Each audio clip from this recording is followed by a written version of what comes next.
The Aegis of Champions.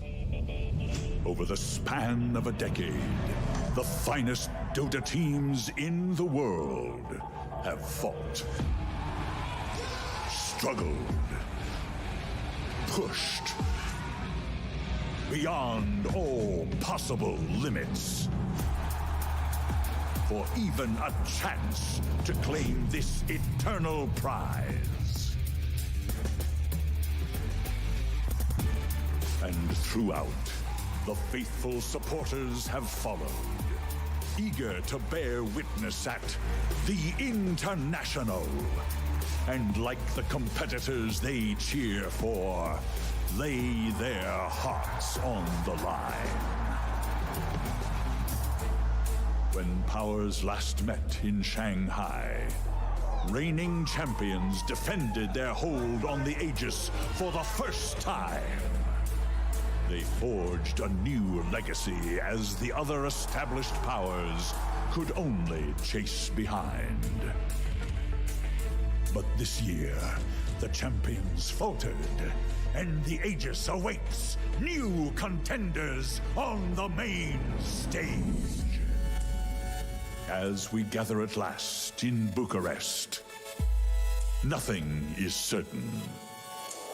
The wisdom of the old order is now in question.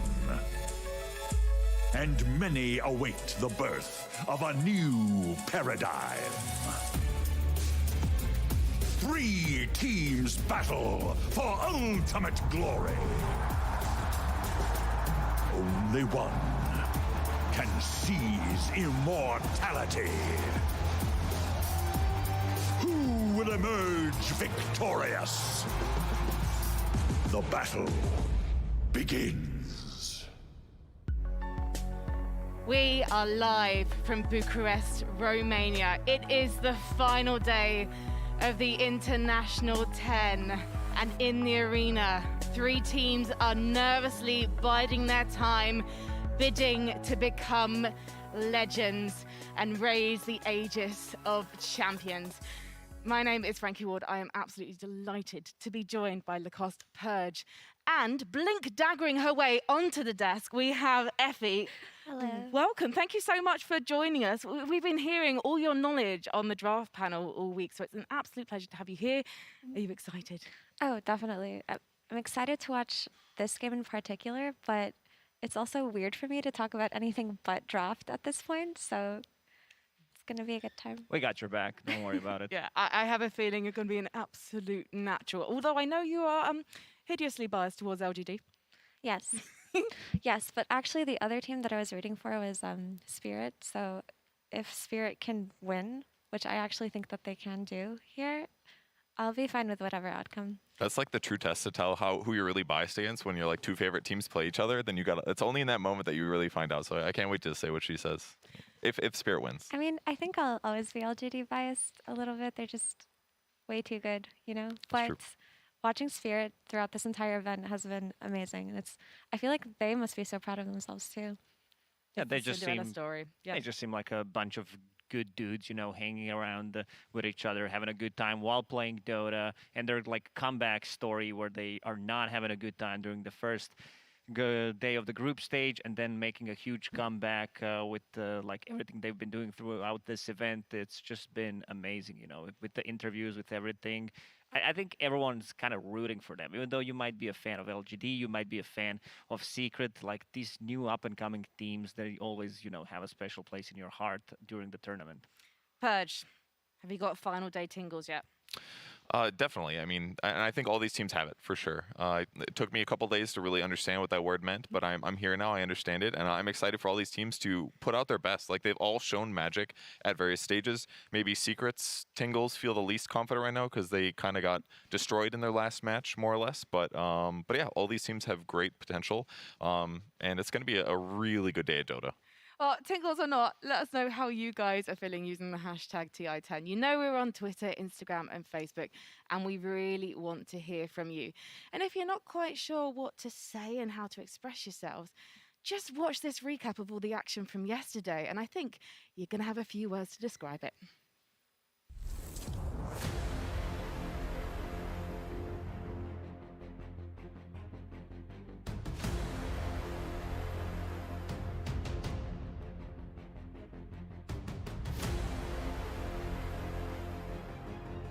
In the pit, Fly working away at Roche. They have to know about this. Got some buddies helping. This is scary times. They have that rapier done for Emo, a ton of damage ready. Looking for the opening, but DY, he gets the ulti off.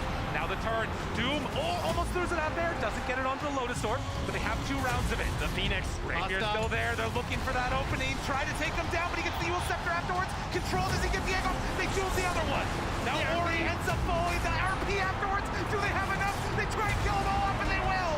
The Rapier doing way too much damage in this fight from Emo. They have no control at all, and IG bring them all down.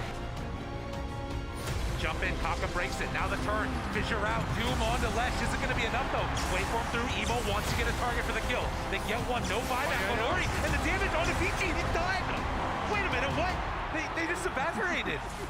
No buyback on any of them. Huge win for IG. Good game, well played, called. IG top 4. They got a date with Spirit.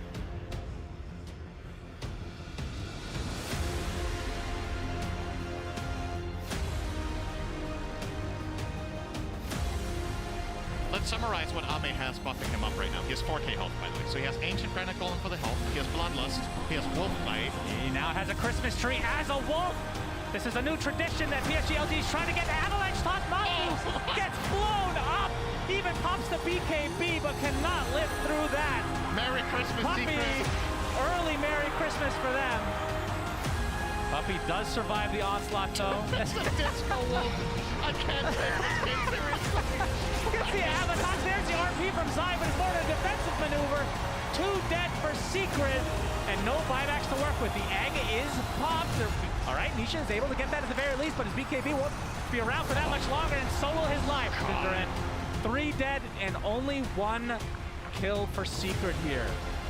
Anyway, doesn't even have to expend the buyback. Gale Force just forcing them back. Wait. All right, they jump in, but they're just immediately retreating here. Matu can't make up his mind. Going for the LC now. Gets forced out again. Matu is going to find the kill, but that's a buyback now for him. Matu able to Earthshock to the other side of the split. Earthshock to both of you. Boundless strength. What a god. Jin Q and company just decimating Secret now.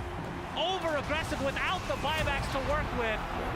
And PSG LGD hold big time.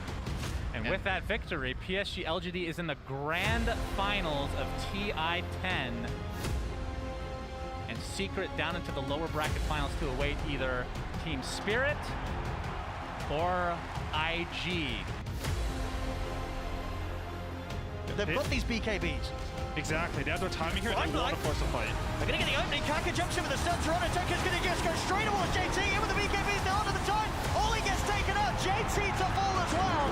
There'll be a buyback from Ollie, Fly's going to be the new focus in, Collapse spears it back, Collapse still has the arena to play with if he needs to, Fly taken down the ones, Kaka missing the stun, arena's out, they've caught them all, Collapse locks them in, the heals from Mira, keeping Collapse alive, the triple kill for Yatoro, ultra kill for Yatoro, Emo, the last man left standing here for IG. Oh, jump over Toronto Tokyo, he's looking for his target, but he gets caught up in aim. Fly! He's into the backlines, he's got the chrono down to Yatoro. He needs more damage for. Is he going to be able to take Yatoro down? He is. That's the Aegis gone. A second chrono locks them down. Emo's able to wrap him from the side. On to Collapse he goes. Collapse will drop the 2 dooms, but Collapse will fall. Static Storm controlling Fly. Yatoro gets out of the second round of the chronosphere. Over the wall, they go. JT drops the Echo Slam, but they're all falling on IG. It's an ult to kill for Yatoro. It does get a rampage for the Drow Ranger. Yatoro. And you know, before this main event, there had only been 4 rampages on the TI main stage. It's now 6 because Yatoro has 2 of them.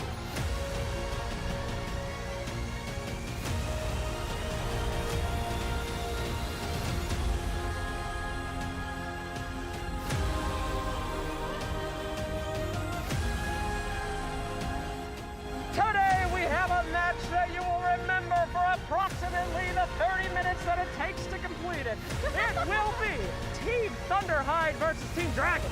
We're going to be clearing comms a lot. We're going to make sure we're all on the same page. And when in doubt, we're just going to run down mid. Just spin. I'm dead. I'm super dead. We didn't want Juggernaut anyway. Clear comms! I'm going to late. DJ, clear the comms. Clear the comms. You can do this, Brian. Fine, I'll use. No, I know he probably lost his... blame Aiden. Clear the comms, guys. Clear the comms. My word, that show match was one of my favorites I've ever seen in all of esports. But Purge, I think that maybe Team Dragon needed a coach. I don't know if I would have helped too much. I had a really good time watching it, genuinely. It was really fun to watch everybody play. I tweeted about this already, maybe I'm just salty. I just don't like Dagons and ARDM. It ruins the fun, makes the fun end earlier, and I wanted it to go a little bit longer, so I was sad we didn't get more. Effie, how did you find it? Well, it was a lot of fun. Nobody on Team Dragon had played Dota for 2 weeks. We just hop on. We're playing against 5 angry Eastern European men with 5 Dagons, and it was just hilarious. We had such a great time, and we saw them in the lobby afterwards, and they were like, haha. I have to say, you got us. 4 angry Eastern European men and Dendi, who I have to say is one of the smiliest, lovely people I have ever met in esports. Like, he's a champion, and yet he is also the most humble guy, you could ever wish to come across. We should look at the brackets, though, and remind ourselves of the real competition. No shade, Effie. So here you can see our 16 teams, who fell when, and who is still in the running. And if we look at the upper bracket, LGD already secured their place in the grand final yesterday, but the lower bracket still has to play out with our consolidation final between Team Secret and Team Spirit. There's only one place left in that gauntlet against LGD. Lacoste, have you got any psychic senses telling you which way this one is going to go? We did, have something revealed yesterday at the end of the trailer for Dragon's Blood. At the end, it said, that's a lot of freaking dragons. And first, we had dragons in the show match. And also, Team Spirit, their logo are dragons. So that's 5 dragons plus their coach dragon Silent. So, there might be something happening with that. I love this. So basically you're saying, because of Dota Dragon's Blood Series 2 coming in January, Team Spirit are of the moment and they're going to have the momentum. Oh yeah, they got the buff. Can we talk about Marcy really quickly, please? Because I have to say, I was watching this in the interview room, the trailer for Season 2 of Dragon's Blood. And firstly, I was freaking out at Lena, partly because we love Lena. Secondly, because lovely Moxie, I know hopefully she's watching now. Hello, Moxie, good morning to you. I know that you love Lena probably more than anyone else in the entire world. So I know she was screaming. And then when they started playing the Marcy animation, I was like, oh my God, oh my God, Marcy's new hero, Marcy's new hero. And Helen, our fabulous translator, you probably would have seen translating for the many Chinese teams here, was just like, what the hell is going on? And I was just a very rotund woman screaming. Is anyone else equally excited for Marcy? After watching Season 1, I think the whole community kind of expected Marcy because she was a lovely character in Season 1. And they gave it to us, and everyone's super excited. During the trailer, we saw Marcy killing the neutral creeps, killing the jungle creeps, so it could be a jungle hero. And she can create light with her hands. That's all we know. Very cool. And she punches people. That's all we need. Yeah. It would be really cool if she was just a true carry hero, not a jungle hero. I mean, I guess it's the same at this point. Your carry goes jungle, but we haven't had a real carry hero be introduced as a new hero for a while, right? Dawnbreaker. I mean, she's not a true carry, though. All heroes are carries if you want them to be. But she looks like she's going to be a brawly kind of melee hero. She looks, I mean, obviously, I'm not the expert on this panel. I'm just the one that queues up the videos. But from just the animations that we've seen of her, she looks like she is going to be exactly what you're describing, Effie. I mean, in the anime, she was punching people a lot. And snapping necks. It's pretty good bet, I would say. Yeah.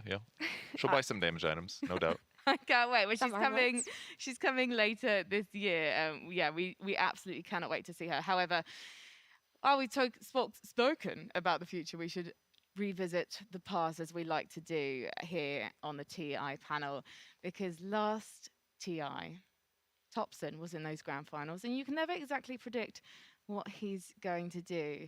You just know it's going to be great. So we're going to take a look at one of those moments.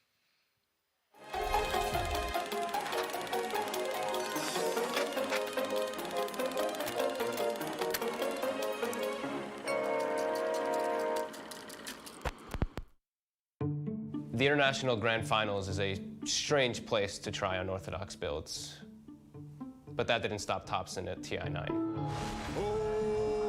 OG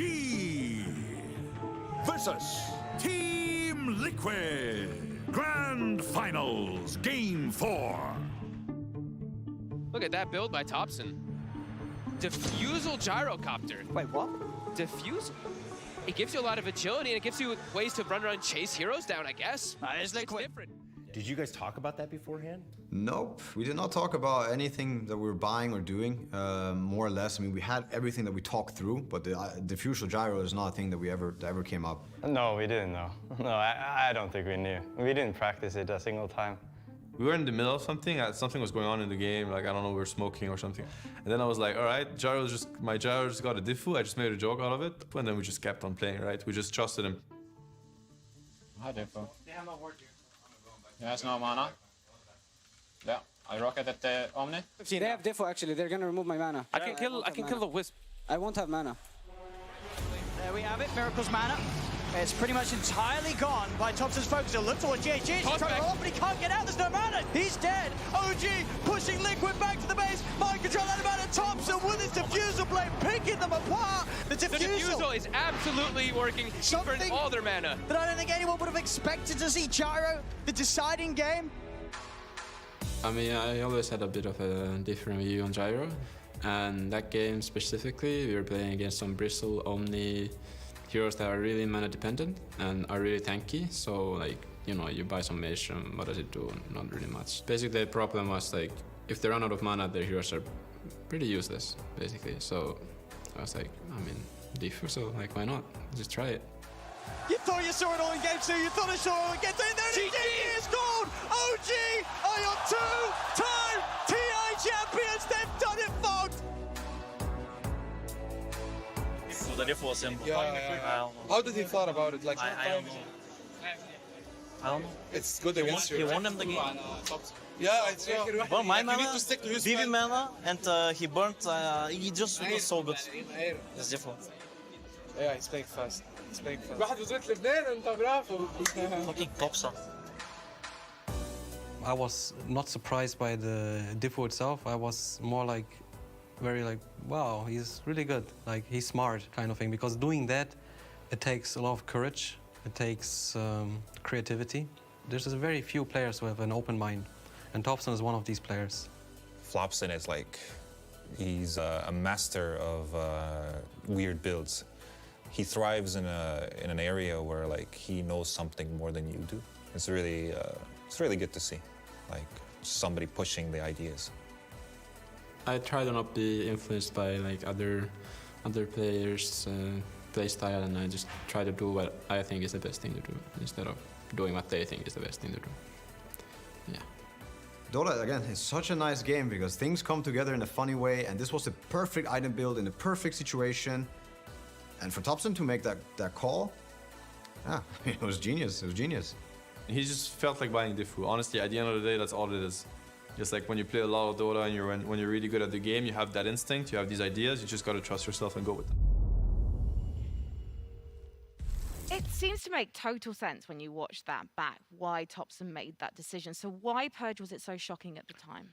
Just because it's very uncommon for carries to buy like a diffusal blade. It's like kind of like a ganking, like I pick off a guy item. Ursa's do buy right now, but Gyrocopter, basically nobody does it except for bad players. But against the heroes he was against, a carry Bristleback is only good if you cast a lot of spells because it gives you bonus damage. And the spells are cheap, but like if his mana goes to 0, he just isn't fast, he doesn't hit hard, he doesn't contest anything. It was just genius in the moment. There's just no one quite like Topson in this game. And there's no one quite like these two. It is Sir Action Slacks and Casey. Hello, thank you down there, my friends. It is I, Sir Action Slacks and Casey, indeed, here on the Grand Finals day of the International 10. Oh my goodness, Grand Finals has come, Casey. It is a day truly steeped in tradition. You know, speaking of tradition, I feel like you've dropped the ball on a couple of those. Okay, such as? Well, like we always put Myron on camera. Okay, that's easy to fix. Come here, give me your thing. All right, no problem. I'll take it. Oh, God. Oh. Look, it's fine. There's Myron, our camera guy. I've been really sore. You know, Casey, when are you coming back? He's dragging me through the ringer. I can't believe it. I don't want it. I don't want it. Myron! You're never going back. All right, great. All right, tradition one. I have a tradition I would love you guys to see that maybe you haven't seen before. Follow me, Casey. I'm going to show you something a little special back here. Come, come, come. Come, come, come. Jesus. If you get close to that thing, I will stop you. All right, come, come. Okay. Come. You're almost there. It's a great tradition we can do. Casey being Mirandering on the stage. Great. All right, we're looking right in the back here. Hurry now. You see this, Casey? That's an empty slot on the back of the Aegis of Immortality. It will be filled by the end of the day. It will be a magical time, and someone will take it home. I cannot wait. Are you excited for Grand Finals, girl? I can't even wait. I keep going back and forth on who I want to win. I think I'm going to be pleased no matter what, but I can't stop thinking about touching the Aegis. So can I just give it a quick... No, that's for champions only, Casey. No, you cannot do that. So please stay there. Thank you, everyone, so much for joining us here at the International 10. Stop it! And we will see you very soon. Have a good one, guys. Enjoy the Grand Finals. Bye. Thank you so much. I'm glad the tradition of showing Myron on camera has been re-established for TI10. Myron, you're an absolute legend, mate. I'll see you on the sidelines later. All right, then. If you would like to sport some fancy TI10 threads, then head to the international.wearenations.com because the secret shop is now open. So get them threads before they are gone. Just like I'm going to get a load of Tsunami and his knowledge before he's gone. Tsunami, what have you got for us this morning? Trying to get rid of me, Frankie? Who said that I'm going Never, anywhere? I'm putting you in my suitcase. Okay, perfect. Let's go. I can fit in a carry-on generally. Welcome, everyone, to another exhibition of a little bit of imbalance. I would like to warn any support viewers, this is graphic content. Viewer discretion is advised. You see a Winter Wyvern, and then you don't. Yeah, we saw this game 1, LGD versus Team Secret yesterday, and we were learning a great deal about heroes, items, damage.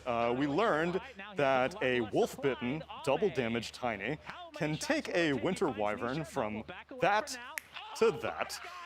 First you see her, then you don't. It's concerning, and I'm sure you're wondering, how did we get to this point? Well, there are a variety of reasons, obviously.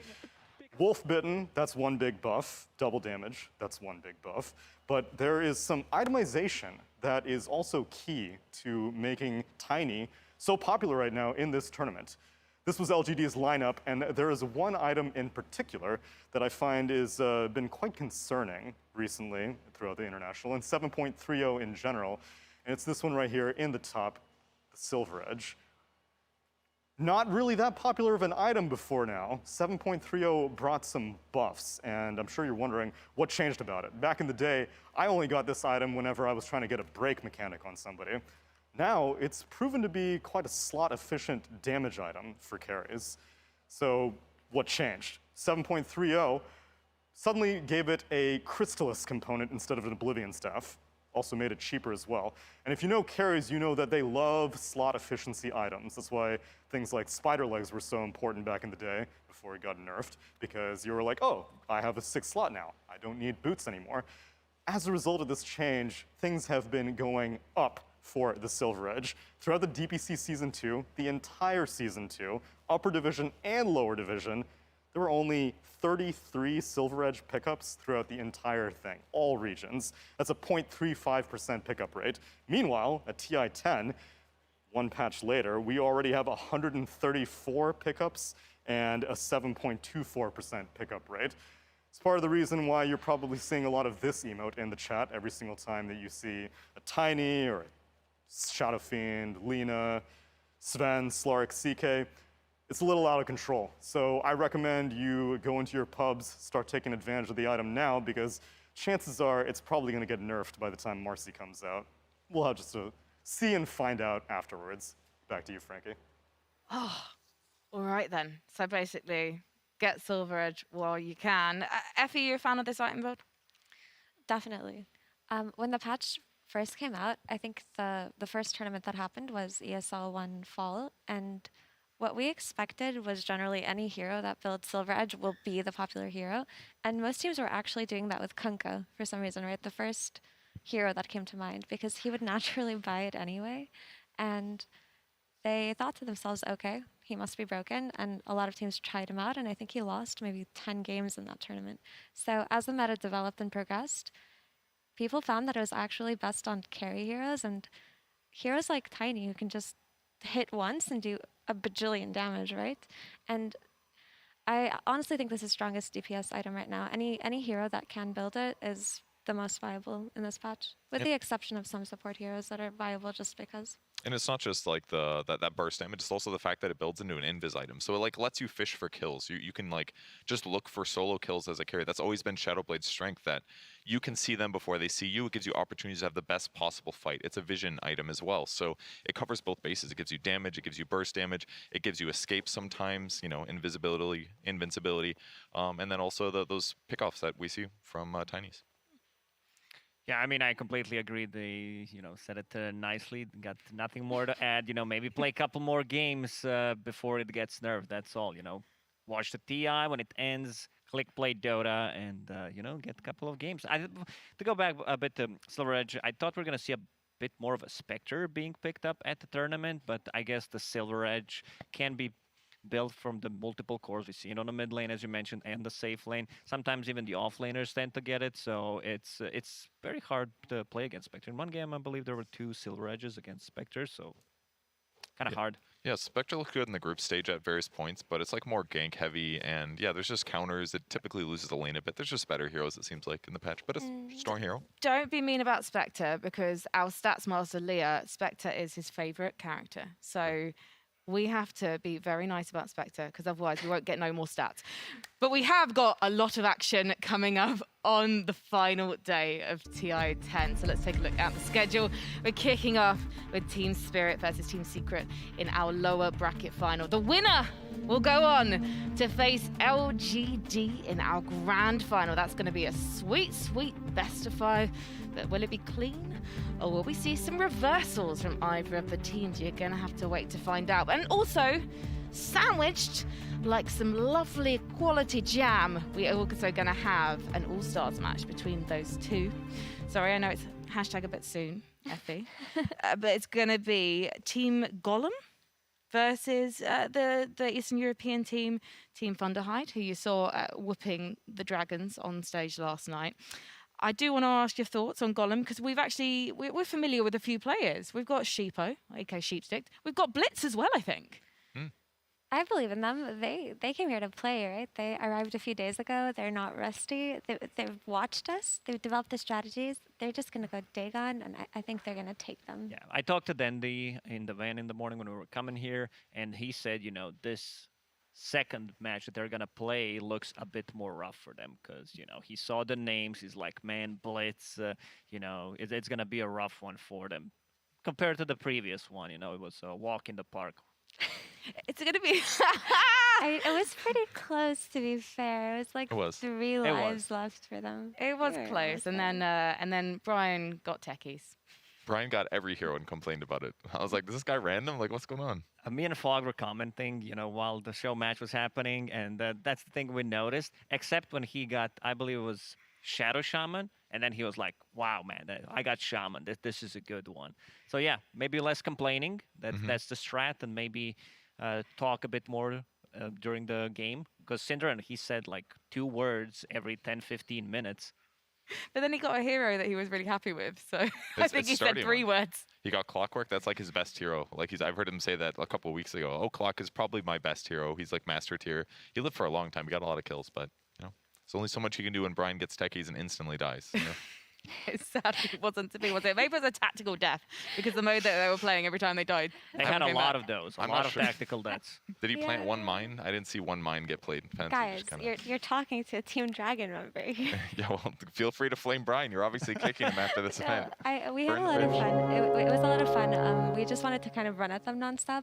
At some point, I was just placing Vision. I was like, why don't we just play on Vision? Because there's no way they're warding. And then everyone was like, no. We just have to go. So we just ran into Fog and fed over and over. It was so much fun. The final horn has sounded. We are ready to get Championship Sunday underway. I'm so excited. We're going to be kicking things off with Team Secret versus Team Spirit. And you know what? It'd be great to compare the two of these teams at this year's TI and also see some of their key numbers as well. Because this is, I like the phrase, I'm always going to use it, a David and Goliath matchup. Because Team Secret, they literally have a former TI champion on their ranks, Purge. They do. It's been a couple of years, but it's been a decade. But there's no way that you can talk about Team Spirit without talking about some of their monster success. They've had 3 to 5 month periods where they're just clearly the best team, and it hasn't just happened once. It's happened so many times that it's kind of like the OG effect that you're like, there's a really good chance they're just going to show up and be amazing. This is the first time they've done so good at TI, so certainly they're looking better than normal. But yeah, it's impressive. But their approach to this competitive season was a bit different than usual. We actually didn't see them play that much, so a lot of people didn't know what to expect out of Secret coming in. And even yesterday when they lost, Poppy looked pretty relaxed. So some of the whispers that I've been hearing are he's got something up his sleeve, he's comfortable, he's confident. But at the same time, I think that, I don't know if this is going to be a hot take, but I think that even if they do beat Spirit here, I don't think they can beat LGD, because I think that the way that LGD have approached the season was kind of the opposite. They just grinded non-stop, and different things work for different teams, but it just feels like they're on top of their game, and we've seen them and how consistently they've performed. And we have to keep in mind they've been the most studied team, right? So let's take a look at the key numbers then. Now you can see Team Spirit, they have got 6 combined TIs. That is literally because Miposhka has 2 and the rest of them have just the 1. Secret, on the other hand, I mean, it's insane. It's insane the amount of talent and experience on this roster that cost. Team Secret? Yes, Team Secret. Yeah, I mean, this has been a very stable team. They have, Puppy monitoring the situation in the back lines, figuring out what's wrong and fixing it. And he always has a couple of aces in his sleeve when it's necessary. So if you're Team Spirit, are you quaking in your little booties right now? Effie's shaking her head. No, absolutely not. They are not afraid. They are so confident. Like, the run that they've had cannot be anything but that, right? I feel like they've hit their stride and they're going to go into this thinking that they're going to win. All right then. Well, ladies and gentlemen, there are just 2 more series before the Aegis is lifted, and both of these teams want to make it through to that grand final. Team Spirit and Team Secret.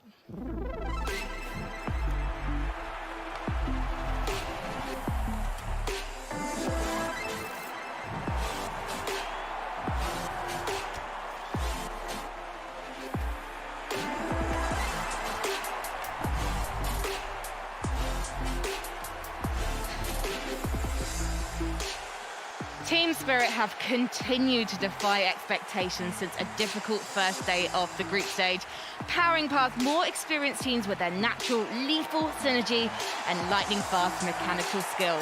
They thrive in dangerous situations and play without fear. But can they keep their fairy tale run going all the way to the grand finals?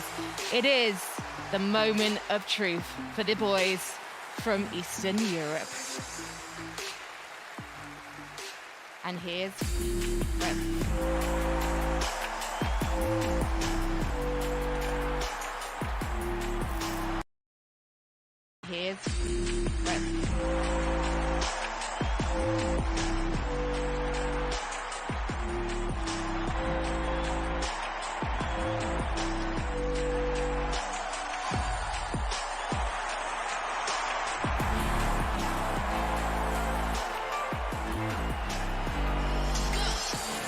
Team Secret came into this tournament as one of the favorites to lift the Aegis, and you'd better believe they're ready to meet those expectations.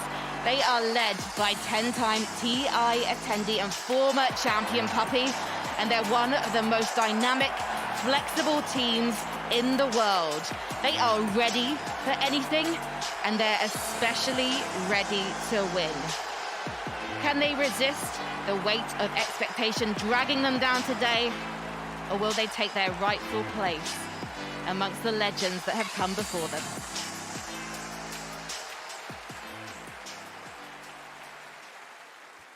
Well, on the Spirit side of things, Captain Miposhka there is ready to take his team into the draft. But before we talk about Team Spirit, let's hear from them. Наверное, те, кто говорят, что, точнее, фраза, типа, что люди начинают играть в International, это просто можно ее переформулировать, как люди начинают играть с эмоциями. Типа, они не особо стараются уже как-то разумно думать, там, рассчитывать и логически что-то продумать. Они больше на эмоции начинают, играть на эмоциях, типа, как-то плюс-минус на автомате, потому что, какое-то волнение и давление, оно все равно всегда присутствует, и люди, у которых не получается с этим хорошо справиться, они на это сильно отвлекаются, и их как бы часть разума затмится, скажем так, и их не получается много времени уделять игре, и как-то в целом просто мысли не складываются, и, соответственно, вот. Короче, как мне кажется, International — это просто тот турнир, где максимально сложно становится сдерживать свои эмоции, вот, и чем больше ты в этом плане развит, чем лучше в плане контроля своих чувств, эмоций и все такое, тем лучше ты будешь играть. Вот. Если ты сможешь во время игры не просто там типа да-да-да, go, давай этого, а говорить типа про себя, что типа что я должен сделать, кого там прыгнуть, кого убить, кто меня может убить, как мне действовать в драке и прочее. Если вот такие вещи получается проговаривать, а это вот на таких турнирах вообще порой непросто, то я думаю, вот такие вот люди, они и будут добиваться больших результатов на таких турнирах. It's interesting hearing Miposhka talk about emotions there, because yesterday, talking to Mira in the post-game interview, I asked about how they reacted to the Yutoro rampage, his second of the entire tournament. And Mira said that basically they were all celebrating, and Miposhka said, guys, we still haven't won yet. And I think that's one of the things about Miposhka that people don't realize. It's obviously not just about what he's bringing to the field. It's also the fact that he's got a wiser, mature head on his shoulders. You could say he's 24. I mean, their youngest player, Yutoro, is just 18 years old. And he's leading them so well, way beyond expectations. However, I do want to talk about him, particularly his bane. You know what? We've got Yutoro on screen. He's shaved his head off. We'll talk about Miposhka in a bit. We've got Yutoro here. He has played 19 different heroes here at TI. 12 unique heroes in the 12 main event games. This is insane, particularly the Drow Ranger Purge. Yeah, it looked a little bit weak in early stages of the game, as Drow Ranger typically does, but in later stages she can be really effective due to cutting through base armor, kind of similar to that ET effect, and Yutoro's clearly been the most impressive. Like 2 rampages at main stage when there's only been 4 in history ever. He's got like a 1 out of 6 chance of getting a rampage, and when you get a rampage kill the whole team, that's a lot of gold advantage. Normally you don't see teams win fights that soundly, so he's been playing great. And I am wondering, is this man out-draftable? Well, we're soon going to find out, because we're heading to the draft panel momentarily as we get this underway. Team Spirit versus Team Secret. Game 1. Welcome to the first draft of the day. It's Team Spirit versus Team Secret. We have a angel lineup here of Jenkins, BSJ, and Ava+ to analyze this draft. How are you, my gentlemen? Great. Fantastic. Great. Now we have a draft, but before we get into it, I want to ask for expectations from this game. BSJ. High tempo on both sides. That's what I'm looking for. Low cooldown, all run at you brawl. I think the only longest cooldown we'll see here is Tidehunter, potentially. That was Jenkins' courageous pick. I believe Tidehunter will receive a pick or a ban, and if Team Secret don't ban it, it will be Spirit's first choice. Okay. What about Mars? Because of Collapse? No. Yep, because of Collapse. It's their favorite guy. I know people like to see Collapse on something that's cooler, something that's more high skill, let's say. But it's been a classic for them throughout this tournament. They've kind of rested their hopes and dreams on the shoulders of this Tidehunter, and it's worked out for them. But so has the Mars, the Collapse Mars with the armlet, with the hitting the spears, no blink dagger. That looked really great as well. With viewers that have missed other days, haven't seen the grace of Tidehunter, BSJ, can you tell us why he's such a great hero? Teamfight always comes into play at TI, and Tidehunter is just the easiest hero to execute. The Kraken Shell makes it almost impossible to burst you down. We're seeing specific lineups and specific combos that are crafted just to remove that. And yesterday we saw like a Silver Edge, Tiny, we've seen that deal with it. We've seen Disruptors, Dooms. PA got picked exclusively for the Fan of Knives Ag Shard purchase that Team Spirit did. That was a way they bursted down the tide. Just a crucial hero in this meta that simplifies your game plan. And there's another hero that we've been seeing a lot, Magnus. Yeah, this is a great one. We've talked about it a lot. We've talked about it with Seb and all the pro players that have been here. And the biggest theory around Magnus is that during TI, team fighting is incredibly important. BKBs are incredibly important. Magnus is great at dealing with both of those things because of reverse polarity. But probably the biggest thing is the fact that if you have this kind of structured, you're standing on a high ground, you're just like playing with this formation, Magnus just breaks it. He just goes in there, tosses you up with his horn, and then skewers you 20,000 feet away. And it's like, good luck holding a formation when you're in the enemy fountain. That's true. We heard the counter to it is Yule Scepters as well as Force Staffs. That's the way, if you Force Staff or any forced movement on Mag, when he skewers, it will cancel the skewer effectively, and whoever's getting skewered will stop moving. So we have to keep an eye out for that as a way for Team Spirit to prevent what we saw happen to OG, where Sumail started sieging the tier 3s, and suddenly he's in the fountain. Ended up in the fountain. Yeah, that was rough. The cooldown is really like the big thing for me, where Mag is in and out and in and out. It's like, so you start off this chaotic fight by breaking the formation, and then because your formation is broken, it's like it gives the Magnus a second opportunity to skewer you into an even worse position because this chaotic fight has started, and Magnus just loves chaos. Here, Team Spirit goes for an emblematic combo, Io plus Mars. Purge made a whole segment about these combos, how strong it is, how they win lanes with this. And it's not going to be Jenkins' tie, but it's going to actually be the Mars instead. Yeah, the nice thing about the Io is most of the offlaners that have been building Armlet have some sort of innate sustain, such as the Legion Commander, and it didn't really seem like a viable build on Mars. The reason why Armlet's being picked up so much is it's been buffed several times. It's 75 damage for any strength hero when it's activated, and the IO allows the Mars to actually use it, and they've been putting a lot of pressure on the tower with that, taking it really early, something Mars doesn't always do. And you also have a built-in crit with your Bulwark, or God's Rebuke, excuse me. And the like infinite sustain too with Mars. I remember like one of the best ways to win a lane on Mars, and the reason that like at least when he was first added to the game, people were like, this hero doesn't lose lanes, even to get something that's a lane dominator like Elder Titan, like Slark, like Ursa, these sorts of heroes that just punch you and lane dominate you. You have 2 nukes. You just spam your nukes with regen, and so people were building a bottle back then against these counters, and the IO just makes it so that you don't need any regen. So you've got that combo in the laning stage. It also means the Mars has the mobility so you can build into the armlet. You have the sustain so you can build into the armlet. And what do you want with an IO? You want a hero that can set up a team fight somewhere for you on the other side of the map. So if they pick a carry with this, Mars can set up with his ult into Spear, and then IO can relocate the carry in, and all of a sudden you've got this huge disruptive team fight, which IO loves.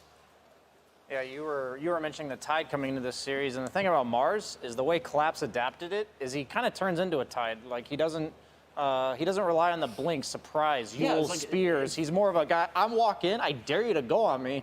If you don't go on me, we take control of this area, whether it's Roche or the Triangle. Yeah, and if you do go on me, item. he just arenas because he's so tanky, and suddenly you're trapped in there with him. So it's like a pseudo stun.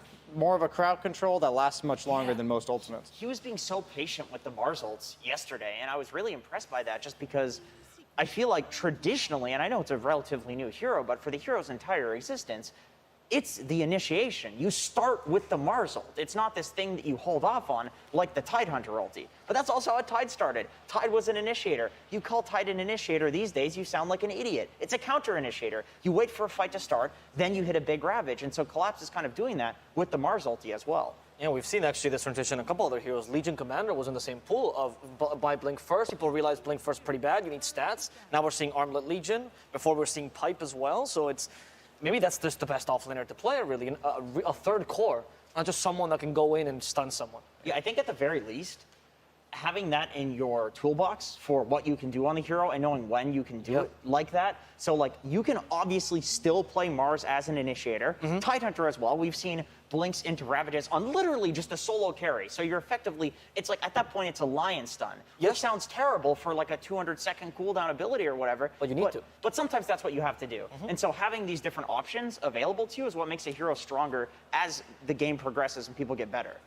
Let's talk about a different hero here, the ET, also a very popular pick.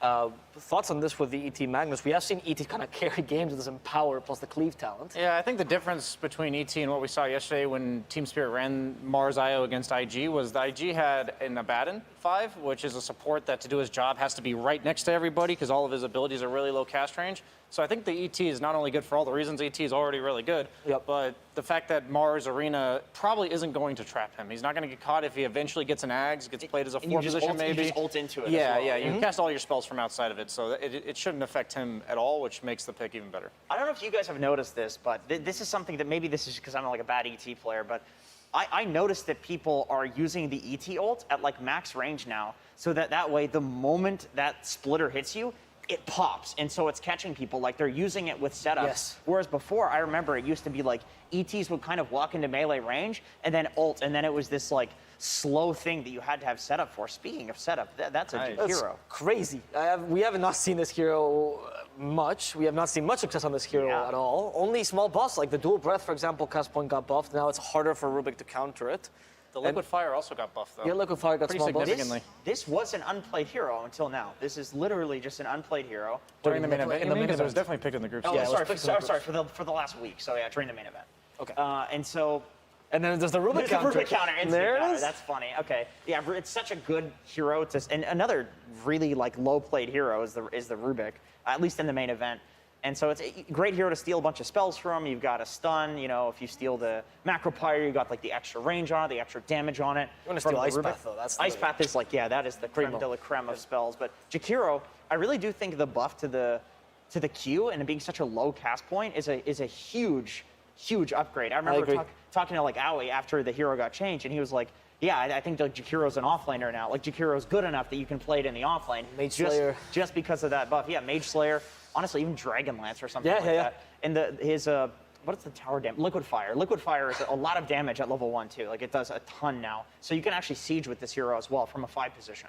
Yeah, the Storm is necessary for Team Spirit's lineup as the Jakiro, usually they'll pick something like Disruptor or Bane from Aposhka here, but instead, since they don't have as much setup for the relocate, the Mars is most likely going to be with the IO for the early portion of the game. You do need a mid laner that's going to be that setup.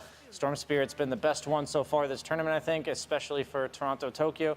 The Terrorblade, really nice lane matchup against the Mars. You can eventually tank the spear with your illusions. The spear will do damage to multiple targets, but it'll only impale, one target. So you can tank those in the early laning stage, and then also Terrorblade's like a pseudo-ranged hero in the laning phase, so ET front lines for you. You'll be able to hit a lot more on the Metamorphosis. But they're super greedy on Team Spirit.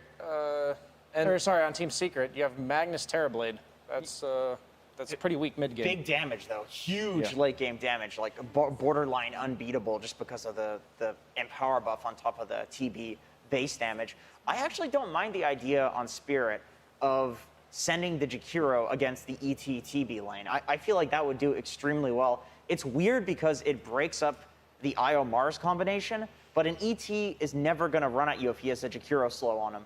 And the Terrorblade, this is a hero that has really high armor and also wants to right-click you, so you've got the attack slow with the Jakiro spell, as well as tons of magic damage, right? So maybe they'll do that, but we've thought that before with some IO combination, and then teams just don't like to break up the IO from whatever the pairing is, whether it's Slaughter or Mars. Spirit especially. I want to point out, though, that this is a TB that's picked into a Storm and a Jakiro, so a fair amount of magical damage in that mid-game. Not too difficult to burst him down, and this could play into BSJ's point about it being quite greedy. There's going to be a power spike for Team Spirit that's kind of hard to deal with for Secret right now.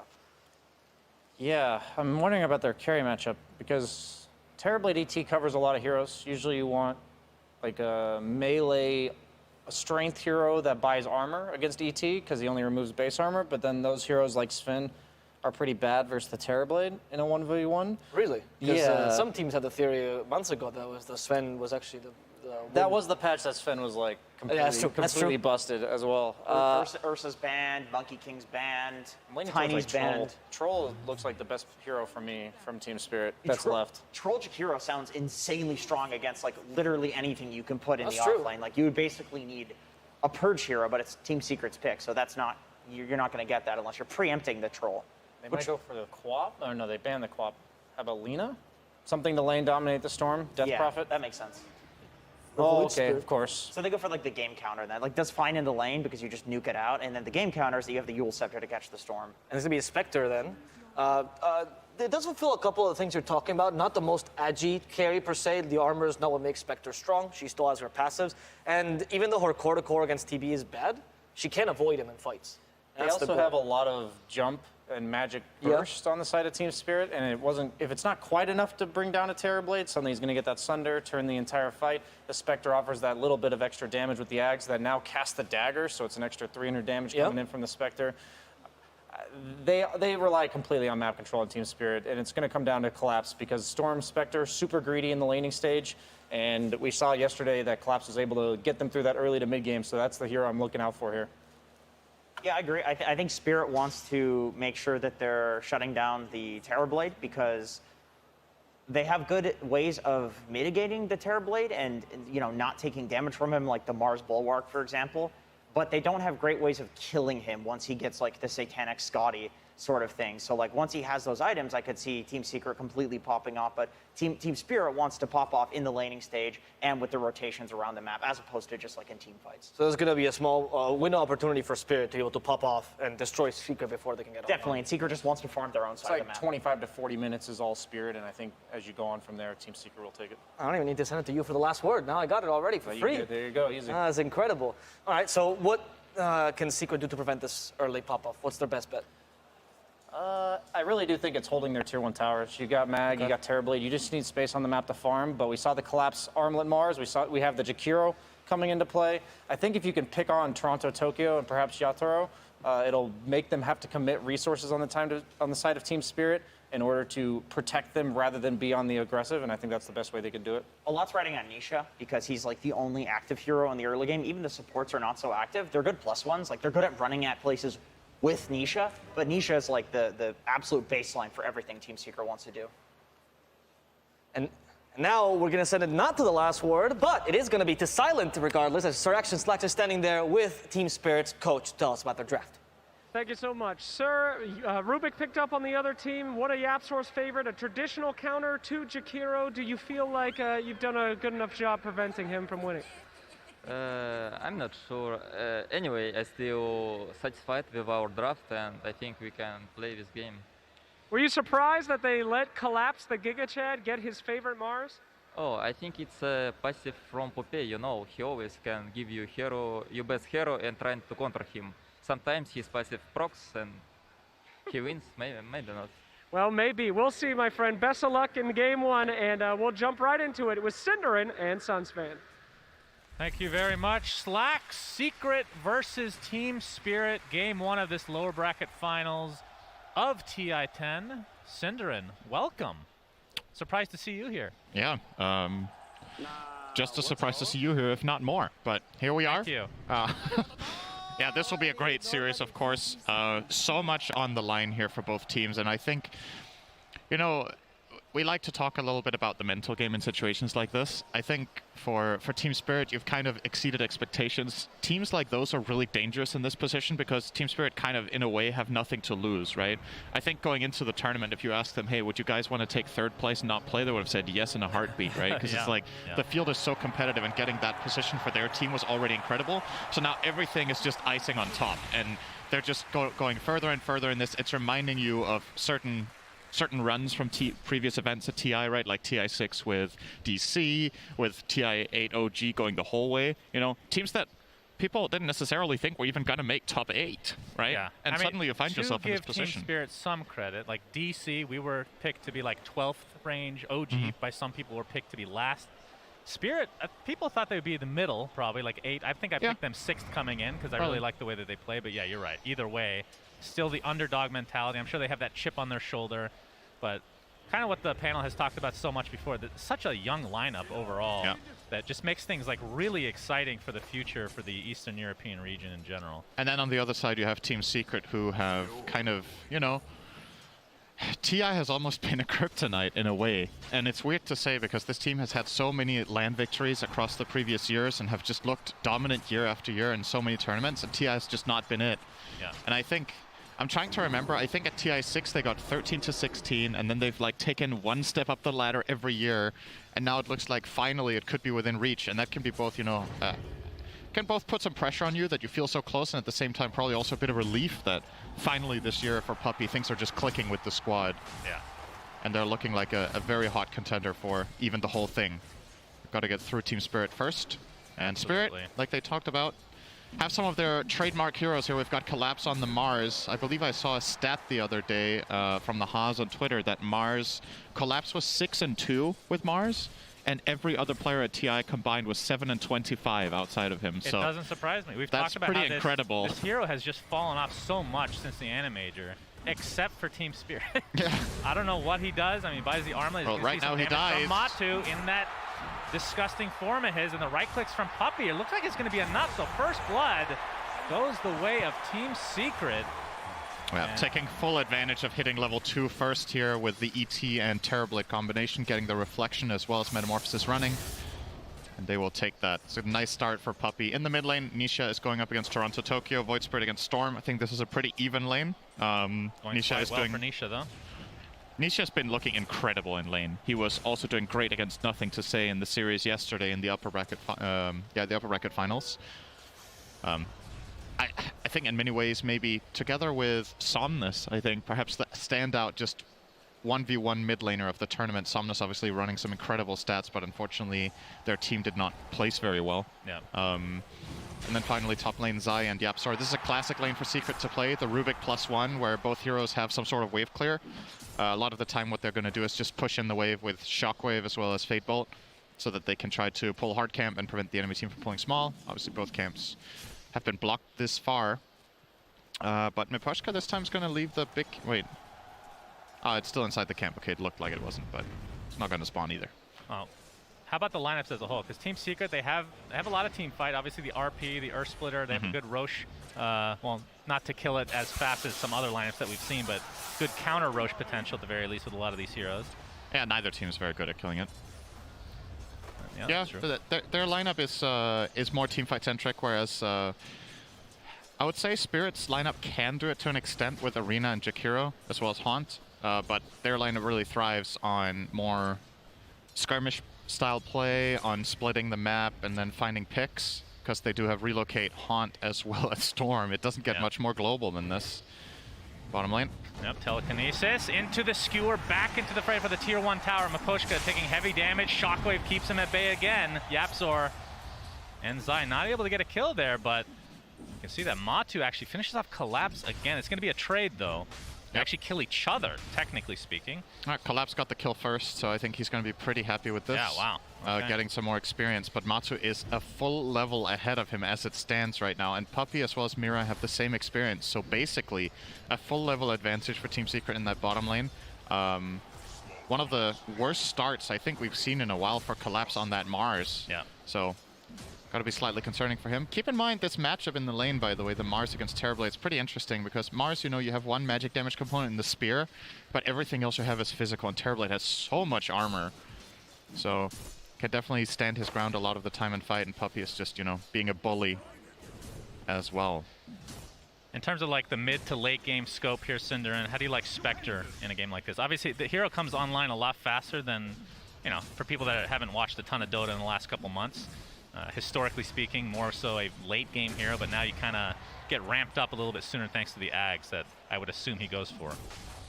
I think it has okay conditions here. I wouldn't say it's an outstanding Spectre game. I think the primary purpose for a large part of the game will be to Haunt, to give Storm vision to jump and kill Rubik or ET. I think that's how Spirit opened up the fights. In terms of just a flat-out team fight structure, Spectre doesn't fare very well against Terrorblade, but that's not what Team Spirit are going for anyway. Bottom lane. Yeah, Miposhka, Astro Step's going to connect from Nisha.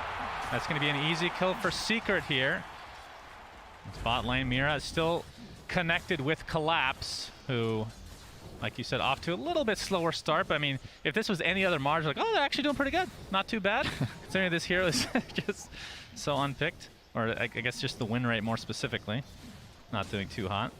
Matu, 28-12 in terms of his actual CS, and then 30-8 for Yataro. What are the chances, Synderin, of another rampage for Yataro in this series? They're not good, I'll say. I think based on his percentage, pretty good, right? Team Spirit's chances of winning the game are good, but yeah, Spectre finding a rampage in a game like this would be pretty unexpectable.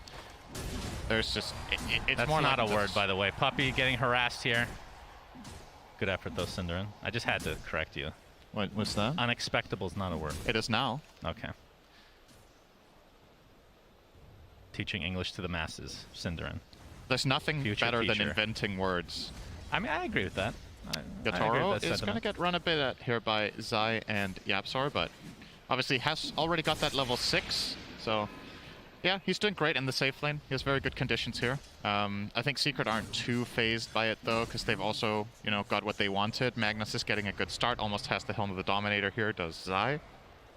And of course their safe lane counterpart doing well too. And let's not forget Empower for a hero like Terrorblade. Yes, he goes into ranged form when he pops Metamorphosis, but he also has really high base damage. And that means that Empower percentage-based improvement is pretty significant for Terrorblade's ability to win fights. I mean, it's still obviously really good when he's in melee form too, right? You don't have to pop meta or anything like that. You actually farm at a higher clip than you're used to as a Terrorblade. As Nisha has the haste rune bottled up right now. Toronto Tokyo just trying to push out the wave. And, well, we can see Electric Vortex. Toronto Tokyo pressuring a bit, but doesn't have any backup, so likely not to go for a kill here. We'll be getting a D ward, though. And top net worth Nisha, like you said, off to a really good start for him. 600 difference between the mids in terms of just the gold discrepancy here. Yep, that kill he found earlier onto the Jakiro definitely adds up. Their CS is roughly the same, but Nisha does have 10 more denies than Toronto Tokyo, so a bit of a level advantage. Aiming for the bottom rune here. Yapzar's come over as well, but Toronto Tokyo still got the rune, actually. Nisha a little bit off the mark with the timing on his Aether Remnant. He's going to be very happy with that on the Storm. Unfortunately for him, it was an illusion rune, so not exactly what you want. You would have loved either a Regen or an Arcane rune, you would imagine there, or even a Haste. Early on could be pretty nice for Storm. Double Nisha, damage, basically anything else. True. Nisha working on a Yule Scepter for himself. I assume that Toronto Tokyo will end up going for Orchid, but obviously the Yules is going to end up countering that to some degree. Yeah. All right, when you can get a Yules and it has multi-purpose, not just for the Dispel, but setting up your own Aether Remnant, just such a good pickup this game. It's a feel-good item for Void Spirit for sure. Little detail there from Nisha, by the way. I think he's trying to fish for a ward mid. Wonder if he's going to find the one that was placed on his half as a result of that.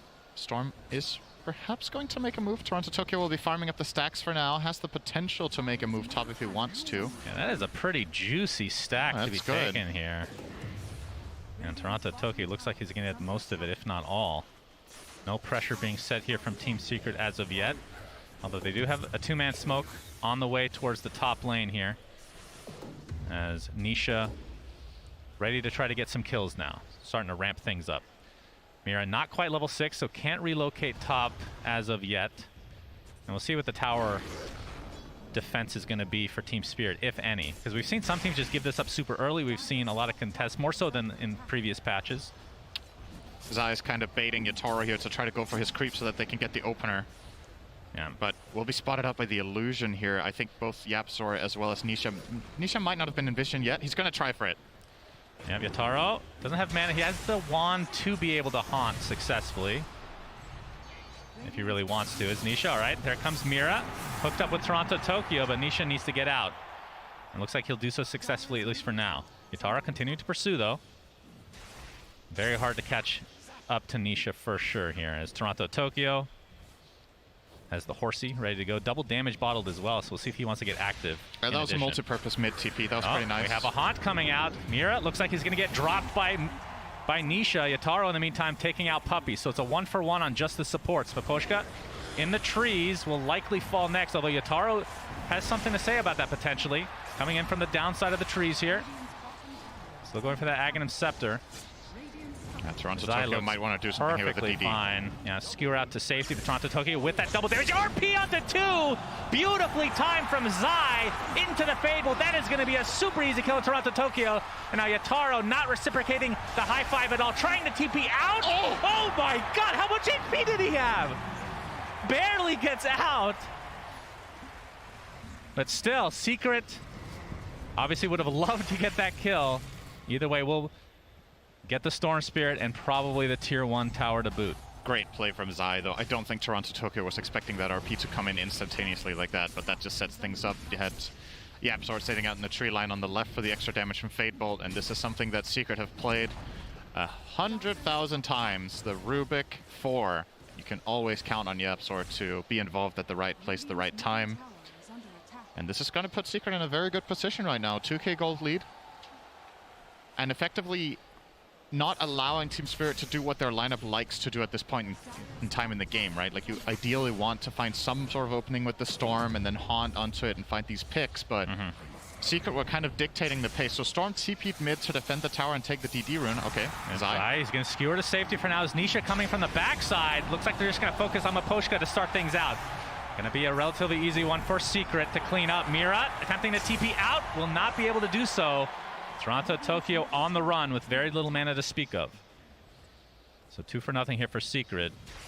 But Toronto Tokyo at the very least gets a regen for his troubles. And Collapse, as we can see, has his armlet in toast, and just buys armlet on every single hero, it feels like. And on every single Mars. Every single No, he buys it. Oh, that was you that bought on Storm Spirit. My bad, buddy. Hey, that was ARDM. Yeah, true. I started building a Midas and I was like, wait, this game is way too short for Midas. What can I use my Gloves of Haste for? Yeah. That Good was choice. a mistake. I should have just bought Dagon like everyone else. Tryhards in a show match. Well, whatever. Yeah, Dagon tryhard, no doubt. It's very good in ARDM in a show match, I'm believe told. it or not. All right, Yataro At least I has the didn't buy Falcon BKB Blade. like solo. Okay, let's move on. That's true. That was pretty bad manners for sure. As Collapse in the mid lane now. And working toward, I mean, he went for Blink Dagger pretty late, I want to say in the last series, but prioritizing a little bit earlier than what we're used to seeing on him. But still quite a ways away from finishing it, so. But once they get that, they'll have their initiation in addition to the Haunt and Zip-In from Storm. 1500 gold is quite a long time in a game like this, though. Yeah.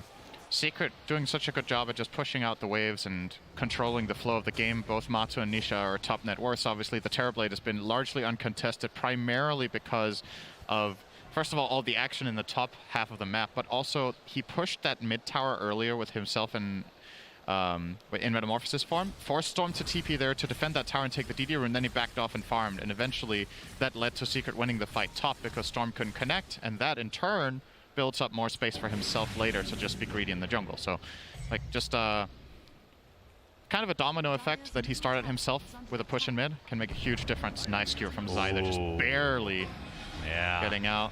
Oh, the Zip is stolen from YapzOr. Very annoying to deal with as a Storm Spirit. Nisha, he's going to get initiated by Toronto Tokyo, though. Here comes Zai to try to help out. RP is being faked out here. Toronto Tokyo basically uses most of his mana to try to zip away there. Ends up being somewhat of a stalemate here, but Team Secret still with a pretty decent lead at the 14.5-minute mark. Yeah, it genuinely just feels like Spirit really wants to kill someone, and they just can't. The heroes that are being offered up to them, they don't have the most damage in their lineup if they don't all connect together. Yeah. And Secret are very tight-knit when it comes to these team moves that they're making. There's always the protection of the Rubik, of the ET, of the Mag.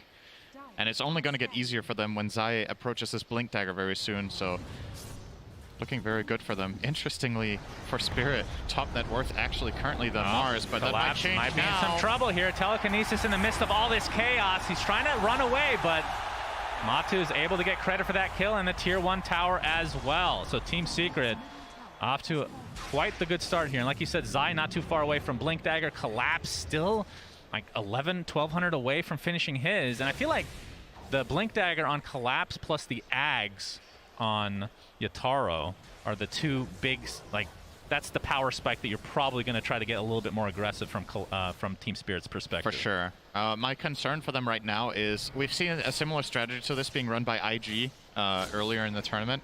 I don't remember who was on the receiving end of a game where they absolutely stomped, but I don't know how well this dire strategy is going to fare from this far behind. Like if you're basing your strategy off finding these picks and playing quick, and you have 2 kills after 16 minutes, what could eventually end up happening is that Secret just find their item timings, group up, take Roche, and then push high ground, and you don't get to play that separation fight whatsoever. Storm Spirit looking for the bottom rune, will not get it. It was a regen top for Nisha, so losing the flip there. Let me ask you this question. Who do you think there's more pressure on, team-wise? Secret. Secret have all these high expectations. They have a lot of veteran players. Team Spirit's just like kind of YOLOing it to some degree. That's kind of how the DC mentality was at TI6, so I can definitely relate to some degree. I think that's a good thing for Spirit, like that they can just, you know, they can play free. Like we talked about earlier, they've exceeded expectations already, so now, you know, everything is just a bonus and they're just enjoying the ride and doing, like, playing amazingly good Dota for the last couple of days of the main event here. And they're... I feel like the thing about this game for them is they have not had this bad of a start in a single game at the main stage, I think. So you gotta try to find some sort of recovery path. When your team has been used to just having the momentum in all of these games, you're like doing great, you're feeling yourselves, you're making moves, they're just working, and now you're hitting like a brick wall basically 17 minutes in. And here's the play from Secret we were talking about, right? Just group up and take Roche. Like what are Team Spirit really going to do about this? Nothing, it seems. They probably know it's happening, but aren't interested. I mean, this is a pretty slow Roche based on what some of the Roches we've seen at this tournament. But regardless, Secret will get it successfully. So that is an Aegis for Matu, who's closing in on, I believe, his Scotty here pretty soon. Yeah. Just a point booster away, essentially. I think they might go high ground with that. No joke. If he gets Scotty and they just go push top, perhaps they can look to end the game. They don't have to, obviously. It's not a requirement for their lineup, but they do hit a very, very strong timing soon. Zai with the dagger complete. Maybe you wait for the Ags on Void Spirit, but that might not overlap with your Aegis timer anymore then, because he's like 2,000 away. We'll see what the choice is for Secret, but for now, still just very calm. Push and Nisha. Haste goes to Toronto, Tokyo. He does have the Kaya Sanj, so... Okay. And they do have the Blink on Collapse, and they have the Ags on Yatara. So they want to do something here for sure, and there's the smoke. Maybe they'll try to find Matsu. He will have the Aegis, though. And a Zai Magnus covering on the respawn. Yep, wrapping around the Roche pit. Looks like Zai might be the first one they run into. We're not going to do more Christmas songs here. Zai able to blink out to safety, along with the rest of his team. They're zipping from Toronto Tokyo. He's basically out of mana. Now Zai gets the skewer off, but it's on an illusion. In the meantime, a push game gets picked off. There's the big Arena coming through with the Earth Splitter to follow Matu. Trying to go on top of Collapse. They'll finally bring him down. The buyback down to the Jakiro. He's going to TP into the outpost. Matu still has that Aegis online. Looks like they're finally going to expend it here pretty soon. Toronto Tokyo might be happy with that engagement as Nisha. Looks like he's going to walk away safely. Matu still has that, use that Aegis. I mean, not Nisha in the meantime. Looks like they'll pick off Yatara. That is a really big kill, just away from his entire team here. I thought they were going to try to go for the Aegis and then just back off, but couldn't cleanly do so. Yeah, they couldn't get Spectre out of that trouble in the mid lane. And yeah, effectively what Yatara ended up doing there was keep the Rubik and Elder Titan at bay for most of the fight, right? But, oh, Toronto Tokyo. Straight in on Nisha, there's a good spear. Nice spear from Collapse. Can they actually bring out Nisha? He gets off the Dissimulate. Nisha, another Aether Remnant, buying him some time, but Toronto Tokyo is going to get used immediately and basically out of mana to speak of. And Nisha, Astral Step now for another 4 seconds, actually trying to get aggressive here.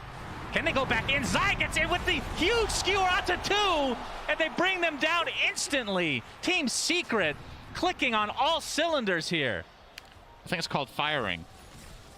Clicking on all their mouse buttons, all 2 of them. Clicking every button on their keyboard as Matu trying to go for this tier 2 tower here top, Cinderin. It's going to get glyphed off, though. I don't think they're going to get it this time around. And yeah, even though Team Spirit do lose a lot in this engagement overall, which is a very extended one of the kind, at the very least the Aegis is down and Secret will probably not force high ground, but the advantage is building. 7,000 gold lead now. And it just looks like it's going to keep going up unless Spirit can find, again, some sort of picks. That combo is actually so sick. Ice Path coming up top. Tower is down, but the TP's coming in. Like you said, Matu's in a lot of trouble. So Yutaro jump in, but there comes Zai. He gets off the skewer into the telekinesis, but Toronto Tokyo is more than fine. Sunder on his teammate from Matu, trying to keep himself alive. Yapsor stealing the electric vortex, but Matu attempting to TP out. Will he be able to do so in time? Absolutely. Just no damage coming through. Zai uses the RP on the retreat as Puppy comes with all the right clicks. Toronto Tokyo getting extremely low in the meantime. They take out Io, and it looks like it'll be a trade for Zai's life at the very least, but Nisha's not done yet. He destroys Toronto Tokyo. He has so much mobility to work with. Nope, Dissimulate not online in time. There comes the spear from Collapse. So Spirit at least gets something out of this, but they still lose Toronto Tokyo. Yeah, I think Nisha wasn't really expecting that spear to come in there, but Collapse obviously extremely confident on his Mars and caught him before the Dissimulate cast, so they get a nice extra kill there. Actually a really big streak to end Yotaro getting the 700 bonus gold from killing off the, what was that, monster kill streak on Nisha. So a little bit of the first good fight really here for Team Spirit. They doubled their kills from 3 to 6. I didn't even realize their kill count was that low. Yeah, it was not looking too hot. And it still isn't, but it's the first step of the way. Yep, Collapse jumps in, looking for Yapsor. Toronto Tokyo makes his way here as well. They should be able to pick him off. It takes a little bit more effort than you would think, though, as Matu pops that meta, going on top of Mira now. Toronto Tokyo picks up the rune, but Mira not able to be saved here. Maposhka, that is the pig pulse Cinder, and I don't think it's going to save him this time. As Nisha comes in to finish him off. He does have the Aghanim Scepter, so Resonant Pulse has 2 charges, does more damage, and more importantly than anything, silences. And the question is, what dispels do they have for Team Spirit? I know BKB is being built for Collapse right now, but still quite a ways away. It is a big concern for Toronto Tokyo for sure, that he's this far away from solving this Ags. Secret will definitely try to take advantage of this and just look to get on top of him in the fights with Void Spirit. Most of the fights so far that Team Spirit have taken, it's really been Toronto Tokyo leading the charge, going in first, finding some sort of vortex, and they try to pile onto that. That's very dangerous now if he doesn't see the Void Spirit, because that's an instant counterplay. Even though you have the status resist of Kaya Sanj, the double silence into RP or some sort of Rubik Lift, Echo Stomp, whatever it is, will definitely kill him off. So has to be very careful with how he approaches this in this game. And Matu is closing in rich. On a Satanic, not that far away. Yeah, can pick up the Reaver here pretty soon, and then just a 1400 Claymore afterwards. I mean, you can see he is top of the net worth by quite the long shot right now. And things right now looking good for Secret, but Collapse. All right, we have the skewer in from Zion to Collapse. You can see the Horn Toss as well. Echo Stomp. Look at the layering from Team Secret, just masterfully done. And Collapse will get dropped as a result. Yotaro. Oh, he actually uses the Haunt. Is reality rifting all over the place. That's definitely not the ability name Cinder. That is not CK, believe it or not. Oh, we have Maposhka's ult coming in from the high ground. Yotaro getting extremely low and is brought down again. Just a really weird fight from Spirit there. Looks like Maposhka at the very least will be able to live. I think they were hoping to find Secret caught off guard there, but again, they're just tight, they're ready. They have the heroes there, and the opening from Collapse just gets instantly countered, and when they try to help him out, it's just not possible. Like, Secret are in a way too strong position there. Very easily make quick work of the Mars, and then Spectre with the Haunt. Like you said, maybe a little bit of a misstep. Maposhka. Yeah, the Horn Toss into the RP. Toronto Tokyo will be able to get out, and Collapse jumps in with a huge Arena, taking out the Rubik to start things out. Matu getting extremely low. The Sunder on his teammate will live as a result. And Zai just burning down to Maposhka's dual breath. So Spirit having a really good defense here, as Satanic is picked up by Matu, but he's stuck in a lot of trouble here, Cinderin. And he's going to be brought down as well. Team Spirit, they're not done yet. They have Nisha in their sights, but you can see the silence coming out on Toronto Tokyo, who's not scared to pursue apparently, but probably should be. Yeah, Nisha can kill him in 5 seconds here if he sticks around. He is thinking about it. He has some power still. All right, Collapse was looking for him. Yeah. Oh. Okay. Yeah, the blind spear, typical. Oh, sometimes it hits. For Collapse, it feels like it always does. Yeah, true. Great fight despite from that, Spirit. yeah, that was a You very fought good without fight. Spectre there. This was effectively a 4-on-5. Obviously, Secret's hero is not in the best position, and this RP, the ice path from Eposhka, just saves everything there. If not for that, that's a dead storm, and they can just start piling on the kills here with the great combination. Another good ice path here. Almost clipped Matumba as well. And honestly, in many ways, Secret, that could have even gone worse. Like, that was pretty close to losing Matu way earlier in the fight, and then they probably just clean up fully. At least now, Team Spirit had to expend quite a lot more resources on him. You know, he reminds me of I'm the dude. old. You've never seen that movie? Which movie? The character's named I haven't seen it. Okay. Yeah, you didn't even let me finish. Great. As we have a pause here, this is the lower bracket finals, game number 1 between Secret and Team Spirit. And I would say Secret, on paper, is the favorite. But I said that yesterday with IG, and Spirit absolutely destroyed them. Momentum is a crazy thing, something that can't be really quantified, Sindarin. For sure. Speaking of that, Secret obviously have a lot of it in this game, but that little last fight from Spirit could inspire some hope in them. According to Unki Gaben, a 3-to-1 favor for Secret right now. 75% win probability is what the algorithm gives them right now. Yeah. Obviously, the big moment we're looking forward to in this game is the next Roche, which will largely decide a lot of the potential ending of the game around the 30 to 40 minute mark. And Aegis on Terrorblade going high ground here will be really nasty for Spirit to deal with. You saw how hard it is for them to kill him once. So the second time will prove to be very challenging, but they've done a really good job after a rough start to at least stay afloat. And with the Orchid on Spectre, maybe they have an approach into this game that we should be exploring a little bit more, because he can obviously haunt, and then he can go in and Orchid either the Rubik or the ET. YapzOr's Rubik does have a Ghost Scepter, so he's not going to kill him, but the Elder Titan, he could effectively zone out of the fight pretty much the entire way. Or go on the Magnus as well, would be very strong with the Orchid. So again, for Secret, it's really important to, you know, stay close and cover each other against this Orchid from the Spectre. Okay, we're paused, Shannon. You know what time it is. We're not going to be paused for long, Sindarin. It's too late. You had your chance, but It's you just trivia kept time. talking. I get one question. One question. Okay, go. What is the name of the passive of Grove Bow? There is none. It's a trick question. Incorrect. It's called Magic Amp. It amplifies magic. You know it has a passive. Wow. That's actually even more boring than I was imagining, and I had low expectations with that question, Sindarin. Thank you. Matu in the jungle right now. See, what's next on the list for him? He has the Finnish Satanic that we already saw, has the casual Yasha. Looks like it's going to be BKB. Does he not want Manta or even SNY this game? I think it could make a case for even finishing a late SNY here to get the status assist, but I think BKB is just more powerful. Oh, Zai was looking for him. Didn't get the Horn Toss connection there. Yeah. RP was still on cooldown for 5 seconds. Maybe he thought he had it. Seconds here. Maybe he was trying to RP, but I think he was trying to Horn Toss. Yeah. Anyway, wasn't going to happen. Toronto Tokyo with the fresh BKB as well. Obviously, will be a much harder target for them to lock down now. And for Secret, you have a couple of options. I think primarily right now you want to protect the Roshan area and see if you can farm up the Terrorblade's BKB. If you line those two things up so you have Aegis and BKB going into the next fight, that would be crazy strong.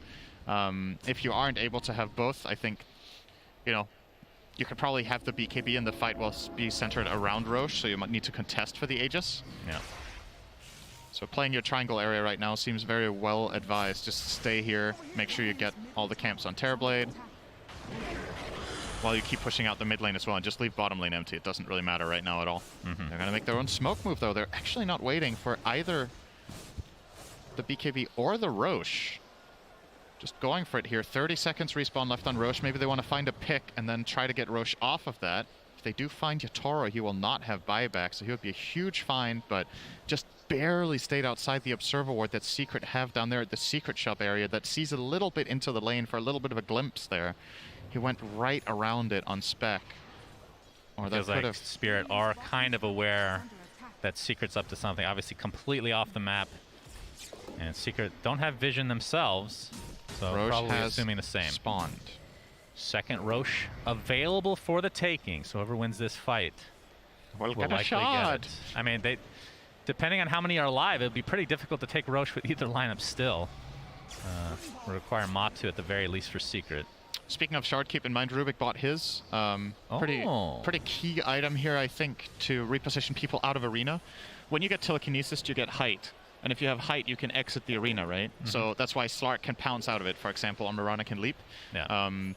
So I believe now any hero on Secret's lineup will be able to exit as long as they are pinned to the wall. YapzOr can toss them out, and that is a huge amount of damage mitigation technically for any hero in his team. So really cool, creative approach to this. We don't usually see him buy shard in this spot. YapzOr will generally buy, you know, bigger items. Yeah, I'm very interested to see how that works. We don't get to see that often at all in pro matches. Toronto-Tokyo offering himself up a little bit here, but will back off. And you can tell the tension here. Oh, Secret are just staying grouped up as 5 the whole time. And here comes the key item. Matu will be completing the Black King Bar. It's flying out. He sold his wand for this, obviously doesn't need the slot anymore, and they will use this BKB to try to claim Roche. He is so insanely far ahead of everyone else in this game on that Terrorblade right now.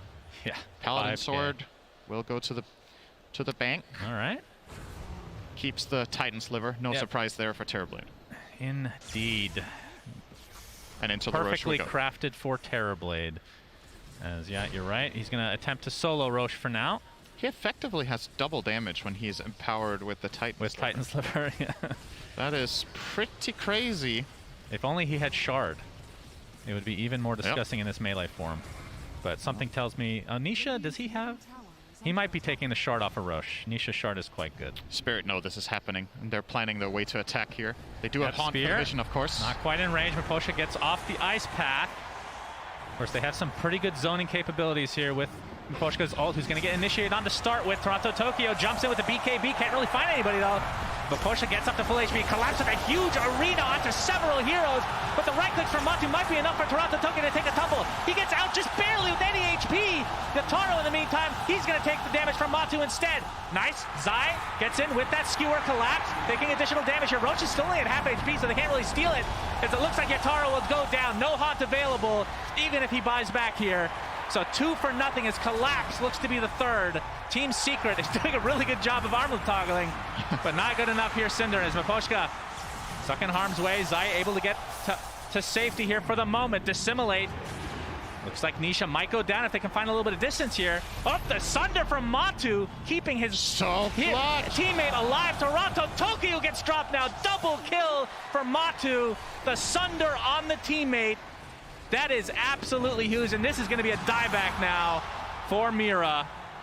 A full team wipe, and Team Secret lost nobody. And Spirit actually executed that really well, but Secret with the double buybacks on the supports coming back into the fight immediately really helped seal the deal there. Elder Titan and Rubik having a huge impact both on their second lives. The YapzOr with the stolen ball lightning gets a lot of it. And this opening for Secret actually doesn't work very well, so you commit a lot of spells from Void Spirit. He still gets healed up by Dagger, and here's that amazing arena, but the RP in response from Zai buys enough time that at least YapzOr stays alive for a while. And then he will buy back, of course, and reconnect, and with all the spells down, this is the kind of situation that Terrorblade just cleans house in, right? Like, everyone has used all their resources. He still has full HP and mana. They can't deal with Matu at all. A very elongated fight, and it did require 2 buybacks from Secret, but still only on the supports here, as they're able to claim full set of racks here, in all likelihood. So Team Spirit on the back foot now. 16k net worth lead for Secret. Aegis online. Who got the shard here? Looks like it was Nisha as expected, so the Dissimulate's going to have that extra ring. And it will... it does more damage too, I believe. Oh, all right. Puppy gets picked off. That's technically a dieback. We'll see if Spirit can actually take advantage of this. Toronto-Tokyo has to activate his BKB. Oh, Zai faking out again. That RP is Toronto-Tokyo is who they really want. But Nisha will find a collateral in Miposhka. Mira, looks like the relocate will take him back to safety as well. Yep, so we're going to steal the level 1 Spirit. It's probably the single worst spell he can get in this game, so accept Bulwark. Not going to be too happy with that, but yeah, nice pick from Toronto-Tokyo. Again, delaying here. They're not going to get pushed without Puppy alive, but still 3.5 minutes left on the Aegis on Matu. You would imagine that Secret just go down mid to top as soon as Puppy is up. Will be the shortest path to attacking these barracks. If you wanted to push in the top lane now, it would take you an extra 10 to 15 seconds, which could make a big difference. Yeah, but Team Spirit have to find a way back in this game. Of course, it is only game 1 of this best of 3, so not a do or die scenario right now. But Matu looks pretty unstoppable. Working on the silver edge right now. That will likely, I mean, it could replace the boots or the Yasha, depending on if the Aegis is still in tow. As it looks like Secret is going to smoke up now. And Nisha, oh. Okay. Goes for the Resonant Pulse in mid-ball lightning. Doesn't work that way, sadly. For Secret fans, that is. And Puppy getting harassed a bit. Has the Ghost Scepter to try to live through. Yep. This could be a really big jump from Zai. Any horn toss on a key target could start off this fight, and he'll get it. There's the horn toss on Collapse. He pops the BKB. RP not going to be expended here. Collapse has to pop his BKB instead. The RP is expended in the end on the single target here. Is Mira getting harassed by Nisha, creating all the space in the world. Collapse is dead, but does have buyback. He used Arena, though, trying to stay alive, so they know if he buys back, that key ability is not there. Yeah, but now the smoke up from Team Spirit. Trying to delay. Collapse will almost certainly have to use his buyback here, but like you said, no ult to work with. Maybe even just giving up this second set of barracks here. It feels nigh impossible for them to kill Matu twice. Their lineup just doesn't have that good single target damage against a Terrorblade right now. Yeah, meta is almost down though. We'll see if Team Secret want to bide their time here. Still a minute and a half on the Aegis, but that's not really going to align really well for another meta afterwards. And obviously couldn't even go for Megas to begin with because that tier 2 bot still stands. Nisha is actually going for a Dagon. So going for the blow up build. Has the Eon disc, so can survive if he goes. I mean, I've been seeing Nisha do this a lot where everybody goes in with, like Zai jumps in, for example, picks one person off, brings them back into the fray, and then Nisha goes in the front line and just goes for the supports and makes sure that creating all this havoc that they can't even do anything about. I think that's one of the biggest strengths of this hero in general, is just control, right? Like, we talk a lot about Void Spirit's ability to kill single targets with all the damage from Astral Step and the Resonant Pulse and the whole combo, but in a lot of situations, if you're in a game where you don't need to specifically kill heroes all the time, the zone control from this hero is incredible. You create so much chaos, the AoE silence, he has the Yules that he can now start potentially using offensively because he has Disc. Yeah. It just makes things so easy for the Magnus and Terrorblade to set up kills in the meantime while he just controls basically the entire enemy team. So kind of a big deal if there ends up being a fight in the next 3 minutes, but Courier was just killed for Toronto Tokyo, and that had the point booster on it. Yeah. And he has enough to finish the Ags, but obviously cannot combine it. So, I mean, that is a game-breaking spell to not have, or upgrade, I should say, with the Electric Vortex AoE. And Secret should have some idea that that is the case here, as Matu pretty much ready to go here. Meta is up in 10 seconds. Looks like he's going to be working on, I don't know if they're going to get to this point, but consuming an Ags of his own to get that extra meta time and the Fear addition. But yeah, 2 racks advantage for Secret, and they are looking very, very good in this game number 1. Yeah.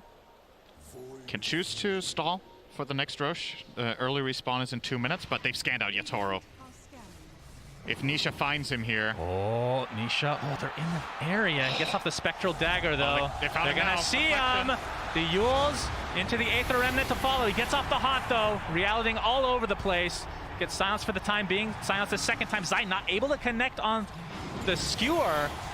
As Collapse even pops a BKB. Matu gets off his meta in the meantime. They're trying to go for the Spectre. The break is there from that Silver Edge. And Nisha not going to be able to connect on a kill here, but they do make Spirit use a lot of resources to try to defend here. There's the Horn Toss. Miposhka is going to get dropped immediately. Toronto Tokyo pops the BKB. Just has no damage to work with now.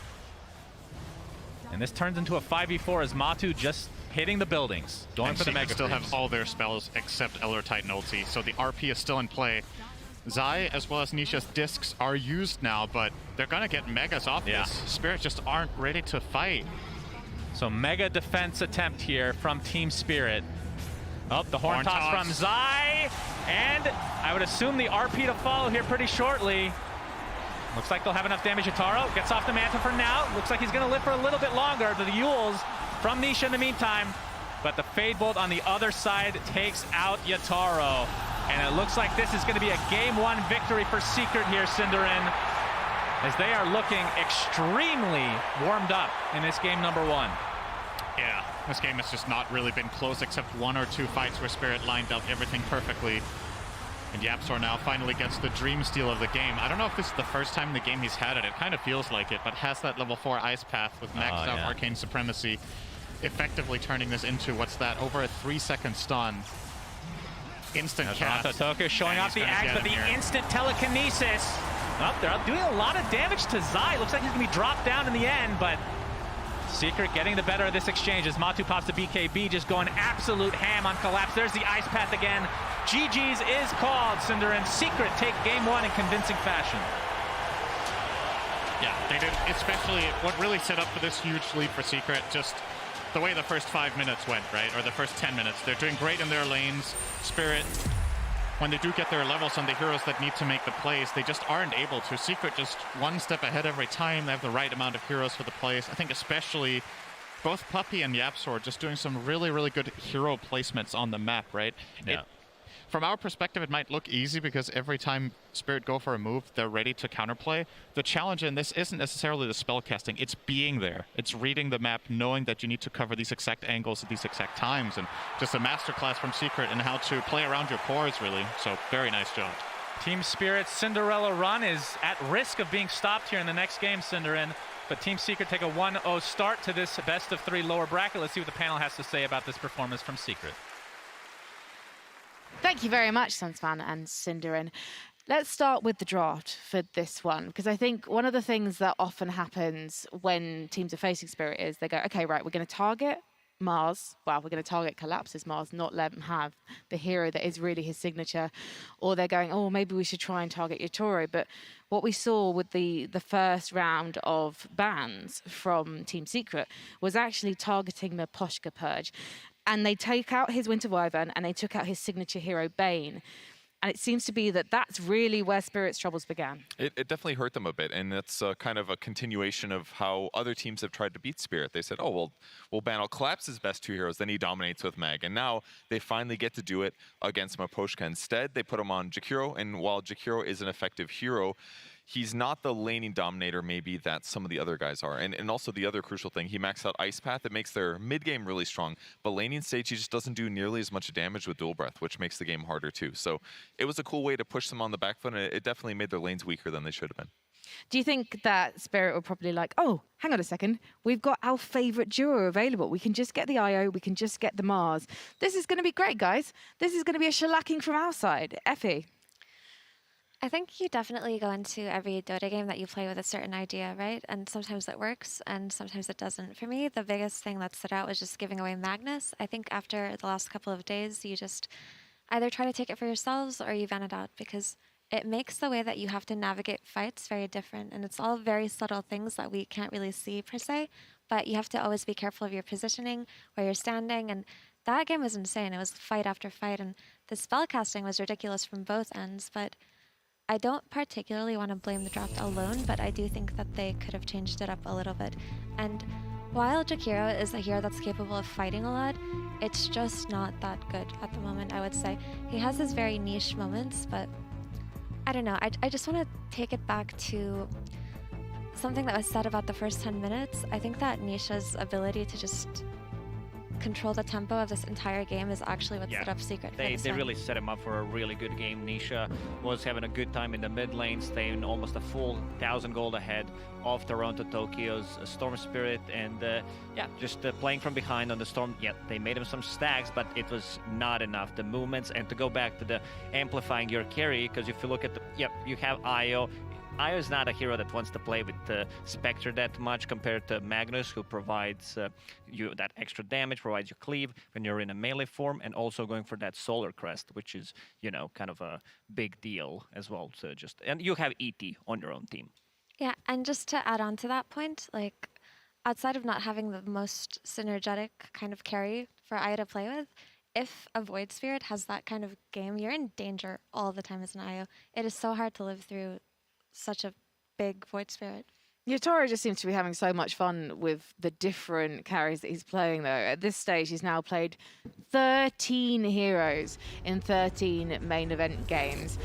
So the question is he going to be going for a pick we've seen before for this next game? Yeah, they might just pick another hero for him if it's available, because for the long duration of time, there has been this meta carry where you try to counter a certain lineup with, just picking stuff. How do you counter this? Like, you don't know what he's gonna play. It's very hard to focus on him. It's very hard to go into this matchup and try to prepare anything because you have no idea what he's gonna play. But there's also a bit of an extra spice coming into this matchup because you have, Toronto Tokyo in one of the pub games. He said to Matumba, man, see you at TI. It's gonna be 2-0 for us in 20 minutes. So far, it didn't happen, so I want to see them bounce back. Can I just shout out to production, you the real MVP, for trying to get that Spectre to fit somewhere on the graphic. It was also predicted by the draft panel that Secret just had this late game unbeatable damage. Was there a point where just Spirit didn't have the availability to come back, or did you maintain hope, Purge? The last 20 minutes of fights looked hard because you want to kill Terrorblade, but they didn't quite have the best disables to do it. Like, if Mars gets on him and they spear combo him and they jump on him, it can kind of work, but the Spectre versus TB matchup isn't very great for Spectre at many stages unless you get really far ahead, and there's always the threat that he's going to sunder somebody, so it's there's just a lot more danger when you're trying to get those really important kills. And the other thing was that they just kept chasing around the Void Spirit consistently. Like, Storm jumps on him, tries to catch him, he casts Dissimulate, then he jumps this way, then he jumps that way. You spend all this time chasing the guy, but it's you also need to kill TB in the meantime because he's killing somebody else on your team. So they picked the wrong target. Yeah, I can see what Team Spirit decided to go for with this kind of a draft, having a global presence with IO, Storm, and Spectre. But the Team Spirit heroes, Team Secret heroes were really good at just standing the ground and taking a fight. You have this, super farm TB who can always use the Sunder, and Spectre, as you mentioned, it's really not a good matchup against the Spectre into TB, into ET as well. Also, one cool play there is Puppy. He was holding a Fang Grenade. Usually we see Shaker, who is the one, the primary one. This might be even a better one. The two supports, they die in one hit plus Fey Grenade. Effie. Yeah, no. So I wouldn't say that they picked the wrong target. It's just that there were too many targets, really, because, again, going back to that lead that they got in the first 10 minutes, typically you don't want your games to go that way against lineups like in Snowball. And just to take it back a little bit, we were talking about the Magnus factor. Just the hero's existence and the way to play around him makes it so that the fights are always going to be a little bit awkward for you, who you're going to go on, where you're going to take it, right? These things that we don't see may look a little bit objectively like, oh, why this guy? But that's just the strength of that hero. It's a very subtle kind of threat on the map all the time. Well, while Team Spirit may have somewhat limited experience here at the International, their opponents, Team Secret, have been here countless times before. So let's find out some of their favorite memories. My favorite memory from International that I myself attended, you could always say that it was TI7, the grand finals, but really I felt like it was the turning point for me in that particular tournament was our series against Virtus Pro in the lower bracket. GG, well played. VP realized the truth. The truth is Team Liquid will eliminate them from the International and advance forward into the next round of the lower bracket. After that, it was kind of meant to be to win the whole thing. For me, yeah, they're kind of intertwined, these two moments for me. One of my favorite memories is obviously that I won the TI that I played in. So the first one, I mean, hands down, obviously, comparison to the losses of the other ones. The feel of TI1 was that it was definitely unique. Some things felt very professional, some things did not. The Chinese, they started a strategy, which was every time you died, they would make loud noises on their desk. They would hit it so hard that you would feel it from in the other booth because the desks were connected. And so they said, don't do that. We also, started kind of jumping around every time they died, or because they would see us. They would literally see us when we would kill them and jump around in our booth. So yeah, they kind of put garbage bags on the windows so you wouldn't be able to see. So no noise, didn't see the enemy, and that's that's how it went down.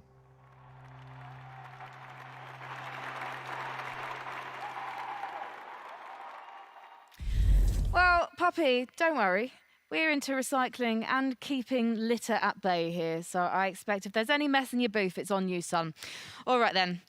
Secret looked hot to trot in that match against Spirit. Clearly, they've been doing their homework. They've been seeing everything that Spirit have been throwing at their opponents. Is there anything now that Spirit can do on the flip side, maybe to try and exploit some chinks in Secret's armor? Effie?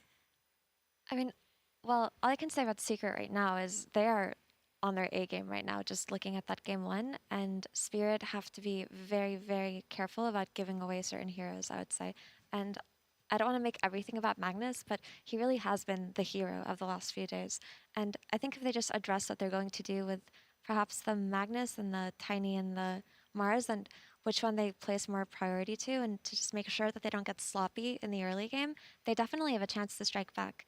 And losing one game, it may have offset their momentum a little bit, but I do think they're capable. They just kind of need to take a deep breath and regroup here.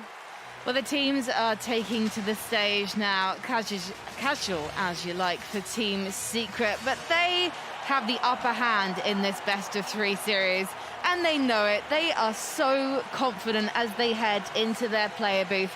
But Team Spirit, when they came to this tournament, they were expected to maybe make it to, obviously make it to the main stage, but top 3, they surprised us all, and they would be more than delighted to surprise Team Secret today. Now, we didn't get a chance to talk about it much earlier, but Team Spirit and Team Secret boast these incredible, electrifying, flashy carry players. How do you expect this next Matu and Yutoro matchup to go, Lacoste?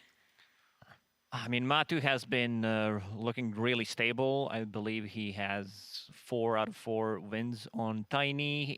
One of the also comfort heroes that he played really well is Ursa, even though it's only 50% win rate so far at the TI. I like the aggression that they make with the hero. Usually when they are playing Radiant, you need to ban it out because of always that Roshan threat that he provides. And Matu, I mean, it's just, Matu kind of a style where he will find the farm. He will play with the team. One of the reasons why he is so farmed is because they enable him. They enable him so much, and also their offlaner Zai doesn't take that much farm on the mat. One of the reasons why Matu gets a bit more, and also Yapsor. It's an interesting point that you make then about the farm, because that's one of the things that I learned first about Team Secret is they're a team that is much more flexible, it sounds, in their farm priority than other teams, Effie. Yeah, it feels like sometimes they just kind of create gold out of nowhere when you're watching a Team Secret game. But I think that just goes back down to their strengths of being able to play defensively when they have to and being able to hold their farming areas, right? Team Secret play best in situations where the enemy kind of feel pressured because they're all farming so much and they run into them, so they make a mistake, right? And that just comes from their ability to read the map better than others, maybe due to experience, due to Puppy's leadership, but it just feels like when it comes to map movements, they have that down more than any other team. And Pej, how would you compare Collapse to Zai? Because Zai has so much experience. He's clearly one of the most intimidatingly clever players I think I've come across so far. And then you have Collapse, who we can see on screen right now. So maybe they'll talk about him on the draft panel.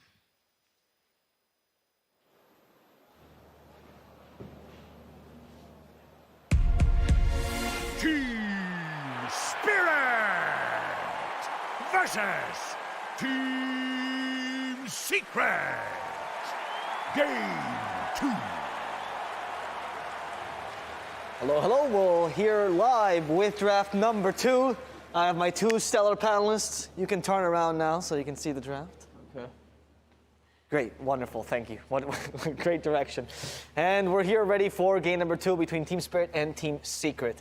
BSJ, before you gave us a great rundown of what the game would happen in the game. As you said, Team Secret just needs to hold down in the beginning, and then later on, they'll be able to come online. Yeah, I think that's what happened. You saw the Team Spirit's team fight. Like, despite their effect that they were down by 7K, 8K gold, they were still able to get some crucial kills and some crazy ice paths from Maposhka that I think kept them in the game.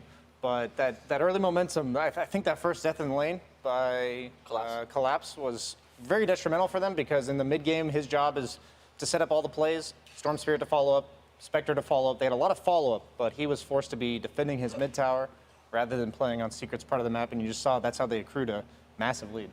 There's a lot of Spirit team fighting too. I think a big thing that we thought during the draft that they were going to do was kind of play the map more. But it really is in Team Spirit style to just run at you and kill you in team fights. So perhaps lean more towards like team fighting heroes in this game is an option for them. Not that Mars is particularly bad at team fighting or anything, maybe a little bit more. But if we're talking about the style of Team Spirit, we always think of them as group up around the mid-game timing with a strong carry, team fight as much as you can, and win the 5-on-5 engagements. And that is not what this draft looked like. So are you saying that we want to go back to basics, Jenkins? Yeah, I think so. I think that's fair. You know, Wisp being banned out perhaps makes the Mars a little bit less of an option that's appealing. Perhaps So you want- Tidehunter could come out. There you go. Yeah, we got a Magnus on Team Secret, of course, looked great in the previous game, even against a hero that's considered to be somewhat of a hard counter in the Spectre, or definitely a hard counter. It's just that this new style of Magnus that people are playing, it's not necessarily countered by Spectre in the same way. Like, Magnus isn't really about team fighting or just team fighting anymore. It's also about the repositioning element and pickoffs. We got it. There it is. Okay. So now, what do we do against a Tide, BSJ? You want some way to easily counter the Kraken Shell. We've seen Silver Edges, we saw the PA. I'd say Disruptor's a worthwhile candidate here. Doom is probably not on the table here because you would have like a shown mid lane and off lane first two picks. But just straightforward, ease of execution. We use this spell or this combination to kill the Tide. Teams like Team Secret, like yes, they're going to value strategical advantage, but ease of execution is always something you want to consider at this main stage of TI.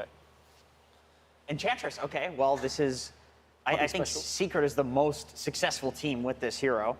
They absolutely snowball the lanes with Enchantress and then just have a monstrous mid-game. And I would assume that Spirit has some sort of preparation for this, that they're going to be second phase picking, or maybe they think that this Tide hero, the way that he team fights, the way that he groups up early is something that can deal with an Enchantress. You know, you can stand in front of a tower, for example, and not get pushed early. I don't know how much in trouble I'll get for talking about what Seb said behind the scenes, but the offlane meta is Helm of Iron Will right now. Pretty much every offlaner is either building Armlet or Helm of the Dominator, which allows them to get that early sustain, the 6 armor and 6 HP regen from such a cost-effective item. And what that does is it allows the 4th position, in this case the Lion, to roam on mid and give a lot of momentum to the mid laners, such as these spirits, the Storm Spirits, the Ember Spirits. And what Enchantress is so good at that most other 5s cannot do is she can harass the offlaner through the armor that the Helm of Iron Will gives you. The impetus is pure damage, and she also does a lot of harassing the early game, which delays your ability to get that Helm of Iron Will. If you saw last game, Zai, he went for the Tango Quelling Blade straight into the Helm of Iron Will, and that's a kind of build that a lot of offlaners want to go for, but it's quite difficult against a hero like Enchantress, who's so powerful early and then also breaks down that timing with the impetus. It's a kill hero as well, right? So if you have anybody else show up with an Enchantress in the lane, like 4 position Earth Spirit, I don't know, like any 4 position, you're going to get a kill on the Tidehunter. And then you also, like if there's a carry, you and the carry alone can kill the Tidehunter just because there's so much damage. There's a creep to go in front and body block. I think, you know, you can enchant, which of course can be purged off, but the purge is not that good in the early game because it requires so much HP. So that's not super effective. So the Enchanter has become quite popular for Secret, but we haven't really seen other teams pick up this strategy too much. What is it that makes it so special about this team? You just have to be an Enchantress master. She's not a hero you see some other team pick and you're like, oh, we can try that out, it's gonna work. We were talking about how many permutations of the map that you can play purely based on the creep you get. You know, if you get a Wildkin, you're gonna look to pressure towers. If you get the Hellbear Smasher or the Centaur, you might be ganking with it. If you get the Satyr, you might be harassing or burning their mana with the blue one. Yeah, it's like, there's so many different things you can choose to do purely based on the RNG of the camps. And it's not a matter of which one's better than the other. It's like, okay, I've got this iteration. What am I going to do with it? There was a point in the NADPC where I remember that Enchantress had quite a low win rate, and the pub win rate was like 42% too, pro level pub win rate. And then people started copying like the Puppy and some of these like European teams rotating towards the mid tower at 5 minutes, where a creep with that much armor is too strong for a lot of lineups to deal with. It's like the earliest tower pushing timing that you can really get out of that enchant. And then the win rate skyrocketed in DPC, and then it skyrocketed in pubs as well from that single rotation, because the earlier you do a rotation, the more impact it has because of the butterfly effect on the game. And so I think it's little things like that that make good Enchantress players good at the hero. Tanking the tower with your heal, things like that. So while most people would consider this hero like a micro-intensive, very mechanical hero, you're talking about the tactical implications. Super macro. It's actually a very easy hero to play. I mean, you're microing one thing. Yeah, and you can just send it down a lane, and it's really about, like I said, like using the catapult timings, and then late game you're just kind of walking in and dying and then buying back if you're Puppy. I think this is a really cool pick for Willow because it's a support that can solo kill Enchantress with even just like a +1 stun, and she might even be able to do it with just the Bramble, but the Bedlam doesn't get slowed down by Untouchable, even though it is technically attacking. But Team Secret also is likely to take a Spirit hero for all the reasons I talked about with Enchantress, and you could potentially do Willow Puck, which the Terrorize Fear combo with the Coil on 4th pick for Spirit. So I think they're setting up some potential, like, 5-head, this is what you're going to pick, we know what you're going to pick, pigeonholing you into a specific hero, and being ready to deal with it. And the comfort pick as well, because that's Miroslav's best hero, traditionally. I like the Willow here too because it's a Yule's buyer and a 4-staff buyer versus the Magnus. So it gives you some sort of way of dealing with the Horn Toss, which I think a lot of people, that's the thing that they're questioning. Like, okay, how do we deal with this hero? It's not really, let's pick purges and dispel the RP. Nobody cares about the RP anymore. It barely matters. It's all about that Horn Toss. So a hero that can pick up both of those items and a hero that will also get in there where you can Yule somebody, because that's a pretty short range. And there are other heroes that might pick up a Yule's, but like Willow goes in the fight because she can press W and she's just immune to everything. We might also see a Morphling, though, with the Willow. Oh, that's true. Wouldn't you be able to also set up the Bramble Maze a defensive way so that Magnus can't just jump and skewer? Yeah, even if he skewers through it, like he gets stuck in one of the Brambles, and it gives you some sort of follow-up, some way of killing him. Yeah, for sure. You get the Juggernaut now for Team Secret. What's the reason behind this pick? It's just so good against Willow specifically. It's a Jug Mag combo. Yeah, it's just a free Jug game as of now, and it's similar to what we saw last game with Matu's Terrorblade, is they had to pick heroes that killed it after the draft. So it's a hero that its innate survivability mechanic has not been dealt with, which makes it so there's much more limitation. Like, I wouldn't want to pick Puck now if I'm Team Spirit. I wouldn't want to do that combination because Jug's one of the few heroes that can get coiled and not really care for the majority of the game. Oh man, okay. That's a combo. Yeah, imagine a Grimstroke. Okay, like if you name the 2 most difficult lanes to lane against as a Tidehunter or even generic offlaner, Juggernauts in both of them, and then it's probably Grim Jug and probably Enchantress Jug as well. The only other here is like maybe CM or Jug. Lich Jug, something like that. But I think both of these heroes are worse than Lich, though. Like, you basically have the 2 strongest Jug lane pairings. If there's ever a rotation to this safe lane, it's like a guaranteed kill. And I don't even think it's necessary to have a rotation to the safe lane, because Ench Jug will dumpster a Tide. So I'm curious to see how Team Spirit deals with this. There's the Morphling. Good job, ESJ. Now that the combination's off the table, this is the first duplicate hero, by the way, for Yatoro throughout the entire main event. Something to keep in mind. He did cap out at 13. The dire straits now. Maybe the millions of dollars potential is better than the memes of picking a different hero every single game, but... You mean the pride of winning TI, because they don't think about the money. Players have never thought about it. Sorry, the pride of winning TI. Thank you. And I think what I want to see from Team Secret here is that Magnus has really no way to pressure Morphling in lane as he gets like level 3 or 4. So I would expect them to start the Grimstroke top, and then when we talked about the Helm of Iron will timing where Mag, he's not going to pressure the Morphling, but he's going to do his own thing. He's going to survive on his own. They'll rotate to the Jug lane in order to get him the momentum with that Inkswell. So that's a specific rotation that I'm looking out for Team Secret. I want to make a point, if we go back earlier about Grimstroke Jug, that most people stop playing Grimstroke because of the Inkswell change, I guess, right? Where now it takes longer to get the stun off. Yeah. But this might be the one combination where it's actually beneficial, because getting the movement speed buff on Jug for longer, especially against heroes like Tide. Yeah, well, you get longer spin on them, and then it's like the spin you're not hitting anyway, so they don't need to be stunned. You're just click move it. You're just moving on them. That's literally it. Yeah, it's really strong. I'm worried though for Spirit that they do get a Morphling illusion from this Grimstroke that presumably is going to be a 4 position here. So that will be a very early Morph illusion. But then on the flip side, the Willow Morph combination doesn't exactly have great counters in general, just because it's one of those like extremely strong combos. A lot of teams were first facing it for a while for that reason, because it requires like an entire draft to counter. So just getting a Morphling illusion is not like, oh, the game is over by any means. They also have the budget disruptor from Grimstroke, the Phantom from his second ability cannot be dispelled by Tidehunter Kraken Shell. So that's true. You can afford to use that in fights. It'll buy you an extra couple seconds that he's going to have to use to hit that bug off. And that might be just enough for them to ignore the Tide long enough to bring down some crucial targets like the Morphling. I do think with this draft for Team Spirit, if this goes to like 30 plus minutes, they could completely crush Team Secret. At least with these current heroes that we're seeing here. There is the Mag and Jug where you're gonna have the Empower, so there will be like a presumable item advantage. But if these two teams are on an even playing field and it's 30 minutes and they have the Willow Morph, there is nothing currently to deal with that. And they're gonna do enough damage to completely obliterate a Jug. Like, what is Jug gonna Omni Slash a Morphling? He's got 6 different ways of getting out of it. He just becomes the Willow and presses W, and then he's fine. I expect the Jug to probably go Diffusal this game. It's so good against both of the supports. Even though Willow, you won't be able to hit her, you can do full damage to her through the spin. One of the few carries that can do that. But then also just the mana burn against Morphling now, the fact that Morph takes mana. As a, or attribute shift. Yeah, Tide as well, honestly. You spin on the Tide, you drain his mana, and it's like you don't even need to kill him. He just has no mana. I wouldn't be surprised by like Yasha or Falcon Blade into the Diffusal. Yep, sure. Just to ramp up the pace, like you said, because once we get to that stage of the game, Team Spirit's representing the same threat that they had last game with this immense amount of team fight, like 1 or 2 item timings. But then you saw Secret, they're all about that laning stage dominance, turning it into a mid-game dominance. There's the final Spirit here that we're talking about. Area damage against Dark Willow, pretty decent mobility, good magical burst against the Morphling. Probably the best Spirit hero you can run here against a potential puck counter. Yeah, for sure. Because you can get the Yules, which of course you can set up for the puck. You punish phase shift with your Remnant. Yeah, 100%. It also pairs really nicely with the Grimstroke because you can put the bubble onto Nisha, runs in, gets that huge stun duration.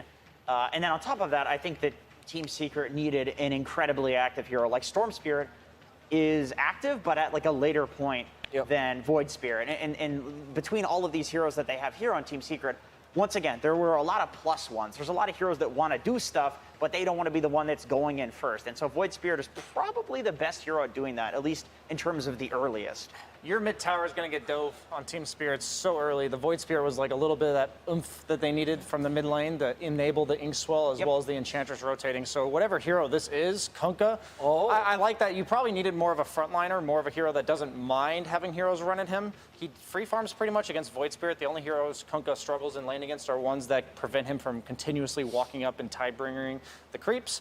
So I think that's really good for them here, but it's a matter of it's those first 2 rotations I'm looking out for from the Secret supports. The first rotation to Jug's lane in order to kill Collapse with the Inkswell, and then the second one diving Tokyo's mid tower. So if either of these cores on Team Spirit suffer early, I don't think the Morphling's gonna have time to get to his Ag Scepter timing. And not only does Team Spirit have the lore going on, where they have Tidehunter Kunkka, and then they have the water in the Morphling. Wow. Yes. Also, that's very good. Tidehunter and Kunkka, it's very disruptive in team fights. I don't know if you guys have fought against Double Ravage and Torrent Storm in a game, but it feels like you're just always stunned. You can't walk into fights, and you can't even get a BKB or have Jug Spin or anything like that because it just covers too much. If Spirit goes late game, it's an easy game. Well, we're going to see what Secret's coach thinks as Reaction Slacks is there in the sidelines about to ask Heen some questions. Hey there, Heen. Thank you so much for taking time to speak to us. Grimstroke, not the most popular hero this tournament. You seem pretty confident picking it. You think it still works in this lineup? Well, we haven't played it so far in this tournament, so we're about to find out for ourselves. It's just that at this point in the tournament, we've kind of developed a feeling for heroes without even playing them. It's just we're confident, though. How's the team's energy right now in the booth after game 1? Are they ready to continue this?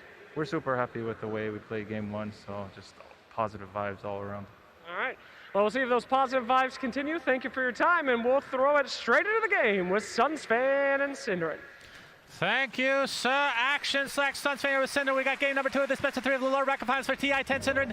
This is going to be a good, juicy game. I can feel it. Yeah, for sure. Can you? Yes, I feel it. Are you feel sure? It very much. Yes, I do. I feel that these 2 teams are going to be playing very, very differently. And interestingly enough, it's not really a flip of the last game exactly, but the team that feels more on a timer is now on the other side, right? In the last game we were debating, okay, Team Spirit, you know, you're going to look for these skirmishy fights, you're going to try to play fast, and Secret will eventually outmatch you and have stronger team fight in late game. This time around it might be the other way around, and Secret will need to play a little bit faster probably. The good news for Secret is when it comes to winning early games, there is a guy on a hero in the pink slot right now that has a very high impact in general when it comes to that. Puppey on the Enchantress can be absolutely disgustingly strong early on in the right conditions. And I see this as the kind of game where Enchantress can actually shine. You're not playing against anyone who deals with your enchanted creep. You have really good lane partners to gank for in the Magnus, the Void Spirit, and the Jugger. So all eyes on Puppey, I think, in this game popped. to get Secret ahead. We got the Earth Spike to come out onto Zai with the Bramble to follow. He is forced to skewer, but will live through the day, Cinderman. 30 seconds to battle. He'll be able to walk back and should be able to be fine to help contest these bounties, I would assume. Not sure if Team Spirit's going to stick around for a while, but do get some good damage to start this game out. So looking at the lineups, obviously Morphling, Dark Willow, that is a combo that I wouldn't say it's quite at the same level as Earthshaker, but it's close. It's really, really good. Collapse is going to run into trouble. Yep, that is trouble.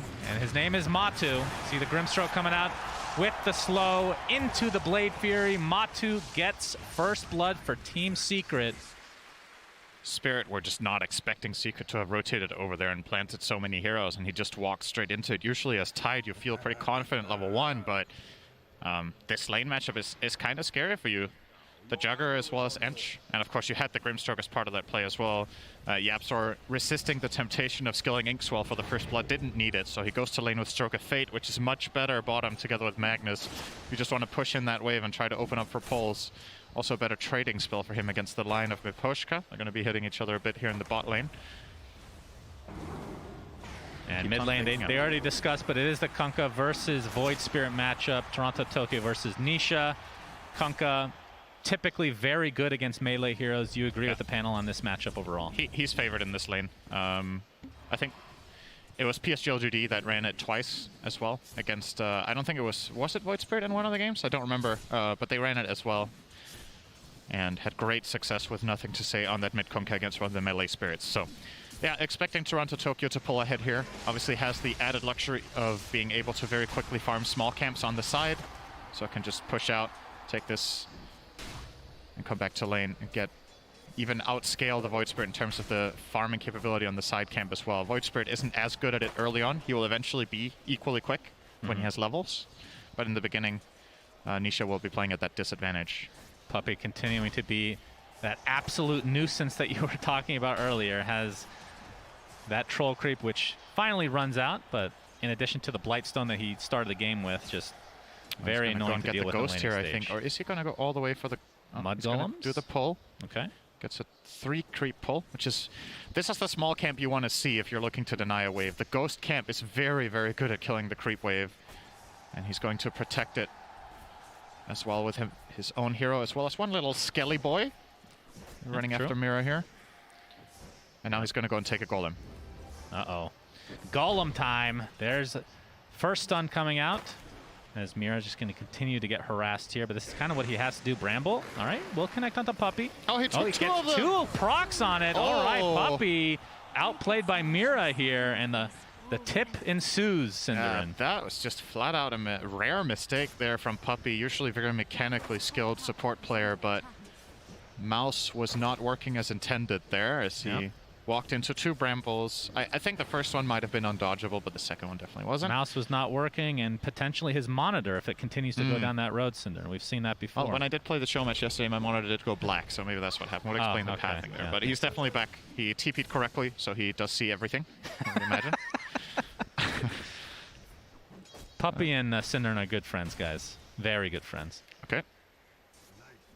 I believe you. One thing I do want to mention, Cinderin, the Grimstroke here. Yep. You talked about how the Phantom's Embrace is really good against Tide because he can't crack and shell it off. What about like late game potential with like Dark Portrait against a Morphling? That does sound very good. That is very good indeed, yeah. I think it's something Yapzor will be considering.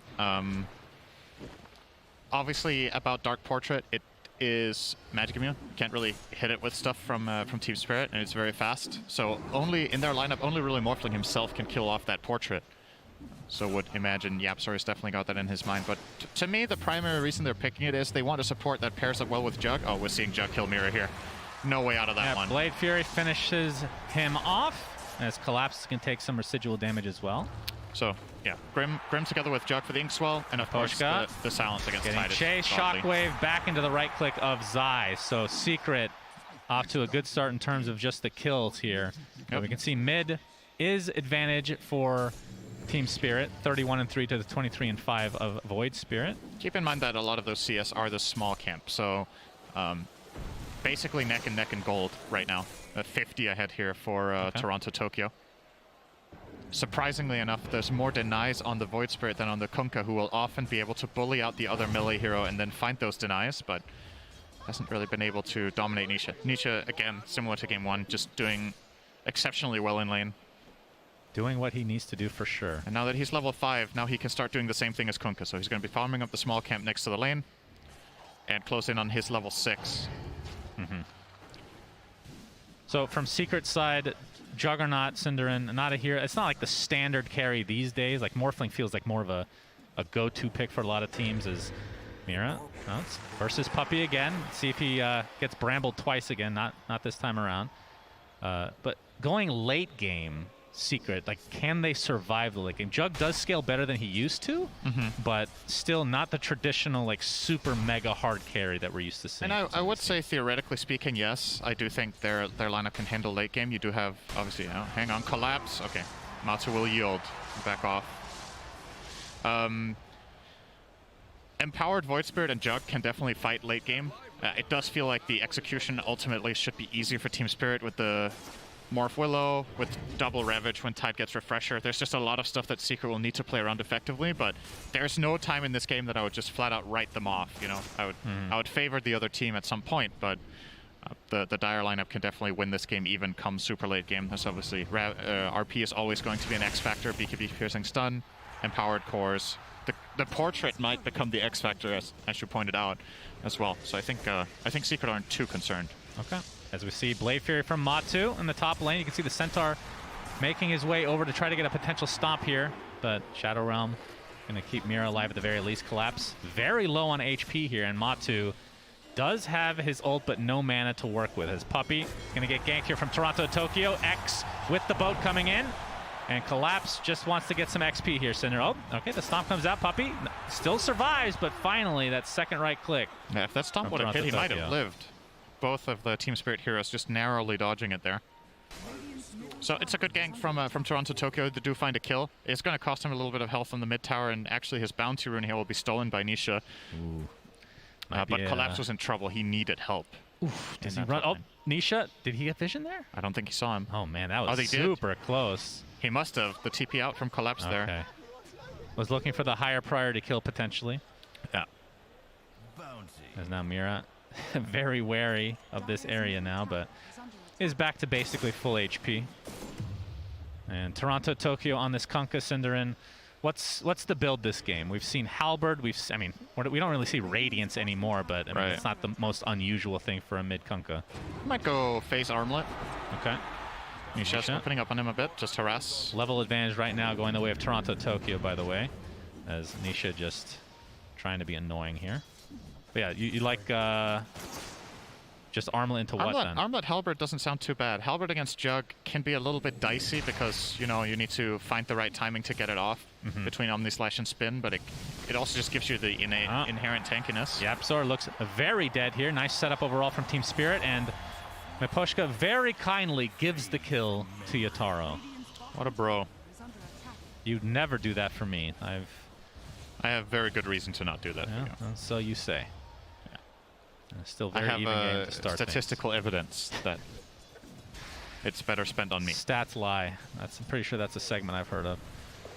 Collapse now level 6, so Ravage is good to go. It looks like bottles can be refilled here in the mid lane for Nisha. So what's the go time for each team? Is there a certain item? Is there a certain level? Toronto Tokyo. Potential gank on Toronto Tokyo, taking heavy damage. Still has his boat to work with. And here it comes. The rum buff is there, but Astral Step is going to do a lot of damage. In the meantime, the reinforcements have arrived. Look at the Tiebringer just destroying Yapzor. And there's the Curse Crown into the right click. Mir actually gets credit for that one. It's a 2-0 as Toronto Tokyo being pursued by Zai. Not able to find an RP, though. And now Puppey is going to take heavy harassment. In addition to this, Tiebringer with the X into the Torrent. That's going to be 3 kills potentially going the way of Team Spirit, but there's the RP to try to counteract this. Zai gets it off onto Mira, but the Shadow Realm keeps him alive for now. The Hadouken is coming from the Seder Tormentor Cinder, and the Skewer's going to miss, but the Shockwave into the Hadouken. Puppey gets credit for that one. What a sick combo. Shockwave into Shockwave. That's right. They didn't have a new name for that one. That's why I call it Hadouken. Is that the only spell that... That's a terrible time for trivia because we have an X into the Torrent again. Toronto Tokyo won't be able to find the kill here, but is wreaking havoc right now on Team Secret. Such a difficult hero to kill in general, especially once he gets that boat off with all that damage mitigation. Spirit had a very good read there of how much they could get away with on Toronto Tokyo. Very nicely done, and they do come out victorious in that fight slightly. And with RP down for another minute, Secret will probably just chill, farm, and more than likely look to stack up some more Ancients. They haven't really stacked yet, and I think now is the time that you want to start building up for Jugger to really start making some progress. Puppey will stack both camps here. Leave the bounty. No, he will take it. Change his mind. And this shouldn't be a surprising thing for Spirit either. In the next couple of minutes, they will want to try to invade that triangle.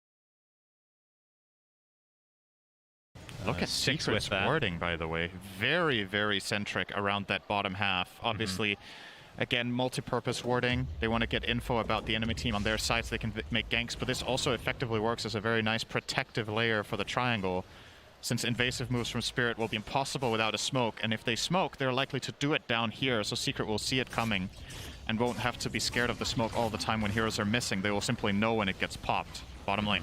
Yeah, Matu trying to push here. We see some TPs here. There's an Earth Spike into the waveform with Toronto Tokyo making his presence known, but the healing ward does go off for Matu, keeping him alive. Looks like he'll be just fine as a result. Zai does get X, though, after the skewer comes through. Gets the RP off, though. That's against a counter Magnus, it looks like, as Yataro jumps in with that waveform, but the double damage on Nisha. He's going to get waveform into death. Big death there for Secret. Nicely done from Team Spirit, knowing their limits. Yeah. Great Hex from Miposhka there. As soon as he comes out of that Dissimulate, gets instant Hex, doesn't get a chance to use the second Astral Step. And they do find a kill, defend their tower effectively with this, at least for now. They will expend a lot of spells for it, however. Only Ravage is really online. I think if Spirit want to hold this tower, they need to bring down Tide now, or they're likely to concede it. Secret are kind of sticking around. They seem a little bit indecisive, but... Oh, they had a feeling there was a ward. They're going to find that one. Smart. Yeah. Matu will be fine here. We did see Morphling turn into Magnus Center. That is kind of hilarious. You waveform in, you skewer them back. Yeah. I mean, this early on, that's basically like having a Blink Dagger. That has pretty high impact. You get empowered, too. Yeah, true. It's pretty strong. Yeah, Nisha. On Morph. See the smoke coming in from Team Spirit. Looks like Nisha is going to be their target of choice. A very slippery hero to find, though, but that's what X is for. But Nisha already on his way to his jungle. Yeah, going for a different build this game. This will be a little bit harder. They can get the Torrent to start things off into the Earth Strike and the Finger. Nicely done from Team Spirit. Blade Fury did not go off in time for Matu. Yeah, despite all of those wards Secret had earlier, 2 of them either got expired or dewarded, and they just did not have the read that this play was coming in from Team Spirit. Very nice with the Torrent opener. And the burst. And they're going to just rotate straight back down to bottom to try and still defend this tower when the Jugger isn't here pushing. First of all, they knew that he was in the triangle because he wasn't pushing bot. And now that he's dead, can very easily hold this with the primary pushing hero of Secret on the sidelines. Team Spirit will defend that bottom tower, no problem. And in terms of item progression, Toronto Tokyo pretty close to BKB, just the recipe away right now. Going for a very early one, so double bracer BKB, extremely tanky on him. Yeah. Not very often you see BKB this early. What are your thoughts? Yeah, I don't know how good it is in this game. It's really against the Void Spirit more than anything. Primarily Void Spirit, a little bit of the Grimstroke silence, you know, but it's not... I don't think this is an obvious key BKB game. But I think maybe what Team Spirit are planning for is just to feel really strong approaching that mid game so they can just group up and go fight and have a clear front line in both him and the Tide.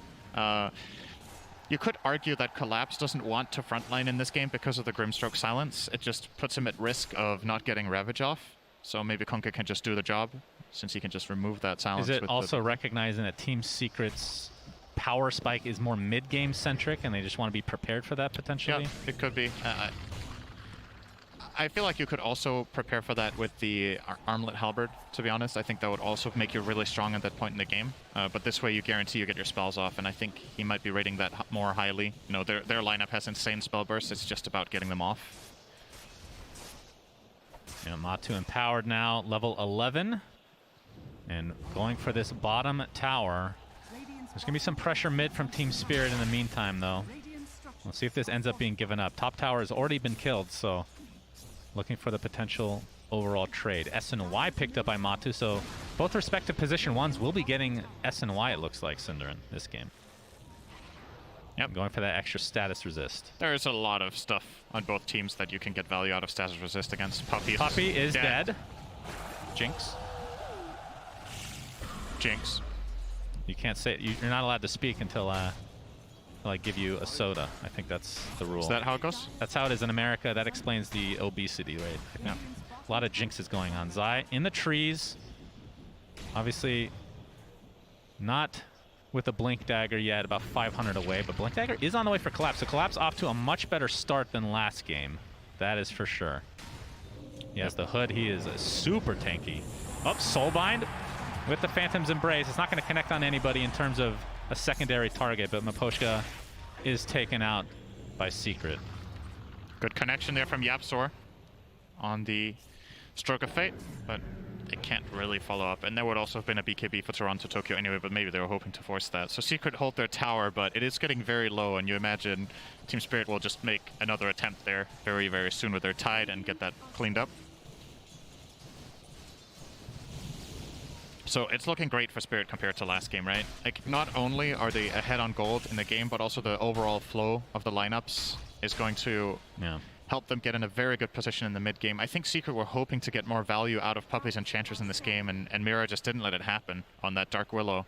Contested him a lot, got the kill like we talked about earlier, and slowed him down and made sure Collapse still, despite playing against a very hard lane, in my opinion, for Tide, he did completely fine. And they're just rolling off the back of that. Secret probably will have to be cautious with fighting for a while. Yep, for sure. And it's unfortunate because when you have a Juggernaut, you kind of want to, I mean, it is, like you said, an empowered Juggernaut, so you will be farming at a much higher rate. Doesn't have to go for, like, I mean, we've seen Battle Fury way in the past, but more Maelstrom or Echo Saber type builds. Just straight for the tanky S&Y because you can take advantage of the cleave from Zai here. But we'll see what Secret wants to do here to try to get back in the game. It's not exactly an insurmountable lead by any means. But anytime you have a Morphling and you're off to a good start, that usually bodes pretty well for the Morphling team. And I would assume he's going to go E-Blade first before the Ag, so that's when Shadow Realm really becomes completely filthy. And I believe it works with the talent, if I'm not mistaken, right? The waveform striking through targets. Yes. Level 20 talent. Oh, God, yeah. So looking forward to that one. Morphling is one of the gotta be one of the hardest heroes to balance in the game. Yep. Along with Rubik. Well, Rubik is more bug fixes than anything, actually. And here goes the mid tower. So Toronto Tokyo will get it. Secret will annoy him a little bit with the glyph. They might as well. Actually, they're gonna back off. They were worried that Secret were turning this into a fight. So showing a lot of respect here. That was a one hit away, and now it's gonna get denied instead by Yapzor. Damn, respecting the Blink RP potential. Might be it. I feel like Kunkka was pretty safe there, but there is the risk, I guess, of getting Blink Skewer RP'd and then Omni-Slashed under the tower. So perhaps they're...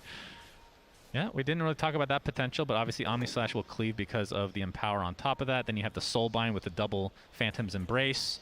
They do have good Wombo combo potential. But Team Spirit's still sporting this 3K net worth lead. And we can see Toronto Tokyo working towards an AC, so going for even more tank and obviously some damage to go along with that. Has Spirit Vessel almost done on Mira. All right, Toronto Tokyo. Oh, not able to save his teammate. Mira gets taken out by Nisha. Really wants a high five, does Nisha. Not even his teammates high-fiving. He's like, well, Puppy's probably like, you know what, just let that go on cooldown. I don't want to mess with Not this only anymore. playing solo mid, he's Top. just solo in the game. There's no one else in it. I wonder if bots will just high-five you barely back. dodging everything here, Miposhka. Tranquil Boots, Windlace helping out massively there to just run away. If either of those spells hit, he is dead immediately. Well, yeah, Secret do get a pick on Mira. It's something. Still, it feels like Spirit are pretty comfortable with just farming up their Morphling in particular. I think maybe when he hits the E-Blade is when they will be looking to play a little bit more aggressively and fight. Yeah, I feel like the pressure is on Secret to start something. I think, like you said, Team Spirit more than happy They to will. farm Zai. Inkswell with the skewer. I think he overshot his blink. So obviously the range penalty when you click the blink too far away, and then you can't really do the shockwave skewer combo off of that. So Mira will get away. A very slow-paced game for Secret, as Team Spirit are sitting pretty right now. I thought that with the Blink Dagger on Zai that they would try to get a little bit more aggressive, but hasn't come to be. Is there something that, like on Matu, that they're waiting for? Because looks like Scotty is the big ticket item for him, only a point booster away essentially now. Oh, hang on. We are have a approaching smoke. Rush. Team Spirit. Oh, the Aether Remnant does spot them. We'll see if they notice, if Secret did notice that. It looks like Nisha did. Yep. Oh, he's going to get ravaged, though, into the waveform and blown up. Noticed it or not, Cinderin. He's dead. Yep. I still don't know after that whether he noticed it or not and just got surprised by how quickly they found and killed him. But it did feel like a defensive remnant you placed to avoid that exact play, and then you still got hit by it when you got the vision. But well, it is ravaged down. Secret will try to get a tier 2 tower bottom out of this. Yeah, Toronto Tokyo just doing the old X marks the spot shenanigans.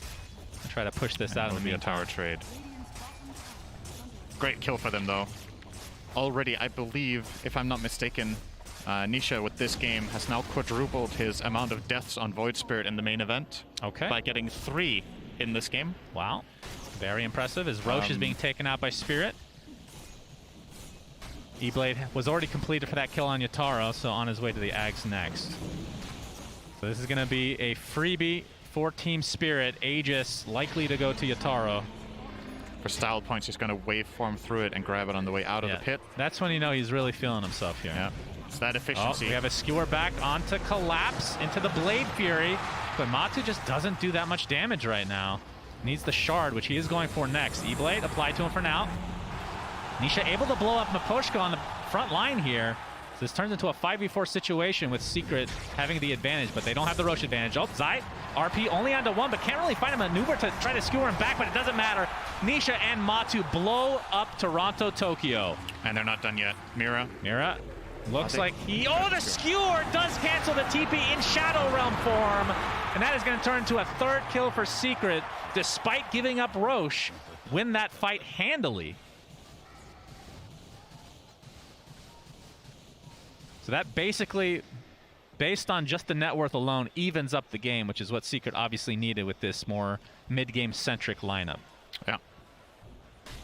Gabe's neural network still likes Spirit quite a bit better from the overall team fight and scalability of their lineup, but that is step number 1 for Secret to put this into a better position for themselves. And yeah, you don't count out melee carry with Empower it can always happen. Team Spirit need to be on their toes the whole game to avoid getting RP'd into an Omnislash. Even a hero like Morphling that's generally considered super difficult to kill can just die in a burst. Has to be careful. Obviously that time it was the Kunkka they went for. There was no... First of all, Morph had the Aegis, and secondly, he wasn't in position to really get caught. Another big item coming up soon for Spirit, by the way, the dagger. Miposhka 300 away will definitely be very helpful for them. Because he has been getting caught a couple of times. Oh, instant Hex bottom. Oh, they predicted this from Nisha's Nisha. in a lot of trouble. Boat's going to be connected with the Finger of Death, but Nisha jumps forward to try to get retribution, and he does just that. Miposhka finds his way to the grave. Nisha X-marked back into the fray, though, and it's eventually brought down, but at least he takes somebody with him. He had a choice to make there. I actually think he could have escaped. But he doesn't know that for sure that reinforcements aren't arriving, so he's going for the kill instead and hoping he can get out, but not possible there. So, if you're Team Spirit, you're happy with this. Even though your Lion died, he still made progress on the Blink Dagger from just the assist gold and obviously having the good old Philosopher's Stone. AC completed now on Toronto Tokyo. So, gonna give a lot more armor, some attack speed. It'll help the push as well if they really want to try to take some buildings here. This is a good time for a question for you. Okay. You're never going to guess what I'm going to ask you about. My question for you is, what is my question going to be? What is the active of Fey Grenade called? Yes! No, what's the yeah, actually, yes. You're right, that was what I was going to ask, but... You're so predictable, well, wait. actually. Hey, you didn't guess I was going to ask you about the question itself, though. That caught you off guard. Team Spirit. Well, what's the answer, then? I have no idea. Shadowbrand. Shadowbrand? Wow, that sounds painful. I feel like nobody in the world knows all this by heart. I'm sure there's somebody. Actually, probably all of chat knows. It's just us. They've looked it up ahead of time. They knew it. To be prepared for this cast. All right, Team Spirit, you have 1 minute 20 left on your Aegis. You're going to put it to use here in mid. Yep, tier 2 tower is going to be forted here. Aghanim Scepter now online for Nisha, so the silence comes out with Resonant Pulse. And Yataro, yeah, only a minute to go. I don't think they're going to risk this, especially considering he's so close to finishing the Ags for himself. Yeah, it's a huge upgrade for him. And they're just going to bide their time. Not that big of a lead for Team Spirit, but they still are the favorites in this match. And Collapse, he has a Vlad's now going towards an Aghanim Scepter for himself, so going to get the AoE Gush. Was Sharp actually not picked up by Matu? I guess not. He's prioritizing going for the Shadow Blade right now.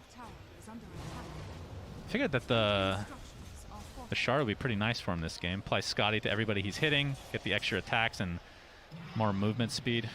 I think the thing about this is he just wants to hit as fast as possible with Empower, and you kind of stifle yourself when you go into Blade Fury. So That's true. He might just want to just deck out on damage. He has a lot of health, so the Blade Fury defensive capability is less important. I say that now, just wait until Morph gets to lay into him with the Ags, right? But I think from Team Secret's perspective, you're looking to try to win the fight fast instead of playing extended fights, because you're not going to win those anyway. So in that case, would it be worth buying the Shard? Probably not.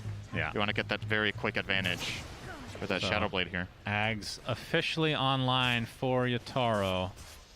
And he's already turned into Dark Willow, just getting used to the feel of the new body, as it were. So Shadow Realm with Ags, for those that don't know, you can basically attack consistently while it's on, so you just get this extra magic damage boost. Well, seeing it put to use here. Yep. And you get the extra range. It is very powerful. Nothing wrong here. Nope.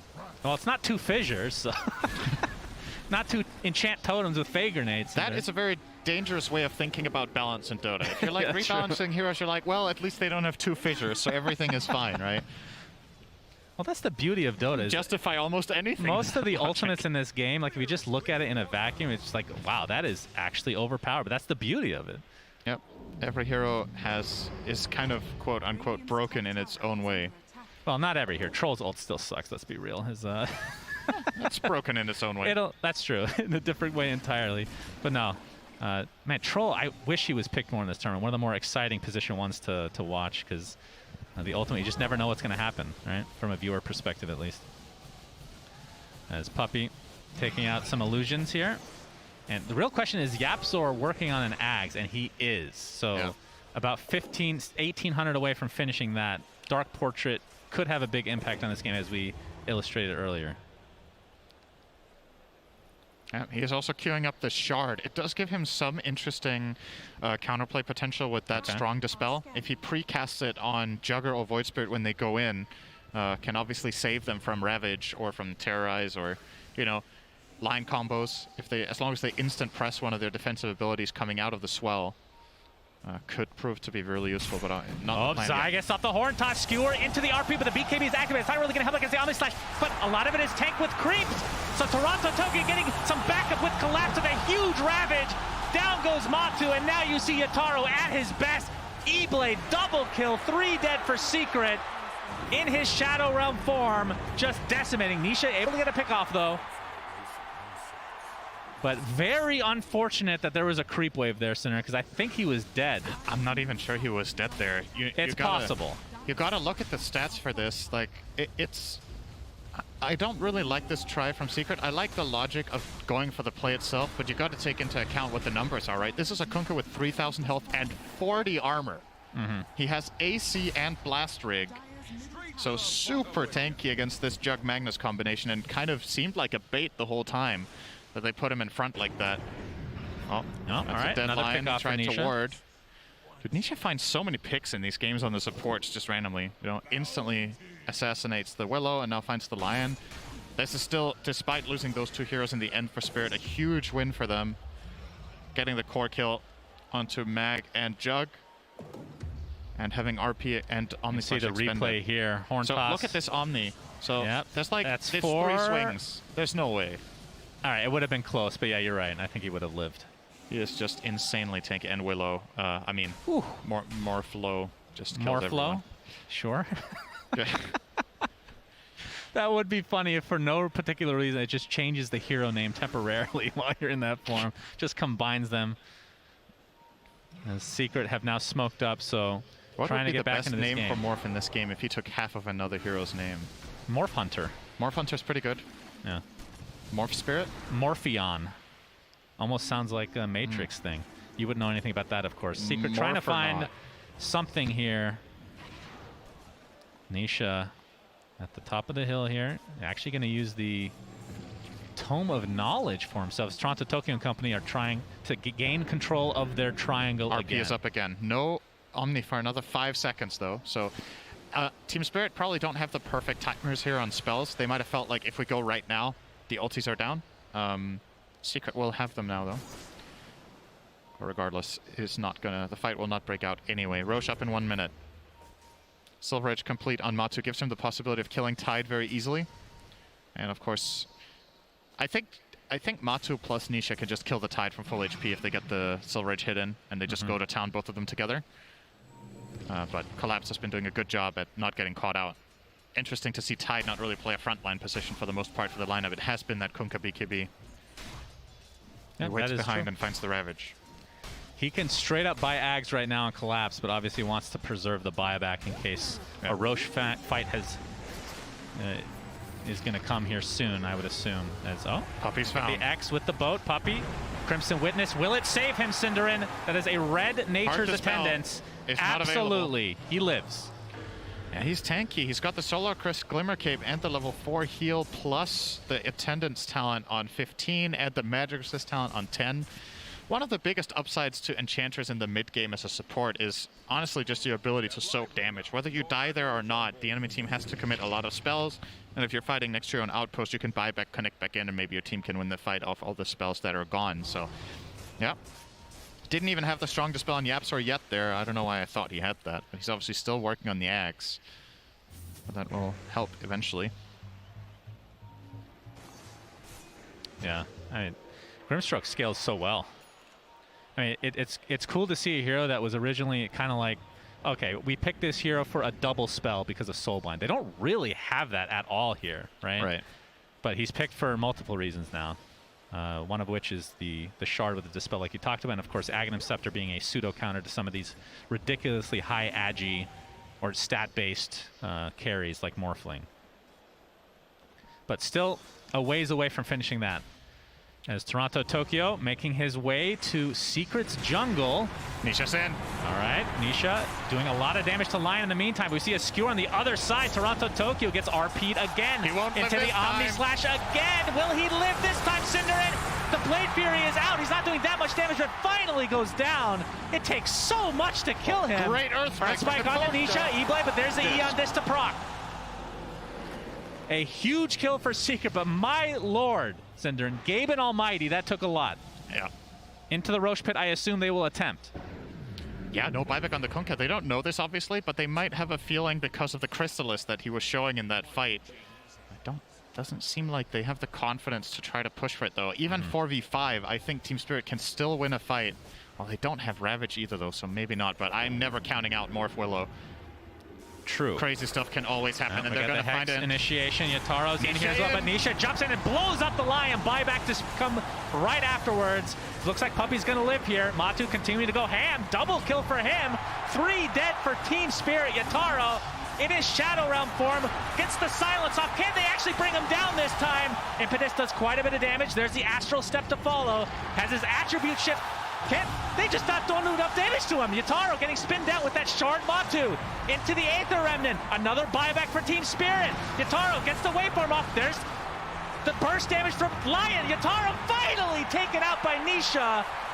It takes so much to kill these heroes, The most but Secret pitiful find it. E-Blade combo I've seen in my entire life. He did a grand total of like 150 damage with his E-Blade adaptive strike onto Matu. Fully strength morphed. He threw everything he had in the bag at him, and it was nothing. And Secret, all of a sudden, this one fight, oh my god, talk about dropping off a cliff. Look at these graphs. Oh, yeah.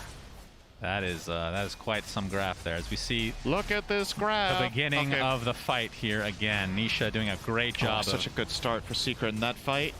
And yeah, they just... You can see, okay, Matu Shard makes a huge difference here, Cinder, and that Blade Fury absolutely decimates. Yeah. I really like his choice of waiting with getting it until after the Silver Edge, though. I think that was so overall a tanky. good choice. So we're going to see the rest of this replay play out.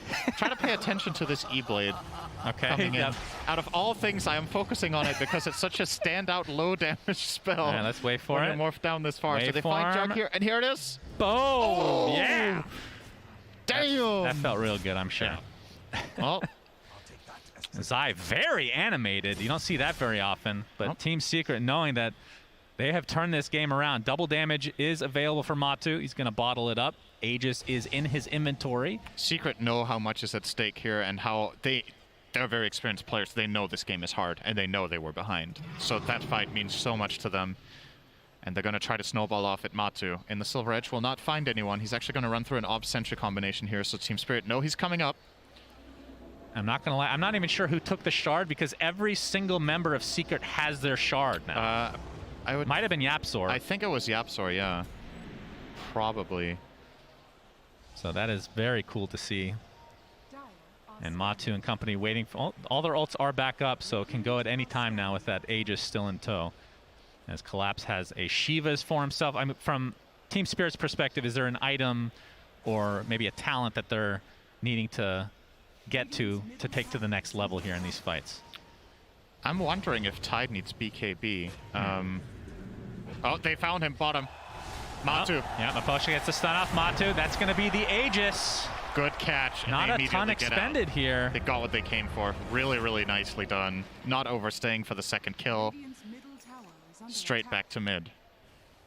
That's a big pick. That Aegis is important for Secret if they wanted to pressure some high ground, and now they might have to calm down a little bit. Yeah, for sure. Especially Zai. You can't show emotion like that. It's not on brand. Take it easy, bro. Well, we have the initiation on Toronto Tokyo. He's going to force out the BKB, so nicely done for Secret. It didn't look like they were wanting to commit anyway. So ends up baiting that out. Butterfly now on Matu. Any big talents we're looking forward to here, Cinder? And 25 is close for Matu. You can go for the extra HP or Omni Slash duration. Nishas will be huge, yeah, of Nishas course. is... Oh, we've talked about that so many times. Kunkka 25 absolutely. Ghost Ship Fleet. Yeah. He might take the Tidebringer cooldown as well. It will lower the cooldown from 4 to 2 seconds. He has a lot of damage items, so could be a decent choice here as well.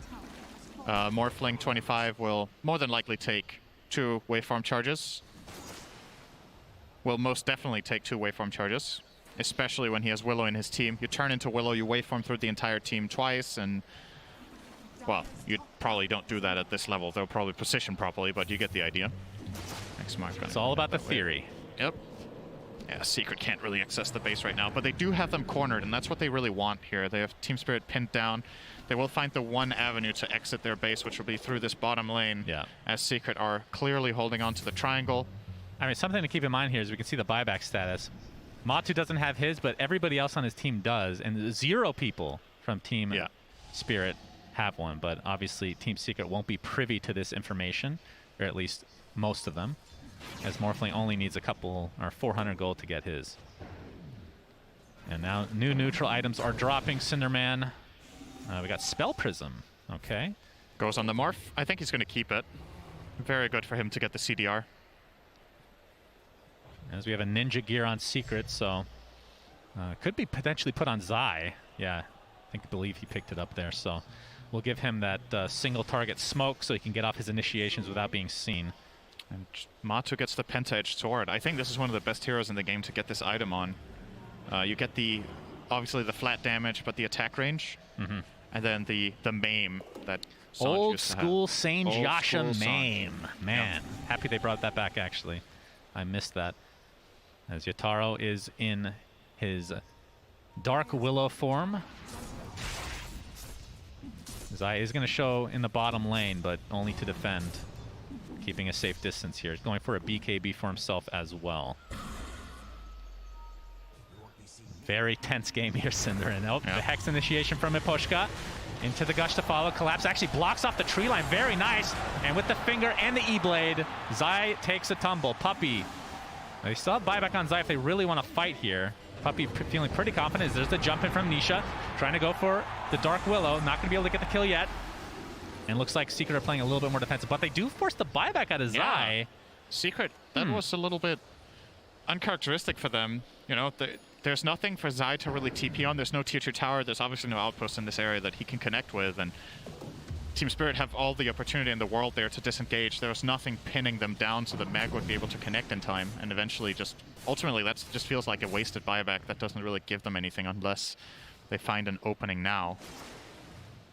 Nisha completes his Octarine core. Yapzor will complete his Ags in 50 gold. And despite that, Secret are still looking to fight so close to a really key item potentially. I'll try to find he's going to get sheeped right off the bat. This will be a dieback for Team Secret, and they lose Yapzor as well. Matu, he's going to get his TP canceled as well. There's the Terrorize to follow. Team Spirit, 3 quick kills in their favor. They had that old Obs sentry down here from 4 minutes ago. Wow. That Secret were standing on, and it makes all the difference there for getting that Hex onto the mag. I think Yapzor got one shot with the Kunkka cleave as well, by the way. Definitely disappeared somewhere. That was just that Silver Edge hit onto the mag. Yapzor just vanished. That's huge. They don't have buyback on Jug or mag. Yeah, this is at least, if they push for it, they could almost win. This is reminiscent of the IG game in the upper bracket that we started out the entire main event with, where Team Spirit fall behind. They find one key fight, and they just go for everything. Let's see if they have the confidence here to do it. They know there's no buyback on mag. They don't know about Jug. Yeah. Not knowing about Jug means that they probably play this a little bit safe. So they're going to get the bottom set of racks. Nope. Are we talking about the same Team Spirit here? Yep. They're going for the win here. We have the X into the boat. Down goes Puppey. He does have buyback. Nisha jumping in, trying to bide some time for his team, but still 40 seconds away from these core heroes coming back. Nisha, Eon Disc does proc. Fortification is finally forced out for Team Secret. Team Spirit looking to finish this game number 2 to force a game 3 in this lower bracket finals. Dark Portrait is available for Yapzor. As we see the Soulbind, there's the Dark Portrait. Morphling doing a lot of damage. The Silence coming in from Nisha as well. Yatara getting extremely low, trying to focus the Ancient. He dies, but buys back into the game. The Ravage now, though. Nisha's dead, buys back himself, focusing on the racks. Where is Yataro? He's still trying to make his way onto this side of the map. They're just going to focus the racks, and Team Spirit take game 2 in very, very exciting fashion. What a way to win that game. You know the saying, wards win games. I don't think Team Spirit, when they placed that ward combination down there, expected that that was what was going to win them the game 4 minutes later. But what do you know? Secret wander down there. They get caught off guard and they don't have their buybacks. And this was a game that Secret pulled back from looking really, really rough. They get into a favorable position. They lose their Aegis on Matu bot, and then they still continue to play offensively in the enemy jungle, and they get punished really hard by an incredible play from Spirit. These guys just have something. Yeah. They just have something, you know? There's something they have that I want as well, Cinderin, but we're too old for that, sadly. But it is tied 1-1 in this lower bracket finals between Team Secret and Team Spirit. Let's go to the panel to break down this game number 2. Thank you very much, gentlemen. Effie, as soon as you saw the draft, you were just like, yep, Spirit have got this in the bag. And you were right. Yeah. To me, that looked like a really free Morphling game, to be honest. There was no pressure for him on lanes. It looked like he would hit his timings really well. And, of course, he had the Willow combination. I know that a lot of people were praising Secret's draft maybe in that game, but it didn't look very good because I don't like the combination of Ench Grim supports, and I don't want to just make this about draft, right? Because they took some really good fights. Nisha played out of his mind, and it looked like there was a moment where they were just back in the game. But I don't know. I don't want to make it specifically about drafts, but there is a couple of things that I wanted to highlight, which is number one, Dark Willow looked so good in that game, right? Yeah. And when you think about it, BSJ was talking about this Helm of Iron. Sorry, I'm like out of breath. I like drinking. I mean, we also ran up to the desk, right? Yeah. So it's allowed. Sorry, I'm like I haven't caught my breath yet. But so BSJ was talking about the Helm of Iron will meta and how Enchantress is actually one of the very good heroes at punishing that, right? Because she hits it through armor and kind of zones them out of the lane. But the thing about Willow is she's a lane support. She does not really go mid unless she has to. So she was able to just sit on that lane and secure his game. And oh boy, did she bully the Ench. We like a little bit of a bullying Dark Willow. Never underestimate the tiny fairy. In terms of the supports on Secret side, Enchantress, and then we have the Grimstroke as well. Yeah, not the support duo that can go around the map and like do stuff. Puppy was very annoying, as he always is on the Enchantress, you know, being in your face.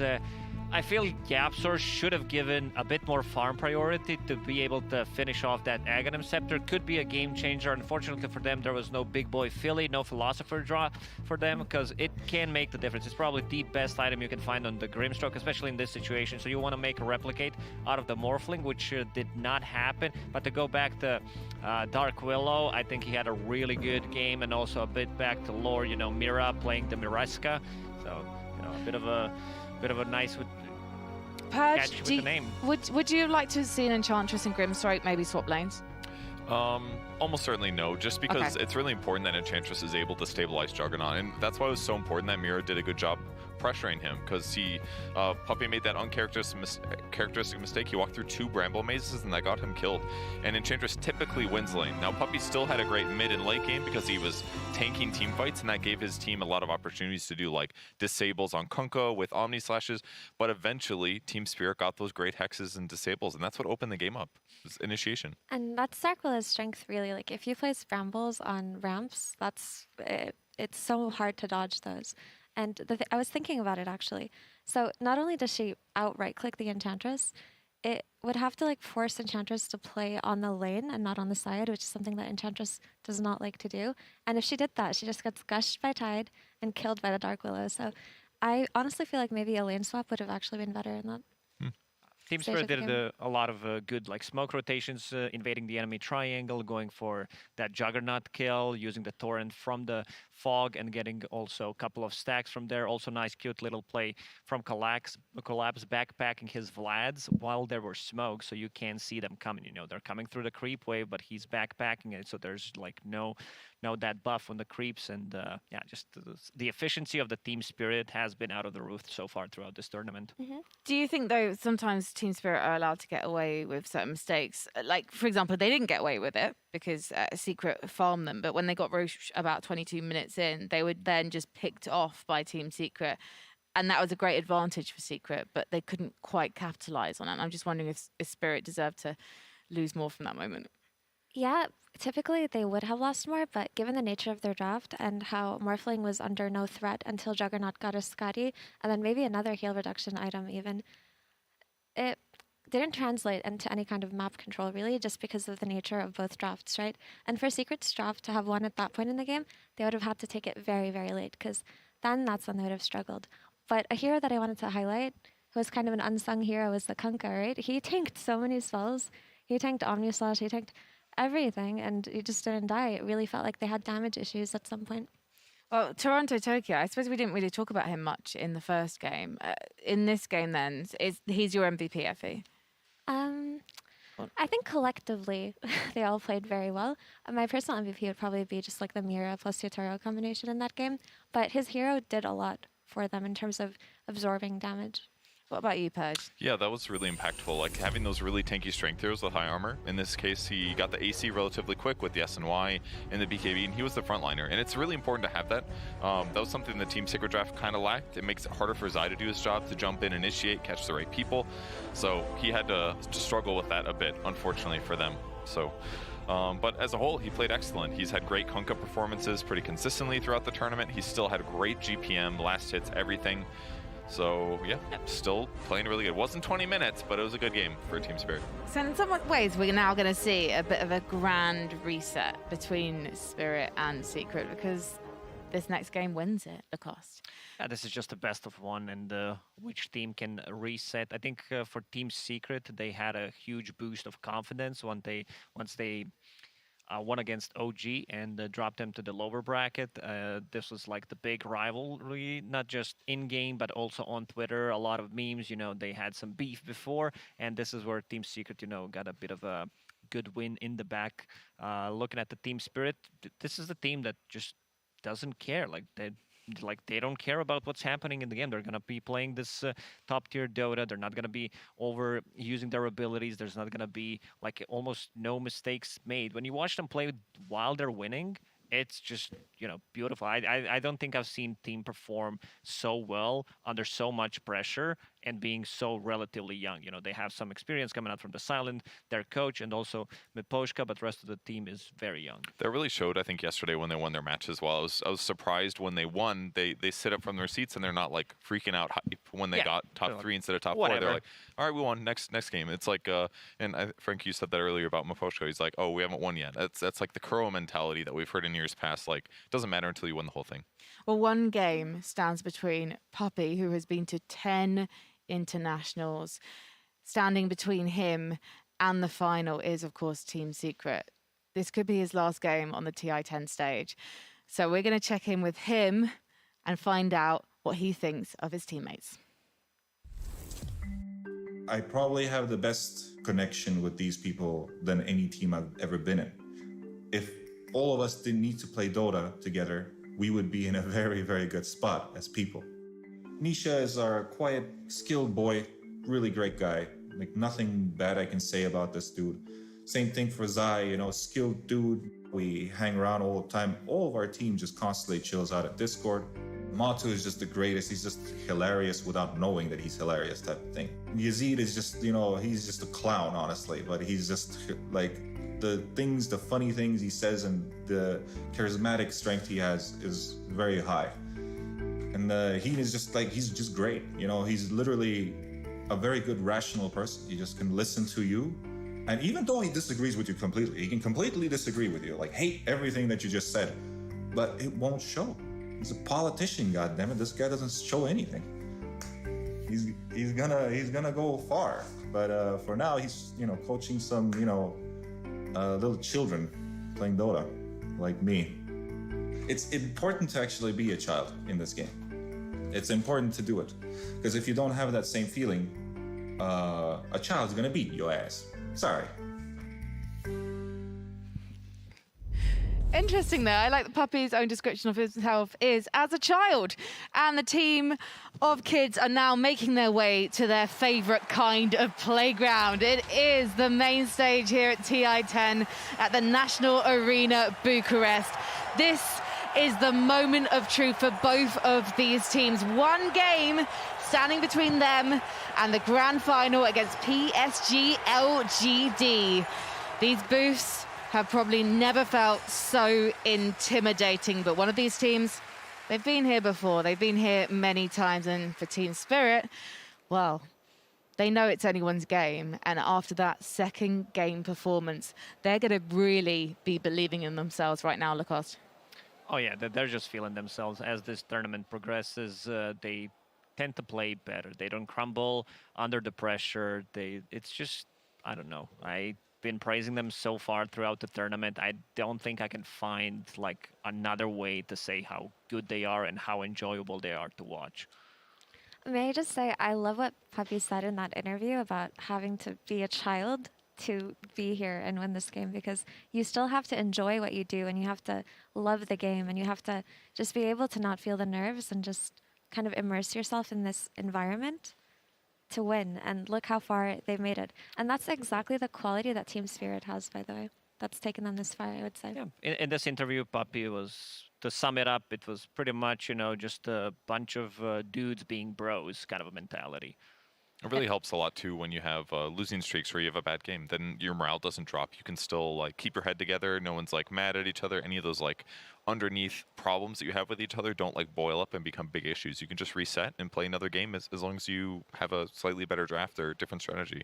And I'm glad that Team Secret can do this, but also just, I remember at the Animajor, when every team was always so stressed, every night they would go to their practice rooms and just do whatever they do in there. Sometimes they're just talking, sometimes they're reviewing drafts, but in their free time, Team Spirit would just go play ping pong, and they'd play ping pong for hours.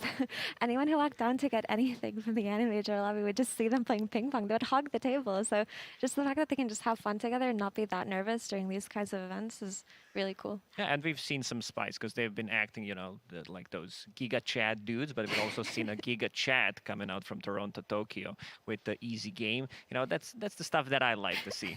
Well, for Team Spirit, it has certainly been quite the journey. Speaking to Mira yesterday, he was talking about the fact that he joined in February. He'd played with Collapse earlier on in 2020. And now this team is in the top 3 at the International. A Cinderella story, if we ever heard one.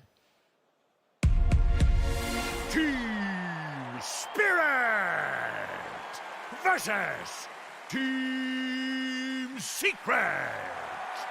Game 3. And we're here with a draft of Game 3 between Team Spirit and Team Secret with my panel of BSJ and Jenkins. There we go. That was way less cool than we thought it would be. I thought it was very cool. Thank you. Especially with a slap. Anyway, we're here with the third draft. What can we be expecting, my wonderful analyst BSJ? I think we're expecting a Magnus again, but they may have to ban out the Tide. It just makes the game a lot more complicated when you have a hero you can't RP that's walking right at you. Would you agree, Jenkins?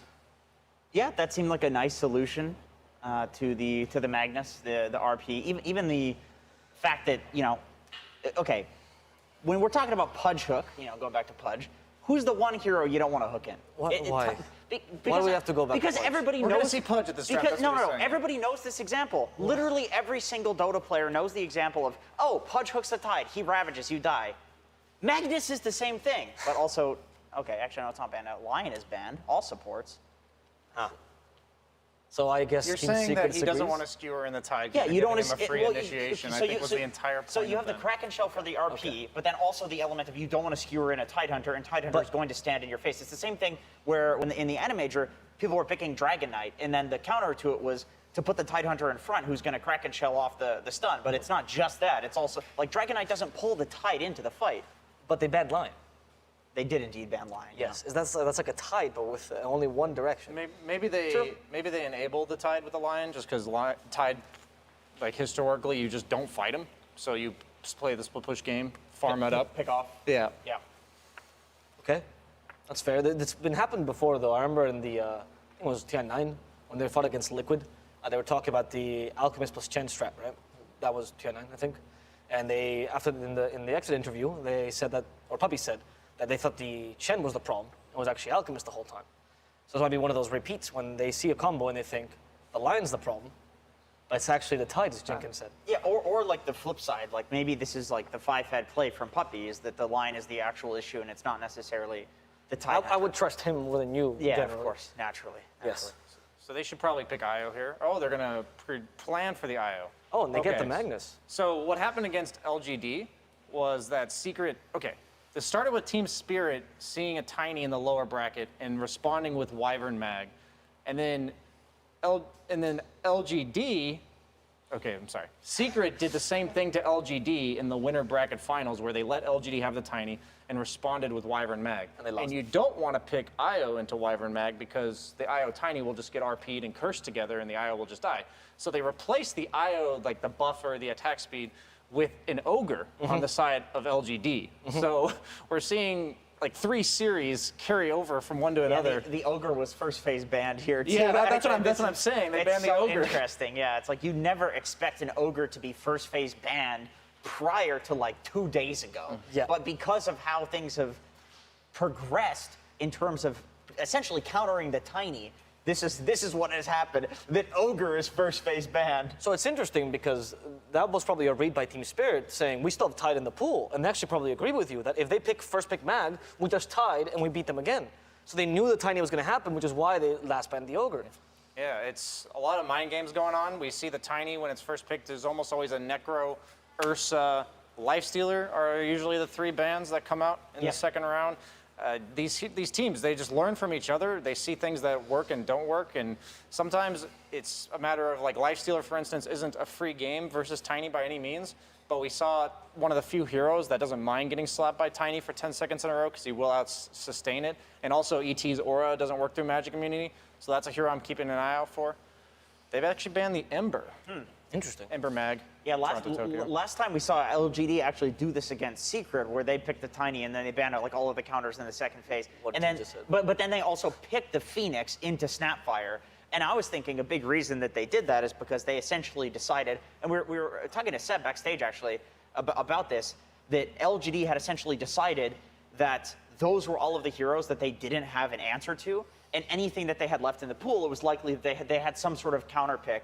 You know, like a Pugna versus like Necrophos, for example, if you've got a great Pugna player. And then Phoenix, picking it into Snapfire is kind of insane. It's like you just press, I always forget the Little Shredder, and then you kill the egg, right? But the thing is, it's like a Tiny counter, and then it's also good for the team fights. And so you're block picking it, and then you're also getting it. It's better for the game. But Aoi also made a point that in that specific draft, it was really difficult for the Snapfire to get into position and actually shoot the egg down, which actually forced Secret into the Weaver heroes, pick. Like there was like a Puck and exactly. other heroes like that. So Secret went for the Weaver trying to break the lines, and then they got a bad core-to-core matchup. So we might be seeing something similar for Spirit if we see Secret going for more team fight. I think we will see a Weaver or a Snap come out for Spirit in the laning phase against Tiny. Those are 2 of the best supports because he starts with 0 armor.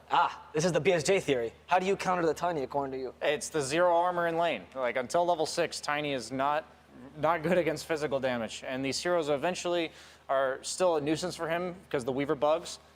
They take a lot of attacks to remove, and Tiny does a lot of damage per attack, but doesn't attack very fast. Yeah, like he basically has to build into attack speed in order to make up for the fact that he has none.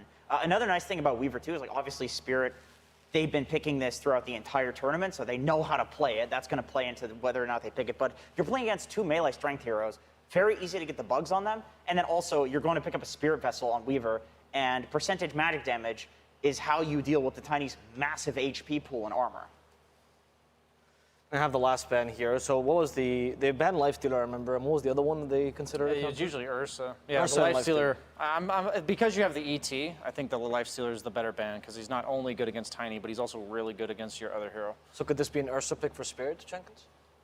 It could, and I would assume that Secret, obviously having dealt with this in the LGD series, if they're letting an Ursa through, it's something that they think that they can counter. It's something that they think that they have an answer for.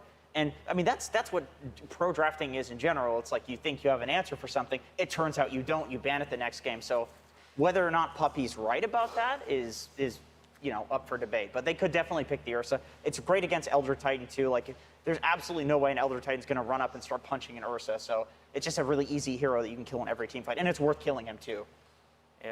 There's 2 thoughts going into this Ursa pick, because if you want the Ursa really badly, you're going to pick it here. But you're also not concerned that Secret's going to take it, because they already have most likely what is their carry.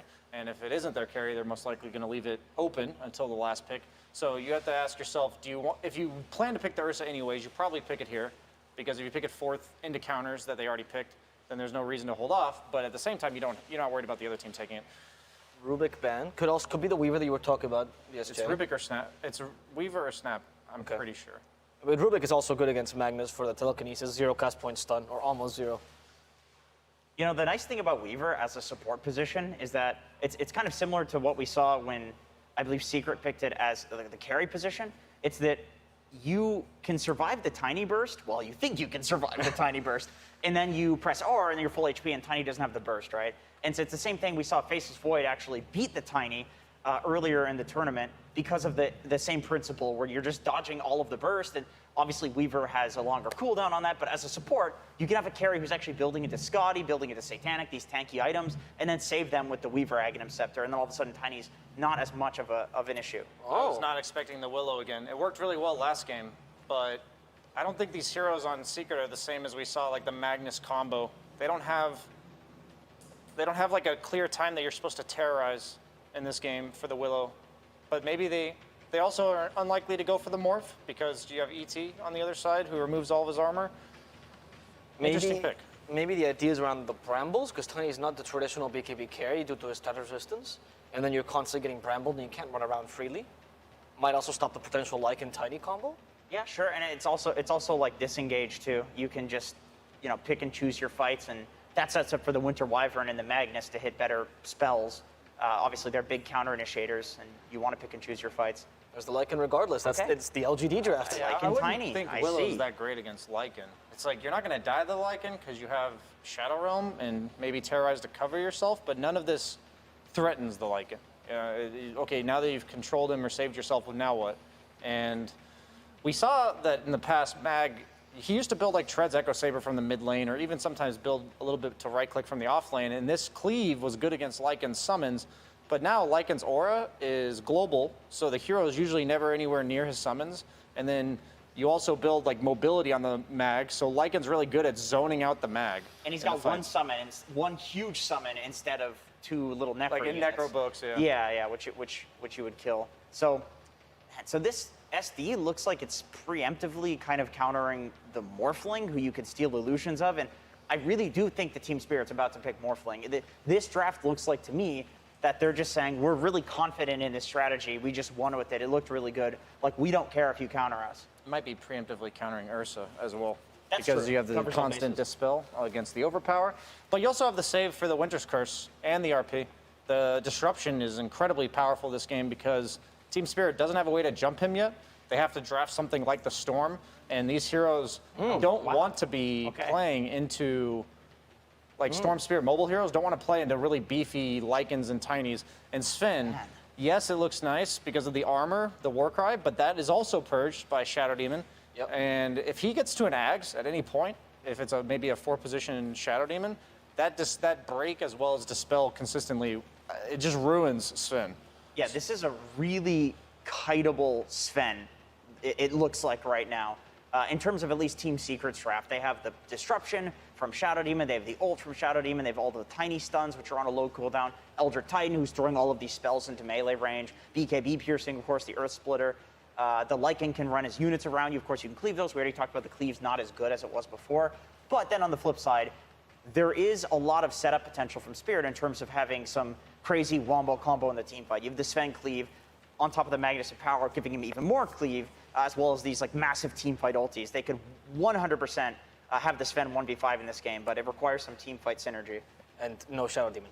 Because the Shadow Demon really destroys this whole idea. If he gets purged, you lose the Empower there, you lose your Warcry, you're getting kited. True, Like, this Shadow Demon has completely It's a nullified. great pick. Yeah. It's a great pick.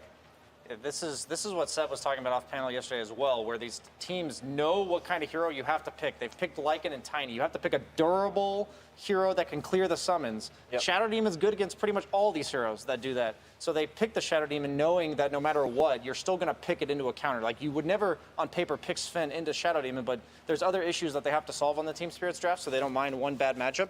It's just really, really cool, like, thought process from these drafters. And then Spirit bans out the puck, which is exactly what LGD ran with a very similar draft yesterday. I would be surprised if Secret doesn't just go for... Okay, so the Void Spirit is banned out, Ember is banned out. We need a Spirit-type hero because none of these Secret heroes want to go in and actually get stuff started. This is what we've seen in all of the drafts so far from them. So what do we have left? Storm's a little slow. Could they run something like a DK, for example, instead? The problem is you don't know the lane matchup. Oh, they go with Alina. Okay, so something that's going to win the lane no matter what. But now you lack the initiation you were talking about, so Tiny's going to have to be the one. It's going to be Lycan's job. Oh, Lycan. I think it's going to be Lycan's job. They're not going to have hard initiation. They're going to have cause chaos, and eventually you'll separate, and the Tiny will be able to land his abilities. They have a lot of poke, a lot of prod, and then eventually, once they get the fight started, their damage on Team Secret is immense. Once you get the Tiny Lycan timing, the Wyvern's really good against Tiny because of the slow from Winters from Arctic Burn, but that doesn't matter if you're hasted. You get it here? And they go for, you have to go for something like this to jump the Shadow Demon, but my emphasis is this hero is not good conceptually against push lineups. You don't want your towers getting pushed. You want your team setting up the rotations. I think Team Spirit's going to be on the back foot. I don't like being on the back foot when I have a Sven. He's a pretty strong laner who wants to pick fights on his own terms rather than defensively. If any team can pull it off, it's Team Spirit, but I think Secret's got their number on this one. I think the way Spirit wins this is through team fighting.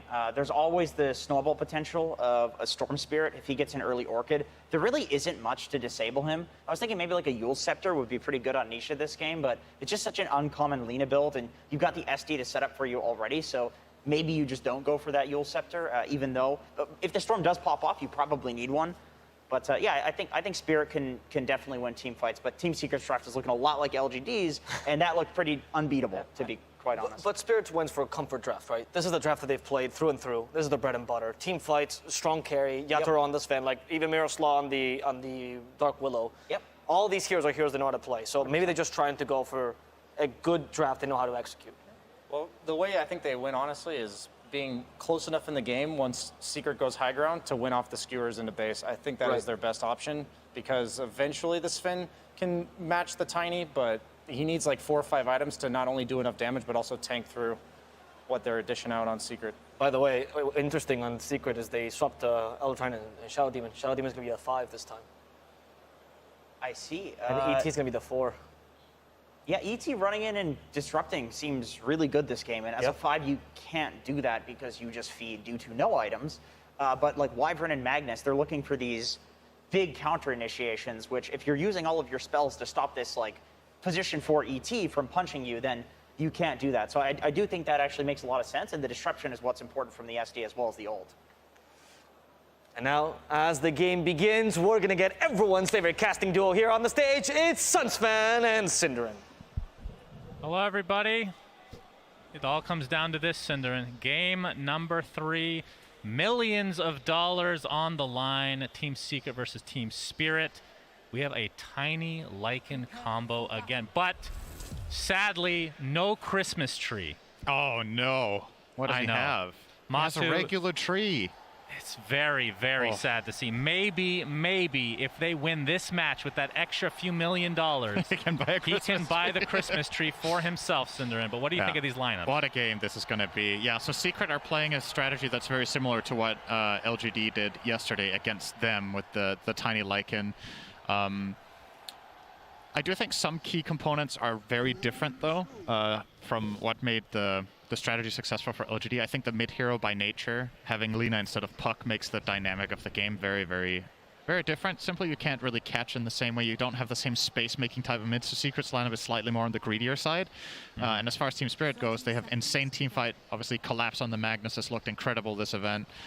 They have a lot of initiation power with the Storm, as well as potentially a Dagger Sven somewhere down the line. So I think it might sound crazy seeing how Secret got absolutely destroyed by that Tiny Lycan yesterday, but I think Spirit actually have a really good shot at this game, primarily because of the difference in the mid lane, the way they set it up with their bans in the draft, and then always that wild card of Mag.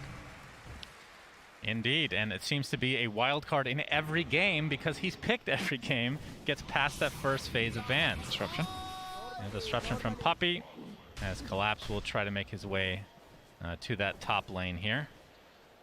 And yeah, this is going to be, I don't know, with the, we talked about this in game number 1, and maybe we can revisit it a bit, but a lot of pressure on Secret to perform because they are the experienced ones. Team Spirit kind of free-flowing, I guess is a good way to put it. But this has to be a pressure for everybody right now. Because I remember back in the when we did DC in the lower bracket finals against EG at TI6, everybody was nervous on both teams, and that led to a lot of mistakes, which made it really exciting. Right. So we'll see if that ends up coming to fruition in this game 3. One thing to focus on for Secret when it's crunch time and you really need to get the win is that in this tournament so far, Nisha has been a standout player in that mid lane, and he has himself one of the best possible matchups against Toronto Tokyo Storm playing as Lina. So even though we don't have that same playmaking potential that we saw out of PSG yesterday. Disruption, Matu's there. Okay. All right. Oh, Nice neutral play from creep Mira. gets the first blood for the neutrals. That's a lot of extra gold for all those creeps.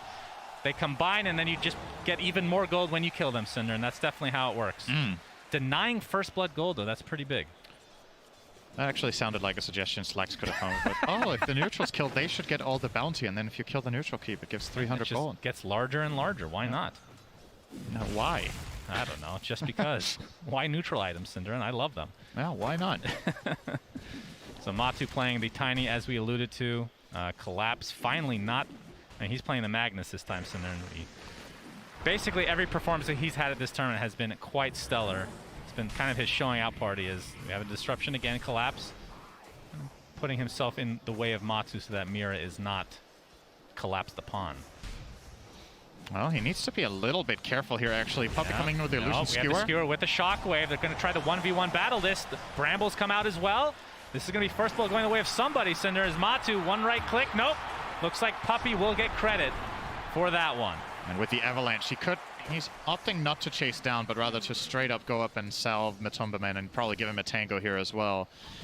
Coming out of his own tango in a second. So, yep, Secret will get first blood there. That was very close. Obviously, Collapse playing off the knowledge that Avalanche would be on cooldown for quite a while there. Has been nerfed over time. It's 26-second cooldown level 1. Honestly, for what it does, a really long one when you think about it compared to other heroes. So, probably needs some buffs to Tiny after this TI so that he can do better in lane. Yeah, I'd like that, as Courier's going to get sniped here from Yapzor. Looking forward to the briefcase being shown here in this game. But Nisha in the mid lane on this. Lina is at 19-9 for CS versus the 11-1 Toronto Tokyo. He's gone woods. Yeah, I can't blame him. This is not going super well for him, but he does have a nice stack here, so we'll be getting a good amount of gold overall. But Nisha is just left to his own devices, Cinder, and that's... We've been seeing him on Void Spirit mostly this series. It's a scary proposition for Team Spirit to leave him be. Puppey. Being harassed a bit here from Collapse, as Matu making his way over as well.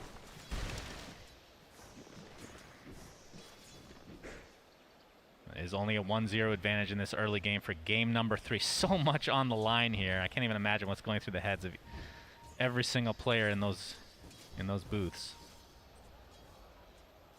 But Team Secret, they have a ton of experience to fall back on, and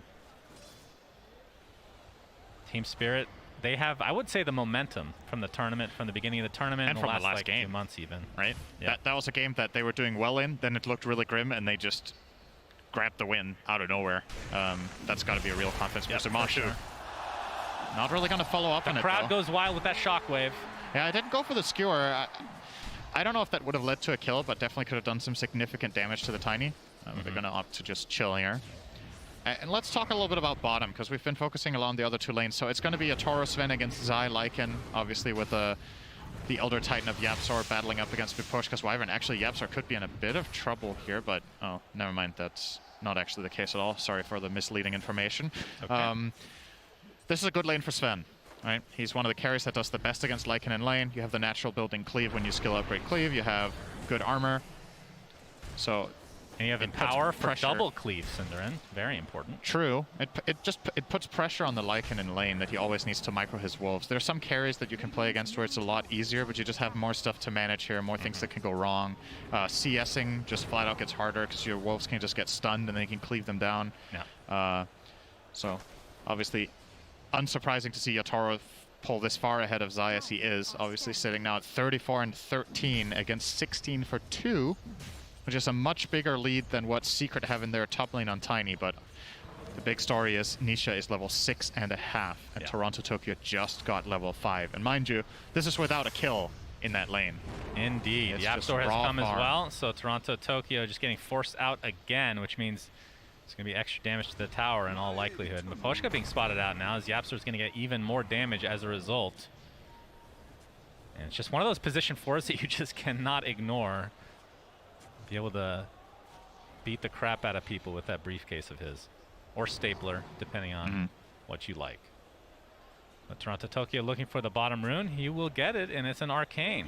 But still, not level 6, so can't really take true advantage of that. YapzOr applying some pressure to Miposhka in the meantime. The Arctic Burn is procced. Toronto Tokyo has to walk up and go into the jungle. As top lane, Puppy's in a lot of trouble. Looks like he's going to take a tumble, but Collapse will likely die to this poison, so it's a 1-for-1. I think Matu was out of experience range for that kill, though, so still call that a win for Team Spirit. If Matu got the experience from that kill, that would have made a big difference. Maybe he did. I'm actually unsure, but Nisha Toronto Tokyo does hit level 6 now. Yep, and he's going to jump on top of Nisha, but Nisha pretty healthy. Yataro making his way over. Mira's there as well, so it's a 3 versus 1. Even God Strength used. Whatever it takes to take out Nisha and into the jungle, into the triangle, Yataro stacks here, Yataro, since he rotated anyway, so might as well use God Strength there. They're going to stack one more time and then clean up whatever they can. Yep. Getting the Empower buff up as well here. Oh, yeah. That is juicy. Very nice. So how's the Lycan Ags with Tiny this game? Like, is there a game where it's not good? Or is it just something, if you have these two heroes, that's something we should expect no matter what? I think we should expect it in this game, at least. It's just, it puts so much pressure on the other team that they know that if Tiny isn't under control, you could literally get kind of one-shot comboed on almost any of your heroes once he has the items. So I'd be rather surprised if Zai doesn't go that route after his Helm of the Dom, which I believe is flying out now. It's on the way on that courier, so we'll be grabbing that. But good kill here for Team Spirit in the mid lane, taking advantage immediately of hitting level 6 on Storm to punish Nisha, who was playing hyper-aggressive. Obviously what won him the lane to begin with sets him back a little bit there with Storm Arcane Rune. Top lane, Matu's getting forced out, has the Bramble there, but will walk away. Secret are actually pretty far ahead in these two lanes. Collapse is level 5 to Matu's level 7, and mid Nisha, even after that death, is still a level and a half ahead of the Storm of Toronto Tokyo. Bot lane Zai level 6, and what is the Sven? Sven is level 8.5, so all the way across the board, slight advantage for Secret overall. And I guess that's good news for them, right? Keep in mind what their lineup wants to do. This is a similar story to what we had against LGD yesterday from Secret, where LGD were content to just farm for 20 minutes until the Avatar they got what they wanted. Okay, that's not that much damage. Collapse is actually perfectly fine. Sorry, continue your thought, Synderen. Really apologize. So carry Tinies will generally not do that much damage with that combo. Want to get the point into 3 grab. Grab it 3 times. YapzOr. Yep, Stormhammer's there. Yataro pops his ult, and YapzOr just going to get chopped down into oblivion. Oh. And I guess Zai's like, hey, Yataro, you want another 150 gold? Here you go. Gets his Dom creep, as well as Wolves cleaved off in 2 swings from Yataro. He's going to be very happy about that. And Nisha, essentially a recipe away from finishing Yule, so that'll be a nice setup for his LSA combo. And, well, it's kind of cookie-cutter build, I would assume, for Matu as well. Echo Saber, Silver Edge, maybe a Blink Dagger at some point, or BKB. Yeah, probably Echo Silver. I think it's fine. It gives you a possibility of one-shotting the Storm. You can one-shot Storm, Willow, or Wyvern as Tiny with a Silver Edge. On Willow, you need to be very quick to toss. You need to basically attack, instant toss, and then Avalanche while he's in the air, or he will get off the realm and escape. But the other heroes are very easy targets. Miposhka looking to defend bottom. It is a hard defense. There are wolves. Yeah, but Miposhka dominated range creep. Level 6, so Curse is available here, which can be really annoying for Lycan players. All right, they're going to give it up. Secret aren't going to try to continue pushing. Maybe too intimidated by the missing Storm. And Yatoro now, Toronto Tokyo now TPing mid. They could find Nisha here. Yeah, LSA is going to connect with the Shadow Realm. Comes out, Matu coming, backstabbing, gets the Avatos, but still not enough damage to really do much to Toronto Tokyo. Curse Crown connects, and that'll break up the fight completely. I feel like there might have been a potential play there for Secret to get a stun off from Lina onto the Storm if the Avalanche toss were staggered as much as possible out of Matu there. Oh, the big jump in from Toronto Tokyo, and the Terrorize to follow. Puppy's in the vicinity. Can they save him? Shadow, or the disruption is there, and now Toronto Tokyo looks to be the one taken out. It's going to be a 1-for-1 though. Laguna Blade expended, and now Mira getting absolutely beat down Looks like Puppy gets credit for that one. So a 2-for-1 overall. Who died first between the mid laners? I think the Storm was killed off first. Yes, he Okay. was. Did get the return gold onto Nisha there, but in the meantime, of course, you got to look at the rest of the map as well. Secret are gaining this bottom tier 2 or tier 1 tower, excuse me, with the siege creep. Oh, nice deny attempt from Miposhka. Actually, almost got it there as Wyvern. But Team Spirit will trade for top. Didn't get the last hit on Yotaro, but still opens up the map a little bit. Yeah, Yotaro has the Mask of Madness, going for the Echo Saber, Blink, and then BKB. And from there, I would assume Silver Edge. Yeah, Silver Edge could be a thing. I think maybe on second thought in this game, you might want to just go AC. I don't know if you want to get the Silver at all. You want to blink in, and then you're going to just stand and deliver. I don't know if you're going to get the Silver Edge surprise jump. So, yeah, I definitely like Dagger out of Echo, and then BKB into probably AC, and then either Satanic, Daedalus, the standard stuff. Mr. Collapse himself, he has the mech ready to go. You can see Toronto Tokyo getting close to finishing Kaya. So again, not opting for the Orchid because there is a Yules on the opposing mid. Is there any consideration for... Oh, Nisha gets off some spells, gives him some nice movement speed, but Collapse finds the RP, and with Yotaro in the area, all 3 cores, in fact, in that top river, he's a big able kill. to take out Nisha here. It's worth it. You want to slow down the Lina as much as you can. Gets caught there. The Yules wasn't able to save him. It is a lot of mana out of Storm's pool every time he does this, so can't really farm too much out of it, I suppose, but you just want to, again, kill the Lina on every opportunity you get. You have a Sven that's totally free farming as well. So maybe in the next 10 minutes, Secret will, again, they just want to build up their Lycan as well as their Tiny. At some point, you might be able to flat out just contest them if Lina isn't strong enough. Seems to be the plan. Secret Nisha here is queuing up the BKB before travels. We'll see if that is the order. I don't know if they can find him without the RP, but this would be a devastating kill onto Nisha. Yeah, that would have been huge. But still, Blink Daggers are coming soon enough for Team Spirit, which looks like that is next for Yotaro on the Sven. And Puppy puts down a ward. You can see a little bit there. Both Collapse and Yotaro should have a dagger in like 2 or 3 minutes, so that would be a really good time for them to look for opportunities that could potentially lead into Roche. I think it's maybe a little bit of a stretch for the lineup to do Roche this early unless you get a team wipe. LSA connects, Laguna Blade to follow, but does not have the damage to finish it off. The tree disjointed by Toronto Tokyo. So decent amount expended, but Nisha's just going to go back into the jungle with a nice triple stack. They find Collapse top. Yep, they sure do. Cinderin got the Avatos combo with Puppy's ult. Collapse gets to skewer off, but can't make it to the high ground, and is eventually brought down by Secret. There's a smoke on Toronto Tokyo right now, but they are headed towards that bot area. Zai almost done with the Helm of the Overlord, but might have to wait here, Cinderin, as Curse Crown with the Bedlam damage coming through. Looks like that's going to be an easy pickoff for Team Spirit. So it's off lane for off lane, essentially, as Miposhka getting destroyed by these wolves, has to curse the creeps just to survive. And at least he does so. It's funny to think about how for a short while Wyvern was considered one of the strongest support counters to Lycan. And then Lycan was just like, well, what if I just don't run in my hero? And all of a sudden it wasn't fun for Wyverns anymore. This was obviously back in the day when we had Necronomicon. Made it a lot worse for the Wyvern as well, just the overall mana burn and total damage, how quickly it came in. But still, even with Helm of the Overlord, once that comes out on Zai, you just pop your ult and you run the Golem at Wyvern. What are you going to do? Indeed. It's tough.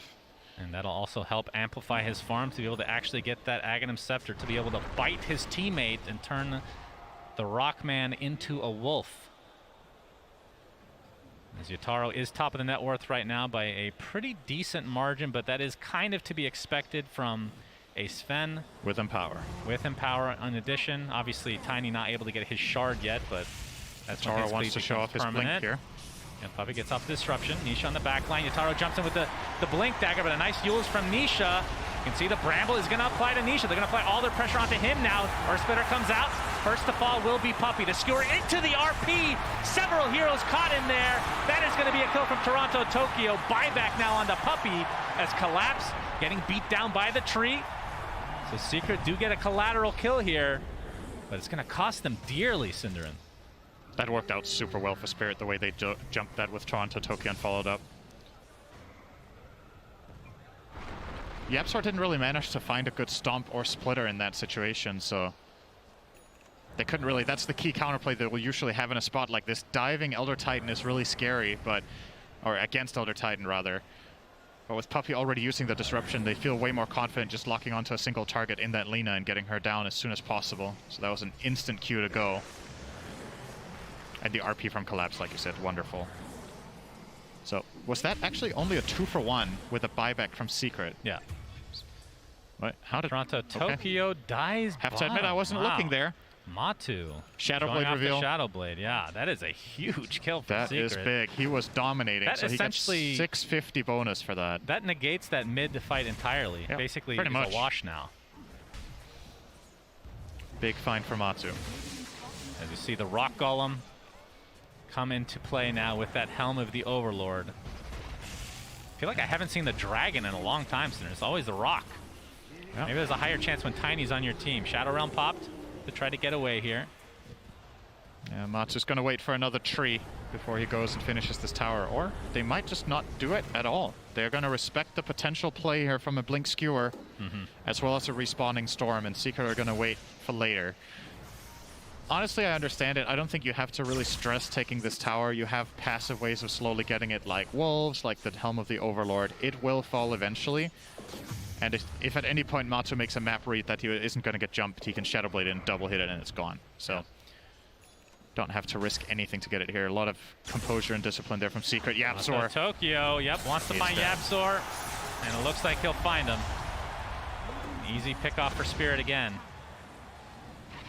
Yataro makes his way to the mid lane, and like you said, that Golem ends up getting the kill onto the tier 1 mid. So it was inevitable to fall.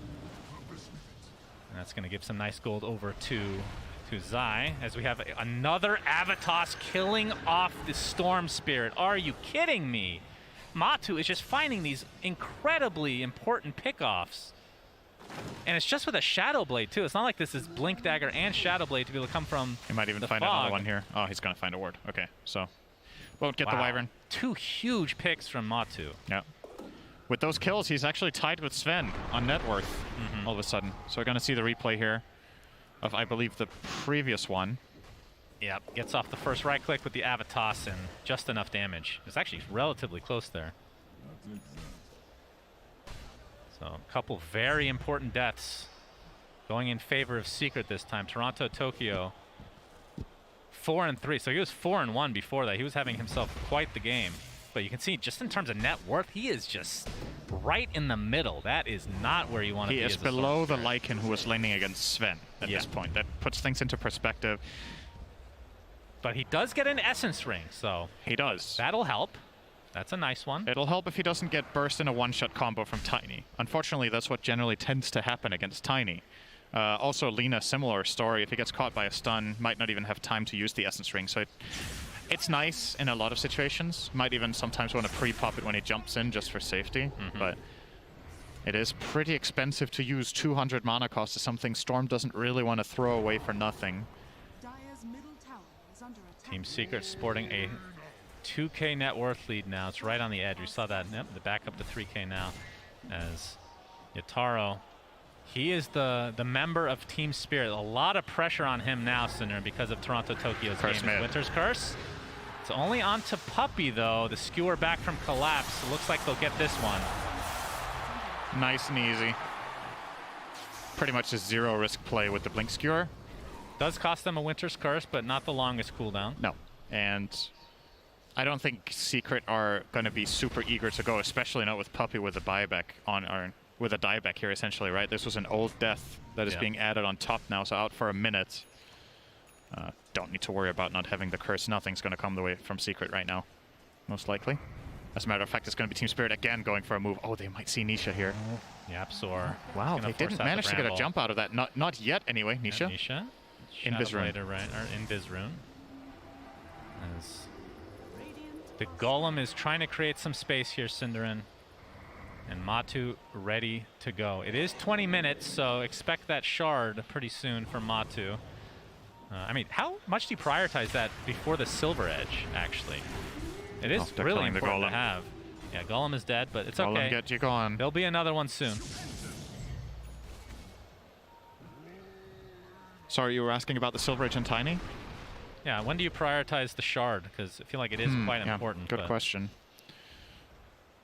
I think probably now that you had these 2 kills that you just got, you might want to get the Silver Edge first and keep the snowball rolling. I think if it's less of an active game from you, where you're just more farm-centric, you get the shard as soon as possible. Under these conditions, I would imagine he will finish the silver first so he can just find bigger and more frequent kills. Toronto Tokyo picks up an Orchid, by the way, so a little bit later one, didn't prioritize it first. Obviously, we talked about the Yules on Toronto, or on Nisha. Who do you and Orchid, the BKB. though? Yeah, he has to go for the backline. It's got to be like an Elder Titan or something. He kind of has to Orchid Shadow Demon or the save comes out, right? But Puppy does have a Ghost Scepter, so he can't solo kill him anyway, and Sven can't kill him either. If Puppy is quick on the Ghost, he can counterplay a lot of the stuff that Team Spirit offer up here from their team fight, except the Skewer, of course, which will get him killed. So they can Orchid Skewer him. That's a lot of stuff to use just to set up for the 5, though. And any other target can potentially be saved or at least delayed by Puppy. Storm can't solo kill Lina with the Orchid anymore, as Nisha got the BKB. Obviously been playing from ahead against the Storm the whole game. And if Storm wants to solo kill Lina, you need to get that Orchid before that BKB timing. But Secret are effectively conceding Roche at this point by playing the bottom half, and Spirit will say thank you very much, get an Aegis on their Storm. Yep, very important. Probably the best hero in the entire game to get the Aegis, but it is a hero that has not that much net worth, so it is a bit of a trade-off actually this game, I'm surprised to say, just because the net worth on Yataro is crazy high right now. And Matu cleans up the wave. He did get the shard first. Okay, so has the shard in tow, so the tree is going nowhere unless he wants it to go somewhere, Cinderin. Yep. There's Nisha working on the Shadow Blade now, so from Secret's perspective, is it just, I was going to ask if they're going to wait out the Aegis, but it looks like Matu wants to at least get some, I was going to say chip damage, but not with Tiny. Fortifications pop, and Poshka's in the area and has this curse available, but needs to find a target next to Tiny so that Matu kills a teammate. Friendly fire is definitely a thing. I'll effectively get a deny out of that. I don't think Spirit are too happy with this. They TP'd down multiple heroes and they didn't even get to mount the defense that they were trying to set up. And they will now have to just back off and go top. So at the very least, the deny, probably a little bit of a little thing going their way. Not too great, but... Ags online. We have the Wolf Bite ability in the game. Oh boy. So Matu... Did PSG LGD have Elder Titan in that game yesterday? I don't think they did. I think they were against it, right? Yeah, I'm not sure. So expect if Elder Titan is also in the play together with Lycan and Tiny, that the Tiny will ignore all the armor too, effectively dealing pure damage as a wolf with a tree. This is the most... I mean, if you told me about this hybrid a few years ago, Sinner, I wouldn't have believed you. There we go. Matu is now a rock wolf hybrid with a tree that you can't see right now, but it's there. It's not his tail. That's a tail and a tree somewhere, Cinderin. Yep. Hidden. Not sure where he... In the depths of his bowels, probably. He has a very big mouth. Probably coming out of his mouth, yeah. That's what I would imagine, at least. Lore-wise, it makes a lot of sense, you know? Mm-hmm. I don't know what's so funny about this ag. It's just, it never gets old, I feel like. Gonna TP bot. Looks like Secret will still want to make another move here. So they didn't really accomplish much with that first shapeshift or the first wolf bite. It's up again in 40 seconds, but at the very least for Secret, Team Spirit aren't really progressing on the map. They still haven't taken the mid-tier 1 25 minutes in. They're not really opening up that much. So the obvious play for them is to go top, which is now being marked by Yotaro. He wants to go there. Has to be really careful though with the flank angles that Secret's lineup can find in that area. Secret do have a pre-placed obs that is expiring in 10. Might want to get a new one up there for... When you lose that safe lane tower, getting a ward somewhere around your outpost can have really high impact because the enemy team will often play up there. Sometimes you can find some like cute spots that are less likely to be dewarded.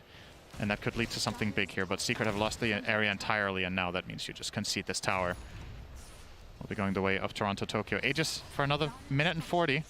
Yeah, and they're maybe trying Secret to just want to wait for that. They only have one tower to the name, like you're saying. So this Aegis, it feels like more of a denial at this stage. You only basically get a tier 2. I mean, the tier 1 is still up for Team Secret.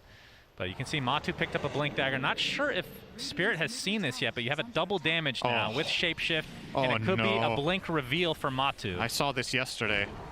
I think we've seen this many times. It did a lot of damage. All right, here comes the Wolf Rock. Matu has his BKB ready to go, pops that Shadow Blade. But Team Spirit, they know. But does Mira know? Is he? No, he's dead. Oh my God, he dies in midair. The double damage. That is actually pretty close to Little Red Riding Hood there. That was on Dark Willow. I'll take that. That's oh my God, Miposhka gets off the Winter's Curse, but it's not going to last that long because he's all alone. Matu, he throws the tree and destroys him. Cold Embrace saving Collapse for now, but you have to think that he will die here. Gets tossed up into the air. Matu pops the BKB, but a lot of damage coming from Mitaro. The Construct actually ripping through this rock. He's going to get the kill. Nisha looks next on the target. He gets inside the trees. Nice vision from Toronto Tokyo. Double kill for Yataro. Collapse is still somehow alive here. Puppy getting some cover thanks to the Echo Stomp, but triple kill for Yataro. He's just bringing everyone down to their knees. Out of nowhere, Yataro. I mean, he's been top net worth for a while, Cinderin, and it's really showing in that fight. Such a heads-up play there from Miposhka to not die, right? They kind of got a little bit desperate with the dive. Matumba thought he could kill him no problem, but the 2 swings he got in were not critical strikes. And Miposhka got to reset out, dodge the tree throw as well. You're going to see the replay here. So the 2 swings come in here. Curse. None of them crits. Now he wants to throw the tree. That gets blinked. And this is where Matsu probably just gets out, right? But Nisha has committed in from the back, so they feel a little bit forced to go. Great Cold Embrace. And the damage just isn't enough there onto Collapse. Nope. And then Yatoro just goes in cleanup crew, no problem. Yatoro getting another kill to his name here onto Yapzor. And that was past the tier 2 towers, and the tier 1 was still remaining until just now. As Gem is on the deck. Yeah, crucial hold for Spirit there.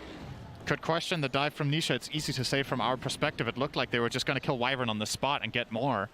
And he's already in there. Can't really get out with his item build on Lina. I guess could have tried to BKB TP, but you're still playing against RP, so unlikely to work. And Yataro now has a Satanic. So, Blink, BKB, Echo Saber, Silver Edge, Satanic. Going for the Swift Blink next. As we see the replay on Yapzor's death here. And Yataro is just on another level this tournament. His performance, and we've talked a lot about Collapse, and again, the entire team would not be able to get this far without everybody doing their work, but Yataro, as a position 1, has really shined this tournament. And Nisha and company looking to find their way back in this game. Still pretty even, I would say. 29 minutes in, 3K net worth lead for Spirit. And next Roche, we won't know for a bit. Outpost being taken. Will be successful as Team Spirit are fully smoked right now. Matsu finds a big item here. Got himself the Titan Sliver on Tiny. That's a very big pickup for him. Yeah. A lot more damage. The status resist is nice. Puppy, he has disc. Eon disc procs. Toronto Tokyo goes to the back line looking for Zai. Looks like Puppy gets off the Ghost Scepter as well. Will be brought down eventually, but there's the Laguna Blade with the LSA Nisha. Do they get enough damage? They do. Matu gets the kill. Onto that Sven. Yataro is donezo. Earth Splitter comes out, not doing too much though. Collapse, attempting to get out, but Matu's right clicks are just too much to withstand. Toronto Tokyo creating enough space there. A big fight for Secret. They do lose Nisha, but Yataro at the very least is taken out of the game for a little bit. Such a huge, like just the itemization from Puppy. Look at how much a difference it makes that he has these exact items. So he has Ghost Scepter to buy the time against that Sven, and then he gets the Demonic Purge and Disruption off because of Aeon Disc. He would have died in the stun if he didn't have that disc, so kind of offering himself up and gets the full counterplay out. Demonic Purge on Sven is such an insane counter. It was talked about on the panel as well, right? They were like, yeah, you got to pick something, and that's the one bad matchup Sven has, and Puppy just showed why there. That Demonic Purge just ruined the Sven's fight, and they burst him down. That was some solid spell casting from the rest of Spirit, though. That could have gone way worse. There was a good curse onto the Lina. to at least salvage things somewhat there for Team Spirit. Toronto Tokyo pushing out the top lane now, as we do have Shard online for Zai, so the Wolves. Mira gets stomped mid. Spawning. This could be a setup for Matu. Okay. Thunderhide is available there. Oh, the force staff from Matu, but gonna force out his BKB. Mira saving, or getting cold embrace for now. Pops the Shadow Realm as well, but there's Collapse with the initiation onto Matu, and now the Organ on top of it. He's already used the BKB. Nice save from Puppey for the time being, but Matu's still stuck in a terrible spot right now. Has to just stand his ground, and there's the Terrorize to follow. Big kill for Team Spirit. Looks like Zai is next on their list. And down he goes, Cinderin. Great execution from Team Spirit. Oh my god, I hope we get a replay of that. What an insane force staff from Collapse there. It wasn't even Mira that he force staffed. It was the Tiny of Matu. The second he blinks in to go for the Avatos combo, he immediately gets offensively force staffed. And that puts him out of position. It doesn't only save Mira, but jeopardizes Tiny, and they do end up getting the kill in the end. That was sick from Collapse, and then he finishes it off with the Blink Skewer too. It doesn't get better than that. That's Collapse, just world Blink class. Dagger's getting canceled perpetually by Puppey. On the other side of the trees, you see the Horn Toss finally being used. Puppey resigned to his death. And Yataro gets another kill to his name. See a little detail there from Puppey. He backpacks his Aeon Disc. He doesn't want to use the charge on it. He wants to keep the cooldown as low as possible. Knows he's dead anyway. And wants to have it ready when he respawns. But Spirit, all of that momentum right now going their way from these last couple of fights. And you got to keep in mind, it's been Secret initiating these moves and Spirit just reading them and counterplaying them perfectly. Both times now, top and mid, Matu getting punished after having an insane early game. These two deaths set them back so much. And into the Roche pit they go. Team Spirit, the underdogs of this tournament, could finish this game and go to the grand finals. Yep, the force staff there. Insane. And then Cold Embrace, as well. Right after. Just so clutch from the supports of Spirit. Yeah, that is. I cannot believe Mira lives through this entire fight as well. That is so crazy. They're going to get the... Yeah, Wolf is showing this out, but not able to deny anything. So Toronto Tokyo gets the Aegis. It's and a Shard as well, so that's the Overload high stakes active. match here. There's a lot on the line, so you definitely remember the Aegis this time. Team Spirit gonna get that. Well done. They gave the Shard to the Storm as well, right? He didn't buy this. He just picked it up and used it. So they get the active Overload. That's right. Effectively improving their damage quite a lot. Gives himself some attack speed too, but I think primarily helpful for Sven as well when they initiate together. Yeah, and he's had that Shard for a little bit on Sven, so can dispel like Yules and whatnot. Pretty helpful. Or killing Nisha specifically, actually. As Matu is in wolf form again. And 9k lead for Team Spirit. They have a pretty firm grasp on this game, Cinderin. Can Secret come back? Yataro jumps in. Puppey, that's the Eon Disc again. And all right, he gets slept a bit here from the Elder Titan, but a big jump from Toronto Tokyo. Ghost Scepter immediately used by Puppey. Looks like he's done again, though. Does have buyback. But again, that Eon Disc is going to be on cooldown for quite a while now. And Yataro wants to make use of this God's Strength. It is running out, though. Looks like they're not going to go for the high ground yet. Still 3.5 minutes on this Aegis. They don't need to get over-aggressive here. We've seen a lot of teams do that this tournament, in fact. Yep. And really, their only high ground is Sven. And I would assume he want to be ulted in most of these cases. Yeah, for sure. So it's just like a small window. There's a lot of risk involved with having the Sven hit the tower when you're playing against Blink Toss, right? Like, it's kind of the skewer problem that we've seen teams run into in the base as well, that you are facing. Yeah. The Wolf is a hunting. There's a gem on the Storm, though, so Toronto Tokyo should be able to react in time as long as he is not under a ward, which he is right now, but he will find that one. And Matsu will redirect his attention to Mira. Seems a bit hesitant to jump, and he's too slow. That's a very quick Shadow Realm again. So Mira with the quick fingers. Matu gets nothing out of that. Opted to go for the Howl cast first with Lycan at the same time. I don't know if that was a bit of a tell. I am not sure if Mira noticed that, but either way, he gets out, makes the right read. And look at the bounce back from Toronto Tokyo. Look at his net worth, Cinderin. Yep. It was not looking good for him halfway through the game. Obviously, Yataro creating a lot of space, and the rest of his team as well, for him to make this massive comeback. But second net worth, I would not have thought that would be the case at 35 minutes. Just masterful play from Team Spirit. And again, whoever wins this game will be playing PSG LGD in the grand finals of TI10. So, and something we maybe haven't touched on so much, right? One of the key things for Secret in this game, compared to a lot of the games that they do well in, Nisha has been so quiet. Oh, they might have found Matu. Does have the BKB, Avatos to follow, but Collapse gets saved. And Matu is just completely alone, Cinder, just looking for some sort of collateral, but it's not going to happen. Down goes Matu. Does have buyback, however, and expect Team Spirit to force this out. I mean, they had to use basically nothing. Yeah, they still can take have the two God bottom strength. towers for free if they want to, but they might look for more. They have another smoke on the Wyvern. Sven's God Strength is ready with Swift Blink. Yeah, Toronto Tokyo gets the Orchid, but doesn't have a whole lot of mana to speak of. Still with the Aegis intact, and they're going to use it. It did cost Secret the Laguna Blade, and there's the Winter's Curse. Not going to last too long, though. Nisha getting jumped, but there's the BKB. And Team Spirit still super happy with this exchange. 13k net worth lead now. As Matu, I would assume they want to force this buyback. Yeah, the Wolves in the mid lane are going to try to cut this wave. Zai. Making it more difficult for them to reach, but they will kill them off and now with the Storm to save those precious seconds of the siege. Oh boy. Arcane Rune on Toronto Tokyo as well. Yep. BKB is ready as well. And they know there's no BKB on Lina, and that's big. Puppey has to be ready here to save Nisha. They're going to jump him at basically all costs. High ground defense is there, Team Secret. Oh, Toronto Tokyo goes really deep, and there's a big skewer from Collapse onto two. Good lord, double kill for Yataro. Basically in just one Echo Saber double slap. Absolutely filthy stuff here from Yataro again. And a great initiation from Collapse. And this means likely a mid-rax to follow, but Puppey's gonna get initiated on. There's the Eon Disc to proc, the buyback now onto Nisha. Matu has spawned naturally. And it looks like they might actually be able to defend this, as the God Strength is running out here shortly, Cinderin. Matu in wolf form again. But there's that really annoying Curse Crown with the Shard into the Bramble.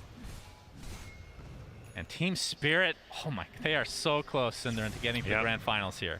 It's unbelievable. If you would have asked me the odds of this before the tournament, of Spirit getting to the finals, man. Well, Matu, all right. Well, let's not count the Mira has chickens the before extra the tosses eggs. to work with. That's 2 deaths now in quick succession in favor of Team Secret, but still the buybacks remain. We'll see if Secret can force these out. Seems relatively unlikely. It's so scary for them to go to the enemy high ground at this point with how much pressure they're under, and also their gold, right, on their heroes. So Tiny doesn't have buyback gold, Lycan doesn't have buyback gold. Shadow Demon does. Yapzor used his previously on the Elder Titan. Very quiet game from him as well on that ET, just very low net worth. He's not very farmed, hasn't been involved in too many kills. It is a difficult ET game, in my opinion, against the Storm as well as that Mag Skewer and just the general vision that Team Spirit have been playing with the whole game. But really, both Yapzor and Nisha just not having the games that they're used to, and that's what's made this so hard. Yeah, Matsu's been caught off a couple of times and made some mistakes. These other two players just haven't found their footing in the game, largely. I mean, look at the net worth. Yapzor is literal bottom by a long shot. Far, that is so uncharacteristic. That I literally cannot remember that ever happening. It's very rare, and it's also, if you think about the way Secret prioritized these heroes, I think having all the gold on Puppey has been massively impactful. I think his net worth has been put to really good use. But in some of these strategies we've seen from PSG LGD where they play a 4 Elder Titan, he ends up having an Aghanims, and he just becomes a 4th core. That's just not the case for Yapzor here. He doesn't ever have the opportunity to really go in and get much done. Maybe he doesn't feel like it was an option anyway because of the hero matchups. Like maybe he just thinks it's too hard against Wyvern, Sven, and Meg to ever do it. Puppey has definitely survived through a lot of this, but Yataro now has a nullifier, so you can dispel Eon Disc. And, oh, Puppey is going to get the disruption off, gets stuck inside the Bramble, pops the Ghost Scepter preemptively, but he's going to die shortly after. Great curse! Yep, that's a huge curse onto 3 heroes as Team Secret get RP from Collapse, and the right clicks are there from Yataro. Triple kill for him, making it an ultra kill. Will he get another Rampage at TI10? Absolutely! Yataro does it again, Cinderin! Holy Jesus! Yataro and company are right at the edge now of going to the TI10 Grand Finals. Secret have 0 buybacks. If they just get a wave into the base and go for towers, it's over. They could finish maybe even before Lycan responds. Oh, they're definitely going to go for this. 100%. It's and over. They're going to call GG. The underdog story is still alive. Team Spirit move on to the Grand Finals. What a performance. Team Spirit, man. It's hard not to be rooting for them right now because they have been the underdogs for so long. Even in just their region, it's been VP the entire year that we've been talking about. But Team Spirit showing up big time now. And again, the storyline, it just feels like it's such a repeat story of TI6 and TI8 with DC and OG respectively, with this underdog team that gets knocked down in the lower bracket. Remember, Team Spirit got knocked down in round 1. They lost to IG 2-1. They've crawled through the lower bracket the whole way. That's true. To now get to the grand finals. They've just beaten one top team after the other to get there. They've got so much momentum going their way. And in many ways, if you were to compare it to a previous TI, I think TI6 is the most similar one. Now it's against the absolute giants in PSG LGD. At TI6, it was Wings. 2 of the players from that Wings squad is now playing for PSG LGD. That's right. I remember that vividly. We'll see if it's a repeat performance or not. But with that, let's see what the panel has to say about this absolute god-tier performance from Team Spirit. Well, that was a god-tier performance from our casters, Synderen and Sunsan. Thank you so much, gentlemen.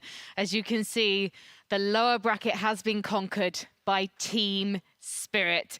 And it's fair to say they have gone from 0-2 on day 1 to top 2 here at TI10. And it's not something that we expected from the start of that group performance. Lacoste, your mind is blown. Yeah, pretty much. It's an unbelievable performance by such a young squad. Like this storyline, them coming into this tournament by being, everyone was saying this is the second best team coming up from the Eastern Europe. Then they knock out the Virtus Pro. Now they knock out the Team Secret. Suddenly they're gonna be in the grand finals. I don't know. The Dota is such a weird game where there's so many Cinderella stories that happen throughout the history. This one feels really good, though, I gotta say, because they did show hope, and it's like the perfect representation of the DPC season. Season 1, they looked okay, they had good moments, but they were sloppy too. Season 2, they were looking better, and then all of a sudden they show up and have a slightly rough start, but then they just get to prove themselves, and those are the best stories. Evie, I want to come to you in a moment, but right now we do have to head down to the sidelines because Avo is standing by with Puppy. Thank you. I'm here with Puppy. Top 3 at TI. I know that's not the expected result, but still impressive for a lot of teams. I'd like to ask you just a bit about the game that you just played. It was rough. Everything was going wrong. So every time we got something, we went a little bit too further. And basically, we just kept on losing momentum, basically, on our heroes. And, it was still kind of like good at some point, but we couldn't abuse the Lycan Tiny whatsoever because we were just getting caught off guard all the time. So yeah, pretty much. Your team comes as one of the strong teams at TI, and also a lot of innovations. The draft, other teams started copying some of the things you were doing. Did you feel like there was a bit of a target on your back this TI? Oh, I don't think so. I think it was fine. I think everybody here started realizing, because everybody was kind of drafting similarly, I would say, in this tournament. We had been seeing we saw like every type of draft from every other team once in a while, but I think like the ones that actually get to abuse it to the potential are the ones that were winning, obviously. Is there anything you'd like to say to the Team Secret supporters? Thank you for believing in us. As the numbers go, next time second place, next time first place.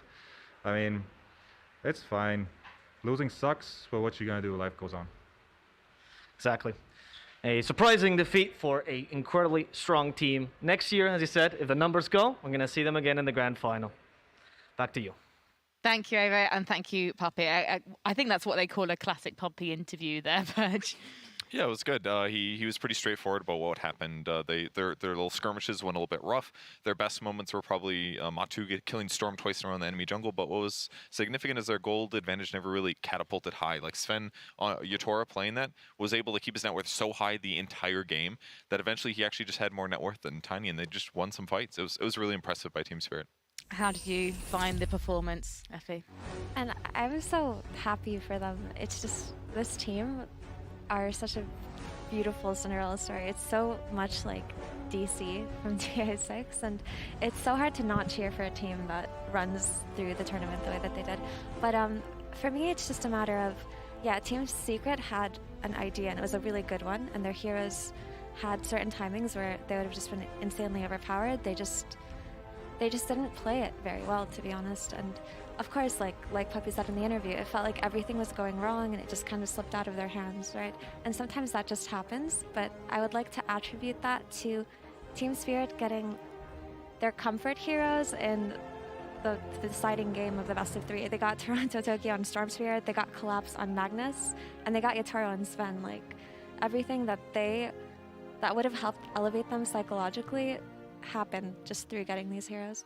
Team Secret, they're getting closer and closer every single year. TI6, 13th place, TI7, 12th place. Then you have TI8, 6th place, and TI9, 4th place. Now they get the 3rd place. So as Puppy said, you know, next 2 years are gonna be big. They still go back home with $3.6 million, which is a lot of garlic bread in the end. So I think they should be pretty happy about it.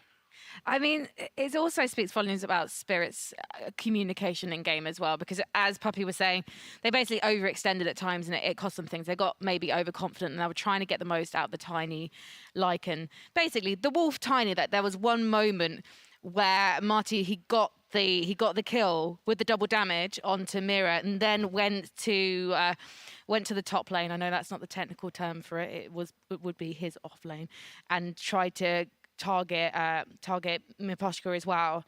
And then Spirit had already made the call. They'd already made the call to basically come in and rescue their position 5. And I think that maybe that's the key really for Secret success. It's that foresight and the way that they communicate that. Yeah, I think that was the crucial teamfight moment. And when he said, oh, we went a little too hard, you do that when you have a DD, because you're like, I have this little window. We just got eggs. Their timing was incredible right there, but they had great tools for it. Like the 3rd skill on Winter Wyvern, it just stops all physical damage. It doesn't matter how much damage Tiny had. It could have been infinite, but for 4 seconds, he's sitting there waiting for Collapse to come out of the cold embrace. He dodged the initial burst himself, and buying time like that and getting them to... I was very surprised Sven was able to kill the Tiny even. So that turnaround was really big, because then Sven's accelerating net worth, Tiny stops moving for a bit, and that just kind of kept going for the rest of the game. Well, so Action Slacks is standing by with a TI10 finalist. So let's see what they have to say. Ladies and gentlemen, I am here with Miposhka, the team captain of Team Spirit. Hello. You're here. This is it. You're on your way to the grand finals. Just tell me how you feel out of the booth, man. To be honest, I guess I actually don't understand really what's going on right now, and I'm not even thinking like about our place, and I guess I just don't really understand exactly what's happening right now. So right now my feelings is like, oh, fine, we're gonna play again today against LGD, so I'm thinking about next game. Well, that's a very good headspace to be in. Let's just talk about your journey that you got here. I'd like to remind you of a few things. Fnatic, OG, VP, IG, Secret. These are teams that are the greatest of all time in Dota 2. These are teams that have rocked the scene for a decade.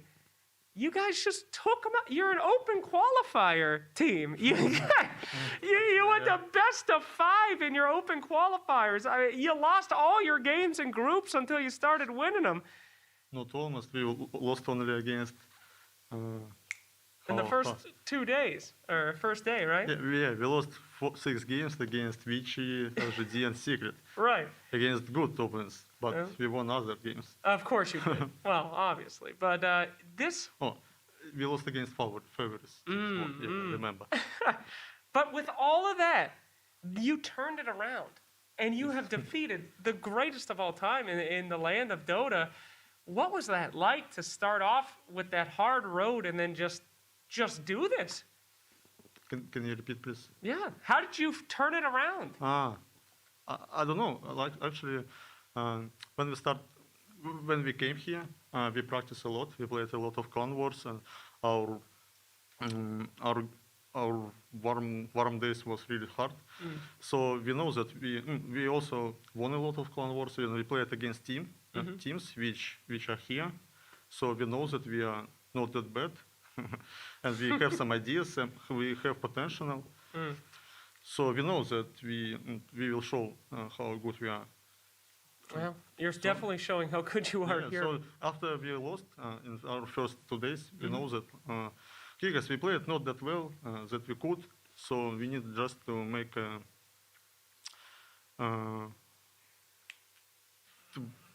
I forgot what. make как это исправить. Make adjustments. Исправить ошибки. To fix your mistakes. Yes. We understand that we just need to fix our mistakes. Yes. We know mistakes, and we just start to fix it, and we just keep playing. Just keep trying to make preparation for every opponent, and that's it. It certainly worked. Well, this is an incredible moment for you. I mean, you'll think about probably for the rest of your life. Yes. Before now, and then a few hours from now. Is there any message that you'd like to give to your teams as your team as the team captain, or any message that you'd like to give to maybe even yourself in the future in a few hours? I don't really know what to say. Anything to congratulate your team or your fans that are watching, just to say, here we are. I would say that I love my team, every teammate. They are really good guys, and maybe others don't think so, because they usually play against them in public games or anything like this. But they're really cool guys, and I really like to play with them. Also, I would say thank you for every fun, for your support. So now we are in grand final. I guess nobody can believe in this, but we're here, and we will show that LGD is not that monster how others thinking. Well, absolutely. I hope. Yeah, me too, my friend. Well, there's no better place to slay a monster than this close to Transylvania and in Romania. So, my friend, congratulations. Best of luck to you in the finals. It will be a hell of a match no matter what happens. And that is Moposhka. We'll send it back to you guys on the panel. Thank you so much. What a lovely human being Moposhka and the rest of his teammates are. Here we go. Just 2 teams remain. LGD and Team Spirit. We're going to see them in the grand final later today. It's going to be a best of 5.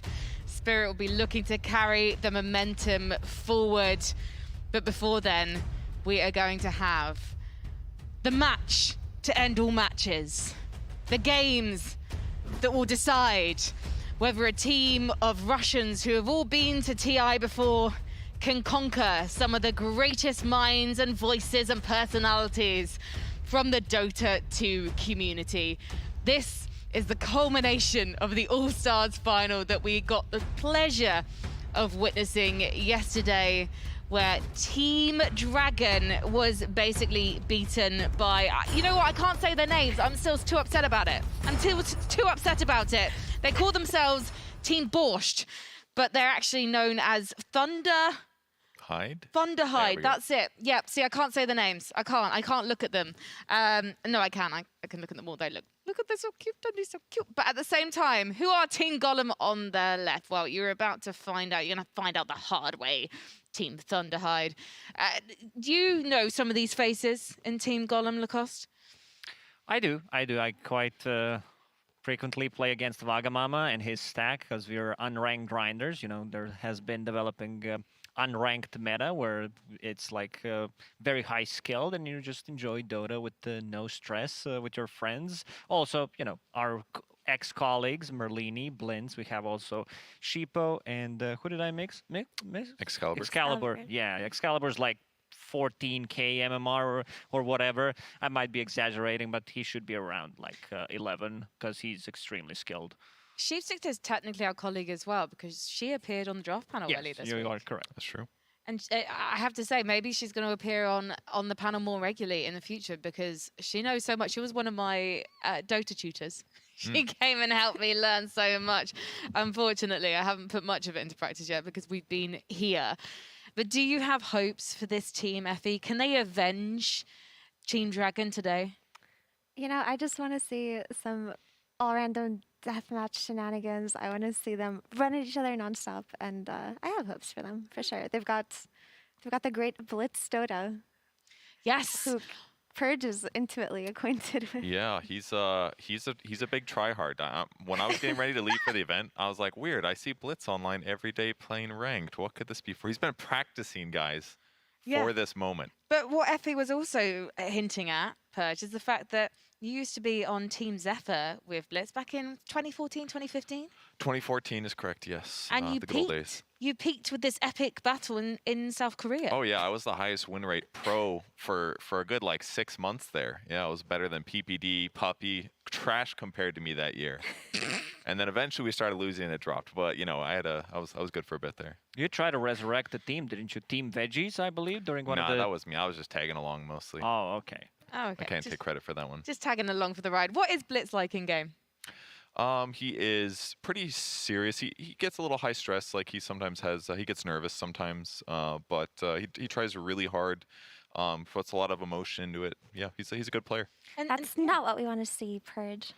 What do you want me to say? That he yells and he gets angry, but hype? Well, he does get hype. He definitely gets hype in game. Is that what you want? Oh my goodness! Look, Sheepo, she's actually got a plan. Do you think that Blitz has given her that? Because Blitz is currently the coach of Team Liquid, which means he's Insania's boss.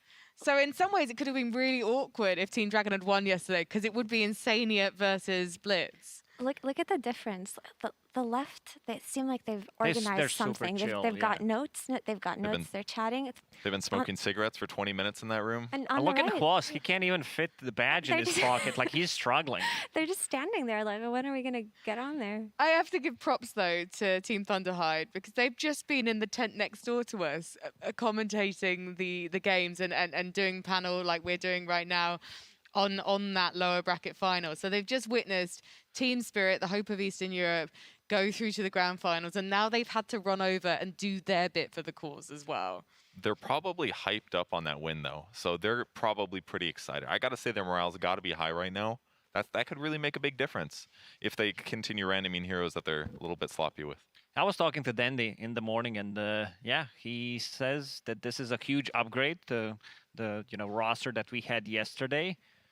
And that he's really afraid of playing into Excalibur. And as he said, as you said, Blitz, he's a tryhard. He's really afraid. So I think the strategy that maybe should have been executed by literally anybody in the show match yesterday, maybe we'll see it today.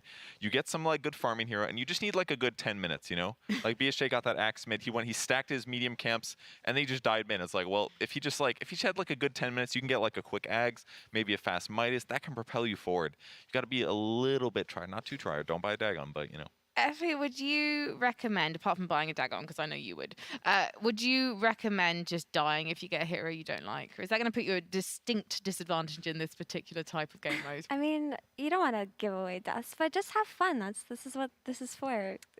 We're just talking about stacking camps and farming for 10 minutes. That's not what we want to see. We want to see just a deathmatch, bloody battles. You just need a casual 10 minutes of farming to get a quick level 10. That way, anytime you respawn, you got new talent, you got some items, and then you run at them. That's all. Just a little. Believe me, I don't want them to farm all game. If Purge had played it, it would have been the most boring thing in the world. I'll call it. If streamers get Templar Assassin on Wagamama, they win 100%. I love that F is just like, no, we want to see actual action, and Purge is like, no, this is a coaching session. I want to see patience, farming, and not have any fun. But you know who's going to have fun? Slacks and Sumi. Ladies and gentlemen, welcome to part 2 of the TI10 All-Star Match! I'm Sir Action Slacks here for you, and with my lovely and wonderful co-host, Sumi! Hello, everyone. Hello. It's just me. The stadium's empty, so continue. All right, Jake, so what do we have today? We have 2 teams fighting for the ultimate title. Oh, that is right, Sumi. This is what people have fought for in All-Star Match forever, for so long. We have it up there, replacing the Aegis of Immortality, in fact, the Chains. They fight fight for the cheese. You know, a lot of people in Dota think that only the Aegis matters, but the cheese also matters, and that is what our community team and our Russian talent team will be fighting for today. Yeah, you'd think so, but ironically at this event, many have not really cared about the Aegis. But no, that's okay though, they've left it several times. At any rate though, the all-star match separates the strong from the weak. Yesterday, we saw Team Thunderhide, the Russian broadcast team, absolutely decimate those that I shall not name because they mean nothing now. And now they're up against even harder opponents. Yes, they are. They will be fighting against Team Golem, the roster of which we have kept a secret pretty much the whole time. Kinda. What do you mean kinda? Oh wait, until now. Until the panel. Until the panel. But anyway, so tell me a little bit about what to expect with this mode, because we've been seeing a lot of captain's draft. Yes. But what are we doing here? Ladies and gentlemen, welcome once again to All Random Deathmatch. If you don't know what that mode is, well, let me tell you. You start off with a random hero. Every single time that you die in your game, you respawn as a random hero. You keep your spells, you keep your items, but you keep only that. Your pride most likely will take a massive hit. At any rate, you will continue going through this until all of your lives are depleted, and at that point, you may not respawn again and the game ends. Every team has 40 lives. Every respawn subtracts a life. And once you get down to 0 lives, it basically becomes permadeath for your team. It's a lot of math, Sumi, too much math for me. Hero die good, ancient die good, hero die for you bad. All right, Jake, well, it seems like our teams they are both ready to come out, so let's bring out first Team Golem.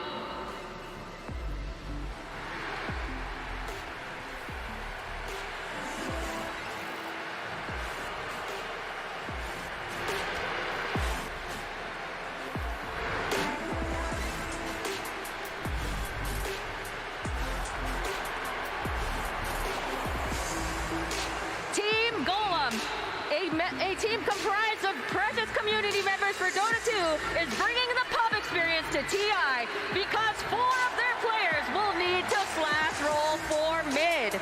Featuring Wagamama, who played on dial-up 56K internet and DC'd whenever his mom picked up the phone. Blitz, who learned how to ride a bike at 23. Excalibur, who tried to go pro in StarCraft but got too lonely playing 1v1s. Sheepstick, who played 1,700 games of Meepo, and the captain, Merlini, who is notorious for sacrificing his bowels during a Street Fighter match. Oh my God, disgusting. All right, Jake, what's up next, though? Oh, are we doing next now? Well, you might have remembered them from yesterday, ladies and gentlemen. It is the unstoppable, the hard boys, the Thunder Eyes! Oh, my voice cracked. Oh no!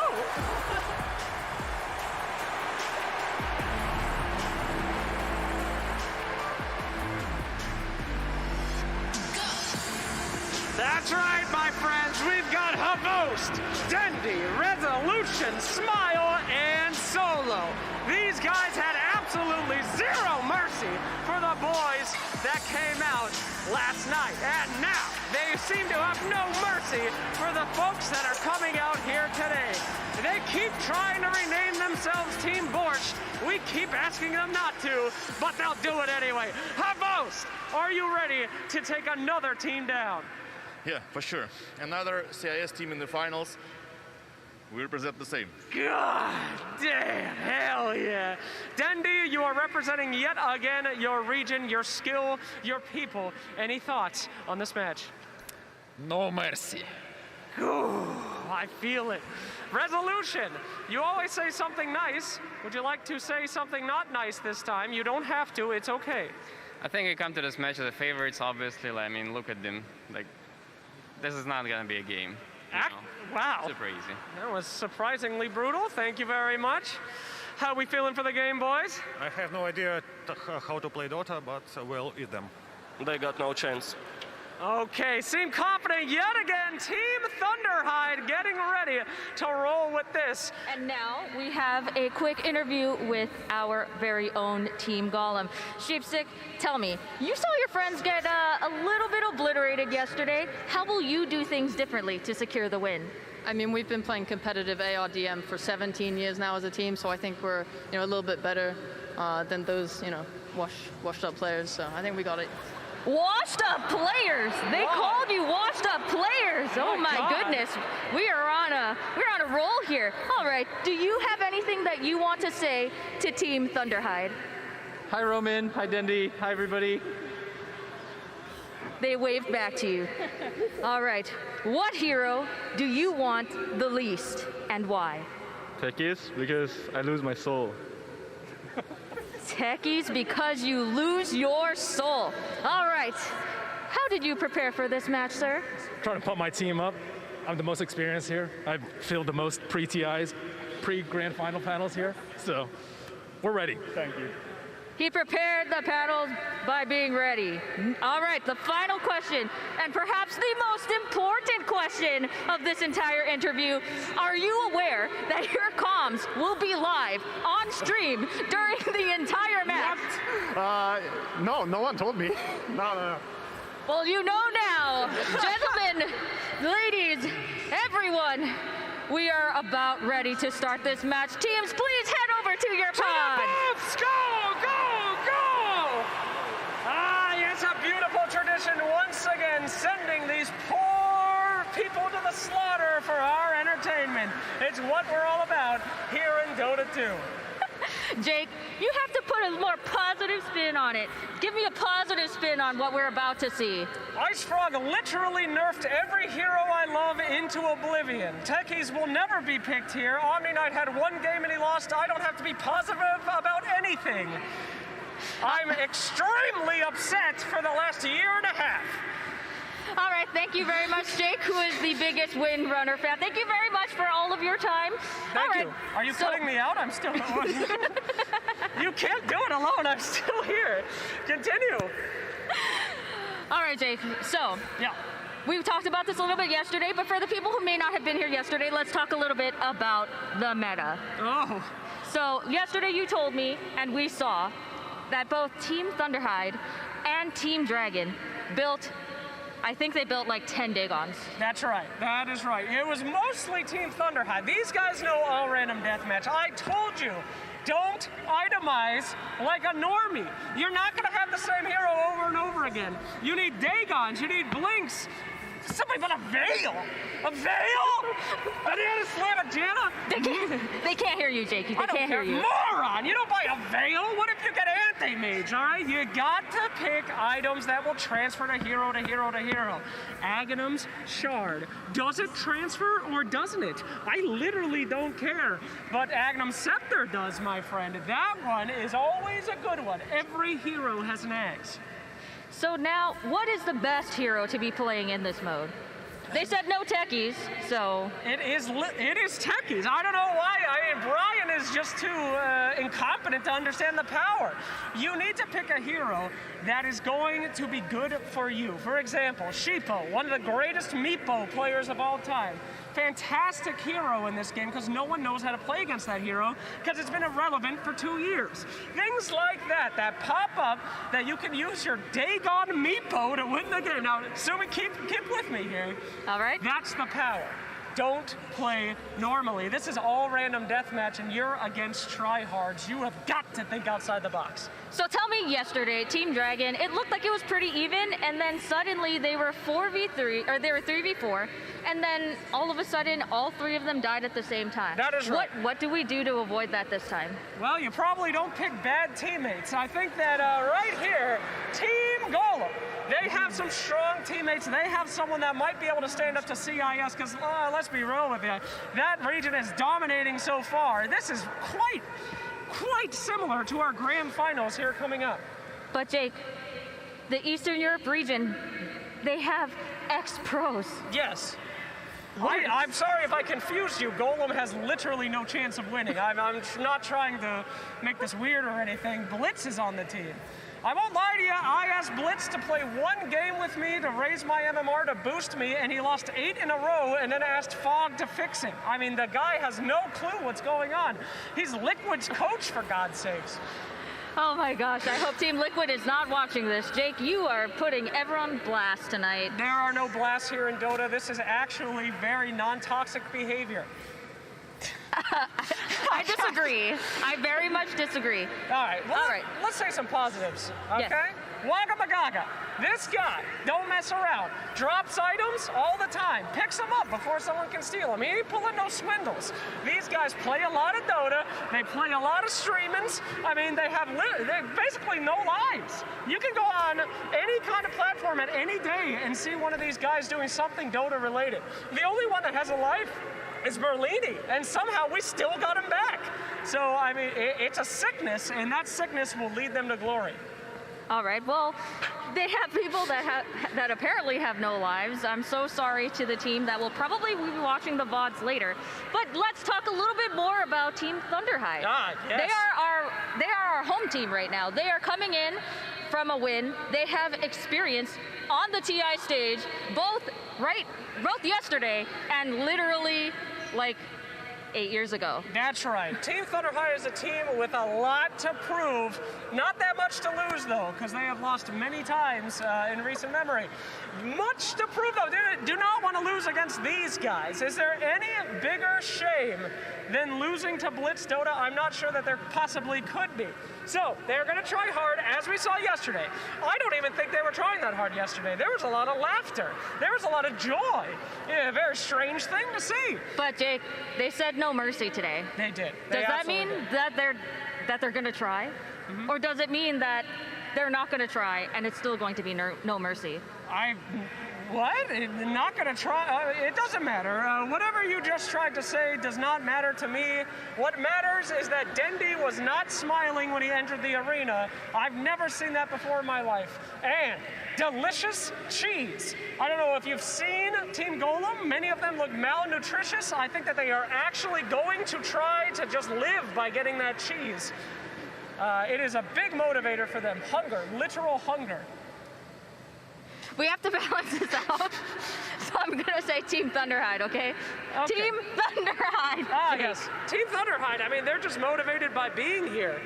When's the last time Havost has been to a TI? I mean, they just want to literally come. So their motivation is to continue to stay on the stage for as long as possible, potentially warm up the seats of Team Spirit. That could help. It's chilly sometimes in Romania. If they can get enough accumulated lower heat to support their brothers in their region, I think that that is a big motivation for them. So I'd expect a longer game. I'd expect a lot of cheese to be eaten outside the booth to make it a healthy playing environment, and I expect them to do extremely well. Do you think that the fact that they are experienced Dota players and captain's vote will transfer over to ARDM? No, I don't think their experiences at all will transfer over to AR. I don't think anyone's experiences transfer to ARDM except for panic and fear, which is something that a lot of support players and Dota players know. So captain's mode is for tryhards, all pick is for the people, and all random deathmatch is for people that just gave up.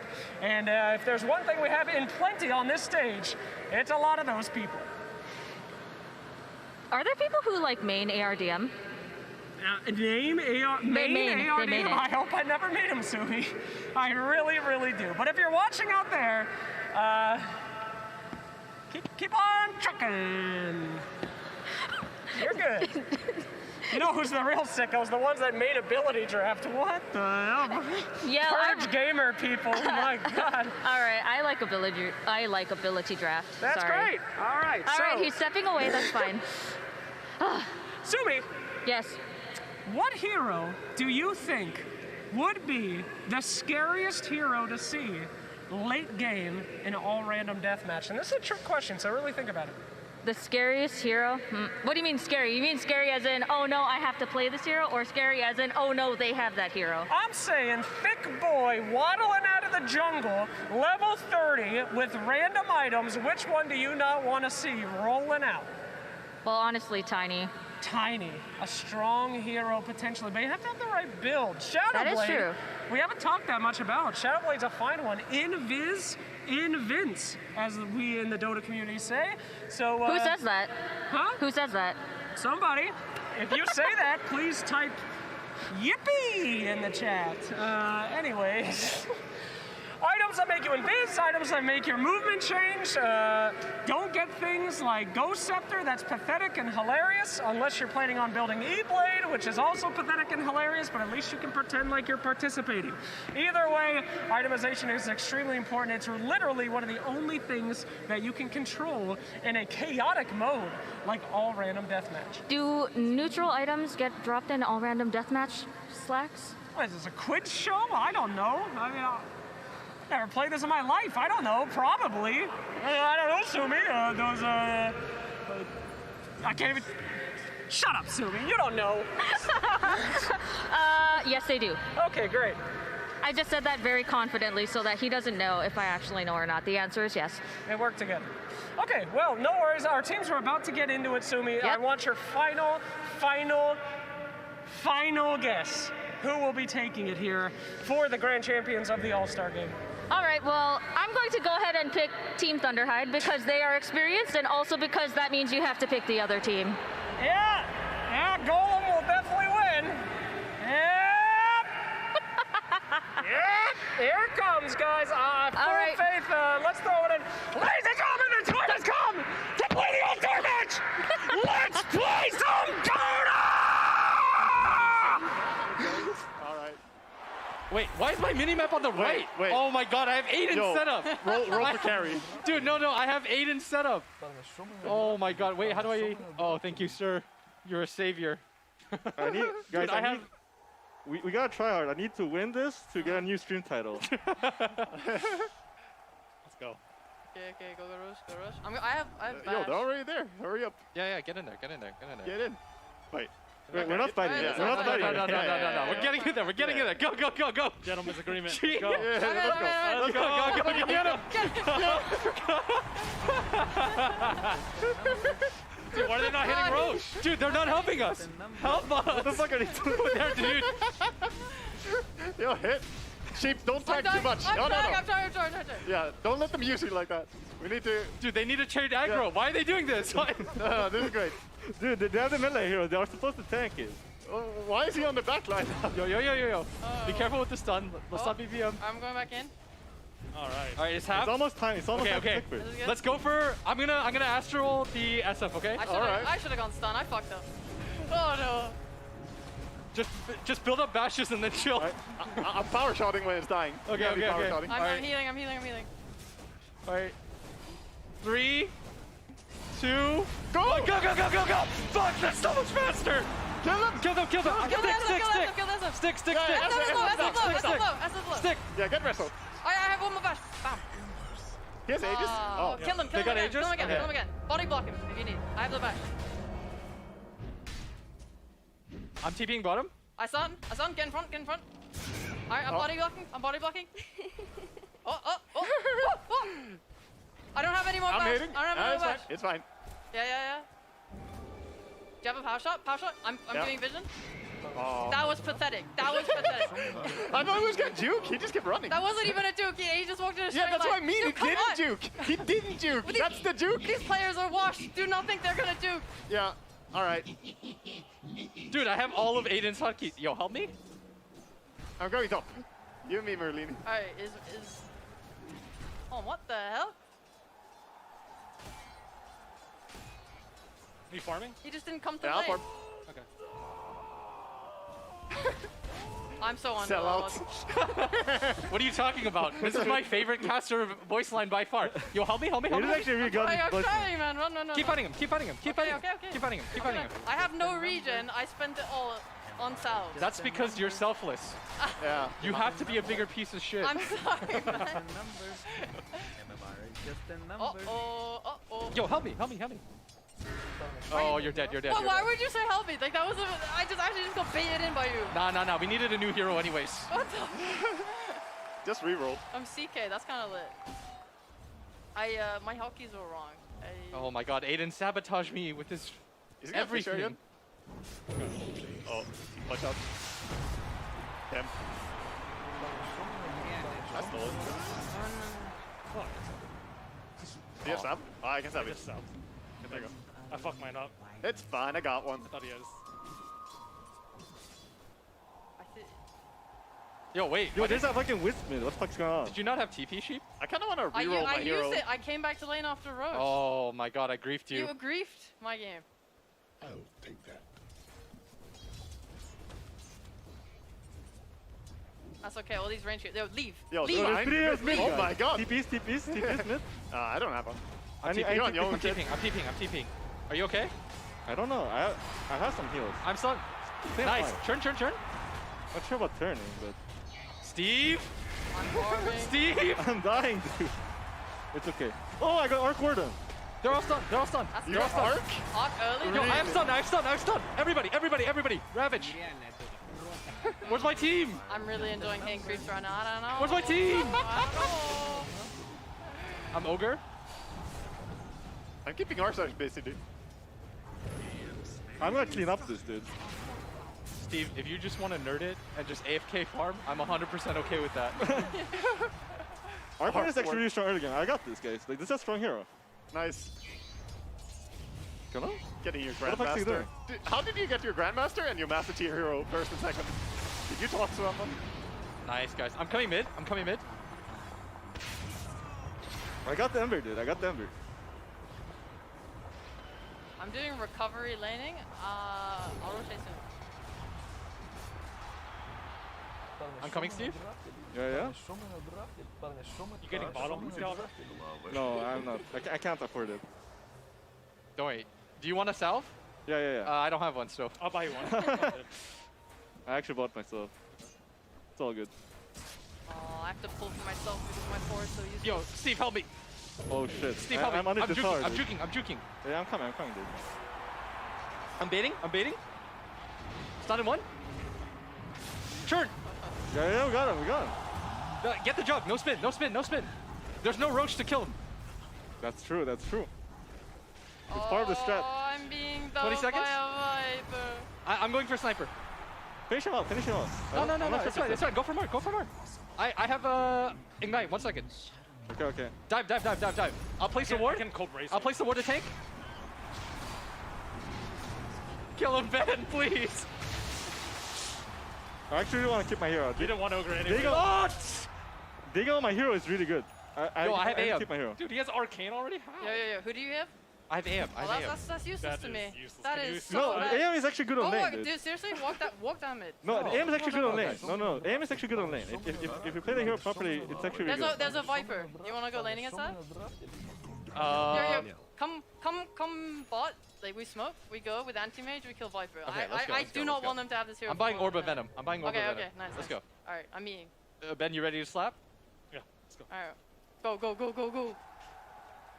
I have 2 null talismans. I finished farming. I feel like the correct move is to kill me, guys. I stun first. Yo, get him! He's free. Yeah, no. Yo, kill tight after. Okay. I'm gonna gank mid. Scalber. Last hit from my carry. What hero? What hero are you? Why Scalber? Nice kill steal. Yo, dive him. I'm mid. Yeah. What hero are you? Yeah, I'm being chased. No, I'm gonna die here. I'm just swapping I'm heroes. diving. Dive him. Hands off keyboard. Okay. I'm Hands off keyboard. Dive him. Big shit. I'm tanking. Oh, Drow with null talismans. Here we go. Go. Find him. The multi-shot. Yo. No way. He's duking us. He's not that good. Wonderful. Okay. Anti-mage is low. I have the perfect ganking hero. I'm coming bottom soon. Yo, let me farm. It's my turn to farm. Okay. I have how many CS check? Look, guys, come mid. Right here. Can't kill him. TP is mid. I'm bottom. Here you go. I have no TPs. Is there a rune bottom still? I'm actually really close to 6. Actually, yeah, there is. Oh shit, he's getting. Okay. Once I get Wonderful coordination. If you guys come here, we can kill. I'm gonna be 6. I'm going to die. I am going to die. No, he's 6! No! Oh, no! Dude, what is... Arsar's just been farming this entire time.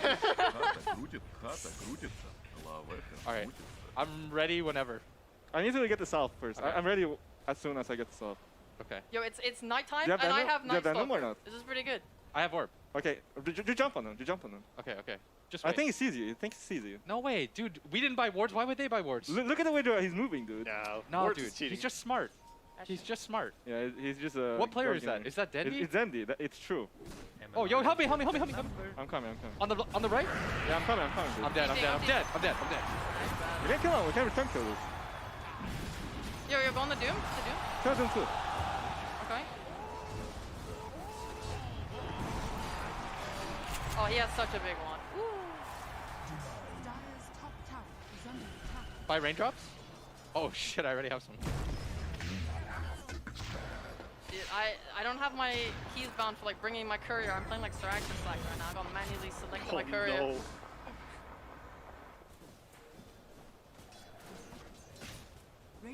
Steve, don't worry. We'll take the blame for you. Guys, Try hard in this game. stack camps. Stack camps. Stack camps. We're Stack actually camps, stack stacking camps, camps. stack camps. Stack camps What? for Steve. Stack camps for Steve. What is this? Pile all onto Steve. Oh no. I need Wonder. help. Help, team. Yo, I'm coming. Run to me. We're running, I'm Run to running. me. I can't really run, dude. Run to me. I'm Ench. Oh, that can work. Yo, this is the hero. Sadly, you have died and I have to inherit your farm. Yeah. Can we kill bottom? I can TP mid. Yeah. Like, TP Lycan's bottom. not Look at their six play. Look at their what they're doing. Can we kill them? Can they play hero? I'll be there in like a little bit. Soon. Ish.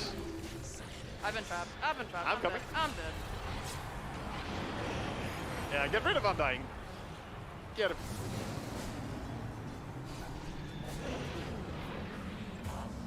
What is this? Yo, Oh, here, dog. I'm cosplaying as Aiden. Let me get the last hit. Now we got it. Wait, Radiant? What? It doesn't matter. It doesn't. No. What do you mean Radiant? Oh, it's Shared just the bounty. Alright, it's fine. Yeah. Yo, I'm pulling an nothing Aiden. wrong Let me here. farm small camp. Dude, look at this guy. He's actually just trying to farm a blink dagger. He actually counters my hero, so we're gonna have to gank him. Okay. Soon. What hero are you? I'm PL. Okay. I'm level 4 impetus. I just want to fight. Let's go then. I got Fairy's Trinket. Who's taking Tome? I would like it. I'm on 6. Ooh. I think we should gank Can we kill Dendy. the sniper mid? Yeah. Yeah, fight them. No! Fight them. I'm coming. Oh, he has Dieter. Don't worry, I'm coming to. I think they have wards, We need guys. people. Yeah, I'm pretty sure they definitely play They're with buying wards. wards. What? Can we kill a Tinker here? Can we kill Tinker? I'm so far. I'm orbing him. Last hit. Oh, so close. Sheep, I'm coming. Yeah. I've been doomed, dude. No. You're fine. Just run to me. I'm just gonna, get you. We need some fighters mid. Oh my god, he's got one hit. I don't know. I'm gonna get him. Maybe. I got him.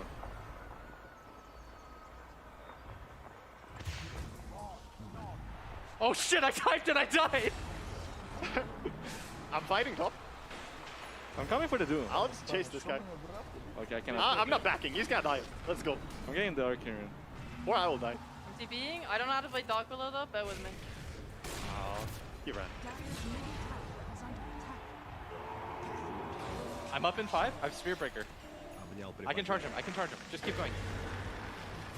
Alright, that's a kill steal. I put in so much effort for that one. Sorry. Yo, you guys want to dive mid? Yeah. Oh, Go kill him. I misclicked. Give me a sec. Top, guys? I got him. No. Can't cancel him? No, I canceled my Yeah, thing. I got it. We got him. Oh, nice. Got him. Any clock? Yeah, maybe clock. Dude, I'm going Oh, for he's my just dude. Spirit Breaker? Yo, kill the 4. I'm running top. I see nothing but clock. Go. That's a level 8 clock. Do we kill him? Let's go. Yeah, no pussy. I'm ulting. I'll hold him. Nice. He's hungry. He's dead. Yeah, should die.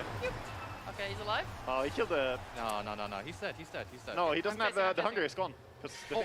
Oh my Oh, god. I couldn't dunk my him. I tried God. to dunk him from there. You're so bad. I don't have a Quelling Blade. Yeah, dude. I'm not saying you're getting kicked out of this game, but I think you're getting kicked out of this game. Oh my god.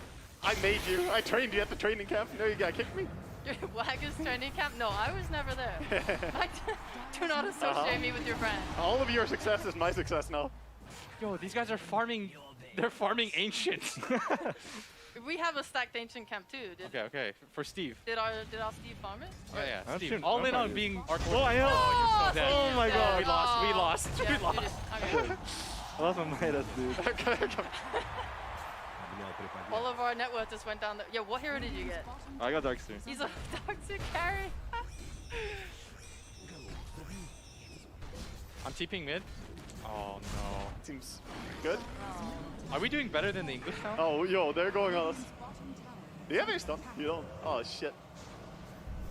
Only have a crapper.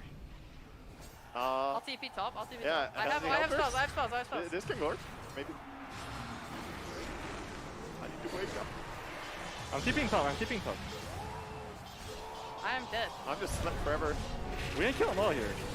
Shit. You missed me.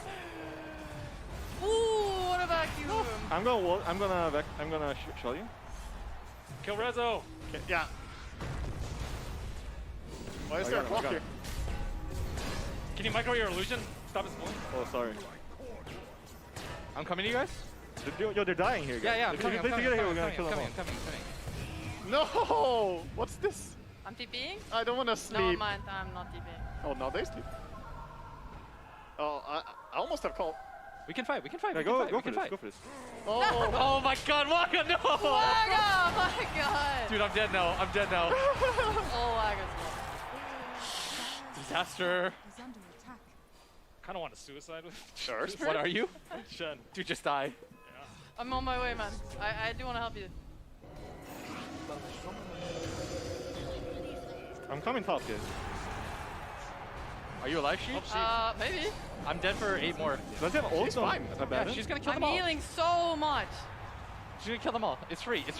Easy clap. Nice one. I got another point in the. Oh, free kill. Right here too. The tip back. That man hated Bane. I'm not toxic, by the way. I got him.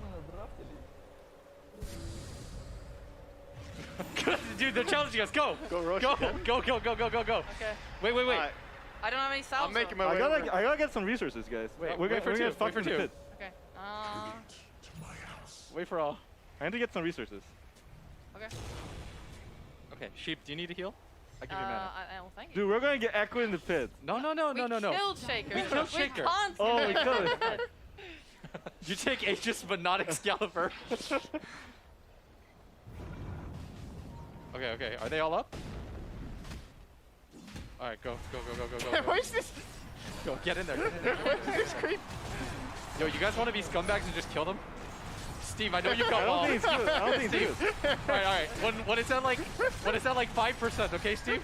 I don't know about that. I have my honor, you know. I mean, I'm down to kill him after. We're gonna go for the Roche. Guys, I have to. Honor the Roche. I have to fulfill contractual obligations when this Roche ends, so I will pause the game. Will, you're gonna die immediately. Dude, I'm not gonna die. Dude, I'm dying to the battery. Oh my god, I'm dead.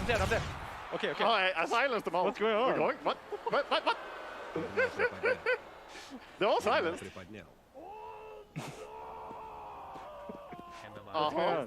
This is an outbreak. God damn. You sold out hard, Sheep. Yeah, but me so much. Alright, go. I'm dropping everything. Fight them. CM, behind you guys. I don't have a body in silence.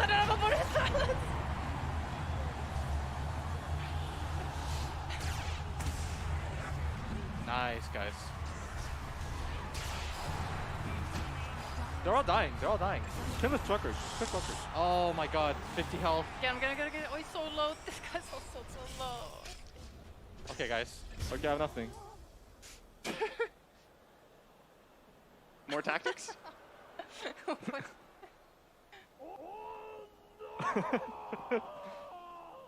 Care to elaborate?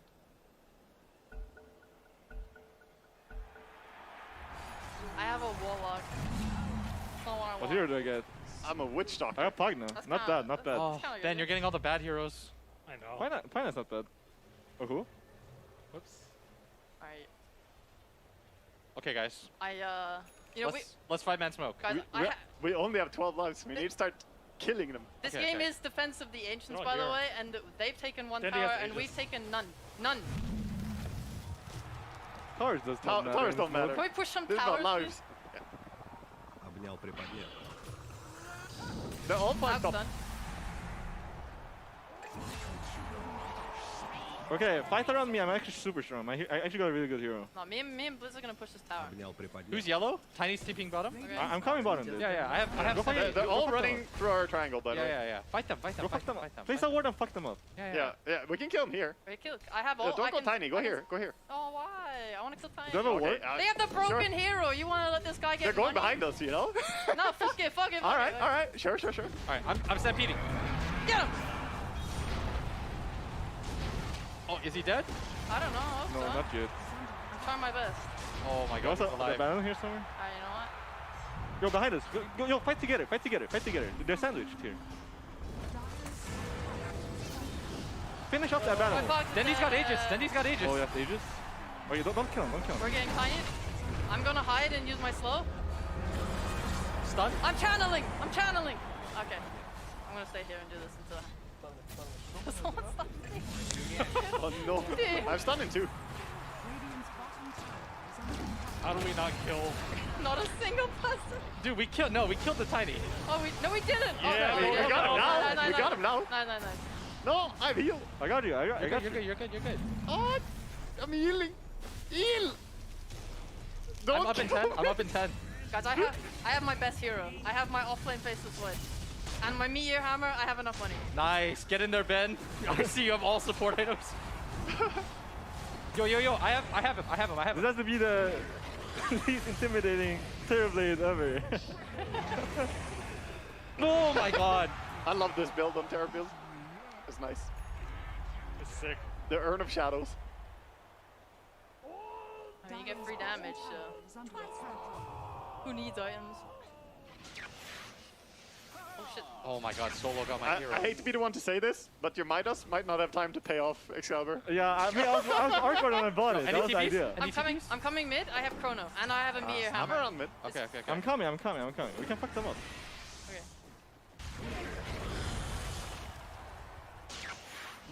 He zipped out. I'm soaking. Yo, we need to place a word before we fight. We need to play around the word. What kind of 5K game do you think this is? What kind of words? 5K. What the fucking words, dude? Alright. Okay, I need you guys to give me vision, but with your body. Can we have a war? With our body.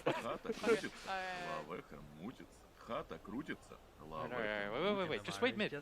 We never took their mid tower. We Okay, can't make this move. don't call this break. Kill every ET. Yeah, kill the ET. Kill ET. Fuck it. Yo, Yeah, wrestle. Kill wrestle. Kill Rezo. Good shit. Did he just ult a bird? I think so. Kill him. What a combo! Woo! Kill him. Yo, get the Wraith King too after? Yeah. Yo, For sure. Kill him too. Alright, we got him. Oh, shit. Okay. Yo, he's going BKB again! What the fuck? They lost. Disqualified. That's messed up. I'm lying. Minus 500 MMR. Bruno told me. Yeah. We'll have to hold Bruno to that. Okay, I'm getting blink, guys, and we're gonna win. Wait, how does it work now? If we run off our last 2 lives, it's just over? Yes. When it's 0 and then you die, it's permanent. Yeah, if someone dies, yeah. Okay, guys. We get one full respawn. Dude, I just got Ocean. We farmed 0 neutrals or what? All I'm saying is the other team lost it to like 30 minutes, guys. It's not looking good right now. It's 19 minutes. No, guys. Guys, we're gonna win this game. Calm down. Play around our wards. We're gonna win the game. Okay. Calm down. Listen to the sound of my voice. I'm about to have my dig on.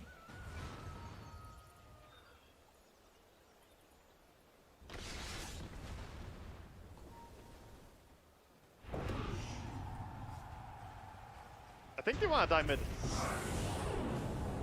What the fuck? He silenced my birds and killed them. Oh my God, he destroyed them. That's rude. I'm dying. I'm actually just dying. I'm dying. I need to heal. Oh my God. No. I'm coming, guys. I don't have a chrono, guys. Don't fight for 74 seconds. I'm coming, guys. I'm coming. They're disrespecting us. They can't do this. That's it ult? No. He does not. Yo, okay. this guy. Yo, kill a fucking silencer. Yo, give me vision. Can we chase? Of course. Yeah. Chasing. I have a bird. The bird is coming. Sick. I'll stun. There's a storm Nice, here. nice. See him. Yo, help me. I got you, dude. I'm with you. I bashed. They're both done. They're both done. It's free. It's free. I don't have stun yet. He's out of mana. on. Kill Medusa then. Go. Keep going. Find Storm. Nice. Keep finding. Mid tower. Okay, Let's guys. go. No one can die anymore. Okay. No one can die anymore. This is when we win. Wait, I thought we get 5 more No, heroes. you get 5 more heroes. lives. You get 5 more lives. Yeah. 5 more lives. Everyone is All of allowed us can die once. 1 death. Yeah. If anyone dies more than 1 death, they will unfortunately not make it out of this booth alive. I'm not dying a single How do you time. die more than me, Sheep? Don't look keep at flaming don't me. look at my score. What? What is this? Guys, I'm gonna just assume that I'm lying and I won't die again, and I will buy items accordingly. I have Yeah, a sounds good. Okay. You want essence ring? I have Yeah, give me. guys. I have Chronosphere. We can fight. If I don't die, guys, we cannot lose a fight. There's no way. All in on Excalibur. Protect Steve. The birds are your bodyguards. I think they're smoked, guys. I think they're smoked. Okay, back up. Back to tower. Back to tower. I have Blink. I have Blink and Chrono. Okay. This is free. I will just sit back. Just send our Ricky first. I need people in front of me in the fight. Oh. No, they put a small. They put a maybe ward. if They they have a go ward me, here. They if have they a go ward me here. here, it can work. Let me put what I can put. They have a ward here for sure. Yo, someone buy a sentry. Where's my supports? Yo, there's a shaman here. Come kill him. It's fake. They're loose. Back up. Reset. It's all good. I can't do my taunt. This game sucks.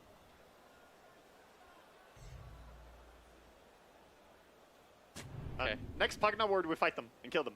Yeah. I'm training I mean, we can already fight. There's no slug. They're here. Okay. They're playing on. This one's fake. Oh, it's real. What the It's fuck? real. Kill Let's him. get him. Storm's right here. Go bait. I get 5-man Chrono. We win game. Okay. Help me with it. Help me with this guy. He's dead. Kill him. I think I'm okay. Meter. It's done. We won the game. Oh, tank it. I'm tanking. Yeah, just get him. Yo, help Steve. I need help. It's all good, guys. It's all good. Game of patience.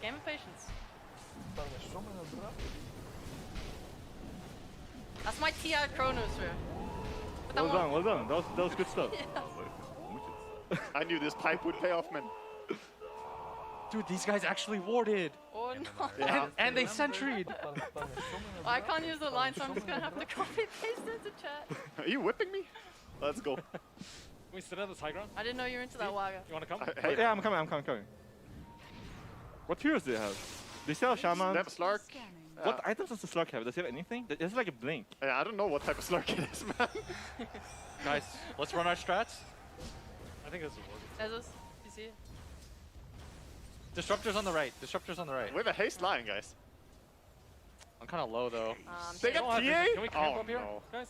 I don't think that's the right item for TA. Go. Get ready. I'm Yeah. There's a punch. Watch out. Puncher. Oh shit! No! Kill him. Punish him. I'm using the meteor hammer. I avenge you. Wonderful. I got you. Oh, I bro. landed I got you. it. Go fight this. They're so weak. Yeah. They're so weak. TA. They're so shit. I need help. Help me, guys. I have a boy coming to you. Yeah. Another boy. Let's go. Chase disruptor. Can we catch? Yeah. Go. He's slow. It's free. I'm bashing. I did not bash. Try. This is a comeback. We're doing good. Guys, this is the best weird content shit day that I've ever had. I actually need to get mana, guys. I'm out of mana. Why does Visage have to be a hero that I'm doing well with? This fucking hero. Okay, so if I die with BM? Visage is lures in teamfights. He's good, but I'm Visage, dude. Alright guys, 4-4. They have wards everywhere. What the hell? Yeah, Slark is that strong. He only has dagger. Guys, I'm Beastmaster with the dagger. Like, let's go fight. That's so fucking good, dude. I'm buying a Vlad's. Let's go. Oh, I don't think we can kill that. It doesn't even matter if we kill the Slark, honestly. He's useless. He's got a useless hero. I just assumed you were gonna land. They have Enigma, guys. Does he have Blink? That guy? I don't know. Wait, who is it? It's Solo? I don't know. He has BKB, probably. Yeah, probably. I have Roar. Oh, he's switching to Lincoln's on TA. I have Roar, guys. Don't worry. Respectable. Okay. Was it TA that was buying BKB? That's a nice build right there. We gotta, Marlene, we gotta change guys, our media I need you They're guys trying to to bait tank for this the black hole. I have Roy, guys. Don't worry. Yeah. Okay. Yeah, I also have Chrono, actually. Okay, let's just go then. I mean, I need heroes to tank him. I know we got Get in there. I'm watching Enigma. I'm watching Enigma. Yeah. Baiting I'm it. going for Baiting the it. TA, going for TA. Oh, He's dead, He's dead. Alright. Yo, here. Yeah, I'm chasing him. Wait, they're done? Wait, No. did they lose already? Yeah, that's all they're. Yo, walk in circles around him. Walk in circles around him. yeah, don't Yo, kill walk him, in circles. don't Walk in circles. Yeah, let him get his team respawn. Don't Walk kill in circles. Walk in circles. It's not auto. It's not over yet, right? Yeah, no, it's not. Yeah, let him live. Don't kill him. Let him live. Don't. Walk in circles around Roman. Lead him back. Guys, if I can blink. Dude. Yeah, one more team fight. Yeah. Walk in circles. Just walk in circles.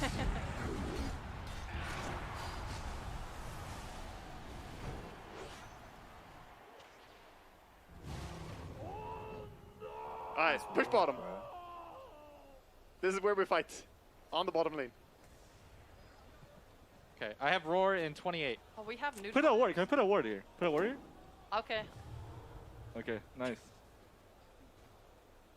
We're all great support. Okay, all that matters, I want Dendi to die in this next fight. We have to get him.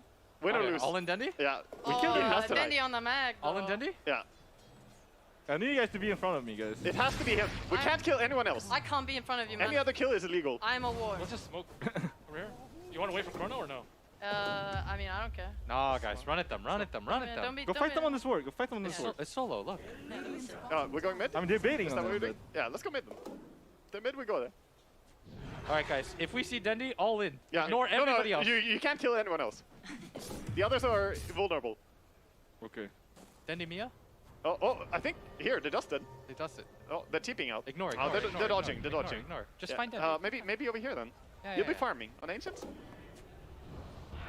Where's Dendi? Dendi? MMR is just an MMR is Dendi? just a number. Here, Dendi. I'm sending my little birds. You want DD? DD room? Dude, they're hiding in base. Yeah, they're hiding somewhere for sure. They're scared. They're hiding. They're hiding. Are they sneaky? I think they're smoked up and placing a ward now. Maybe they're roshing. Yeah, we have a smoke. Let's smoke again. Yo, when rosh up. I don't know. I think. Did we kill the second We ward? killed it pretty early. Give them It's another up, life. Oh, it's up. Yeah, come rush. Come rush. This time, it has a refresher. No, don't kill my bird. They're coming Yo, to the someone pit. touch me. He's all attacking. Yeah. We'll be mannered, guys. Yeah, be, Dude, they have Blink RP. No, they don't, Ben. Relax. don't worry about it. Relax. All right. Just don't stand in the pit. We only need 5 heroes in the pit. Yeah. It's fine. Yo, they RP'd us! Who would do that? Kill Dendi. Get him. Yes! Get It's a win condition. Oh, nice. Guys. I got the big thigh, mom. She's here. Are we out now? Dawnbreaker? I have Dawnbreaker, Oh baby. my god. Hammer Mommy is here. Hammer, mommy. Who's... I need detection. Detection. Detection. Oh my god, they're doing it. He's finishing Roche? Oh, he's dead. He's I can ult in 15 seconds. Oh no. Oh. No, stop winning. I want to be Stop Dawn. winning. I want to be Dawnbreaker. That's it, please. sheep. Our time on the main stage is over. Please live. Let me ult. I want last. Oh, there we go. Oh no. You didn't even get the...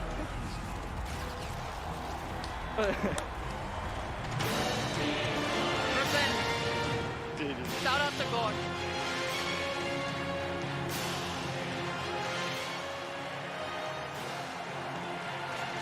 We did it. I can't believe they broke the pact. Dude, what was that?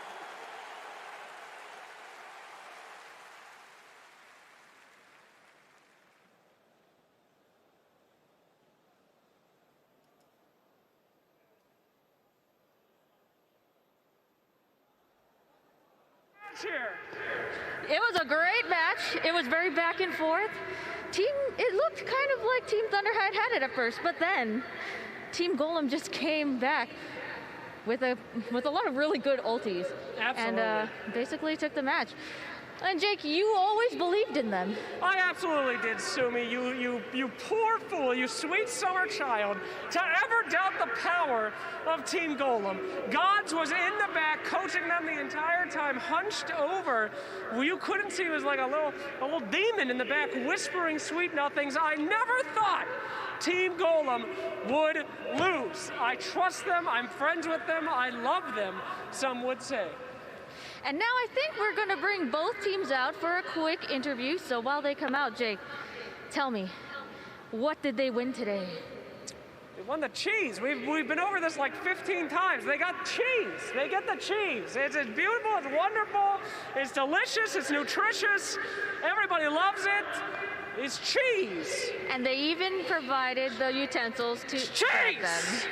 They get cheese, ladies and gentlemen. Welcome your winners! Blitz, my goodness gracious, the first big victory that you've ever been a part of since you began your Dota career here on the main stage. How are you feeling? I'm feeling great. We disbanded Navi once again at a TI, so I definitely am a part of Dota history again. Oh, that is really great to hear. Excalibur, my friend, are you lactose intolerant? I actually don't know, but I think I can. We're about to find out, ladies and gentlemen. Hell yeah! Ben Merlini Wu, how does it feel to still be the top talent of Dota despite leaving for literally 3 years? I was only good 10 years ago. Come on, let's be real. Well, you just won again. Congratulations. See, Sheepo, the Peepo, the Meepo. I don't have a question. I just wanted to say that. How you feeling? Oh, I'm feeling great. I can't wait to eat cheese. Great. Exciting. I have something for you. What do you have? I have this. I drew it while we were winning. I had so much time because it was so easy. If my child draws something like that, I'm putting him up for adoption. And my boy, Wagga Magaga, drop your items, drop it like it's hot in that match. Things were looking a little scary halfway through. It's like my wife used to say to me, it was over very quick and disappointing, yet you managed to pull it back. How did you do it? It was the Windrunner, actually, that we got. Shut the fuck up! Ladies and gentlemen, we're almost gonna let you have your cheese, but first, the losers excuse me. Excuse me, we don't call it that, The Jake. exit interview, LMAO. All right, so now we have Team Thunderhide, who did take the first match of the All-Star Tournament, but then unfortunately fell to Team Golem. Gentlemen, Sheepstick said that she had so much time during this match that she drew this picture. Flex? Do you have any comments about this picture? Is this Flex? Wait, I have a question. Is this a picture of him? That's him? It is a picture of him. It's you. It's great. You look good. Would you like to keep this picture? Yeah. Yeah? All right. They may not have taken home the cheese, but they have taken home perhaps an even better prize. Now tell me, during that match, I believe it was you that said the other team was more difficult. Do you think that now? Yeah, we'll come back stronger. They will come back stronger. Also, Team Dragon was apparently stronger than you, even though you won. All right. What are your thoughts about playing all random deathmatch on the TI10 stage? I think it's the best show match in this universe. in this patch. The best show match in this patch. Very good. All right, next. Tell me, if you had anything to say to Team Golem, what would you like to say? Well played. Well played, team. And I have one more. MMR is just a number. MMR is just a number. Thank you very much. All right, final question. You were sitting in the VIP suite, and you were talking with Effie about the game, and Effie said that you were going to win it all. do you have anything to say to all of your fans and friends who believed in you? Sorry guys, we let our guard down during the game and they took advantage of it, and we tried really hard our best, but it just wasn't enough this time. But we'll come back stronger next year, and we'll be much better. Next year, everybody, they're coming back next year. Final thing, can we get one more team borscht from the team? No. Team borscht, team borscht, team borscht. He said no, but they did it anyway. Sorry, but I win this time. I'm on the winner's side. Is it reddish? Is it reddish? No, it's cheese. You know how in TI they win the Aegis, but they have won the cheese. Jesus, are you still talking? Get off the stage, you lost. Nobody cares. All right, let's go. The winners, please grab the cheese and then make 6 feet away from each other in a very safe manner. 6 feet, spread it out. Ladies and gentlemen, get ready for the ingestion. It's what you're all here for in this sick ritual. Maintain safe distance, remove 9 masks, and eat 9 cheese! Eat it! Yes! The dark ritual is complete yet again! All right, thank you so much, everybody, for watching the All-Star match. Team Golem has won, and now we will see who will win the Aegis as we throw it back to you.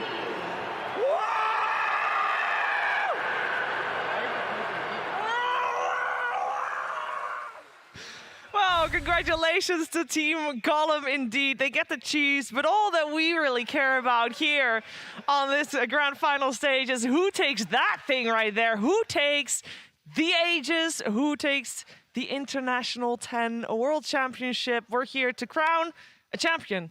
Only one series ahead of us. But before we look ahead to that grand finals, I want to look back because this is TI10, the 10th International, and I am joined on the panel by a lot of people that have a lot of good memories from TI. And I want to start on the very end. Fogged, what's your best memory of a TI? Ooh, that is tough.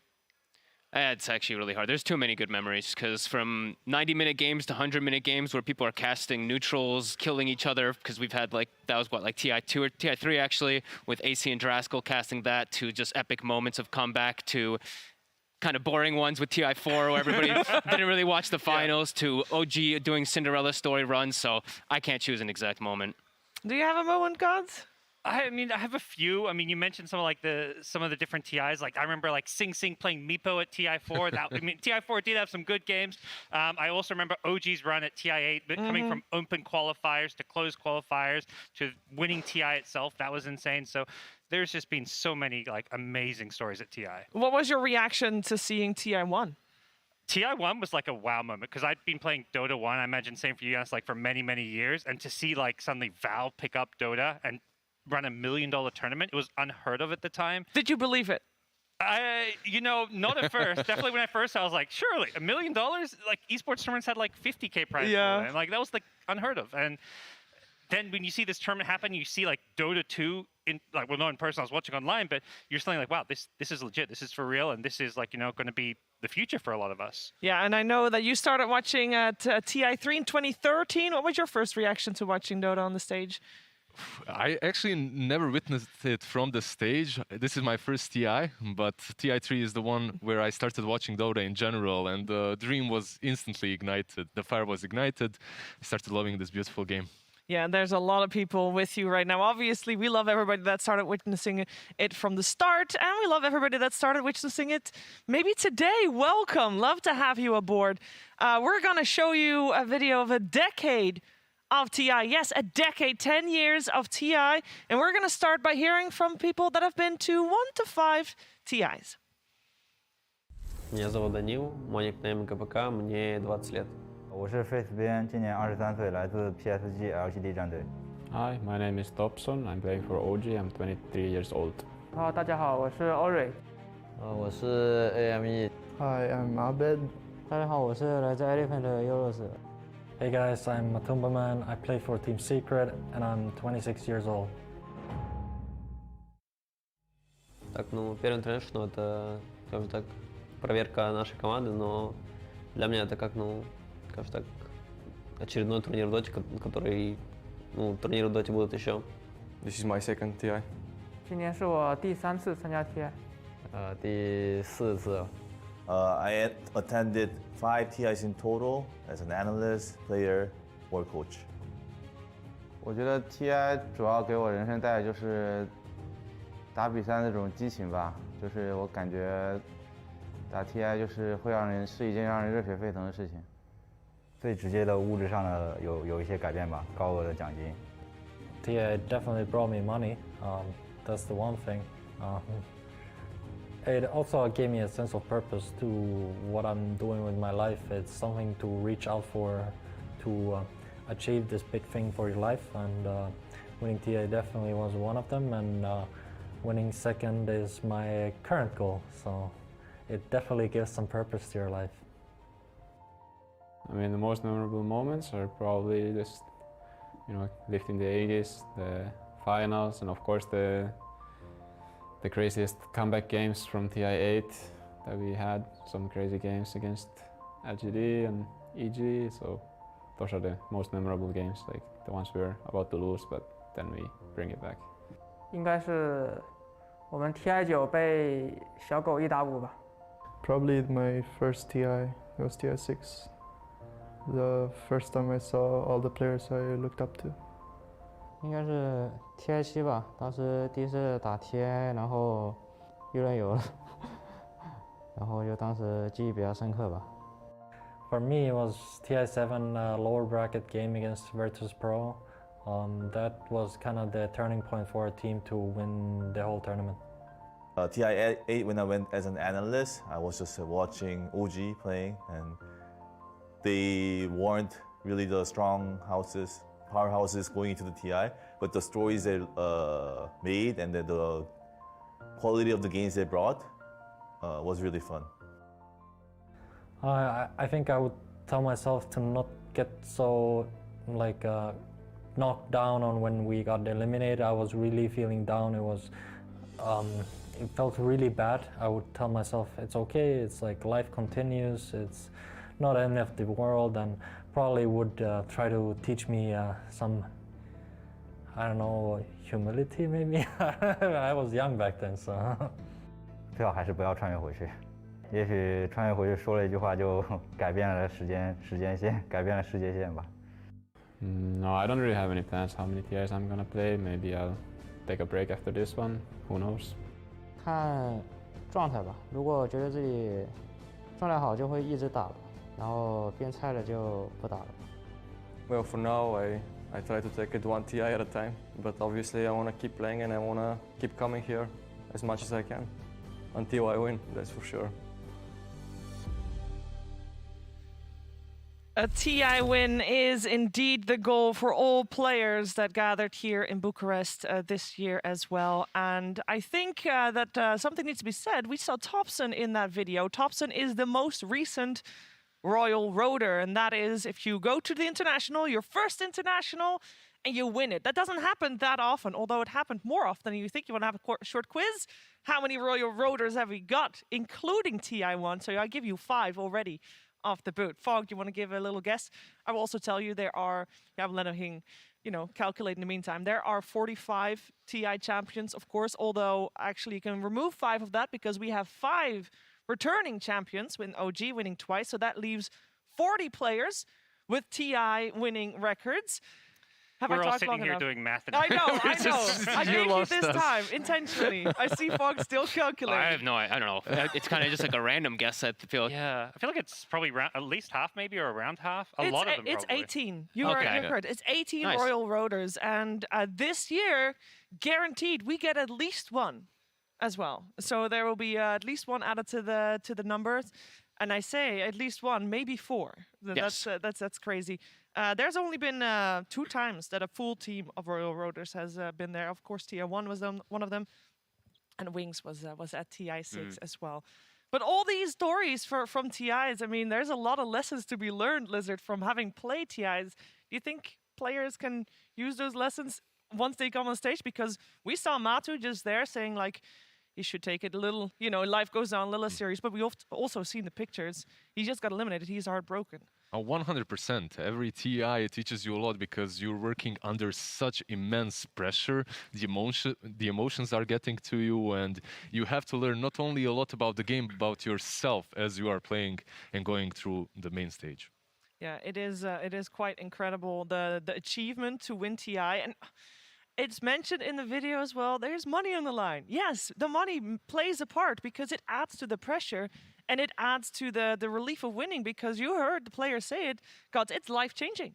It is. It's millions of dollars. It's, you know, the biggest tournament of the year for a reason. The money plays a big part for some players. Even the ones that care less about the money, the pressure is enormous, because for so many Dota players, it's about legacy. It's about proving you're the best. But that money is always on the back of anyone's mind. And it's just the competitiveness, right? I think that's something that always drives all Dota players. It's sure you want that win, but it's just your competitive nature. Because even a lot of us, you know, they're playing show matches, but you can hear some of the players, like Insane is like, guys, shut up and listen to me. Like, even though it's a joke match, like a lot of these players, it's innately built into you, that competitive spirit. Yeah. So we just heard from players that have been to 1 to 5 internationals. Let's hear from some of the players that have been through a lot more, 6 to 10 internationals. I'm Sumil, 22 years old, playing for OG. 我是 maybe. Hello, I'm S4. 我是三兵. Hi, I'm Hin. My nickname is Puppy, and I play for Team Secret. My name is Johan Sundstein. I'm 27, soon 28, and I play Dota for OG. I played in 6. This is the 6th. 5, 6, 7, 8, 9. 这是我第6次参加 TI. It's 7 TIs now. Yeah. So I played every TI since TI3. So 3, 4, 5, 6, 7, 8, 9, 10. That'll be my 8th. 9年吧，我少打了1年。I think the biggest change was when I became owner of Team Secret. I think it obviously puts a lot more pressure on you when you play the game, comparison to when you're just like a kid that just wants to play Dota without any other problems.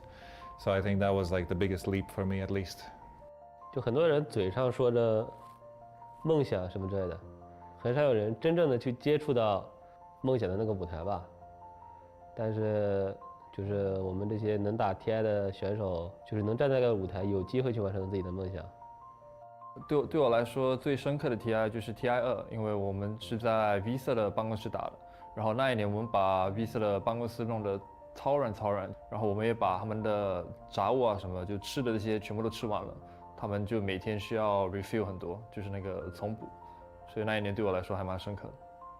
I would obviously have to say the most memorable TI was TI7 with Team Liquid. I think it's the eHome versus EG game, TI6. It felt better than winning TI5, I would say. TI5 with Secret. I was playing with RTC. We were kind of the favorites at the tournament, maybe on one other team. And losing that tournament was pretty painful, but I learned so much, so I don't regret playing it with Secret. It taught me a lot. 如果有一道时光机能回到第1年 TI， 我会跟自己说，在 TI2 的时候别吃太多生蚝，因为我在 TI2 的时候拉肚子了，因为吃了太多生蚝。If I would go back to TI1, I wouldn't say anything because I want to win that tournament and I want to change it. TI6 versus DC. I would like to tell myself not to play Brewmaster. 算了吧，感觉不太想穿越。就是发生就发生了呀，就是之前发生的遗憾不圆满，有可能是为了你以后圆满就是做的铺垫。This is my 7th TI, and I haven't thought about it before you asked, but maybe 10 TIs would sound kind of cool. So, including this one, 3 more. I do think it would be nice to get more TIs under your belt before you quit. No, not really. I'm just gonna keep playing until TI is a thing. 未来感觉可以的话，应该每届都想参加吧。I mean, I don't have a plan of any sort of type like that. How many TIs I will play, but I hope that I will play every TI. I don't know. I can't say. Maybe there's going to be a new tournament anyway. That's going to be the new TI with Dota 3 or something like that. But it's very hard. I don't make plans like that. I keep going. I keep playing. 打第一年 TI 时就觉得打了10年就应该会停止了，结果现在已经是第11年了。虽然去年没有 TI 嘛，可是我还是继续的在打这Dota，所以看吧。如果我儿子需要他爸爸在的时候，我可能就会退役去花多点时间来陪他了。No, it's probably like 2. Really? Yeah, it's 2 TIs. Yeah, you're trolling me. No, I'm not lying. It's obviously a troll. I've played 10 TIs.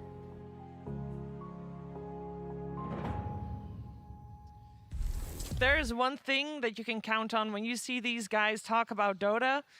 They don't think about giving up, because that competitive spirit, even if people say, guys, I'm a retire, they'll be back, Fog. It's not a thing. People just, I mean, it draws you in. Yeah, I really liked hearing like how there's just a difference between a lot of the players were saying like, I would go back, but I would change this, and some of the other ones would be like, I wouldn't want to change anything because mistakes build your future, or you don't want to change something that would have caused you to change the whole entire spiral of the future. So it's cool to see the differences, how they all think about it.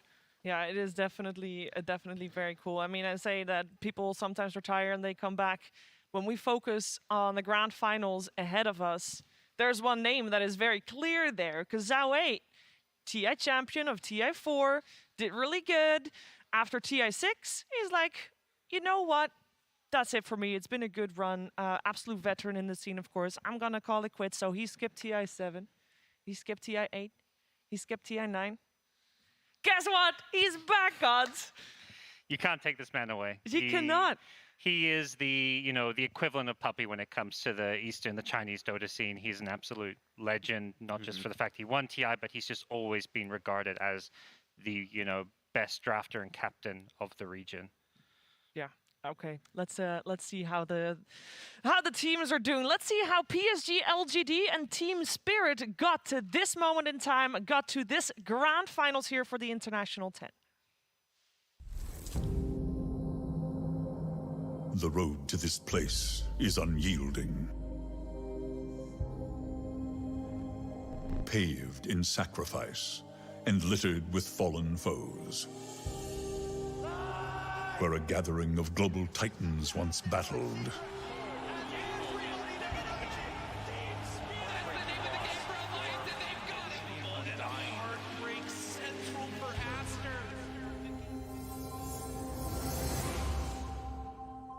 And 2 contenders now remain. They have struggled. Sitting on an Ops and Sentry right now for Sumail. Wait, Hortos again! They got Sumail. They don't have Chrono afterwards, but they might not need it. Scepter now inside the Found. I don't know if he fought that or not, but Figure get down. Usually when OG is in the Found, it's good. Not this time, as they pull him back down again.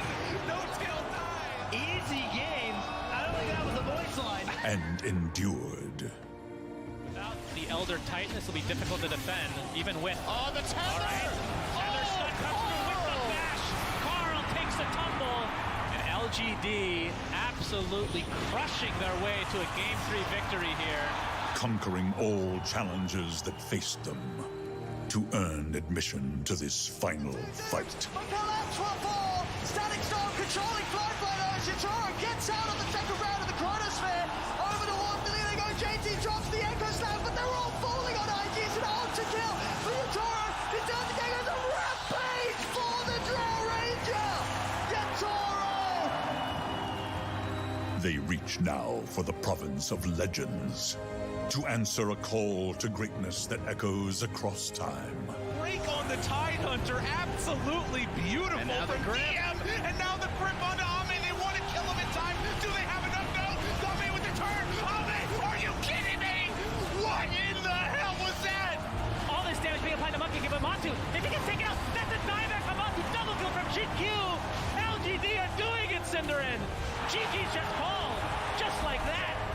One team will forge their own legacies, with the eyes of the world upon them, and the Aegis of Champions on the line.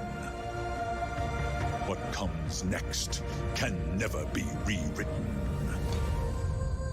But tales of ultimate glory never grow old.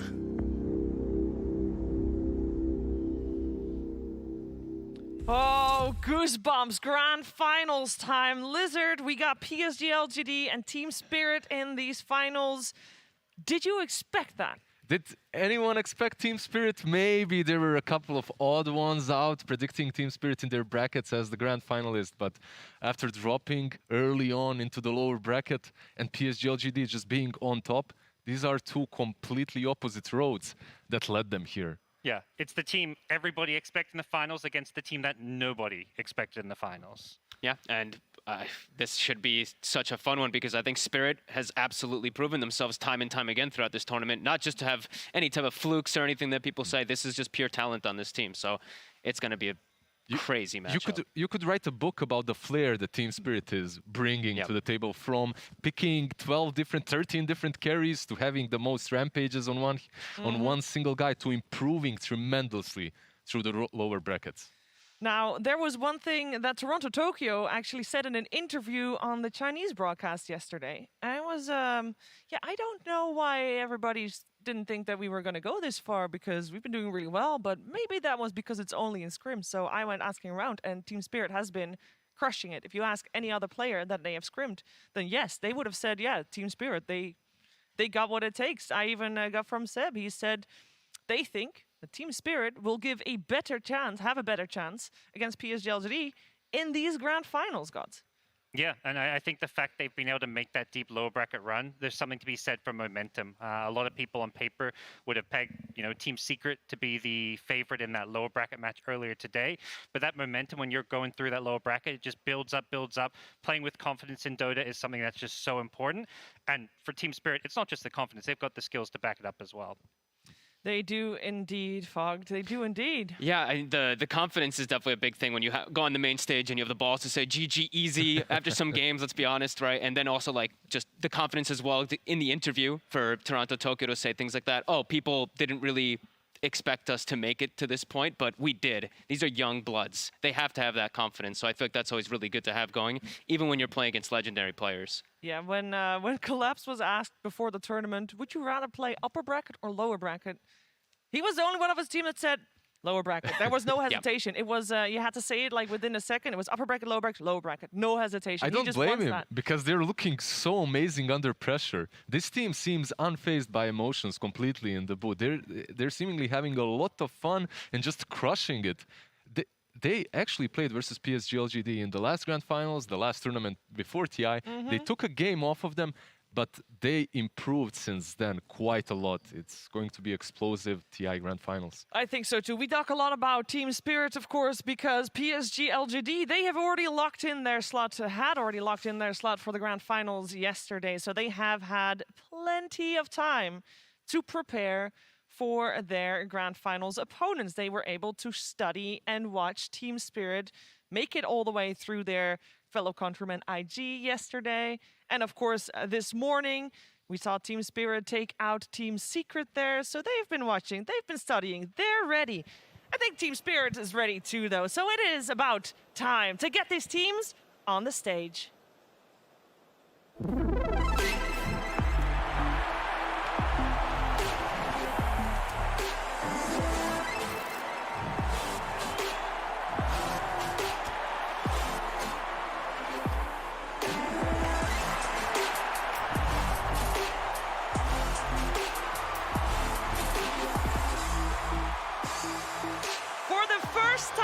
Since 2013, we have an Eastern European team taking their place here in the Grand Finals of the International. Team Spirit have wreaked absolute havoc in that lower bracket, and they are ready for their final boss in PSG LGD. Of course, Team Spirit, they got Yatoro, they got Toronto-Tokyo, Collapse, Mira, and Miposhka, led by Coach Silent. Yatoro being the youngest player at this international as well. You can see him here, looks a little different than his picture as he has donated his hair to the Dota gods. Let's see if it helps against PSG LGD.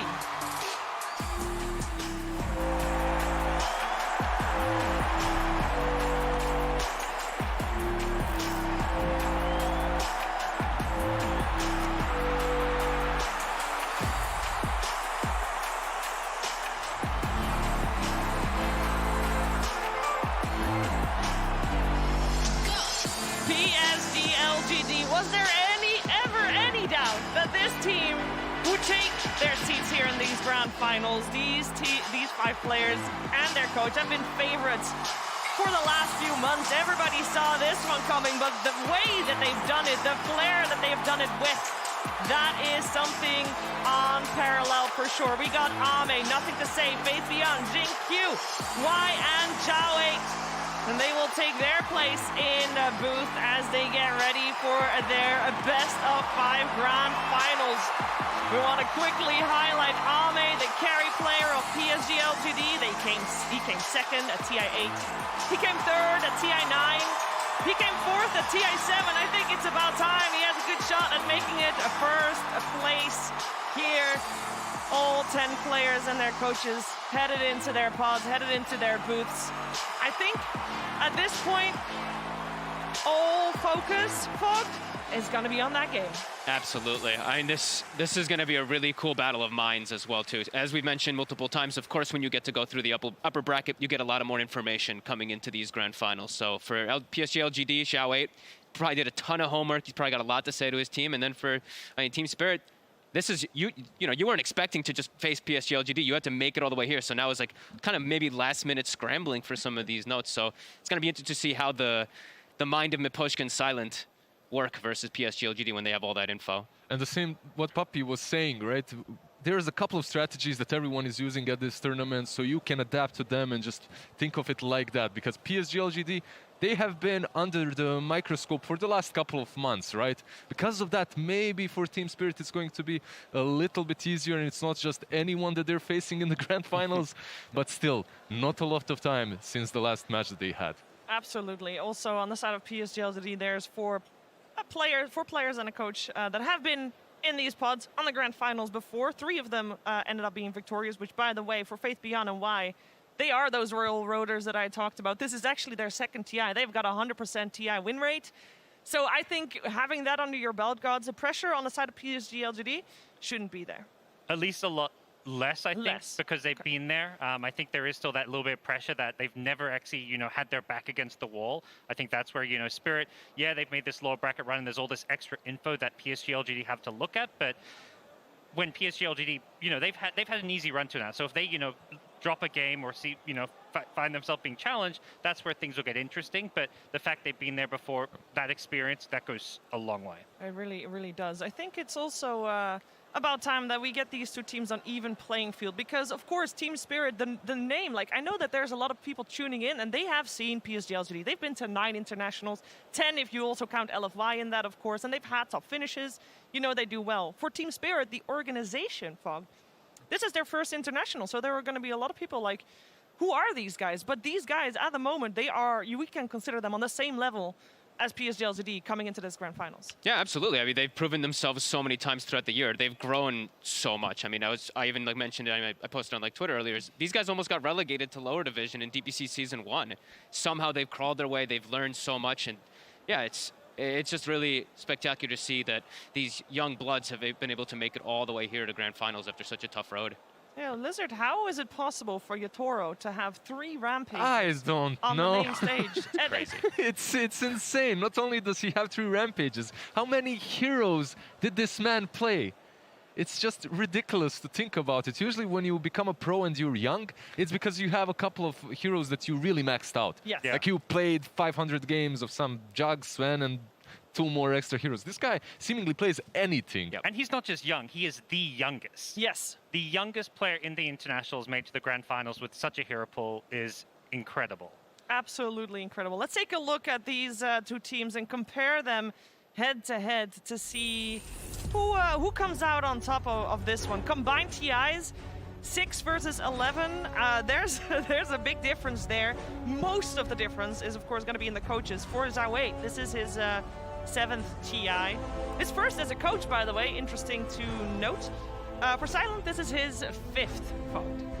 Yeah, it's really cool when you get to hear the differences like that. But I still have to, I know everyone keeps talking about Collapse and Yatoro, and they even talk about Silent a lot with the brain and the coaching, but I have to give Miposhka so much credit on this team. I think he's the big one that I'm looking at, where, Jiawei, he's 9.8 KMR, 10 KMR, played it several TIs, been here forever, but Miposhka's a guy who's been digging and digging and digging through like tier 2 teams for years and years. Yellow Submarines, Comanches, all these tier 2 Eastern European teams, and now he's here in the grand finals. It's a beautiful story. It really is. I think a lot of people might remember the miracle run that Empire had at TI7, but they had to play with a stand-in because their carry was not there. That was Miposhka's squad right there. And they still came top 8, which is absolute credit to being able to lead a team that has a fresh stand-in to be able to take it that far, and here he is. He seems also having the mindset of, you know what, I don't care about this all the shebang about this grand finals. I'm just gonna focus on the Dota gods. Yeah. He's just full focus on the games. He comes across whenever there's an interview, you know, very calm. He's got a very good head on his shoulders. And I think something that we've kind of commented on, when we see Spirit win these matches or come back, they don't show a lot of emotion. They're kind of like, for them, it's like the job isn't done until they win TI itself. So there really is this kind of team effort that is always focused on the next game they have to play. Yeah, we heard it yesterday in a winner's interview as well. Is the focus is, we just play a Dota game with friends and we just focus on the game. And once we're in it, money doesn't matter. A counter argument for all the pressure that's on Team Spirit, I would say even that they reached grand finals. Yes. 4 of them haven't been on a TI before. Yeah. Like, how much pressure can you... Obviously, it's a lot, but at the same time, you're living the dream, you're enjoying yourself, and the momentum that they've got because of that, I think is going to be a huge tailwind for them. Meanwhile, PSG LGD, they have a couple of accomplished stars, and I think the pressure is actually on them. Yeah, there can definitely be said, a lot of things said for the pressure on PSG LGD. Nothing to say is here playing his first international, by the way. Also potential for that Royal Roader. And this team has got all the pressure of an entire region. Can they bring it home for their country is the question. We're finding out. The draft is right around the corner. Team Spirit versus PSG LGD. Grand Finals, Game 1. Hello everyone, welcome to the draft panel of the Grand Finals of TI10. I have here with me Seb and No-Tail. And I just want to start us off with a question. I mean, Team Spirit, they've had this amazing run. They have a lot of momentum, but LGD, they've seen more of Team Spirit's games. Which ones would you guys prefer going into the finals? What do you mean going? Like the momentum or having more information, because Team Spirit had to play more games. I would have to say, looking at both teams also for what they are, LGD should be very comfortable, learning more, knowing more, having nothing to be afraid of. But if anyone could shake their boots, it should probably be Spirit, because you see the momentum, you see you see your Toro and you see how they're feeling themselves as well, which I think is the only type of Dota, or the closest type of Dota to also go into such an organized and experienced drafting team. It's going to be very hard to surprise them, and it's going to be very hard to throw them on the back foot, but I would say Team Spirit's the one who could do it. And it's already starting. I mean, the draft here, the information is that LGD chose first pick and Team Spirit went Radiant. It is their bread and butter, the Radiant on Team Spirit. I mean, it has been, dominating the tournament so far, and Team Spirit is one of the teams that abuses the most, the Radiant side. LGD, they are doing the same that they did against Secret yesterday. First pick domination, they had it both games and they made it work twice. They get it again, but this time around they did not get the Tiny from Team Spirit, which was a big theme. And it's also a big message, right? Because Team Spirit just beat Tiny Lycan against Secret, but now they play against potentially the LGD's Tiny, and they don't want to deal with it. Does it have anything to do with the bans that LGD went for, or are they, switching gear? We'll see. With first pick, and now they get the normal ET versus the IO, which a lot of people would prefer. And the way you might maybe want to deal with this is now try and get a hero that protects versus the ET coming to your lane. It could have been the Monkey, it could have even been the Tiny, and here you go, and Ursa instead. This is just to protect the IO and make it stronger, actually give it purpose on the lane.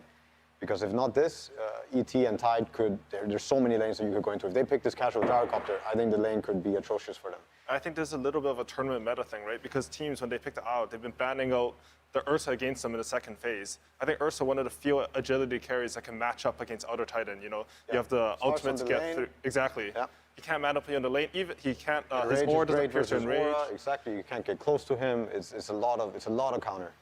And one thing to mention here is how both teams covered really well the Magnus angle. Think about it. Like, they opened the Wisp, Then they go into ET Tide. Tide is considered a very good hero into Magnus just because of how the team fight happens, right? The Ravage covers the Skewer back because the Ravage is such a big AoE spell that you're going to fight wherever you want with Tide.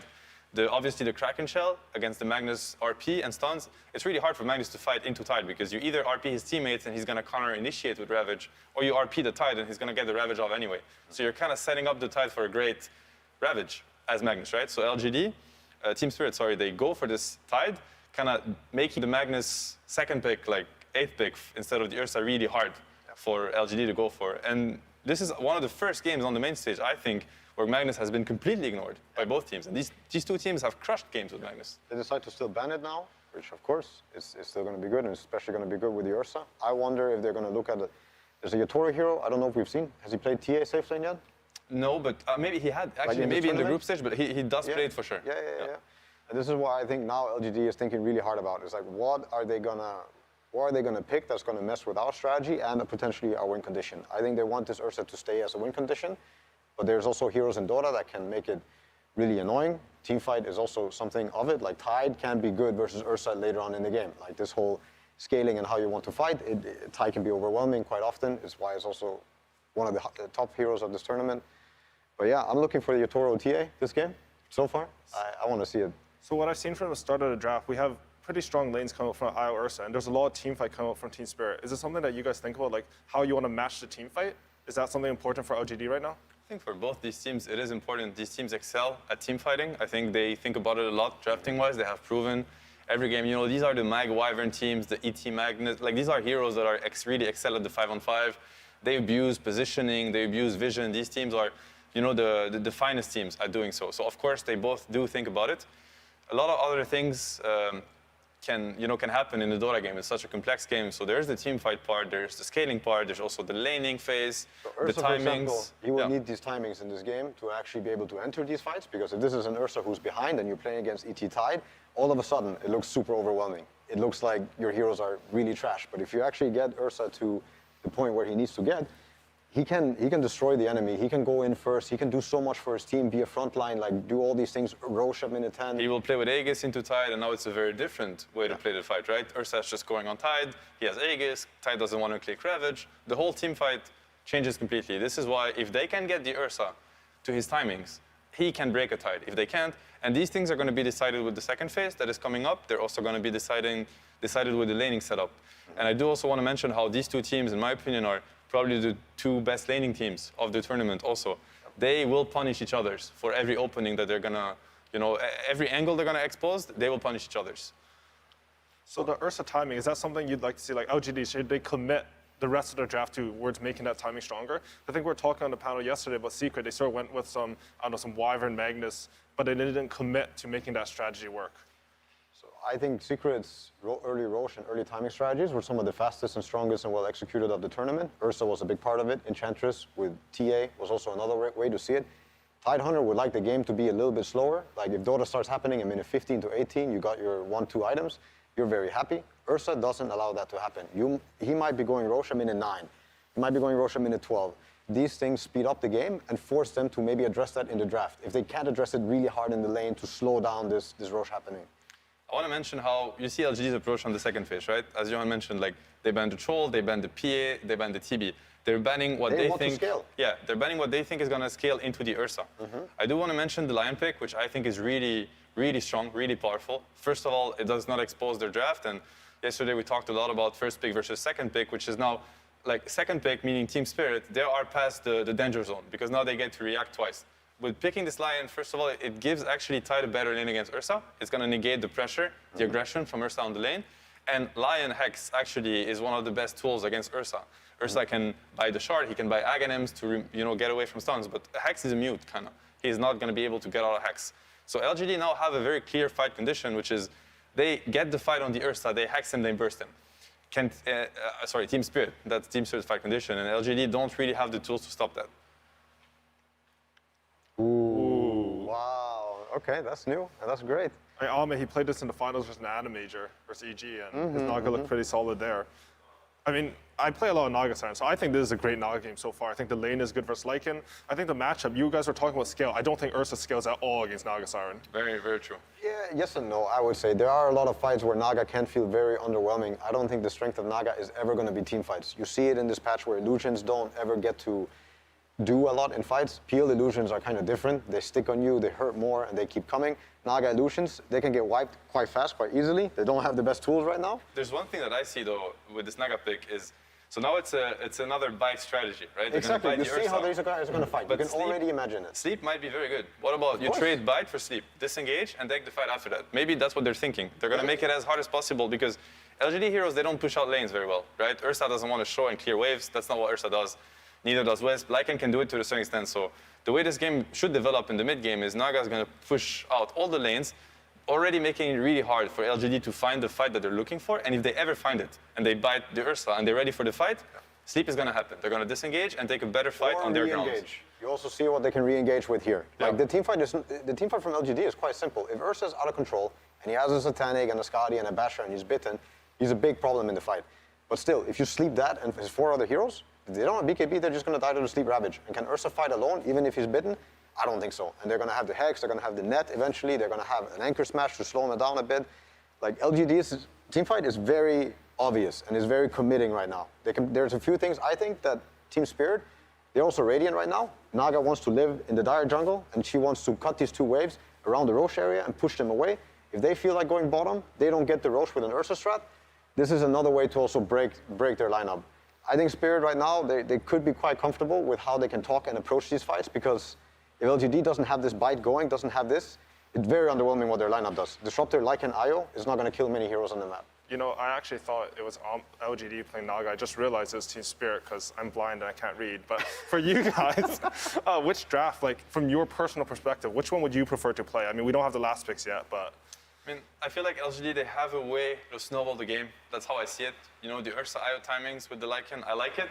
I do feel like this is one of the first times where I don't give LGD a strong upper hand on the draft. If anything, I'd maybe even give the upper hand on Team Spirits. Let's see if there's a Tinker coming now. There's a lot of picks. I don't think Tinker got removed. Tinker versus Naga, Tinker scaling team fight. Tinker is a huge hero. That sounds good, because I'll help their team fight scale into late game. They have a huge damage issue. They have a massive, massive damage issue. Okay, Pango is also a hero that comes with a lot of potential scaling team fight damage. If you get items, sleep also play. Like they cannot disengage anymore. Yes, it's unreliable now. The sleep. It's also a hero versus Tidehunter. Force bad ravages, kill him. Also good hero versus ET. Very good last pick. A bit scary in the sense that it's a mid hero that can get very punished one-on-one, very weak laner against a lot of matchups. But you know, that's a lot of confidence from nothing to say. One of the best mid laners, if not the best mid laner in the tournament. And I'm sure their support are going to help, you know, with the mid lane and stuff. Very, very good pick. Very good last pick. If I still had to choose a lineup that I would want to play, I actually have more faith in this Naga lineup. If they play well around the illusion wave push, again, I don't think Naga is the one you look for to crush the team fight. She needs to do her part. She needs to do the sleep, maybe get some illusions on some supports. But this game, in my opinion, should be looking like Tide, Lion, ET are messing with them and getting some pickoffs through the lanes, forcing TPs. Eventually, they get very far ahead, like economy-wise. And this is going to lead to more openings. Naga can maybe join the fight, get an early Skadi, kind of take over the fights with a gold advantage, or just keep playing the map. I like how you're talking about how Naga splits up the map also, because when you have Naga Siren, what I found is you want your other heroes to be able to pick off the enemy heroes, right? They already have that with Lion. They have some additional damage with ET. So if they're playing the actual Naga game, I agree with you. I can see it being very successful. One more to kill on the side lane. Clap them when they split up. Yeah, they split up, they try to deal with Illus, boom, the burst is going to happen. Lion, ET, Void Spirit, any hero will die 100-0.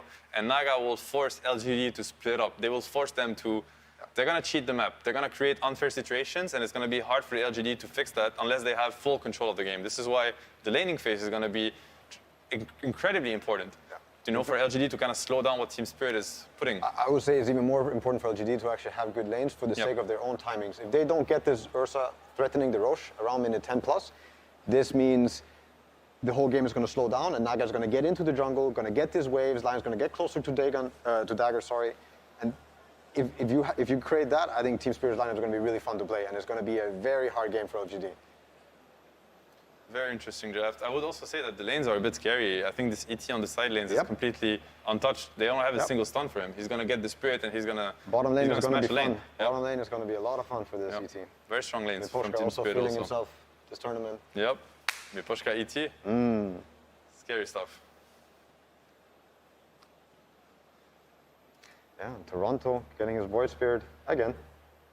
Full confidence for both teams, honestly. I think at this point it's really going to come down to, who has a better idea going into this draft, and that's the beauty of Dota. It's a best of 5. It's meant to develop so much, but they're kind of getting to know each other. You know, this is what I can bring to the table, this is what you can bring, and you know, they're going to get to learn like what counters what. The meta is going to evolve a lot between the series. And I would also like to point out that Team Spirit has been the most amazing learning team so far in this tournament. Like how they are adapting and how they're learning and how they're actually changing up their own playstyle into something new every game. But I would say every team fight, when there's a bite happening or a Pangolier roll, this is when LGD need to get something done. Because if not that, they lose. This is like their main team fighting tools.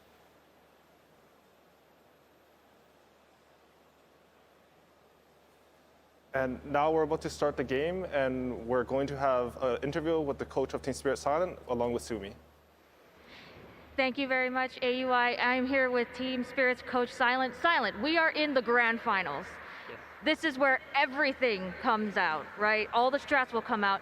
Did you prepare anything specifically for PSG LGD, or are you going for comfort? Honestly, we didn't prepare anything because we wasn't have enough time. We was preparing for Team Secret, so we're just gonna play and having fun. All right, so you're just aiming to play the game. Did you have anything specific in mind with this draft? Not really. We was looking into their heroes and was trying to counter-pick them. All right, well, we will see how the drafts tend to play out throughout this series. We'll take it to ODPixel and Insania in the meantime. Thank you very much, Sumi. Yes, ladies and gentlemen, welcome to the grand finals of the International 10. Team Spirit up against PSG LGD Insania. It's a pleasure to have you by my side once again. How excited are you to see these two teams go head-to-head in this best of 5? I mean, I'm extremely excited. This is bringing back memories of TI6, where you had DC make the miracle run in the lower bracket and going up against Wings at the time, and you have some of the Wings players on LGD's side, so I'm feeling TI6 vibes, and I think this Game 1 draft actually looks really, really good for Spirit. Okay, what is it in particular like about what they've done here in this first game? I mean, I feel like, as Notail and Seb touched on, the way that the lanes are set up, I feel like they're going to have a really nice start to the game. And I feel like LGD is like really, really timing dependent, and they need to make sure that when they pop roll and they use the wolf fight on Ursa, they get a lot in the fights. And when I look at Spirit's draft, I see answers. They have the sleep, they have like 10 different stuns that they can throw out. And even if they burn the Ravage, I feel like the 4-man of their draft can still fight. So if they can get the Naga fat enough, if the Naga can ever join the fights and actually have a presence, I think their draft looks really, really nice to play. And it's, you know, you've got to be excited to see it, right? Another game, Yatoro just continuing to show off his versatility of carry heroes. This is crazy here. Here in the grand finals, Naga Siren coming out. I mean, when you've seen how the man can play on all the list of heroes that he's pulled out so far, there's no reason to doubt that he can't pull out a top-tier performance on any of the carries available in the game. Yeah, absolutely not. I mean, he's shown that he can play pretty much every single hero in the game. I've been so impressed by it. And the crazy thing is how flexible he is, too, in playing. Like, he can play a hard carry one game, and then the next game he's playing tempo. And this has led to, I think, Spirit having, like, the versatility in their draft and the ability to adapt the way they have throughout the tournament is, in my opinion, a large part because he's so versatile in his playstyle. Yeah, I mean, as sort of a drafter, you know, when you come into a series or against Team Spirit, what do you do about the fact that they have sort of this special power in Yatoro's sort of hero pool? Like, do you just sort of ignore the carry? Do you still bother banning them out, or do you look elsewhere? Like, what is the best way to tackle this team? I mean, if I knew the answer, I'd, you know, would have probably known how to beat them by now. But I feel like the thing is, they just seem to. You deal with collapse, then Yatoro goes out of control. You aim for Yatoro, and then you have collapse and Toronto Tokyo going out of control. And I feel like a lot of this is heavily due to the fact that they play so well around vision. When I looked at the teams throughout the tournament, I feel like what Spirit has done that no other team does nearly as well as them, and I would even bring LGD into that category, is they control vision. They're really good about playing around wards. They understand when they can fight into wards, and they understand when they have to avoid it. So I think for Team Spirit, this game is going to be a lot about can they deward LGD, remove LGD's information, and have more information to play with. Sure. And for PSG LGD, of course, they've managed to charge their way straight to the finals through the upper bracket. When you look at what they've got here in this first game, what is it about this lineup that's worked sort of with the play style that they've been able to just destroy teams in their run-up to the grand finals? I mean, this looks very similar to their tiny sort of draft fight. You're going to have this one core that's going to be unbeatable. They have this mid laner that's going to provide control and lockdown for them so that he's going to be able to output damage. You have the glimpse to bring people back to the Ursa. So the concept for LGD is very much like, we're going to hit our timing, and once we do, you cannot touch us. And I think for Spirit, the problem will be if LGD is allowed to freely just get to their timings, get that Aegis on the Ursa, where they can start ignoring the Tide Ravage or even fighting without the Wolf Bite from the Lycan, that's when they're going to be at their strongest. So I'm expecting all hell to break loose after the laning phase. Absolutely, and I can't wait to see it. Here we go, ladies and gentlemen, finally getting into the action of Game 1 beginning between Team Spirit and PSG LGD. Let's see if that chaos starts coming quick and fast. We know that both teams are very much able to bring it with some of the fantastic performances they've given us so far on the main stage. Yeah, and straight away Yatoro's coming out with a really smart play. He sends his illusions within the tower range, but he puts them in an area where the tower doesn't have vision. And by doing that, he will scout out the ward immediately from LGD. And this is what I mean, right? Spirit are so on top of all of the small things that will give them any sort of information advantage, where they will have more vision than their opponents. Let's see if they're able to maintain it throughout the early stage of the game, where it's very likely for those movements to be coming from lane to lane. See both teams avoid one another here for the bounty runes. Bit of a poke onto Miposhka as Yatoro will still be able to grab that bounty rune. In fact, as you can see, 3 bounty runes to start things off here for Spirit, so a bit of a cash bonus to begin the lanes with. Yeah, and that was nicely scouted out by the ET. They find information of where and how many heroes has LGD brought to which runes, and then they can split up their heroes accordingly and make sure that they get the advantage on the runes. Let's look at some of these matchups. The mid lane, Pango versus Void Spirit, Toronto Tokyo versus Nothing to Say. What are we going to have going on here in the early few waves? I think most likely it's going to be a pretty farm-heavy lane. I don't think really either of the two heroes are going to aim to kill each other. Probably going to be a lot of trying to push out the wave, control the runes, and then around 6 minutes when the real rune spawns, that's when you'll see both the supports collapse on a mid lane. Because I think both Pango and Void Spirit really rely on that rune control. And looking at both sort of the side lanes, the 2 carries, Arme and Yatoro, who's going to have the easier time? I think if you take a look at top lane, you see Ursa against Tidehunters, generally a pretty good lane matchup because you think of how the Fury Swipes stack up on him. And they have the sustain to tank the harassment that's coming out from Team Spirit. So I think as they level up on the top lane, I imagine the Wisp Ursa will do fairly well up top. But with that said, I think Collapse is still going to have a decent game. Yeah, I mean, Collapse has definitely been that solid rock of a player for Spirit time after time. He's been the one that they have been very happy to give that prioritization, get his game into a good shape, so that he can be the one to lead the charge into the team fights and start the action off for Spirit in those mid-game. Yeah, absolutely. And bottom lane, Yatoro's kind of playing this type of laning where you're not going to be pressured at all. Team LGD's priority here is just trying to get their Lycan farmed and make sure that they're like playing for their own farm. So Yatoro's going to have a great start, and he has the ability to farm up the jungle because he has the illusions that can both push out the wave and farm the jungle camp. So I expect Yatoro to be leading the net worth charts as soon as we get into around the 5-minute mark of the game. Yeah. One of the reasons why Yatoro's been as scary as he can, even if the lane was a tough one, he always seems to be able to recover. So the fact that he's going to have a decent time to start off things, you know that he will be on track to hit some pretty insane CS. It really is going to be completely down to how much PSG LGD can find in terms of getting their Ursa involved in the kills early on. Yeah, absolutely. And there's just some trade-offs going on, but you can tell already from the net worth graphs that Team Spirit has set up their lanes to have very good farm on all 3 of their cores. Certainly showing so far here on the early CS. Both side lane cores for PSG LGD just struggling a slightly bit more. It was very early days though. But a lot of levels coming in LGD's way. Like, this Lycan is doing surprisingly fine. He's not really getting pressured that much by the Naga and the ET because he's managed to get the lane control. Yatoro's shoved out the wave, but Miposhka yet hasn't been able to get a pull to get the lane control back. So the Lycan's getting a lot of farm while Y is able to just rotate around, moves to the mid lane, opens up the small camp. And like we talked about, right, the middle lane is going to be contested in terms of like who can push out the wave the most and then go farm the small camp. And Y on top of it runs over, unblocks his mid laner small camp to make sure that he can stay even with the Void Spirit. And when you look at sort of the tools they have available both sides with their supports, do you imagine once the 6 is there for the mids, we're going to have sort of a collapse on the mid lane to try and get the early objective, or do you think it's going to be all about reacting to the side lane fights here for the Pango and the Void Spirit? I think it's going to be important to get the rune. Like, whoever gets the first power rune of the game is going to kind of get to decide what happens. You get your bottle refilled, but you also have the ability to make a rotation as Mira. Could be in a bit of trouble here. We'll try and hold back the bear with the Hex. He's got the stick charges, but he's getting run down here by Arme. One more hit will do it. Can he close the gap? He can't. Oh, stun misses. That's going to cost him his life. Not the start there that Mira was hoping to have here in the grand finals. A whiffed ability, and that'll give up first blood to PSG LGD. Yeah, and Collapse isn't out of the woods quite yet. Arme's hungry. In a bit of an awkward position now, Collapse. Stuck behind the tree line. We'll see how he gets his way out of it. He does have a TP, a little short in the mana. He'll have it back up now. Should be able to walk his way back ground, but a great bit of aggression there from PSG LGD, just opening up some space for Arme to return to farming. Yeah, absolutely. And you notice that LGD are keeping the lane control up top, so this puts Tide under constant pressure, and you never know when they might make some sort of move and try to kill him. And that forces Mira to stay in the top lane. While if you look at Y, you notice that he's just rotating around constantly. He has the freedom to move wherever he wants on the map, because the lane is so pushed out by the way that the Naga plays, and the Riptide shoving out the creeps, so the Lycan can freely farm under his tower, and the Disruptor has the freedom to decide what he wants to do. Let's see what that call's going to be. We'll come in mid here. Toronto-Tokyo taking a bit of harassment on the Thunder Strike, nothing to say. Stepping right up to him. There's a remnant at the ready though, Toronto-Tokyo. 2 seconds. He's got the protection here of the Resonant Pulse. And great usage there of that armor. He uses the health damage of Resonant Pulse to bottle up to make sure that he's not within the kill range of the Swashbuckle from Pango. Oh, some good early pressure though from PSG LGD, forcing Toronto-Tokyo to be very cautious in that mid lane as early as it is, just 5 minutes in.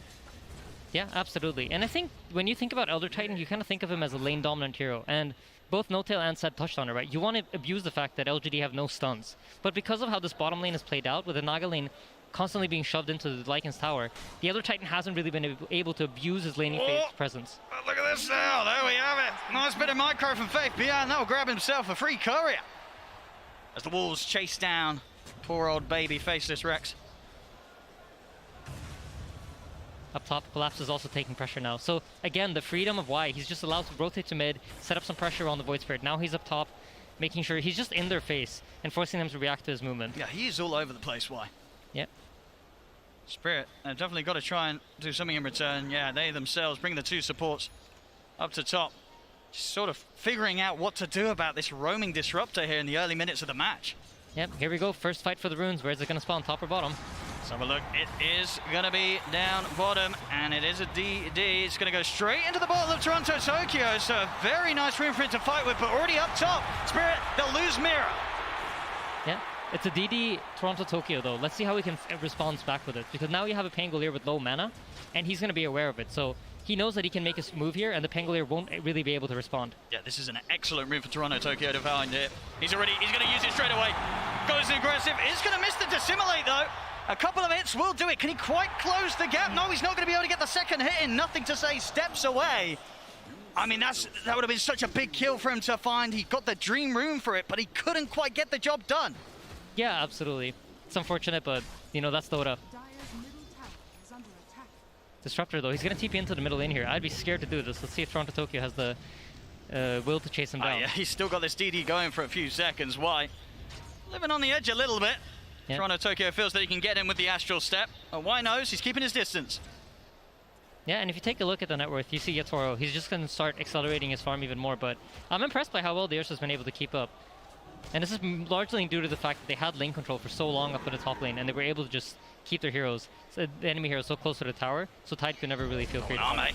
He's going to try and step over for Mira, but again, Team Spirit, they've kept their two supports up here, both Mira and Maposhka, making sure that there's never the opportunity for Arme to get any kills up here right now.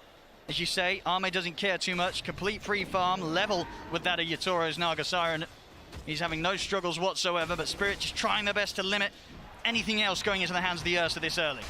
Yeah, and you notice the Naga in the bottom lane now. She's just going to put her illusions on the lane, push out the waves, while she farms the jungle camps close by, and try to get ahead of the Ursa by doing this constantly. And LGD are going to try to match by using the Wisp Overcharge to allow the Ursa to farm. And we notice both these teams are so good at stacking, and here we go again. Runes are spawning. And Toronto-Tokyo is going to be the focus. Quick jump away from the Rolling Thunder. Yeah, it's an Arcane Rune secured though, so if they can manage to survive these 70 seconds and nothing too bad happens, this is a huge rune for them to have. All about these power runes early on, especially in a game, 8 minutes in, only the 2 kills so far.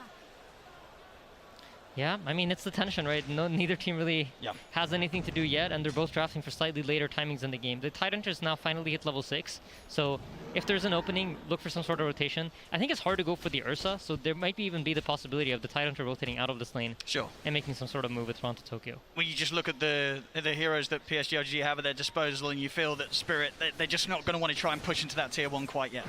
I think for Spirit, your expectation was to do slightly better in the lanes, but they haven't really been able to do so. See, it's all right. Getting gone on here by the two of them, but the Rolling Thunder not quite ready again. Not quite yet. They'll get the glimpse back, but no further damage to come onto the Naga Siren, so Yatoro will be fine. Yeah, a little bit of miscommunication there, it seems. The shield crash wasn't used on the hero. The glimpse came in a little bit later. Well, they've got their eyes on Arme. As they know, that play was made by a couple of PSG LGD inside their own jungle, but Arme, he's out of reach of the Remnant. He's away. Space is there. Down bottom. Faith Beyond continues the push. The tier 1 to fall already here on Spirit's side of the map. Yeah, I think this is the most shocking part of this early game because I expected the Lycan kind of get zoned out by the Naga and the Naga Illusions to defend them, but... Let's see if they can get Army. They've got 4 heroes working on him right now. There's a Ravage. He has the ult up. He's on the retreat up to the high ground, but they'll be able to get in front of him, close off his escape. Spirit will finally be able to claim their first kill here in the first 10 minutes, getting themselves on the board. Yeah, and this is a huge kill because it allows for Team Spirit to now start firing back and taking over this top lane area. They need this tower to fall. And meanwhile, this is the response you see from PSG LGD. They rotate their heroes mid to try to force Spirit away from the top tower and force them to come defend their mid tower as the more valuable tower for the later Roshan. And they're hitting these timings, PSG LGD, no doubt about it, and Spirit just having to let them do so. Yeah, I mean, this Lycan really has becoming the big X factor. I don't think Spirit expected him to be this strong out of the laning phase. And now Am is going to comfortably move into his triangle and start farming up. I think once he hits that Diffusal Blade, look to see Spirit LGD try to make some move. But I think if LGD gets to farm up right now, they feel like they've hit they have enough map space to where they're comfortable playing around their cooldowns and just waiting for the Disruptor ultimate to come online, wait for the Lycan to finish up his items, and then just play around his forms together with the power runes that the Pangolier is securing. I mean, in this sort of game where, you know, both teams playing as carefully as they are, just 1 to 2, coming up to 11 minutes, do you look at the Naga Siren and feel that for Spirit, if they can keep this game in pretty calm waters and not allow the early aggression from PSG LGD to get to them too much, this Naga Siren will be able to carry out in the later stages, or do PSG LGD always have the means to deal with her? I think to some extent you are happy, but I feel like you wanted the laning phase to go better so that LGD's timings come later into the game. So knowing that your lanes haven't quite gone the way you wanted them to, they must feel like, okay, at some point now, once LGD gets items, they're going to come running at us. Look at this Tom, nothing to say. He's going to get the lead in onto Collapse. He'll drop the Static Sum as well, putting no chance of Collapse being able to return fire quite yet with a potential Ravage. Doesn't matter though, he's able to walk out to the side. They'll go for the glimpse back on him. He'll simply look for the TP out, and there's nothing to put a stop to it. Collapse, realizing his strength here with a Hood of Defiance, he's got enough tank ability to just TP out of it all. That's the Rolling Thunder and the Static Storm put to waste there by PSG LGD. Yeah, great jukes. He just dodged out the Pangolier spells, and once the Rolling Thunder missed, he knew that he was safe. Glimpse is used, TP out. Just great presence of mind there from Collapse, knowing exactly how to play his situation out and get out safely. I love what LGD are doing though. If you take a look at the top lane, this is one of the things I loved about how OG ran the Wisp into position 3. They recognize that Wisp's item timings are really important for you to keep these heroes alive, because if you think about how healing works in Dota, heroes keep growing their hero pool, like health pools, but the healing items are static amounts of heals. So 250 health on a hero that has 1,000 HP is like a lot more than it is on a hero that has 3,000 HP. So if you hit these heal item timings early into the game, that really enables you. And they've given Xingqiu the top lane to sit here and farm comfortably. See down bottom, why in quite a dangerous position here. The side of the jungle had seen Spirit in Toronto Tokyo will be quick to put a stop to it. Naga Siren also closing in on the Mantha, and by the looks of it, she's going to get that item before Ursa even completes his Diffusal Blade. So Yatoro's probably very happy in this game, feeling comfortable with how it's going right now. And when you look at sort of what they have against him, do you feel that a lot of the map is pretty safe for this Naga Siren to farm in? As long as the Song and the TP's up, will he get away most of the time? I mean, most likely. I think the tricky thing here, if you're LGD, is how do we deal with the illusions? How do we deal with the Naga putting illusions in our jungle that will scout out our movement and force us to play away from Roshan? Because as Dyer here, No-Tail and Seb also very touched on this a lot, the Ursa wants Aegis. This is his most key item, especially when you're going up against big cooldowns like Ravage, like Finger, Earth Splitter. you know these long cooldowns, people don't want to use them on your Aegis, so it's going to be important for him to get it. And the Naga, as long as he's able to play top and put illusions in the top dire jungle, it's really hard. Like, what are you going to do? Because their heroes don't have ways to effectively kill the illusions. And you feel that Spirit, their lineup, is geared up pretty well to deal with the fact that PSG LGD will look for the Roshan. They won't be afraid of turning up and trying to put a stop to it. I mean, I think that's where the information game is going to be important. Can Spirit actually use the vision that they're getting to fight off LGD's timing? Because I think that is like the big question mark. Is the Ursa going to be too strong for you to kill? Or is it enough to just sleep away half the wolf fight duration and then try to fight them afterwards? I think we're definitely going to see Yatoro start to increase the lead against Arme. Bottom lane, White. He'll drop the Static Storm, trying to save himself, but collapsing. Maposhka will run him down, take him out. Faith Beyond, he's looking to get involved in this with the backup of Nothing to Say being brought over by Xingqiu. They will get Maposhka. Can the three of them get collapsed? They're trying to commit their best onto him. They will leave the two cores behind as Xingqiu trying to let Nothing to Say and Faith Beyond finish the job, but they just can't. The damage isn't there. Toronto Tokyo was also starting to sweep over, so PSG LGD, they have to back up and just accept the trade as it is, the support for support. Yeah, and Collapse now knowing that, you know what, they can't actually kill me without the Ursa. It's only the Ursa that can threaten my life. Just comfortably sits bottom alone, pushes out the waves, gaining as much farm as he can. And in the meanwhile, Yatoro just pushes out top lane, farming out all these top jungle camps. If you take a look at the dire jungle, there are no camps alive. I mean, Yatoro's farm, he is creeping further and further ahead of Arme's Ursa. You know, if there's not going to be any blood being spilt and it is just the creeps dying, this Naga Siren is just going to charge ahead in regards to farm. Yatoro is going to be huge. Yeah, and he's going for a very interesting build. He's buying the Aghanim Scepter, and the Aghanim Scepter allows him to use his Ensnare on heroes that are either slept by his ulti or spell immune. So this will give them a way to deal with BKBs. And traditionally, the way you deal with, for example, a Tidehunter Ravage is by buying a BKB. Or in this case, you have the Pangolier with Rolling Thunder. So he's actually going to be able to lock down the Pangolier during his Rolling Thunder with his net. It's a very, very smart item decision here from the Naga. A very long lockdown and reduced cooldown and increased cast range. He's going to have no trouble finding the target that he wishes every single team fight. Yep. LGD also heavily reliant on the Pangolier for the lockdown, so I wouldn't be too surprised to see him use it, specifically just to make sure the Pango can't roll over his teammates. And I guess sort of the smart approach with this item is the fact that this sort of deals with this timing where PSG LGD is going to be more ready to fight than he is, right? He can just sort of be the anti-fight. He just stops it, gets out of there, can keep playing his game. And certainly one of the crucial parts of PSG LGD's initiation, it's shut down completely. Yeah, absolutely. I mean, for Spirit, that's the name of the game, right? Can we drag this game on? And literally slowing him down during his roll, forcing his timing to be unable to be used, is just exactly what Spirit are looking for in this game. But yeah, we're starting to see items gear up on LGD's side. If you take a look at the Lycan, his timing is really going to be the big thing. But I think Spirit have won the early game in that there's no Roshan killed yet. And that means the second Roshan is going to spawn slower, and that's no Aghanim Shard for Ursa for the first half hour of the game. I mean, if you're PSG LGD right now, what sort of calls are you making? Are you looking at an item that's round the corner and then saying we've got to go? Do they need to go right now? How urgent do they need to be? I think they looks like they're gearing up to look for an opportunity, right? You finished up the Helm of the Overlord. The Ursa now has his Diffusal Blade. Your Wisp is closing in on mech. You already have the Holy Locket. So there's a lot of nice tools for LGD to take a straight-up team fight if Team Spirit present it to them. Siame. It's going to start with a bit of a tickle onto Toronto Tokyo. The Remnant holds back the bear. Quick jump out with the steps. Nothing to say. He's trying to close in. Does he want to keep diving underneath the tier 2? Maybe trying to get some vision for a setup from the Disruptor, but now Team Spirit, they're far enough away. Nothing to say. We're going to hit with the Swashbuckler. The procs of the Maelstrom, nearly bringing him down, but Toronto Tokyo gets away. On as low HP as he is, Collapse also able to TP out, as there's nothing else to stop his escape.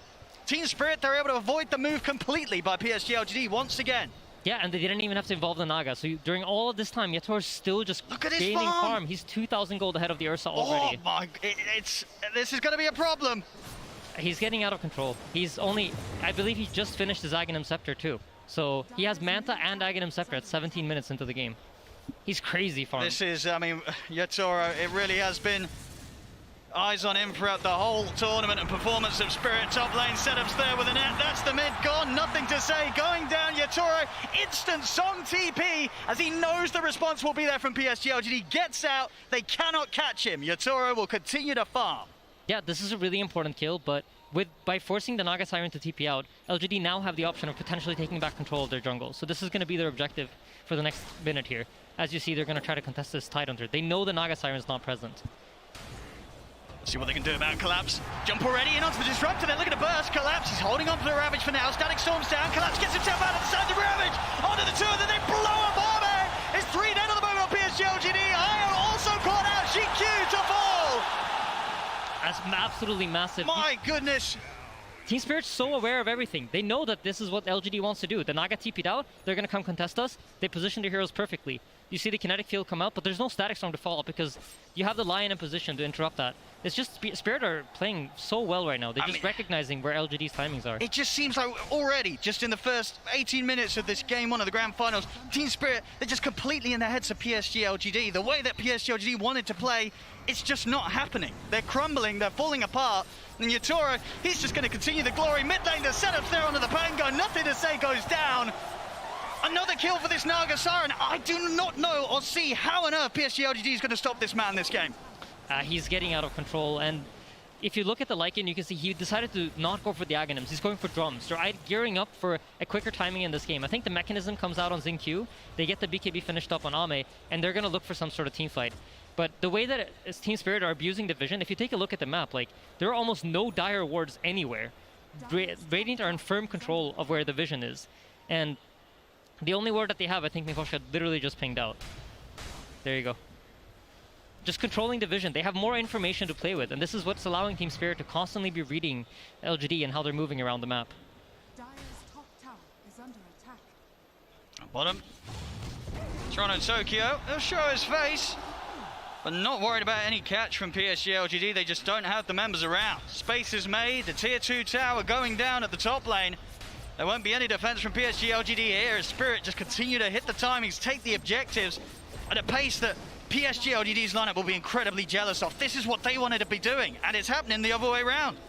Yeah, absolutely. They are starting to finish up some key items though. You see the Pangolier now has a Blink Dagger, so they have an easier form of initiation rather than just trying to run at them with a roll. So if Team Spirit heroes start getting cocky and playing alone, there is a way for LGD to respond and punish. Very close to this mechanism on the Wisp as well. It's just 100 gold away, and this really is the Wisp's big timing. You have both the Holy Locket and the mech to heal up the Ursa, and Ursa's closing in on BKB, so I'm smelling a fight in the waters, Owen. Yeah, the next one, it's got to be strong from PSG LGD. Another rough fight, and this game could quickly fall out of control. Yeah, and as strong as a Naga Siren is when she's playing this kind of map game and she's able to get the pickoffs, she isn't the strongest hero to fight up against the Ursa. So if you think about how these heroes function against each other, the Naga can't really fight up against the Ursa straight up. So if LGD is able to corner Team Spirit and they can take a fight where it's just a straight up 5v5 with the BKB and the mechanism finished, that could be an amazing timing for them. But Spirit don't want to allow that, so they're deciding to smoke up and make the move on their own first. Let's see if they catch PSG whilst they least expect it. BKB is out for Arme. Why? So let's start things off. They'll go for Y. Take the Disruptor out of the action. And Disruptor's a really key kill, because if the Disruptor isn't alive in the fight, they can't really go for Collapse. Look at Collapse's itemization. This is so smart. He's gone for the Yules together with the Hood and a Blink Dagger. And why is this interesting? Because if you're inside of a Static Storm, and you Yule yourself, and you have the Hood up, and there's no physical damage to hit you, you can actually just blink straight out of it. So just really, really smart item decisions coming out of Collapse here. Well, we'll definitely have to look out for that play. Would be a rather impressive outpost, taken back into the hands of Spirit. And keeping full control around this area, this Roshan, as you say, which is just sort of it's a long distant dream, it seems, for PSG LGD. They're never getting anywhere close to this pit until they're able to find the fight that they've been hunting for the whole 22 minutes of this game. They'll smoke up now, ready to go. PSG LGD, they have to find success here. Yeah, absolutely. And if you take a quick look at Lycan before the fight breaks out, he's decided not to go for the wolf fight. They recognize that they won't be able to play the strat the way they intended for it to. So he's going to be building up some damage items as well. Smoke. We'll dispel here on Toronto Tokyo. Same to be said for PSG LGD. They know that both teams are waiting here up to the side of the river on the respective edges. And now, Arme, he's going to sneak into the Roche, start to try and take it out here. Yeah, for the first time in this game, they've been allowed to take back the Dire jungle and try to apply some pressure to Roche. So I expect Team Spirit also recognize that, you know what, we've given up the Dire jungle. What would LGD do with that? Well, they would go to Roshan. So let's see Spirit check this out. Arme's going to slow it down a little bit. The Spirit's coming in. They know that they know. Stop in. Once the IO, they're going to lead it. There's the jump straight away. They're looking to burst through the IO. And the Aegis to fall into the hands of Arme. Arme's able to get the Roche kill, get the Aegis. They get the Static Storm down. The Rolling Thunder has won and control Toronto Tokyo. But he's out with an Astral Step. Toronto Tokyo actually makes it out of there. Dissimulate as well.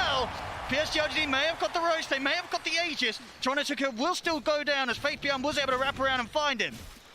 Yeah, really nice play there from LGD. What an unfortunate event there for Zinq. He gets pulled into the Roche pit. You really want to stay outside with a tether, but stay tethered to Ame, but he takes one step too close, and then the Wisp comes inside the Roche pit, which gives Spirit the perfect opportunity there to go in, but I don't think they were quite expecting the BKB, so all in all, I think they're happy with this. You know, they gave up the Aegis, but it took them 24 minutes to get there. So Roshan number 2, which really is Ursa's key timing in this game, to get that shard so that he can play most of the fights enraged, is going to come much, much later than they expected.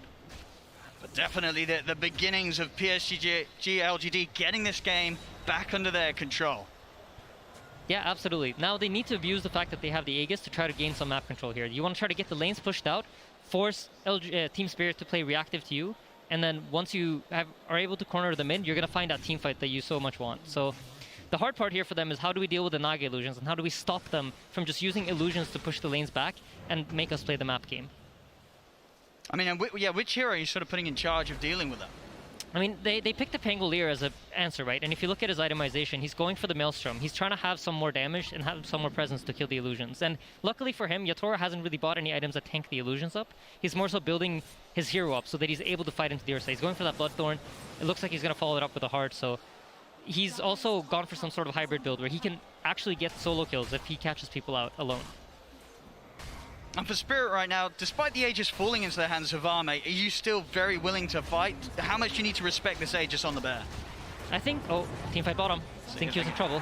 Zinq will manage to make his way around the Remnant. Quick tether back over to the safety of Ame. Yeah, I mean, for Spirit, I think you want to fight, but it needs to be the right fight. You ideally want Yatora to try to force some hero around the map, and then once you know that the PSG LGD's heroes aren't in position to connect, then you can go for some sort of smoke. Then you can make that move. But the difficulty for them is you can't necessarily go on the Ursa. You don't have the tools to bring him down at the start of a team fight.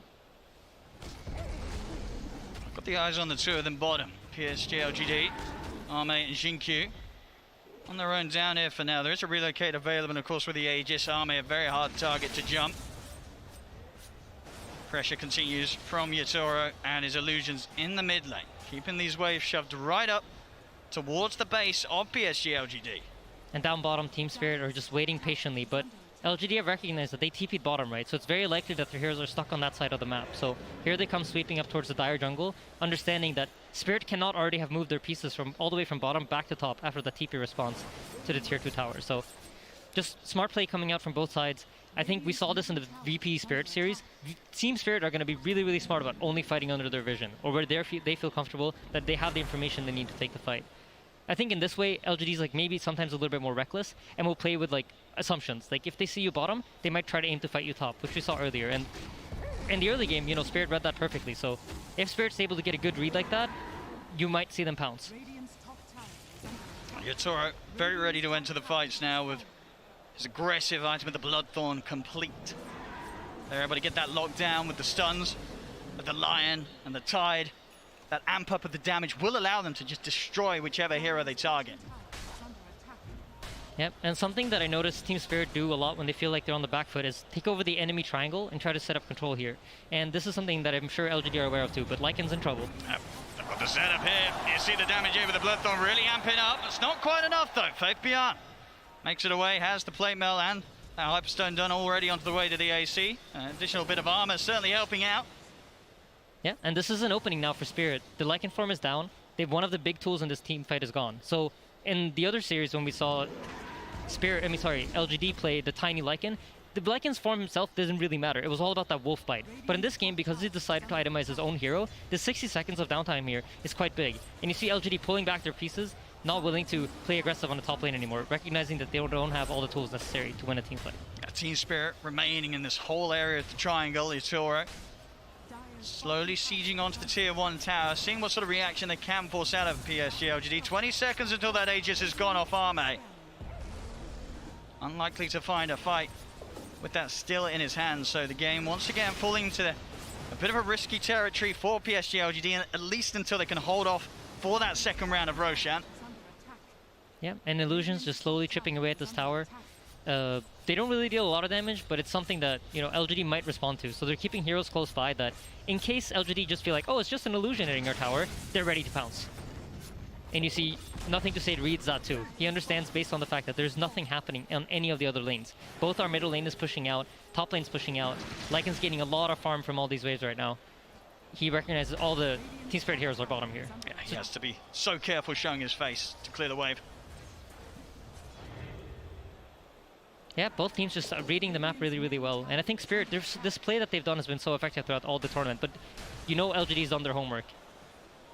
Spot Collapse around, glimpse back with Blinks there. Collapse breaks the combo, the setup. Instantly going to go for the TP out. If they got anything to put a stop to it, they do straight away. They're able to get the setup onto Collapse. He'll look to run, but the damage is done. PSG LGD, they catch and kill off the Tide.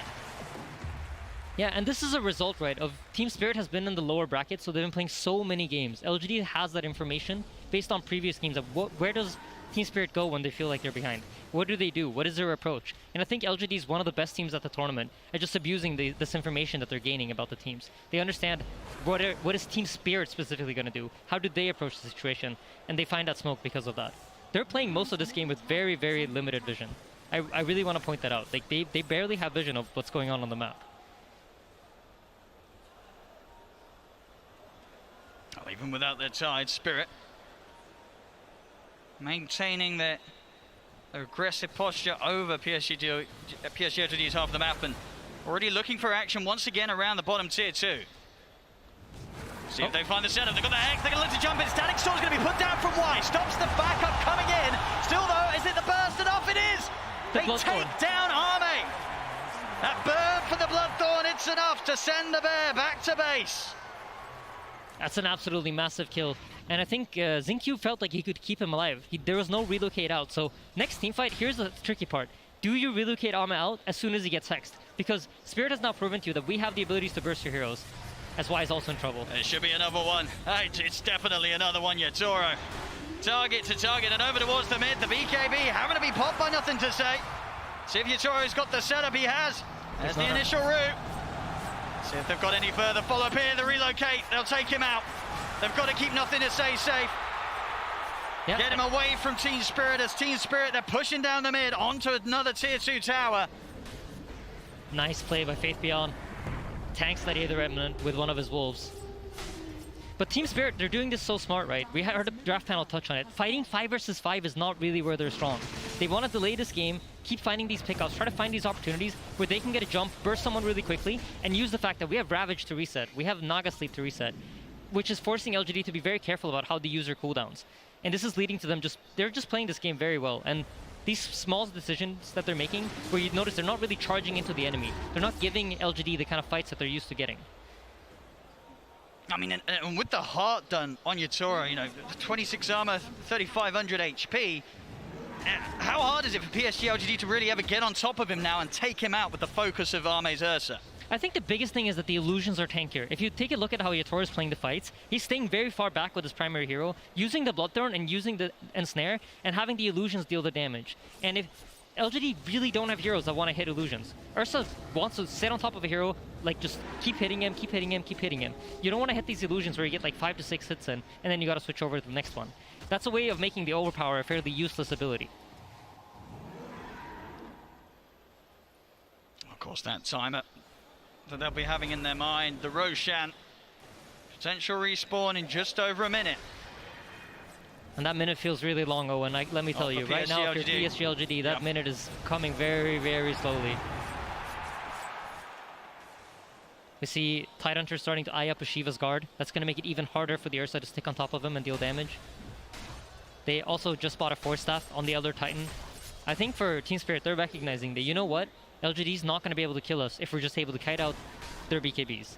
And that's why you notice, like, Nothing to Say also has bought a BKB. I think the idea of this is he wants to try to use it to break out of, to have a longer period of time in the teamfights where he's playing under Magic Immunity, because there's just so much lockdown coming out from Team Spirit. Go Scepter on Mira. Toronto Toki has Yules and Kaya Sanj also eyeing up into Shiva's guard, but I would be surprised if he doesn't change it up. And on the courier, he has a full BKB too. So I'm really liking Spirit for this game one. They're in a very dominant position here. They're scaling up very nicely. With the timer, they know it's going to be around the point where PSG LGD are going to be checking out that Roche pit, looking for the respawn. Spirit, they're heading over to try and do something about the presence. They're going to jump straight in on the Xingqiu, burst with the finger. As the IO goes down, no buyback. Xingqiu cannot get back into this fight. Nothing to say, has to roll out with the Thunder. So this is huge, right? Both Lycanform was committed, as well as the Pangolier roll. So if the Roshan spawns, which it does, this is free Roshan for Team Spirit. And remember how much we talked about how badly you want this for LGD. It doesn't even matter if this Aegis comes to use for Yatoro. They just want to make sure that PSG LGD doesn't get it. And this is the only shard, Aghanim's shard, that has dropped from Roshan throughout the entire game. So that's 1,400 gold that now Ame is going to have to spend for himself. I mean, it just goes to show how solid of a position that Spirit are in, where just a couple of ults expired by PSG LGD and a dead IO, and suddenly the rest of the lineup, they cannot do anything about Spirit taking the Roche. Continuing their lead here, 7k up. I mean, Yatoro, he himself, 7k difference between him and Ame's farm. Well on the way to having a butterfly complete for the next bit of action as well. Yeah, and with this butterfly, he actually has the option of now utilizing his own hero too, once the situation looks good for him, because the Ursa can't just burst him. The bash is going to miss, there's a proc chance on the bash, there's a proc chance on the miss, so it's going to be hard for the Ursa to just lock him down. And just very intelligently itemized by the Naga here. For the early part of the game, when he knew it was going to be a map control game, he bought the Orchid, he bought the Ags, played for the map, looked for those pickoffs, and those key pickoffs have really led to the situation that they're in the game now. Jambot picked up by Y. You can feel, they feel the pressure of the vision. They're not getting the vision that they're used to. They don't have the information that they're used to playing with in this game. Miposhka is just shutting them down. Oh. And Rage forced out. They're just going to have to stay well away from Spirit. 4 very, very scary minutes of Aegis on Toronto, Tokyo. PSG LGD, they do not want to fight into this. But every minute that passes where they cannot look to brawl is going to be another just minute of pain here with the increasing momentum and mass of the cause of Team Spirit. Yeah, and surely right now PSG LGD are discussing how do we take a team fight? What is it that we need to do? How do we need to use our abilities in order to catch Team Spirit off guard? And for Team Spirit, I think a lot of the communication is like, we need to make sure that we do not let LGD come out on the map. We don't want them to get out and farm. As long as we can keep them locked into their base, we can get all the items that we want, and then we get the fight that we want. And everything's going to happen on our terms. So you see, they rotate over to the top side here, expecting LGD to run out on the top side of the map. And here we go. It's time to look for that fight, PSG LGD. Execution has to be immaculate. Yeah, they're scouting with the Wolves. They're getting the info they want. They're looking to try and start to collapse, but Collapse is able to blink away from the lead-in. They'll turn their attention over towards Yatoro, but with the instead looks to hold him back. Nothing to say, is able to get out of it. As they'll get the static storm set up onto the Naga Siren, but the illusions, they're just forcing back Y. Swashbuckle's going to miss. I mean, Yatoro, he's barely been scratched. He's back up to full HP. PSG LGD, they're able to run back to base, but Collapse, he's in with the Ravage onto the two of them. Silence down onto Ame, pop the BKB, turn towards Toronto, Tokyo, but they cannot stay for this fight. They've got to get back to the high ground, back to the base, as PSG LGD have to charge back to the safety of their high ground as quickly as they head out. Collapse. Gonna look for the setup here outside of the base, another BKB force. Faith Beyond trying to head back to the safety of his teammates. The ensnare locks him down, the illusion's starting to go to work. Remnant left in the position, they drag it back with a split into the finger. My goodness, the Lycan gets absolutely destroyed. And Toronto Tokyo is not done. Diving up to the tier 4s, committing with a dissimilate. He's trying to go for GQ, will die underneath the towers, but he's got the Aegis. He's ready for round 2. Yeah, I mean, it's just the micro decision making from Team Spirit is so beautiful to watch. I think every time a hero pops BKB, within half a second, there's a Naga net flying at it. And in the fight, you saw Ame pop BKB to try to man up and fight. And then the net comes, immediately he has to pop his ultimate. He can't use the Enrage the way he wants to. He's forced to use it defensively all the time just to break the net, just to be able to stick on top of the targets. Just trying to clear out these illusions now. It seems all but impossible. The Rex dying, the melee Rex will fall. They'll get the jump on Yatoro, but they've already lost Y at the start of the action. BKB from Ame, he's trying to stay on target, but Yatoro is able to sing their way back to safety. And now he's ready to go back in. The song ends, Toronto Tokyo, BKB up, jump over with the Remnant, grabs back the Ursa. Ame disappears in a matter of seconds. GQ to fall as well. GG is called. And my goodness, what a buttery smooth start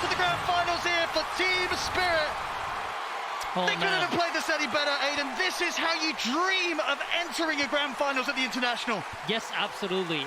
Everything they're doing, they're firing on all cylinders. Their macro understanding of the game, how LGD might try to sneak out of base, they're in position to cover it. And then once that fight happens, they're immediately ready to respond in the right way. I mean, that was incredible. Yatoro turning up, doing it again. Another hero, and it looks like it's a performance that's on top of the world.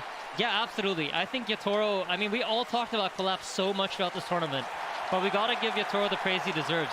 His hero pool is so wide. It's just allowing Spirit to constantly have these conditions, win conditions, over their opponents. And it really is, yeah, just not the fact that he himself is so individually skilled on these numerous carries.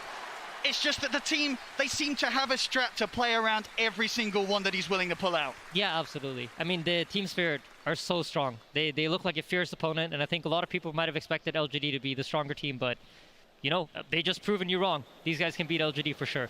They absolutely can. What a way to start this grand finals. Team Spirit just charging in with the same level of strength that they have shown us throughout their entire run so far up until this point. It's continuing here where it counts the most. Game 1 will go to Team Spirit. A very strong performance from Team Spirit here in that first game, indeed. And I am looking forward to hearing from our 5-head draft panel, first of all.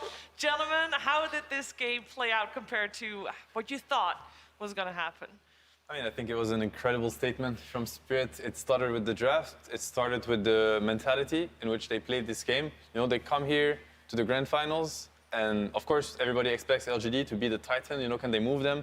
Not only they can, they beat them. They play fearless. They come up with a great strategy. They beat probably LGD's best strategy. Their first pick, the IO Lycan, and they just break it.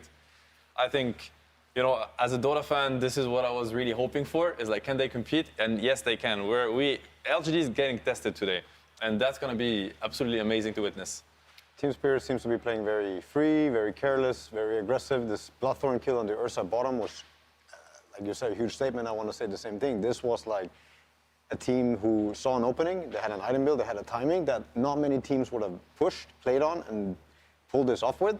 This Ursa dying in front of tier 2 also breaks the game at this point. And it's like, it's a very intense game. LGD, they're not broken by any means. They go for this Roshan play, they actually get it, and they're staying alive in a game where I think it's actually looking really hard, and it's really hard for them to scale, it's really hard for them to fight. I think the draft still favored Spirit. I think LGD were not so comfortable with how it ended up looking like. They're much more comfortable if they have a condition where it's like, in 20 minutes we're going to be stronger, in 30 minutes we're going to be stronger, much stronger than you, and we keep scaling. But in this game, with the ET, with the Naga Sleep, with the Ravage, you saw it, like fights can end like this for LGD. Yeah, and I think this was almost a bit of a wake-up call for Xiaowei and LGD, because I think they came into it supremely confident. I think we were even saying, like, maybe they might have even prepared for Team Secret. They weren't expecting Team Spirit to, like, just roll through everyone. And I think LGD, they can make a comeback, but at Spirit, they looked really good in that game. Just everything they wanted to do during that game looked really strong. Yeah, thank you very much, gentlemen, for that insight. Love to hear more, of course, from you during the draft of game number 2, and that is where we, of course, will be heading next, because it's a best of 5. It's all about learning and adapting. And you heard Curtis say that maybe PSG LGD did not know, like, that they were going to face Team Spirit. I will tell you that not a single person on the planet has had a correct bracket prediction. A little bit of extra information there. So there are 4 people on the planet that have had 20 out of 21 predictions correct. So that's very nice. And actually, this morning, there was only 1 person on the planet that still had a correct prediction, but they thought it was Secret that was going to move on. So, hey, it's all up in the air from here, and Team Spirit take game 1. Lizard, it's been an amazing opening game. It's been incredible, especially when you go back and listen to what Silent said after the draft. He's like, yeah, we're just gonna play the game. We didn't prepare too much for them. We had Secret on our mind. It definitely didn't look that way. The way they set up the team fights, the way they moved across the map. Draft aside, the way they anticipated PSG LGD and what they will do and prepared for it and counter-attacked them. it was incredible. Yeah, PSG LGD end the game with 5 kills. That is like, and with an Ursa draft, like that's just kind of unheard of, and exactly how that draft is not meant to play out. If you're playing an Ursa and 25 minutes in you have 5 kills, there's a big problem. Yeah, and I definitely want to piggyback on something that No-Tail is talking about. I think every single game that I got to either cast or every single game that I reviewed, looking over PSG LGD, even for months now, they always drafted themselves a win condition for later stages. This is one of the few games where I think as soon as that Naga's picked, they're like, we actually need to find something to counter this, to play fast with. I think that's why they went for this Pango. And I think it was just a genius idea, a genius draft plan from Spirit throughout the whole thing. A genius draft plan indeed. It looked so strong from them. Was there any chance for PSG LTD to defend high ground after it went so awry in the early stages, God? I felt like once things started going wrong, there wasn't a comeback. They needed to get ahead early and then snowball from there, going from Roshan kills to hero kills, and just really, get this massive lead that just kept on growing. So once this Naga, illusion started coming online and pushing out waves, the game was kind of already slipped away by that point. And even though PSG LGD, they had a beautiful plan in this Pangolier last pick that can perhaps take over the game and deal with the Naga later on. They answered it. They answered it with Yaghanim's on the Naga and just completely killed their only chance. It's just beautiful. Yeah, PSG LGD has, been the final boss, as you say it, for this grand finals. And what is that? What is that? Tsunami? Yeah, you're right. I mean, it's final boss. I've been crunching the numbers, and I think I finally understand. This whole time I was preparing as if Secret were going to be the representatives of not just Western Europe, but Europe in whole. And I was so ready to show you the differences between Secret's playstyle and LGD's playstyle. Things went a little bit differently. I was trying to say that, oh man, LGD, they are the magnum opus of China. They have combined all the best parts of their compatriots, Vici Gaming, IG, Spirit.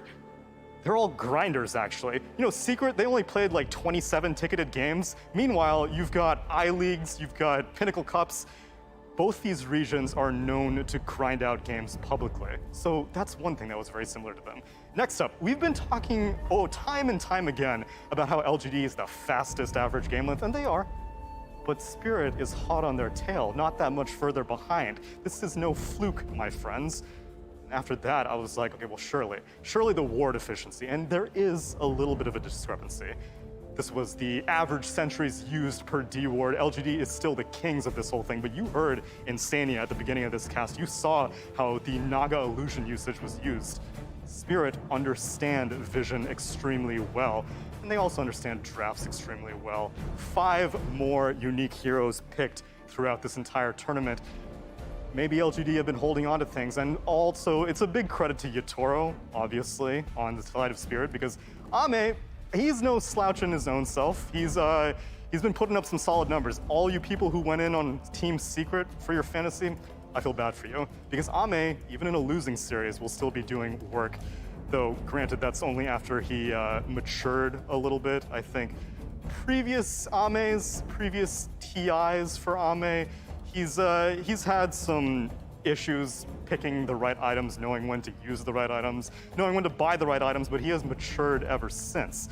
And this should really come as no surprise that Team Spirit has won Game 1, because this is a rematch from the OGA Dota Pit Invitational just from a month ago. And you know who won that Game 1? It was Spirit also. Yeah. After that, they lost 3 games. Wow, a lot of confidence for Team Spirit coming out from Tsunami there. And yes, that was indeed how those grand finals went. However, since then, I think it is very safe to say that Team Spirit, over the entire 2021 year, Fog, the most improved team in Dota 2 on the planet. Yeah, and just still playing like it's not TI, I guess you could say. Like, not feeling the pressure so much is what I mean. Because I watched them, I got to cast them and watch them throughout both of the seasons, and I was big fans of them. Tokyo was playing with super confidence. Some games, maybe a little bit too much confidence, but being able to see players go up onto even grand finals doing this versus a team like LGD, it's amazing. And you could see there, they were still taking risks in a lot of this game. They were committing a lot of spells, like even over-committing at times, and it ended up working out anyway. So. Yeah, I think we've seen that multiple times when Team Spirit seemed a little down in a game. They don't really seem to care. I don't know if that's the right word to say it, but they'll try to make the plays anyway, even if they're not ahead in the game, even if they're not 20k gold ahead. If they're 20k gold down, they'll still try. That's how they were able to get to this point, Lizard. And that's the right winning mentality. When you're 20k gold behind and you go safe and you buy yourself that BKB instead of that one extra item that could perhaps win you the team fight, you're already signing the defeat. So I really like the mentality and approach to the game that Team Spirit is bringing to this TI. They give off this aura where it's like, you know, we might eventually lose or get knocked out of TI, but that's okay. And turns out just playing with that kind of carefree, you know, we're just going to go out and, you know, play to win and, you know, anything can happen kind of attitude has really just worked wonders for them. I really cannot wait already. Sorry, for True Sight, I was seeing like multiple conversations going on. You saw Zawait giving a little bit of a speech. We saw just Yatoro just, you know, having some comments back and forth. Ooh, I can't wait. I'm getting way too far ahead of myself with all those conversations. But I would like to hear from you guys what you think needs to be changed in game number 2, because we do talk about learning and adapting Fogged, and in between best of 5, that's when it matters.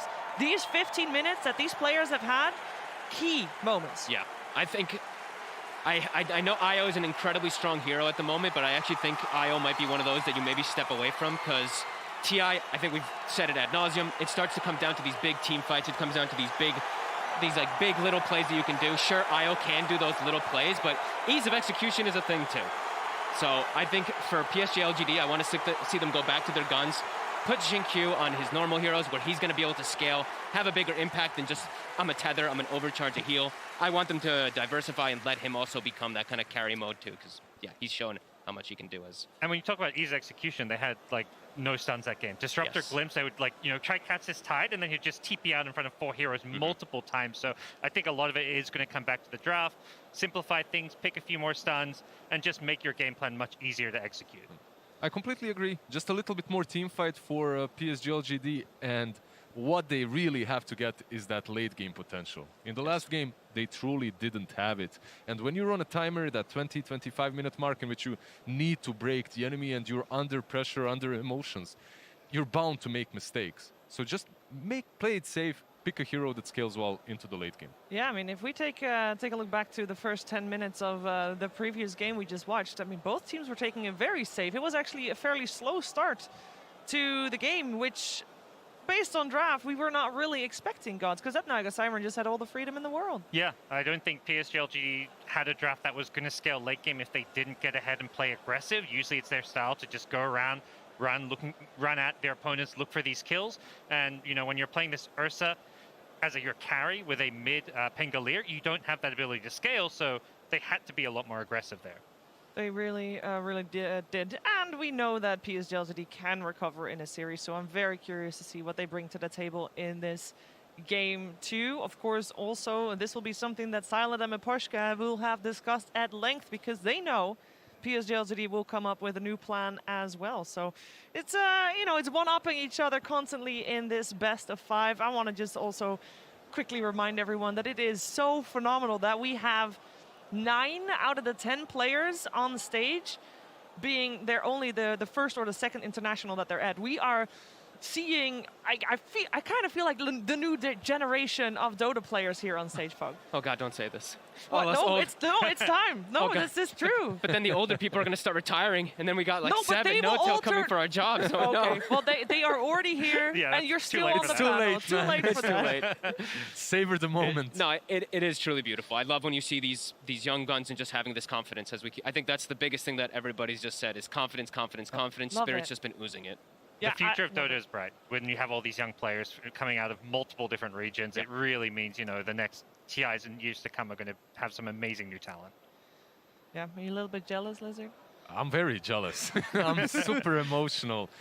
Watching Team Spirit in particular, because I was in that Eastern Europe Tier 2, Tier 3 teams. This was a dream that for some is happening at the moment. It's becoming reality. All I'm you also need very to do, happy apparently, is on day 2 or day 3 of the event, you're like, Dota gods, they need to be worshipped. You shave off your head, you donate it, and here you are, grand finals. There you go. That's your Toro story right there, in case you're wondering why you look so different from all the pictures that you're seeing. That's the reason. He literally said in an interview, I felt like I needed to sacrifice something to the Dota gods. My hair. I like how they're doing all these like little things too, where you're saying like I even saw when they won the last game too. Mira's like waving at somebody in the crowd, right? He's just like, hey, yeah, we won, guys, cheer for us. It's like, wait a minute. I am very sad that this is not an actual crowd, because of course we have the LGD crowds coming in from our sound sweetener, but now Team Spirit doesn't have those crowds, because I know, like you've probably seen in a lot of different streams that, for example, the Eastern European audience right now, all-time high. Like, they are incredible. They are, of course, big fans of the guy on your screen right now and his whole squad, and they are rooting for them. And if we could hear them in an arena, we would not have been able to hear anything else, guys. Every crowd loves an underdog too. Like, you know, wherever you are in the world, this Team Spirit team would have won the hearts of the fans. Wherever you go in the world, there's always a huge amount of supporters for PSG LGD. You know, obviously a crowd is missed, and, you know, we hope to see it again in future years, but, you know, these two teams still producing amazing Dota with or without a crowd. Yeah, so what do we want to see in this game too? Like, are there any heroes that we feel like Yatoro still has to play? I want to see a collapse Mars. You talked about the IO maybe going through. Give us IO collapse Mars. All right. Well, we are going to find out if we will get a collapse Mars, or what else will he play. We're finding out right now. Team Spirit versus PSG LGD. Grand Finals, Game 2. Hello again, welcome to the draft panel, the second game of the TI10 Grand Finals, again with Seb and Notel. And I mean, Team Spirit, they took game 1. But I actually had a question I wanted to ask you guys. So in the first game, LGD had choice. They took first pick, and Spirit responded with Radiant. In this game, Spirit had choice, but they actually took second pick, and LGD responded with Radiant. Why do you think that is? I mean, there's definitely a big Radiant advantage, so no surprise that whoever gets to choose side will choose Radiant. And it does seem that now we have two teams that are going to keep clashing at each other's, and they're questioning the execution versus the theory, because apparently Team Spirit wants second pick and LGD wants first pick. And I think also the way the draft starts is another case of that. This is the exact same scenario of game 1. So this is LGD stating that, hey, there's probably something we could have done better, maybe draft-wise, but our approach to these games is the right one, and we're sticking with it. Yeah. I always love to see it when you have teams that stick with their guns, and you could say that Team Spirit were maybe really happy with how the choices went down, where they might prefer second pick, or they feel like they're able to punish them really hard, or whatever it is. I think LGD always should be left with okay, now we at least know, like, this is what they want, and blah, blah, blah, and this is a best of 5, so this is also them gonna be getting to know each other better. This outcome of this game is gonna be super important for how the rest will shape out. LGD, they might feel something if they're winning, or if they're losing, there's always a chance that they keep going back to the same thing, but then, yeah, like this game, we're gonna probably see, I'm predicting Team Spirit going for something new again for Yatoro. I think they're feeling themselves a lot and are drafting a lot also on feeling. You also heard Heen talk about that. They're drafting on feeling. And you also see now LGD decided to switch it up, or kind of go away from what happened last game with like lack of AoE, lack of team fight, and they instantly lock in Alesh with the IO to give the IO that. I want to say that, so Team Spirit, right, they really shook LGD. Like, they proved that they can beat them at their own game, and I feel like no team so far in the tournament has done that, and I was kind of sad as a Dota enthusiast. Is like, come on, like, if you're going to lift the Aegis, somebody has to, you know, make you kind of work for it. And Team Spirit did that, and it's awesome. And now we're going to see, you know, can LGD show us, you know, the level 2, the level 3, and then it's going to bring even better Dota. What I really love about Team Spirit did, they had the same opener open to them. They could have ET tied again. Yep. And, you know, they respect LGD. They respect them so much that they expect them to be ready to punish them for the same draft. So they know, like, you know what? We're not giving you what you think we're going to do. You're going to have to think on the spot. We don't want you to come to this draft with, you know, XIO8, 1 hour of preparation on how to do even better. You have to think on the spot. Bane Magnus. It's beautiful approach. It's mind games between the drafters, and props to Miposhka and Silent for pulling this one out. Yeah, I think it's amazing. This is like a big mental game. It's always been, it always will be, but it starts here. It starts with the draft, and again, so many statements are being made between the draft, between the two teams on like this is what we believe in, this is what we're going to do to you now, and we're trying to throw you off guard. And yeah, a lot being said. I do want to say that there's something very interesting in my opinion is like last game, LGD, when they play this Wisp, they're very much looking at connecting early with nothing to say. And connecting to a Pangolier that doesn't have the best matchup, it's hard. You know, Pango doesn't really have a way to take over the game. Leshrak, Wisp, that is scary. Leshrak, most of the time, wins his lane. He can power farm. He can, you know, like, you start accelerating a Leshrak as a Wisp, he might take over the game. And I feel like with the Pangolier, it's not the same. There's a lot more abuse to be had with the Leshrak. You can get the mana, you can get the soaring, you can get like the runes, you can get certain mana abuse that also allows this hero to have a way different game. His timings are something else. Like this going back to base, this not being able to dive, Io can fix all of it for you. He will take the towers, he will kill anything, any camp. He'll take the entire game if he has to. And that's something very beautiful. Another thing to mention, in my opinion, is we have not seen Collapse yet out of his, you know, trifecta, Magnus, Tide, Mars, where he's incredible on these heroes. And he's getting them every game. So he got the mag now again, which means, in my opinion, Team Spirit is going to be in their comfort zone. You know, they have so many cool strategies, so many cool lanes. They understand how to fight around these heroes better than any team in the tournament. And I think you're spot on with the read that you guys have about Leshrak, because they're just banning to protect their mid Leshrak, right? We see the Lina coming out, the Invoker, and even now an Antimate. I mean, I don't know if it protects a Snowball. But when you have this hero, I think you pretty much want to play for nothing to say time. I think that's what has found LGD a lot of success in this tournament. I got like, you know, they're not diverting so much from their West. They think this is the strongest hero for them, but they're adding on to that strategy. There's something I think very important to mention is that, you know, the second phase, how it's going to go down. And like Team Spirit will have to pick the hero that's going to be kind of the pivotal hero. Like they don't want to show, and then they're going to start counter picking. And it is interesting for LGD to show the Leshrak that early, because no matter what, first pick cannot protect the mid matchup. You know, Team Spirit can just delay the mid pick for as long as they want to.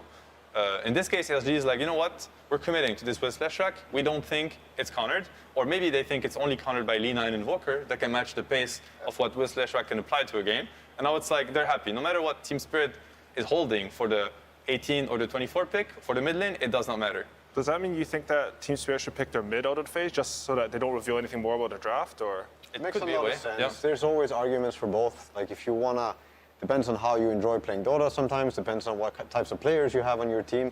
If you see the mid matchup, theoretically, of course, there's many arguments for revealing your mid matchup or trying to address this and have a stronger win condition if that's what you're going for on your carry. There's also another way where it's like, yeah, you love your mid laner so much that you're going to pick your carry hero and make sure that this Leshrak is mid and make sure there's no bamboozling happening and he gets the last pick win condition or timing condition or whatever it might be. It all depends. If you pick anti-mage is out, but if you pick some carry hero here and you say nothing can beat it in the game, it makes a lot of sense too, because you want your mid guy to stabilize the game and he needs to have a really good start. Like the better the start, the better, because you're going to need him very early. Could this be Shaker Morph coming? Yeah, there it is. There it is. So that's one of the. So you have these combos, right, that are very hard to pick, and there's only two scenarios in which you can actually pick them. And probably that's one of the strengths of first pick is first pick has the double pick, right, the Shaker Morph. Yes. Yeah. There's that, and also you feel like quite often with this phase you might want to commit just cause it's going to be hard to counter, and there's this and that. But don't you think this Willow was a protect pick against this? But potentially, maybe it was even a setup for the Morph. I think, like, the way I look at it is they're trying to take the win condition away from the Mac +1, and I think Shaker Morph has a way to play fights and scale into the Mac +1, in my opinion. Yeah, they do. Yeah. I think I don't know if they thought about it, but Willow Bramble is one of the best abilities against the Shaker Morph. The Aghanims, you can't just roll through the fight. If there's Brambles on the ground, you instantly get pulled down. I don't know if that's what they were thinking, but I also think, like Seb said, they're maybe threatening this Morphling to come up. And if they have an answer now they trap them. Or if they feel like they have an amazing answer to this. There's many things about why this Shaker Morph here makes a lot of sense. It's not stoppable, drafting-wise. They're picking both heroes, you know, in the same phase. You cannot stop it. Mechanically, drafting-wise, you can't stop it. The AA cannot be picked anymore because they have shown the Bane and they have shown the Willow, meaning, you know, like the big counters to the Shaker Morph are kind of hard to pick for Team Spirit. It's a win condition. It's a very strong, you know, combo that scales into anything. Very powerful second phase from LGD, and that's what I think why they are the best first pick team in the tournament, because they understand the weaknesses of first pick, but most importantly, they abuse the strength of the drafting order of first pick. They're like, you cannot stop me from getting what I want, and what I want, I think it beats anything. Yep. So from your guys' perspective, of the two drafts, like if you were in their shoes, which draft would you actually prefer to have right now? It's a hard pick. I kind of want to lean towards LGD, but don't know how you feel about it. I would say LGD in a way, but at the same time, I can also see where Team Spirit is going with this. A lot of people would say that Lash, Shaker, Morph are all heroes that are good against Willow, but I see amazing Bramble value here versus the Lash, the IO. You can break the tether, you can do a lot of stuff in team fights with the Shaker and the Morph, and it's a quick lineup. The Luna is able to hit these timings where Roshan is threatened, where towers are threatened very early. And Shaker Morph, they need a lot of time. They usually don't come online until 20-something. So I'll make the case against, so Johan is vouching for Team Spirit. I'm going to try to vouch for LGD for what they have going for them. I think they're one of the best teams in the world, understanding how to make a Leshrac scale also through the Leshrac shard. They have abused that in the online tournaments prior to TI. And now this Shaker, plus the Morph, plus the Lesh and the shards, like the scaling, the stun, AoE stuns in the team fight later, it's going to be crazy. I think they have the Wisp, Lesh, as we talked about, they're covering it so much. They ban the Invoker, they ban the Lina, they ban the Void Spirit, they ban the Kunkka. There's going to be very few mid laners that are going to be able to deal with this Lesh running at you with the Wisp tethering to him, overcharge and whatnot. So they do have very powerful things going into the game. Of course, they have the pick-off, the map, Leshrac shoving the lanes, relocate, the Shaker threat, bursting you out of fog on the map, Shaker Morph scaling. There's a lot going on, in my opinion, for LGD. And yet again, you look at the 5v5, you look at the lineups, and you can theorize all you want. Now you also have to keep track, and that's why drafting is such a complex thing. You have to keep track of how the lanes are going to play out. Because if Team Spirit, they destroy the laning phase, none of that matters. The game might just be over minute 10. So do you think they're thinking about a lane right now? Because in my head, I thought LGD, they were going to pick Rubik, right? Counter the Skewer, but instead they go with a Nature's Prophet. Maybe a stronger laner into that Luna. Very strong into the Luna Willow or Luna Bane. No matter how you look at it, this Prophet lane should be heavily LGD favored. And it complements very well what's happening. The Leshrac pressure with the Wisp, now you have Treants, meaning you do get a kill, you get a tower. Prophet connects, Prophet ulti. I think it plays very well to their game. It's going to stabilize the game by, slowing down the Luna, winning the lane. It's going to connect to the Wisp and the Leshrac, and it's going to add to the global pressure on the map. Prophet is also one of the quickest heroes, you could say, in Dota. You pick this, like you pick an Ench, you pick an Ursa. There might just be a different Dota game coming your way. You might not be allowed to play as slow or as fast as you'd hope, because this hero adds so much dimension. And yeah, I think this IO Lesh Prophet, the timings that they can hit before minute 15, they can break this game. Yeah, we see Team Spirit, they're trying to respond a little bit to that pressure with some outspan from long range, but I'm not sure if they have enough. Like, I look at the 4 heroes from LGD side, and that collapse, it looks terrifying, honestly, onto mid, onto safe lane, anything. I see how both teams can fight. I will still put a lot, like if you take the laning phase aside, and let's say that both teams end up with some farm and items, you have this, he's known for his Skewer plays right now, and then you also have the Willow, Bramble, and the Puck. I think both teams can fight. Yeah, and now we're going to hear from Sumi, who has an interview with Xiaowei about this draft. Thank you very much, AUI and the panel. I'm here with Xiaoba from PSG LGD, the coach. A lot of people were expecting your team to play a different team in grand finals. Did you prepare at all for Team Spirit? 很多人都觉得你们决赛对战的是另外一支队伍，你对 Spirit 有做准备吗？我们昨天晚上已经把2个队的数据和资料就全部研究开会讨论了。We've already studied and analyzed both teams' stats last night. They are very, very prepared. All right. Many people have also said that Collapse's Magnus has led to many of Team Spirit's wins. How does the team feel about Magnus? Are they afraid or are they ready? 很多人也觉得 Spirit 的3后卫他的梦马就非常厉害，也是他们夺得胜利的关键。你们会担心这个英雄吗？我们有想过他们拿猛犸这个英雄，就是全是在我们意料之中。We've already thought of them picking Magnus, so it's all in our plans. It is all in PSG LGD's plans, and we will see as we go into Game 2 of PSG LGD versus Team Spirit. Lurko and Trent, take it away. Thank you so much, Sumi. And yes, Trent, we are here. They're prepped and ready. A very confident sounding coach for LGD. How are you feeling right now about this matchup? I don't know. Everyone thought that every other team was going to be ready for Team Spirit the whole way through, right? Constantly doubting them, thinking they weren't going to make it, and constantly giving Collapse these big heroes that they just discussed, like the Magnus. So we'll see. Game 1, they weren't ready. Maybe Game 2, they've got a solution. It's going to be so interesting to watch. I feel like this team has really just ridden off the back of the momentum that they've gained from the very early goings in the group stages, and they haven't looked back once. The thing that I'm really interested to watch for is if they can keep that up. Like, I feel like sometimes when you get in these huge matchups and you go up one game, Team Spirit now there, you can sense the victory coming, and I want to see if they can keep up that same carefree attitude we've seen from them so far. Just playing Dota, just having fun with each other. Yeah. Surely that, that's got to feel like at some point you've got to be thinking like, oh, are we gonna win, guys? Is this actually going to happen? Are we doing this? It's crazy. But we'll see if it ends up happening here as Mira spots out a couple of those treants that are trying to get a little bit of vision. So interesting things to watch for in this as far as a laning matchup is concerned. We'll see where that Nature's Prophet ends up at and how much pressure they can put on. Very annoying hero to deal with in the early goings. Yeah, very much a discussion of timings really throughout all the games today. I feel like we're finding that one team seems to have a very clear, we want to do this at 20 minutes. And the other team's like, we just want to hang out and kind of scale. Oh, Xingqiu going to have to back out there on the Shaker. And 3 bounty runes again for Team Spirit, just like last game. I will say, I believe this game that LGD had a very good idea of what was going on. I think they completely saw that puck pick coming. I think they banned around the fact that, like, yeah, that's going to be left in. We're okay with that. It's a go-to hero versus the Morphling. I wouldn't say they're really surprised. Tokyo, obviously an amazing player, but, the puck not exactly one of the ones that's been, popping off the rampages here for Team Spirit. True enough. Those Spirits tend to scale just, like, a little bit more, and you kind of lack that a bit on the puck. It'll be something to watch for, though, if he can make those good rotations, as obviously the Nature's Prophet on Faith Beyond can also move into multiple different lanes. So we'll keep our eyes on it. And like you said, I think both drafts have, like, a very clear identity behind them, right? You got this Magnus that's going to start off the fights occasionally after the puck comes in. You've got the Morph Shaker as a potential danger later on. But it is, of course, going to be played on that support Shaker this time. So we'll see if he can get into the items at the same timing we've seen for the cores. Yeah, it certainly seemed like PSG LGD were very much ready for that, right? The Dark Willow came out, and then right away they're just like, yeah. We saw that earlier. We know you want the Morph from the Willow. We're taking the Morph from the Shaker. It's pretty good too, but yeah, the support Shaker hasn't worked out as well. So, a little bit close there, but Ame's all right. He's going to be able to dodge away from that one. You could see here also a nice little interrupt on the pull-through that came through, and Faith Beyond steps over to the side. This, of course, sets up some free farm for the Luna. Normal laning shenanigans and the power that you have as Bane in these early goings.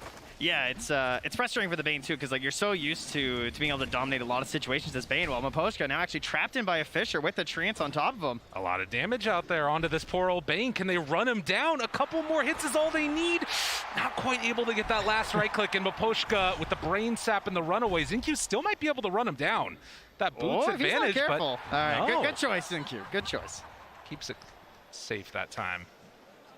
But yeah, I mean, Bane, obviously you're used to trading favorably and having answers to like someone trying to pull your wave. But with the Nightmare and the treants being there, they actually have some counterplay here to like trying to set up for plays as well in the lane. So it's a good pick for the Prophet.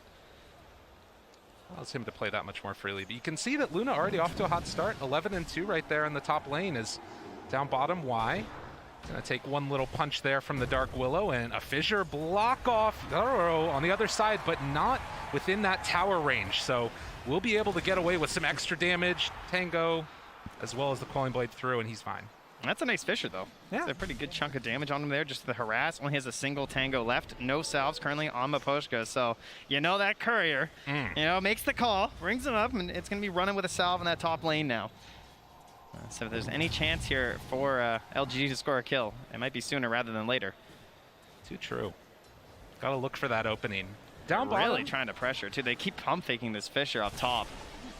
I mean, if you catch him on the wrong side of it, it's going to be a ton of damage out with those treants. But even without it, right? Just the one Fissure and a couple punches from Faith Beyond, he hits really hard. They will be bringing over that Courier now. Miposhka needs to make sure this one does not get sniped by Xingqiu. Hopefully you're not losing it to a Shaker. Yeah, true enough. But this bottom lane, lots of harass being spammed out here from Mira and Collapse as well. But it's a Morphling, it's an IO. Morphling in itself a very frustrating hero to lane versus due to the regen mechanics and the ability to morph strength and agi, but comboed up with an IO. It's pretty rough trying to get a kill. But Morph players, they tend to go for some of these overextensions, so maybe he'll get a bit greedy there. Right, and even, just the pressuring and forcing him to switch over attribute shift, it makes it a little bit harder for the Morph to last hit. So it's not all bad, as Xingqiu is going to make that big move over underneath the ward and gonna steal away the small camp. How many does he get? Not a ton, but nothing to say. Able to sneak a few as well. All right, interesting stuff there. It does sacrifice the top water room potential there. Well, I say that, actually. Miposhka moves in. Toronto Tokyo gonna be able to pick up this water rune and maybe get some extra pressure onto Xingqiu. Jumps forward, and there's the first blood. Toronto Tokyo draws it. Oh, well done by Miposhka. Like, not even just, he basically baited out that rune, right? Let Xingqiu coming a little bit too close, get the first blood for Team Spirit, and they're off to a hot start in game 2 after already surprising pretty much everyone by going up 1 game. I mean, I agree. I thought their draft was better last game, but you know, we just keep wondering, like, how long will the magic last with this team? It does seem like just an unbelievably improbable run. To think that this team came all the way through in the qualifiers, we're down 2-1 in that series against Empire, and now up 1 game against the, you know, odds-on favorites. Oh, this collapse, skewer, pull back. They do some good damage there on Ame, but he will not be under too much pressure of losing his life. He's going to get the deny. A little cheeky there. I like to see it from the morph. That's a morph player. That's what that is right there. And, you know, nothing to say. Maybe not a Pango player. I have some theories, guys. I mean, that was his, as far as I could find, mind you, I looked pretty quickly, that was his 2nd professional Pango match. Yeah. Now, they played a lot of Pango when he wasn't available to play for PSG LGD. And, of course, Coach Chava stepping in, playing a masterful Pango. You know, he did really well. And we've had this discussion of, like, how he sort of controls the macro game to help these players so they can think more about their own heroes and their own item builds. And they have a clear identity of, like, what I'm supposed to do in this game. But if you're not experienced on the hero, that formula doesn't work so well. True enough. But he's got a Leshrac now. Much better hero for nothing to say. Very comfortable. Comfy time for nothing to say. And so far, he's doing fairly well. The early first blood onto Toronto Tokyo, giving that puck the advantage as another stack up on those camps. And now, trying to scout for these runes. Miposhka just within vision there, and Nightmare. It's going to use a lot of mana there. And Toronto Tokyo gets the haste down bottom, so a little bit of luck and a little bit of good rotations, helping out Team Spirit. Yeah, even threatening to have the TP in there, Miposhka will be all right, and actually just starts going right back on the aggressive. Will only catch a sentry, though. No obs taken away there. So we heard a lot of discussion actually last game from Insania talking about like the power runes and the strength you're going to have from that right here, and especially for a puck, a hero that's really capable of trying to abuse that, because you want to be making these early rotations with the Dream Coil. And it looks like not going to secure another kill there. Yeah, I think it's an important point to make, is that you've got to watch so carefully on any of these other side lanes. If LGD overstep, they get a little bit close to a tower, puck could easily make that rotation and kill off a couple. Oh, Miposhka gets spotted on the way out here. So did sentry on the pillar, was kind of checking around, finding some wards, and then putting obs down by the Ancients. And there is a sentry here on Xingqiu, so this could be pretty painful. Oh, he's got it, right? All right, they see it. I was right on the edge. That's a huge D ward. That was a lot of time spent from Miposhka. And at the same time, LGD going to move in and head up top. Why and nothing to say together. Are they going to try and make a kill here onto the Luna a little bit far out? And we'll see if they can connect with this one, but... This is a tower kill gank. Yeah. They're ganking that tower. It's not moving. They don't have to worry about it. Luna, she's kind of fast, you know. She's got some night vision. Maxed out Lunar Blessing. But the tower, it doesn't move. True enough. They're going to move in and next take hero, this one down. Mercy. Can she just throw the tower somewhere? It's a possibility. Ideas? Dare to dream. Okay, that went down really fast. Yeah, this is a problem potentially. The early group up right there, and the fact that you can't really contest it at all. Yadoro heads back into the jungle to farm up this medium camp. Look at Miposhka. He actually got spotted there. He did step in vision for a moment. And a correctly drawn line here from Y, I believe, is to his current path. But they did get down that ward. We'll see if that one gets taken away by LGD. As down bottom, able to go for the RP now, connecting on to Ame, but I don't know if this is going to translate into a kill. No, they don't think so, at least. They're not. Skewer. Oh, there we go. Yeah, they bring in the IO as well, and that's going to be more than enough. Ame backs away perfectly fine. Miposhka's just like, can I get something done here? You know, my wards. Getting a little D-ward in here, just roaming around. You know, it's actually Y, who's well known for being such a roamer. but on this IO having to play a little bit closer to his ally. Yeah, it is a little bit of a change-up in styles there. We saw a bunch of that rotation going on in the last game from him as Miposhka, on his Bane, finds another courier kill. Yeah, for Wyatt, despite being a 5-player, he actually gets often categorized by like some of the information scrapers in Dota as a roaming hero. We've been told by some of our stats people just because he spends so much time going between the lanes. It's Ame, Collapse, facing off with each other. And just the focus right now on the farm, stacking up the camps. Ame again moves up to come and contest this, and Collapse, I don't know if they're really going to be able to do all that much to stop him. Very interesting, but Fissure up top. Now the follow-up, looking for it. Faith Beyond there as well, and this is going to be a kill. That's a pretty stark difference to the 3 heroes stalking the Radiant carry. You know, they got to get this kill, right? They got to get something here, that's for sure. Miposhka's waiting off to the side. Nightmare down, a couple punches, but they bring in the IO, trade off that Nightmare. And that's going to be more than enough for the moment, but why? Also dropping low, not low enough. Instead, they turn, find Collapse. One more touch is not enough with Faith Beyond. TPing in, they might be able to find him here. That was the trusty shovel keeping him alive. Yeah, heading down to the south. TP is available, but Collapse in some trouble. Does the Spirit connect? Ugh, not quite going to be on the mark. He gets out. Trusty shovel indeed. Up top, nothing to say. Zoning back Toronto Tokyo as he kind of came into Vayne on the Ancients, but the pressure will stay in the bottom lane. We already saw how quickly that top tower went down. No point slowing down here for PSG LGD. It's interesting though, right? Because you can see that this is the dynamic that we've seen multiple times throughout this tournament. You have Team Spirit with a little bit of a lead, even though it's LGD that are taking down more of the towers. Just that stacking up farming mentality we're seeing from Spirit right here. And look at the treants put out here. They're watching for Toronto Tokyo, right? Yeah. Because they know that everything's on this Dream Coil. That's by far the easiest way for them to initiate. So you just fan out your units like that from Faith Beyond. And unless they're going to smoke in, you're going to catch that puck. And instead, they're going to find the Dream Coil towards the mid lane, trying to take down this Lech. Do they have enough? Yes. Toronto Tokyo picks up that kill. And with that, a 3,000 gold lead this early on for Team Spirit. Bit of a theme, I feel like, from these two games from PSG LGD. Ame did a similar thing last game on the Ursa, where he kind of stayed in an area which seems like, surely, you know, like you're in trouble, you know? Right. He ended up dying on the Ursa in the top lane. And this time, you know, at least they got a favorable trade. They took a tower after that, which I think was part of the plan for PSG LGD, but they were able to zone back on that bottom tower, shove the wave back out, and now even Collapse running in behind the tower, checking for a courier and everything down here.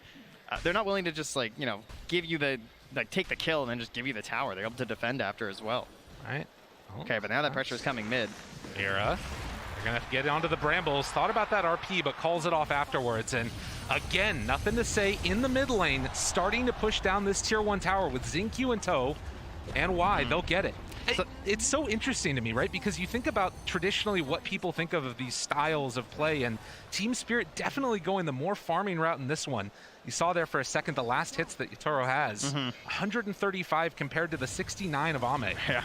Oh, Yatoro actually spotted out here, but they're not going to have anything in time to catch. But that also comes back to just the idea of punishing that Dream Coil, right? It was used. You killed me. All right, congratulations. But I'm a Leshrac. I don't have any cooldowns. When I respawn, I'm coming right back. I'm taking that tower. But as you said, to the timings, like PSG LGD, Y has said before, like, we love picking for scale. We like to be very balanced. We're comfortable going late because we think we make better decisions at that point in the game. And even though this is a pretty fast lineup from PSG LGD, it does have some late game tools, right? The Morph Shaker, of course, if you get to that, can really go against anything at this point. It is a little bit terrifying. You're not wrong. Actually queuing up the Dragon Lance right now on Ame. So obviously you could maybe disassemble that later and build it into the Axe if he wants. Yeah, we see that a lot versus the Luna, because it makes like a really nice little matchup, right? Where she's kind of got this like zone that you're trying to play out of and kite her just a little bit. Gives you that tank ability versus all this magic damage there too. Really balanced item to start out with. So Team Spirit nursing that 2K gold lead, as on the other side, LGD trying to keep the pressure onto these buildings. Up top, nothing to say is there. The 4 points in Edict forces out the glyph. Wow, that was a pretty easy glyph to get, not gonna lie. Yeah. Didn't have to commit that hard at all. I mean, Collapse had already TP'd up there too, so I can imagine they'd like to go for another one soon. And as we approach, you know, sort of past the laning stage, we start thinking, you know, how's the Roche looking this game? They could take it relatively early, right? You get an early DD with this lineup with Nature's Prophet and Morphling. They might opt for it. And look at this movement in before the blink dagger on Shaker. Oh, Nightmare by Miposhka to dodge the stun, but Yaro is still in some trouble as they run him down. It was good, but it wasn't good enough. Toronto Tokyo's coming, but they are too tanky. I mean, you see these stacked up heroes, maybe you're sort of thinking about going in for the Dream Coil, but it's a bit too much. They're just so tanky right now. And instead, they try and find a pick off here. Nothing to say. The rest of his friends a little ways away. Xingqiu making the move over. They're going to get the terrorize. That's going to get the tether snap. And afterwards, the ulti coming from Willow, but nothing is taking the regen from Y. Keeping his core player alive. With the wand, with the IO, this early hood into the Eternal Shroud as well. They're going to have some issues bringing down this Leshrac without the Luna being there. Yeah, I mean, you just get blown up like that. I mean, obviously a great Nightmare dodge of the stun that came in, but in the end, you need to get that BKB online, as we've seen time and again, and Yaro trying to get towards it now. As LGD starting to cut a little bit into this lead here. And also getting a little bit of free time right now for Ame to farm up. Yeah, I think Toronto Tokyo is starting to just think about like his role in this game, what he can do. You know, Puck obviously pretty versatile in terms of the builds. Thinking about an early Aeon disc here. And we'll have to get out of this one. Even go for the a TP in there. Very nice play to even preempt that by blinking somewhere else for the TP. Could have set something up there. They also have the Orchid ready on this push here. So with the relocate in 5 seconds, everyone can be top lane right now for PSG LGD. For Team Spirit, they don't see very much. I mean, they're rotating a lot of heroes to that bottom lane. I think they just have to go for the counter push. Yeah, there's no other play really. And they have a glyph still on LGD as well. They need this blink dagger on collapse before they can defend. It's going to be too much too quickly otherwise. And you can see getting very close. Collapse just going to farm up the rest of these camps here. While bottom, Team Spirit trying to pressure that in. Toronto Tokyo, he's got the Veil. Okay. He's got the blink. He's thinking. How bold is he? This guy's crazy. We've seen it time and again, and Faith Beyond shows up. He just wants the creeps. That's all he's going for here. Oh, Faith Beyond spots him. The silence is there. That's the Orchid reveal, and he is mega dead. Yeah, he's really greedy. Yeah, it turns out. Oh, you know, you got a full creep wave. That's quite a bit of gold, too. True. But almost a certainty when you go over that play. This does stop the backdoor protection, though. So this is going to stay alive a little bit longer, forcing LGD in this area for a bit. But eventually it will fall. And already Faith Beyond back to that bottom lane to just push that back out too. So very well orchestrated there from PSG LGD. But the Courier, it holds the key. Ice Frog, little Courier delivering a blink dagger to collapse. So, you know, he's got a few more things queued up there you guys might have seen already in this tournament. A Shard, the Force Staff. He's made a couple plays. Perhaps some highlight reel ones. He's been absolutely spectacular. I think he needs a couple more this game. True enough. Not if LGD have anything to say about it. They've also had a few highlights at times. And playing on that Earthshaker with the Morphling, you just know that there's pain coming if they're left to free farm in this one. That's really the worst part of just staying in the upper bracket. Less highlights, you know, less games to play.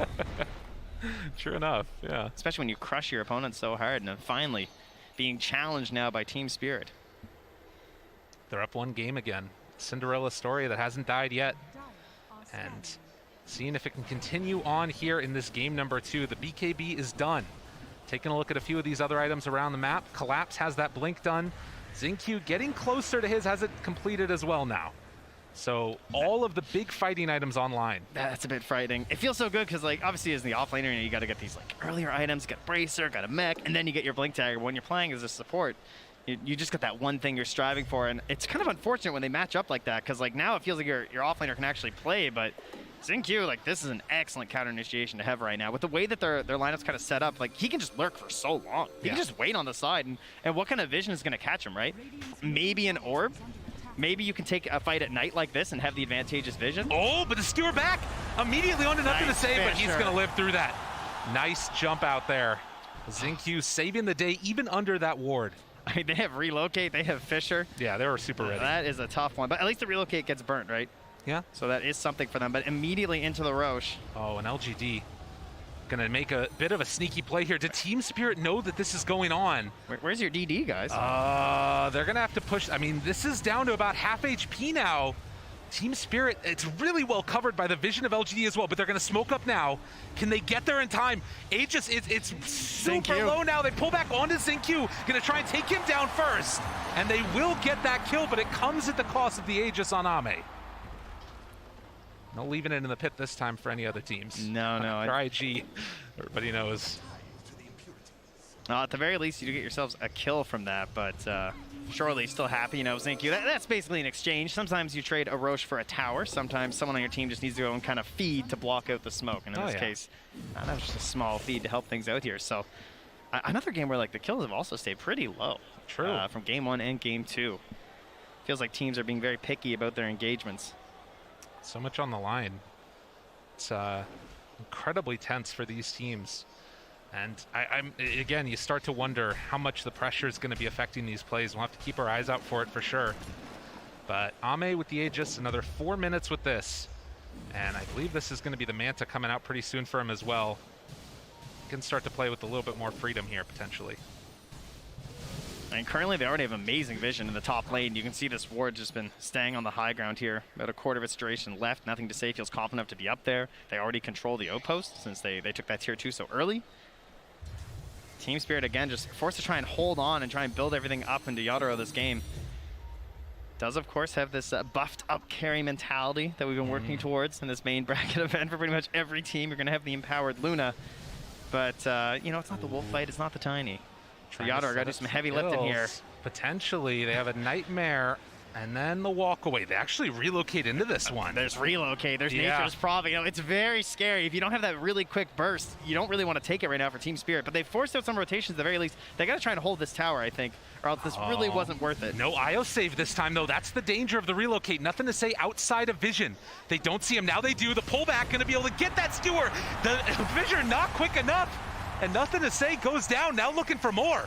Ame has to be careful, Zinkyu there as well. Oh, but Ame with the waveform through it. Brilliant play, Aeon disc afterwards. Now the chase, looking for more. Can they control? Do they have enough for the kill? The Terrorize comes out, but he got the strength form off. Faith Beyond jumps away, the skewer back, onto 2, and the RP! Oh, collapsed it into him again. And look, they're just surrounding him. There's no chance to help. They have the IO, you have the Shaker, but there is nothing else left in the tank there for Ame, although trying to TP out, but the stun comes through right at the end.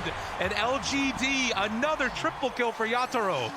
And Y will manage to escape from that one, but a huge win for Spirit here in game number 2. That is massive. Oh, what an amazing defense. And Class does it twice in the fight with the skewers, catching nothing to say. Like, you know, you talk about this idea with like the Aegis and like, what are you supposed to do with this Aegis? Are we supposed to push towers? Is that the goal right now? So, you know, should it be on the Morphling? You know, right? Doesn't he kind of feel like the harder target to get in the first place, and instead you're sort of hanging nothing to say out to dry? Like, he gets one skewer and there was no chance to save him. Yeah, I mean, again, part of that is also the decision to stick around after that relocate was used, because that's probably part of their idea behind it. Yeah, I mean, that's your easiest long-range save, right? Unreal. 5-6. And Team Spirit playing just absolutely great Dota. Yeah, I'm sensing a smoke up Echo Slam here soon. You know, this is what you do. You lost your Aegis, and you're like, okay, guys, this is fine. This is fine. Group out. We're going to smoke. We've got our other tools back. Let's go dunk on some people. Zinkyu so often has been the answer and the playmaker for this LGD lineup. Whether it's the Snapfire or this Earthshaker, whatever it is that he's playing, he's making the big moves. So 21 minutes in now, and Arrow continues to farm.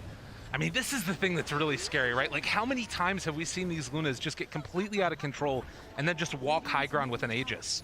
And now it also feels like they have some of those tools with the Blinks Online to actually win those Aegis fights as well. Yeah, sometimes they don't leave that high ground. It just takes one sort of mounting up there and it's over. Part of the reason why they can be a little bit patient here for Team Spirit, but patience, you know, that's not something they're very well known for. Scary, Invis, and then the smoke up afterwards. Team Spirit looking on the hunt, but LGD sensing danger coming their way will retreat out. Just is he gonna horn toss him again, Lyrical? Don't tell me he's gonna horn toss him again. Oh my God, he got him again, Trent! They did it to him as they find the pickoff. Collapse, you're too good. What a smell. Unreal. Oh, they're so good at just finding that one kill and like waiting for this timing too of just this. Oh, they caught him on the zip. They pull him back in afterwards. Why? In some trouble. Skewer a little bit off the mark, but the Brambles are there for round 2 of it. Team Spirit, they came to play on finals day. Taking down Secret, now looking to go up 2-0 in the series against LGD. Meanwhile, Faith at least, you know, getting something back, right? Yeah, go grab that outpost, get it. But man, losing the Roche into just like taking over the map right now for Team Spirit. They're just having fun. That's what they say, right? They look like they're having fun. They do. Well, Poshka looks like he's having fun. For someone who's playing Bane, that's as much fun as your face gets, I think. You know? They're on top of it, killing it. And we'll see now if LGD can pull this back. I mean, again, we've talked so much about the effect that pressure has in this lineup. In a lot of ways built to try and just win the Aegis. Not a whole lot else is going to be acceptable for them and the sort of standards that they set for themselves. 5-8. I love how you see the sentry they put outside the base too, because I had the same thought. I'm just like, where was that ward? Like, how did this Magnus do that? You know, and just nothing. They're just Collapse is just too good. He just feels it. He just goes. At the very least, yeah, it's a lot of sentries. They're all over the place. And you know, that's because they also have the gem, I believe, still, yeah, on Toronto, Tokyo. So they know that they're in trouble when it comes to the vision game, and so you get into this place where you're just kind of spamming them everywhere. And IO, you know, you heard our lovely draft panel as well as Insania talking about like the sustain and everything, and Insania pointed out just like how much more valuable that healing is on the earlier end, right? You know, yes. About trying to get as many of these like these mechs and these holy lockets as early as you can in the game, and when you have to spend on sentries, that can be a bit tough. But at the same time, you have a Shaker on your team, so you're making a sacrifice in terms of the gold to ensure that Blink Dagger is going to be there. Unfortunately, they haven't really gotten much out of the Shaker. A couple nice saves, but Xinq's still waiting for his big moment. And it's tough, right? Because you have to sort of go in and make that chaos happen first with the rest of the heroes on LGD, and specifically Nothing to Say. And he's built all these items to try and stay alive. The Eternal Shroud, going for the Halberd, now into the Plate Mail. And it has just not been able to be enough to keep him alive against the big plays from Collapse. MVP in this game too. And now, it's nighttime once again. So what do? We smoke. You got night vision, right? You have the advantage there. They're gonna have to rely on the treants from Faith Beyond if they want to get some of these plays out. That is the vision that they have at night. But the edge certainly belongs to Team Spirit. Absolutely. As they move up onto the high ground, Xinq feels like he's safe, but they drop down the ward right away. Xinq manages to get out of there, has that shard to create that separation. But again, a ward dewarded and taken away vision from LGD. They're just going to do the sweeping motion here, right? They actually scanned ahead to see if he could blink in there. He's checking the high ground. Yeah. You know, Collapse wants this so bad. He's ready. He feels the moment, dude. He is so on top of it. Waiting for the vision. Yeah, Nothing to Say is going so far back. He's like, no. He knows. Fool me. Oh my God, that was close. Fissure afterwards. They're sensing it. They back out of their time. He is feeling it today. Came close there. I mean, that's what's so cool about the spell, though, is that you can just fish. Yeah. You know? Sometimes you're not going to catch anything. Sometimes you get yourselves the big old whale. You know what's also so interesting about this? Like, those 2 outposts are still held by LGD. They're keeping so much pressure on the map by LGD, and Team Spirit, it doesn't look like they're that interested in trying to take it back. They're just looking for those kills now. Yeah, and unfortunately for them, it's going to be a very long Roche spawn, because that's kind of what they're playing for right now for Team Spirit, right? It's just like, we don't want to rush anything.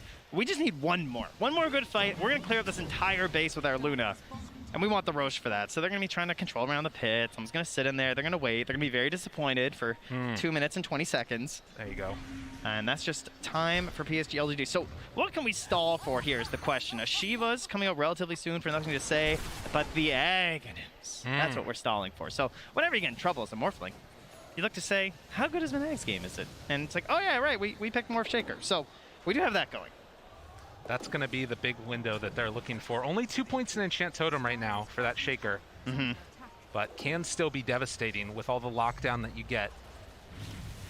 Now, interesting things that we're going to have to watch during that, though, will be the fact that it's the Aeon Disc on the puck, right? So they're going to be looking to catch and chain and even just try and, like, go through that stats resistance while it's actually active on Toronto Tokyo and just try and, like, keep chaining him down because he's not going to have the BKB. And then after that, we also know that Collapse, he really likes these kind of cheeky items, right? He doesn't like BKB. He's seen the plays this guy's making. There's the Aeon Disc out. Toronto Tokyo not concerned, just blinks away after the Aeon Disc is procced.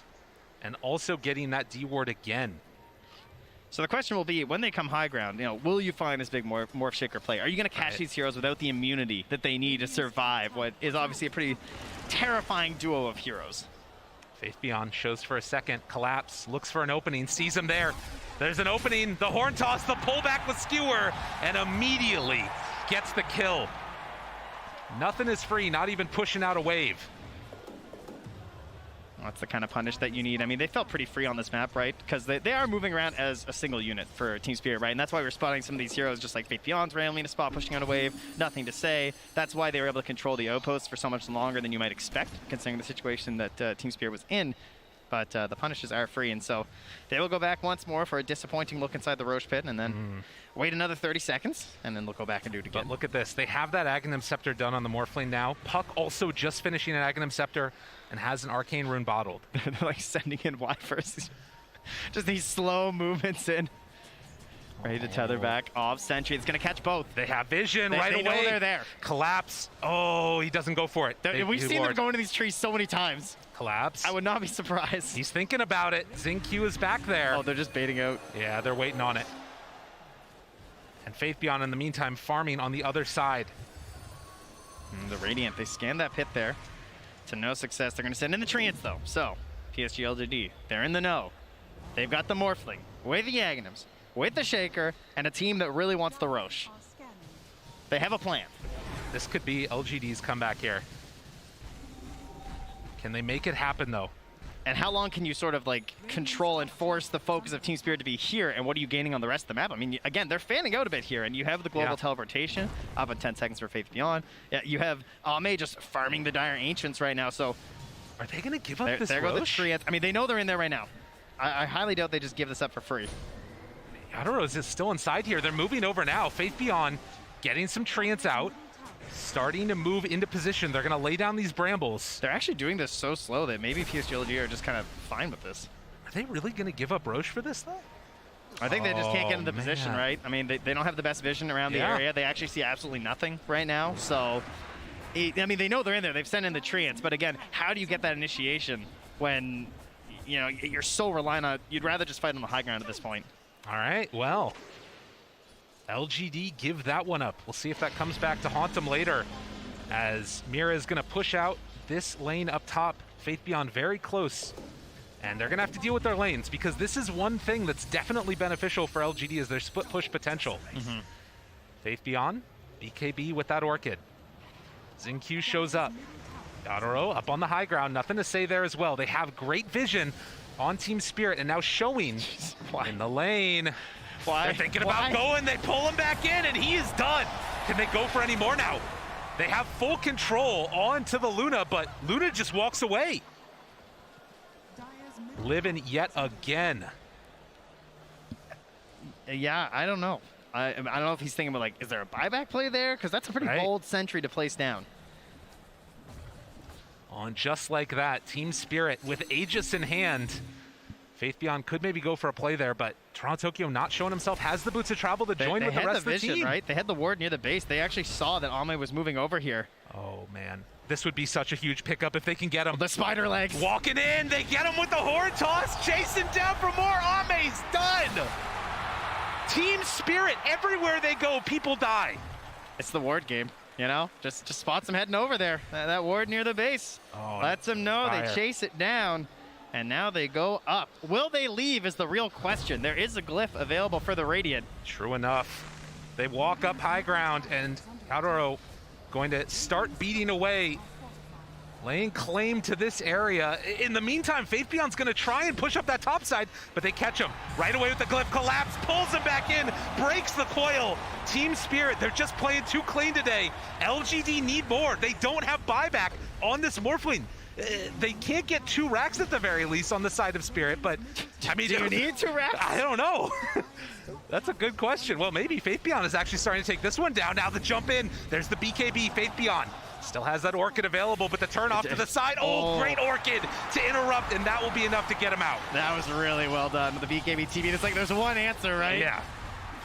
Finds in there with the Orchid, so well done indeed. He will at least take a tier 3, so that's something, but of course there's still lots of time. 2.5 minutes for a Luna to just run back to your base. She's pretty fast. You're not wrong about that one, and can start pressuring down these other towers. There's no more glyph either. Do Team Spirit want to make another run at this with the Aegis? They're just so far ahead already. 10K gold. It does not look particularly close. Yeah, the boots of travel there from Toronto, Tokyo, so he's just able to push out this bottom lane. He can be there in a flash too, trying to match some of this global capability that's there from PSG LGD, but they're still waiting for their shining moment of Morph Shaker. They are in this game, believe it or not. Just haven't had an opening. Satanic now done too for the Luna. Couriers just flying in everywhere, dropping off all these new items to Team Spirit. I mean, Yaro's almost 10K gold up on the next hero on the enemy team. LGD just don't have an answer for this Luna, particularly with the Aegis. And it looks so free for him. This is the path to victory for Spirit to go up 2-0 over LGD. They got to guard this wave that's with them, though. Faithbeyond has caught the next one. They're scanning that he's actually still there, so he's going back. Toronto, Tokyo, he's going to try and hunt down Faithbeyond. Oh, and off to the side. They get the vision. Tries to chase him down there. There's the silence. The coil afterwards still hits pretty hard on Faithbeyond, but with collapse in the area, they're going to break the coil and kill off the Prophet. How fast does he need to buy back is the question. Oh, man. Can they actually like force it here? I mean, it's going to be a while for the lanes, right? That's kind of why you're able to sacrifice your life sometimes on Nature's Prophet. I don't think they can punish this simply by the speed at which creeps walk. So there'll be a little bit more time now for LGD. But what are you gaining in this time? You know, there's going to be a Scotty done, so that is pretty huge, actually. Scotty and the Morphling versus this Luna. And again, the Satanic. I mean, it's looked so one-sided partially because LGD haven't taken that fight yet, right? Like, and there's still going to be that window when they have the, you know, Ag Shaker and can go in all at once together. It's just they're waiting for that perfect fight. Still have to be careful of that one on Team Spirit. And with this Aegis, you would have to imagine it would come soon. Oh, Collapse, you know, I think he wants his perfect game here. He's the only one who hasn't died so far on Team Spirit.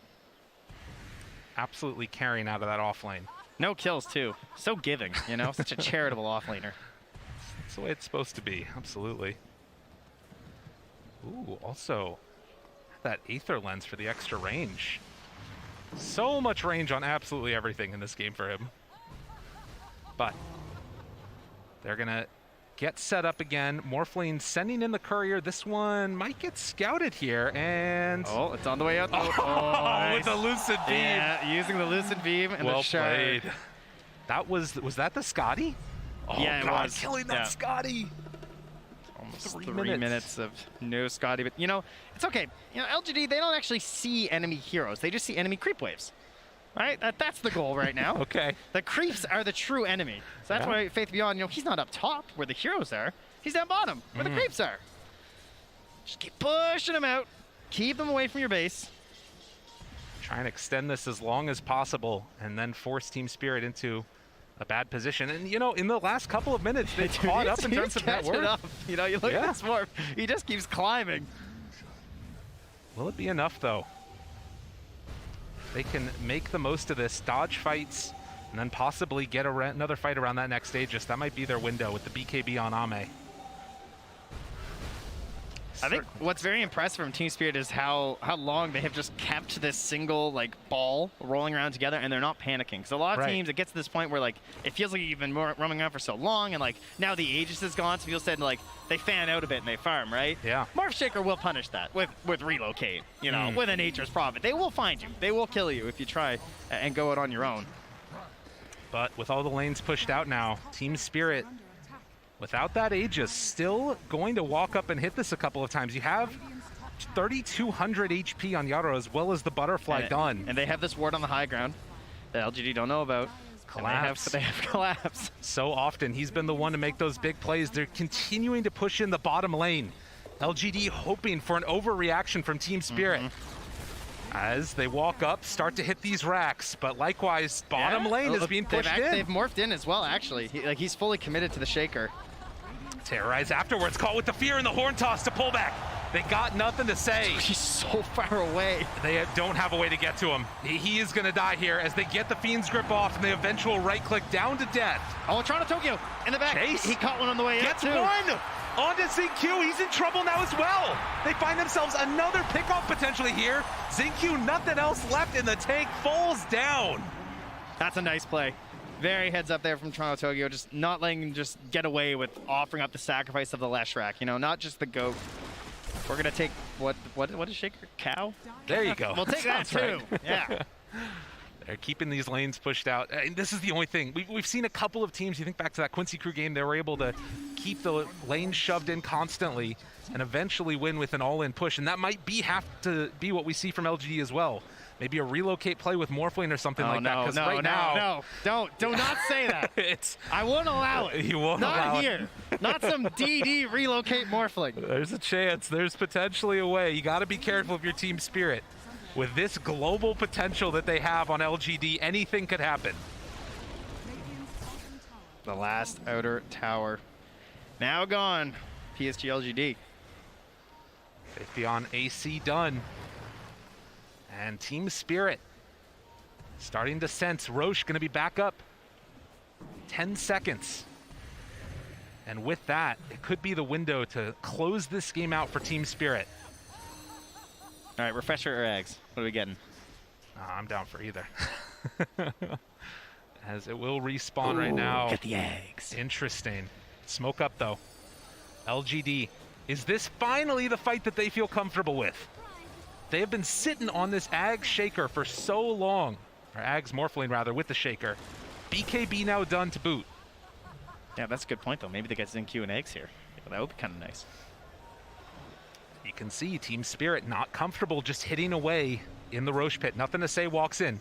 Yadaro up front and center. Jeez. Nothing to say, they jump in. There's the control. The damage out. Mapochka's dead, buys back immediately. Yadaro turns to fight, destroys. Nothing to say. They've got him. Caught to the side. Ame in some trouble. Hitting from the low ground. How many misses are there? It doesn't matter as they chase him down and kill him off. A great win for Team Spirit as they will find more and more.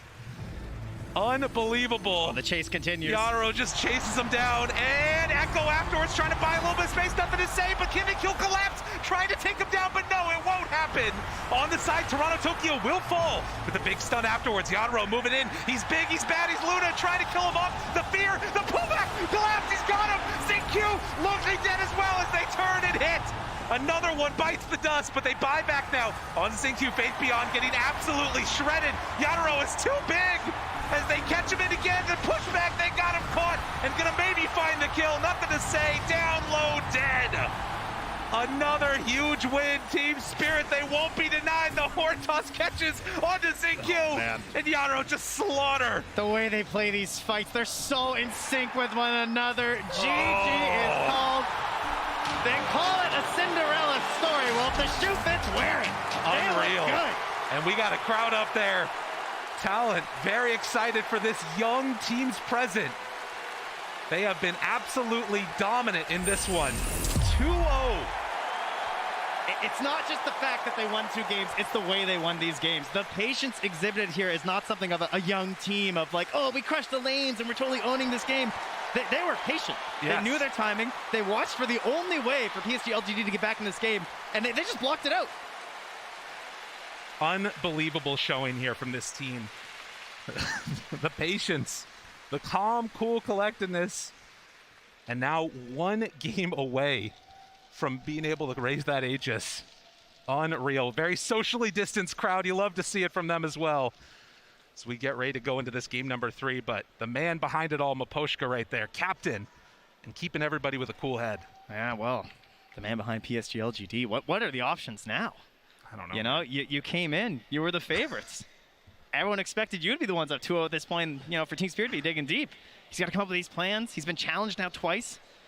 He's lost said challenge. What is up for game 3? We'll have to see as we head back to the panel. Thank you very much, Trent and Lyrical. Yeah, this game started with us talking to Zhao 8, who said regarding the Magnus pick on the side of Team Spirit, it is all in our plans. And gentlemen, the plan didn't work, Tico. I mean, so first of all, PSG, they're very aggressive early on. They're taking top tower, taking mid tower, trying to go for bot. And then you see how Spirit, they kind of shift away from that aggression. They get up some aggressive wards. Again, Mapochka, MVP in all of these games just because of his vision. My glasses are foggy. They're now gone. But then you have the ability for Spirit to bide their time. And at 20 minutes, they then just turn it up, right? They get this shard of Magnus, and they're just going fishing. As soon as they see someone, whoop, come on over. We got a Puck Coil, we got a Bramble Maze on the Willow to go for, we got an Eclipse, we got an Overfarm Luna. Yeah, again, I'm looking forward to seeing how they're gonna nerf Toffs after this. Like, it's insane. Well, how are you gonna nerf Collapse? I think that is a little bit more short term because that is something, Synderen, that I think PSG LGD is gonna look to. Yeah, I think so, honestly, the most important way that that Spirit are winning the games right now is on vision. So a really big part, it looks amazing when you hit all these horn tosses, but the reason Collapse is finding them is that they find themselves in good position where they have better vision. And I think a really key part of that strategy is the Luna pick for the night vision. So, you know, I think what PSG LGD were thinking when they said they had a plan for this, you look at their draft, right? They have the relocate away from horn toss. They have a hero like Morphling who's really hard to kill in it. They have a really long range stun from the Shaker. So they have potential ideas that could work against this. The problem is you can't be ready all the time. Like, you have an idea of where the enemy might be seeing you, but every time you're caught off guard, you get that snap pick, and they just keep building and building and building. So my suggestion going into game number 3 is I think you have to ban Magnus, and then aside from that, I think, you know, options are open, or you need to set up the draft like you did in game 1, where Magnus was actually ignored in the first phase because of the way the picks went down in that order.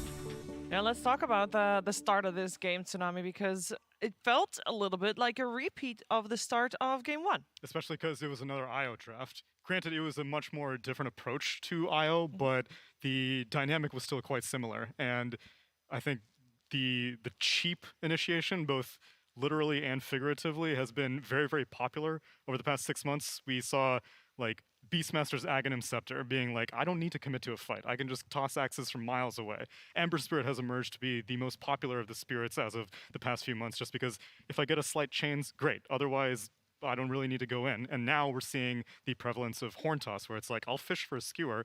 If I don't get it, I'm already going back to my base anyway. So I think they're, like Sin said, if you don't think that you can get vision superiority, you're not going to beat Spirit. No, and they didn't beat Spirit in this game too, T-Gov. I want to talk about the Shaker Morph combo because that was something that we saw PSG LGD go for, and we thought, okay, you know what, they got a set draft, this is what it's supposed to do, but it didn't do what it was supposed to do. Yeah, again, it's something that you need time with, right? Like, Morphling needs to get to a couple items plus the Axe to then really join into the game. The Shaker needs to get to his levels to enable the Morphling. Like, you need to have your own map to play. And I think PSG early on, they were really breaking down that map. They were taking these early towers, they're utilizing that Fury, and like, they picked off the puck at this tier 2 siege top. Like, it looked pretty good, but it's the fact that Spirit were able to kind of shift away that kind of map movement, and they're over farming on their heroes. Like, a very small thing, and probably wasn't really noticeable, but Yotaro, like, after fights, there was like double waves coming into him. He wasn't even farming the lane. He'd go to the jungle, allow other heroes to take that farm. And it's because you have even distribution of farm to some degree, you're able to continue taking fights every single item timing. You're not waiting an extra 2-3 minutes for the Willer to get a vessel, or, you know, the Bane to get, you know, a 4-star, whatever. It's the idea that you are being ready at all times. So it doesn't matter if you're playing against Morph Shaker, because you're going to have that 1-2 item advantage the entire game. And the key thing for the key component for Morph Shaker is similarly, it's vision. It's about seeing the enemy team first, so you can get that fissure combination. If you, in all of these like OS Frog moments we've had in the past, we're like, man, this shit is so broken, you know? It's like out of the fog comes one fissure, then the other fissure. It's like X marks the spot, and they both jump in and kill someone. The problem is, I think we saw that like literally one fight in this game after they got it. Because every time it was Team Spirit that got the initiation. So, I mean, hats off to them. I'm honestly just super impressed. I was one of the non-believers, I'll admit it, going into this finals. I thought, okay, this LGD have looked so dominant. Even though Team Spirit are catching steam here and are looking really good, I still think they're going to falter. And at this point, LGD need to pull an IG from, which major was that? Against EG, the reverse sweep, Singapore major. They need a question mark. Yeah, they need a question mark. They need something. They need something. I like that you said, you know, honestly, I'm really impressed. I know that, you know, you got the Purge voice line going. And speaking of Purge, we're going to him right now because he has more on Team Spirit. Thanks, guys. You heard from Tsunami before about LGD's strengths right now, but let's take a look at what Spirit's doing. One of their big advantages right now is how versatile Yotaro is playing as a carry. And if you can pull out these really effective tools in the right games, it gives you a big advantage in the mid and late game. In this first match of the series so far, Naga Siren with the fast Ags after the Manta gave them great tools against these highly mobile heroes on the PSG side. Very useful against Pango to limit his rolling boulder. You can use it against Ursa to break Enrage. You can send your illusions actions on Ursif to force him just to retreat, not to engage. And these are some of the tricks that Spirit's used so far throughout the entire tournament, actually, to just break matches. In the previous match that they played against IG, they also had a big advantage too. It wasn't necessarily from, well, it was actually for some weird hero picks here. They grabbed a PA to give them AoE break against the Tide. So in this match, they also used kind of a cool combo that nobody really expected to just punish the enemy lineup. But what was still really obvious, and has been the case for every single Spirit lineup, is that they play so well together as a team. They cover each other's weaknesses. They follow up on each other perfectly. It's like their mind melded together, and that is the reason that they're currently 2-up in the grand finals here of TI10. Yeah, it is honestly incredibly impressive. They're on the side of Team Spirit. They're 1 game away from taking this championship. There's 4 first-timers in their squad, 1 second-timer in Maposhka in their squad. And of course, Silent's got a lot of experience. This is his 5th international, but his first as a coach.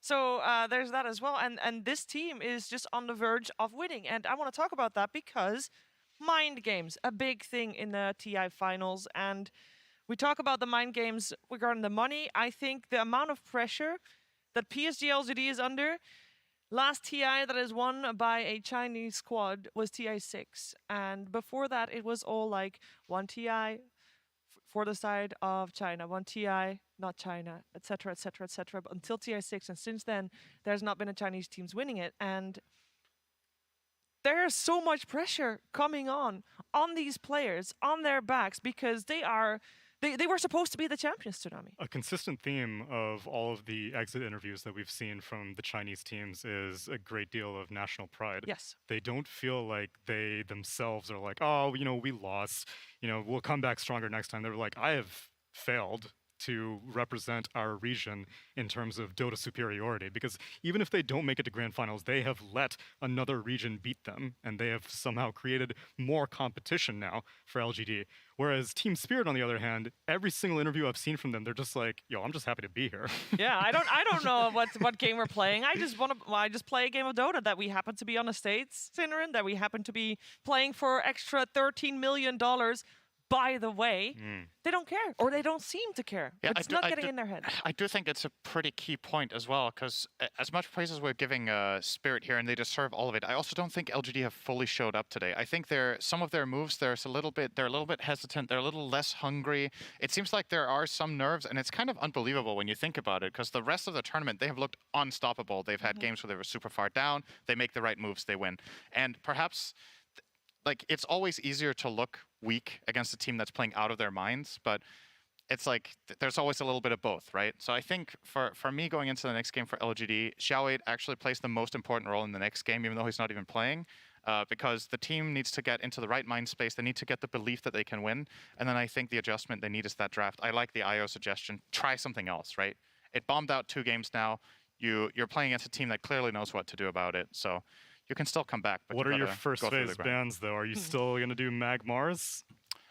Because I think you have to target Collapse. Again, the key thing here is the fact that I believe PSG had the choice of going for first or second pick, right? And they themselves put them in the position of allowing Spirit to ban out the Tiny and the Monkey, forcing themselves to either ban the IO themselves or pick it, right? So in this position, it does feel like you'd like to see something different from PSG. The IO hasn't really worked out. Just add some more stuns, add that ability to break down the map a little bit better, and then they should be in a good stead. And going back to the point of PSG and the expectation, you think about Spirit and how they got here. They just played the lower bracket game, right? They're 1 game down, they win game 2, they win game 3. Like that momentum, that is so hard to attain, in any competition, right? So that is very much why they're feeling confident. And of course, you do have the head kissing versus the belly rubs, and therefore head kissing is 2 up right now. All right, gentlemen, here they come. It is time very soon. We'll see game 3 of this grand finals.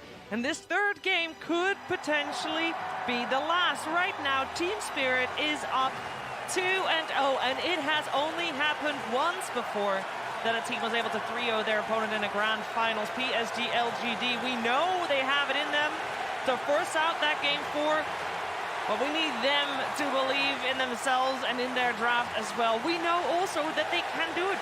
Faith Beyond and Y both have already got a TI win under their belts. They won TI6 with Wings. We have seen Ame being in a grand finals TI8, of course, that was one of the closest grand finals we have had, and unfortunately, Ame wasn't able to take it, but it came very close, and we knew that the pressure there might have been a little bit too much, but we know that he can do better than what he is showing right now, Tigo.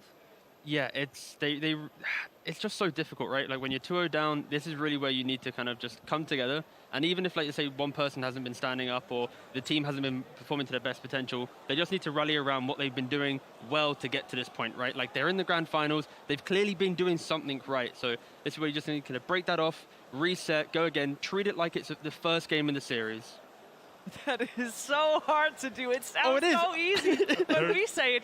Hey, just don't think about that you're 2 games down. Just play a game of Dota, Tsunami. How hard is it? But the problem is they've just now lost as many games in this grand finals as they have throughout the entire tournament. True. I don't know if they're used to losing. They have having to repair is a challenge, and Spirit has had to repair on their journey here. And having that lower bracket run coming into the past 2 days, playing 2 series means that in their second series they're already warmed up. LGD was sitting here waiting for the secret series to finish.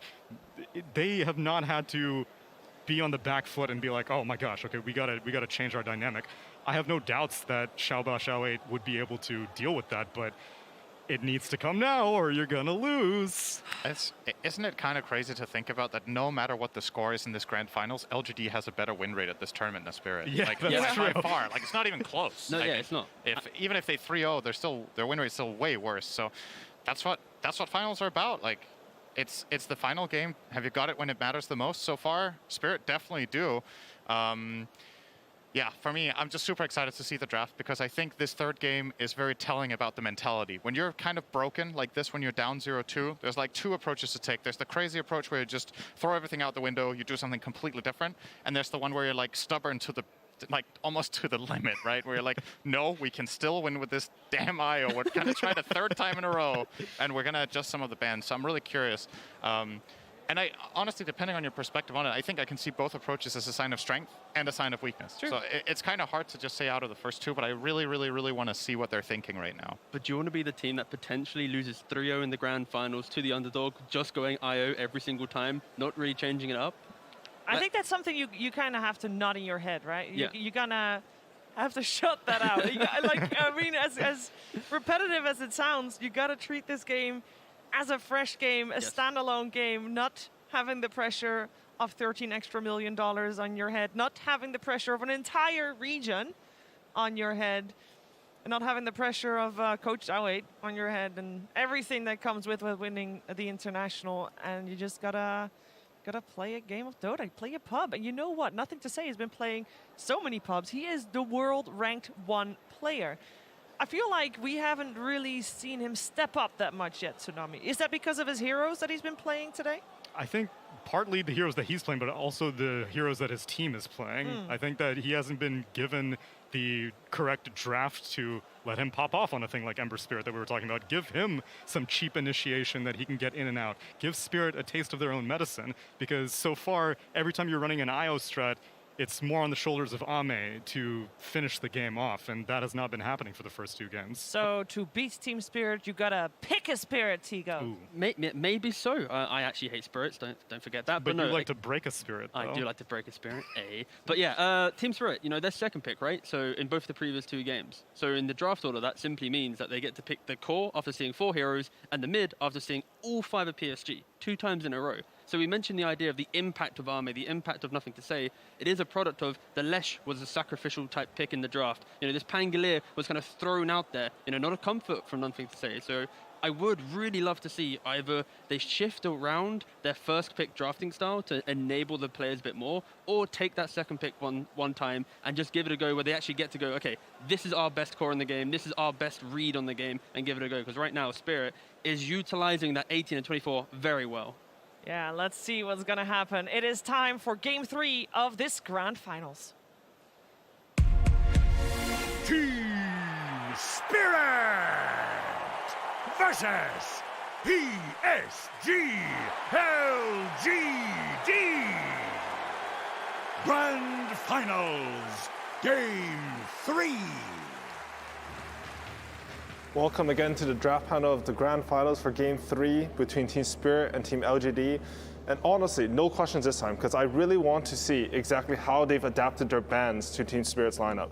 We actually saw that LGD, they were choosing first pick before, but they've made an adjustment here and they took second pick.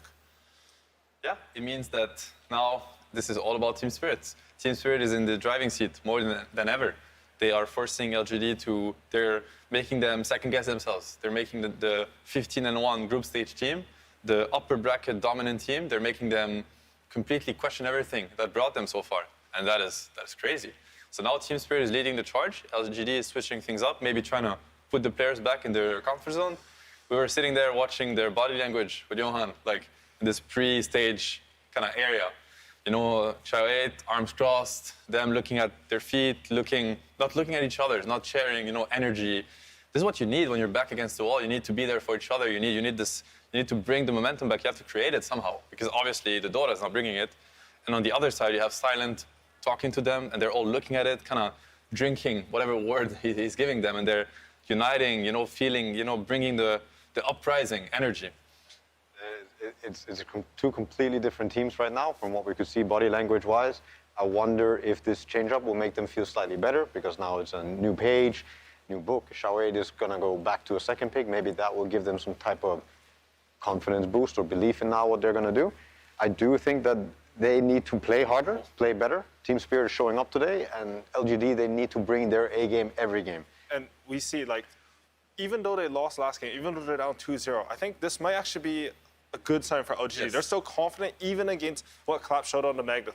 I think this is the first time I've really seen people pick the right counters against Magnus. Finally. You need to deal with the skewer, right? It is finally coming up, and I also want to mention, like, this is the beauty of Dota. Magnus has dominated many patches. It has dominated many years for different reasons. It has been about Empower at times. It has been about RP at times.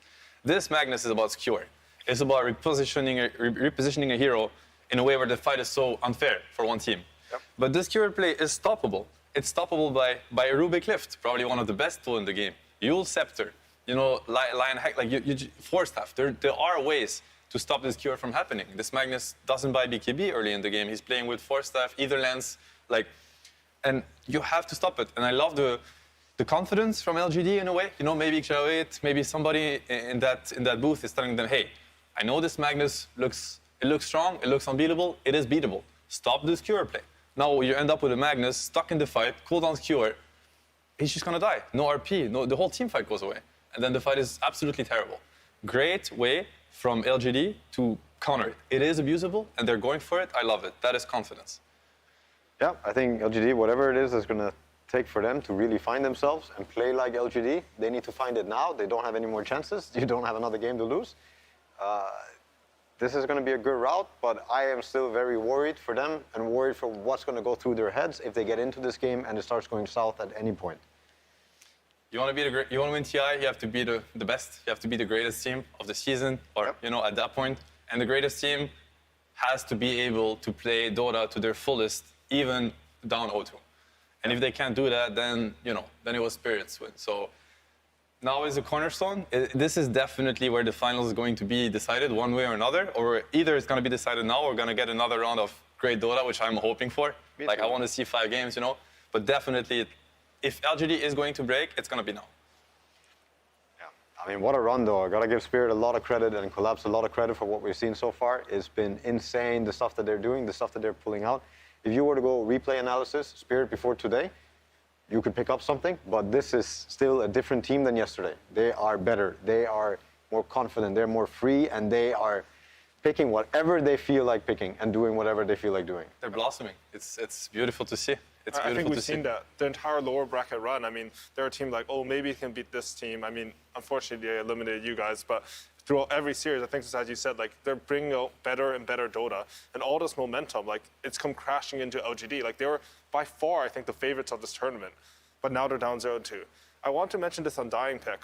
So in my head, like, Magnus, he repositions the fight, so maybe Undying, he has troubles with that, but is it just like because of the Rubik lift, they're so confident in stopping that, you can like anchor a fight with a Tombstone, or like what do you guys think about the pick? It is possible. It's also a very good hero against Magnus on the lane. There's that too, and you also have to keep in mind they're playing second pick, so they have to kind of show cards. You probably better show an Undying card than another card. It's like strong laner, probably gonna allow Ame to pick out of a very wide pool of hero because he knows that his lane is secure no matter what. They also run out a lot on Faith Beyond. Yeah. So that could be a possibility. True. Could be a possibility. Like the way I look at it and I think strategy-wise, what could be very interesting from Team Spirit is like, okay, they get it. They're gonna try to stop this Q. But Magnus has been dominant for other reasons, as I mentioned.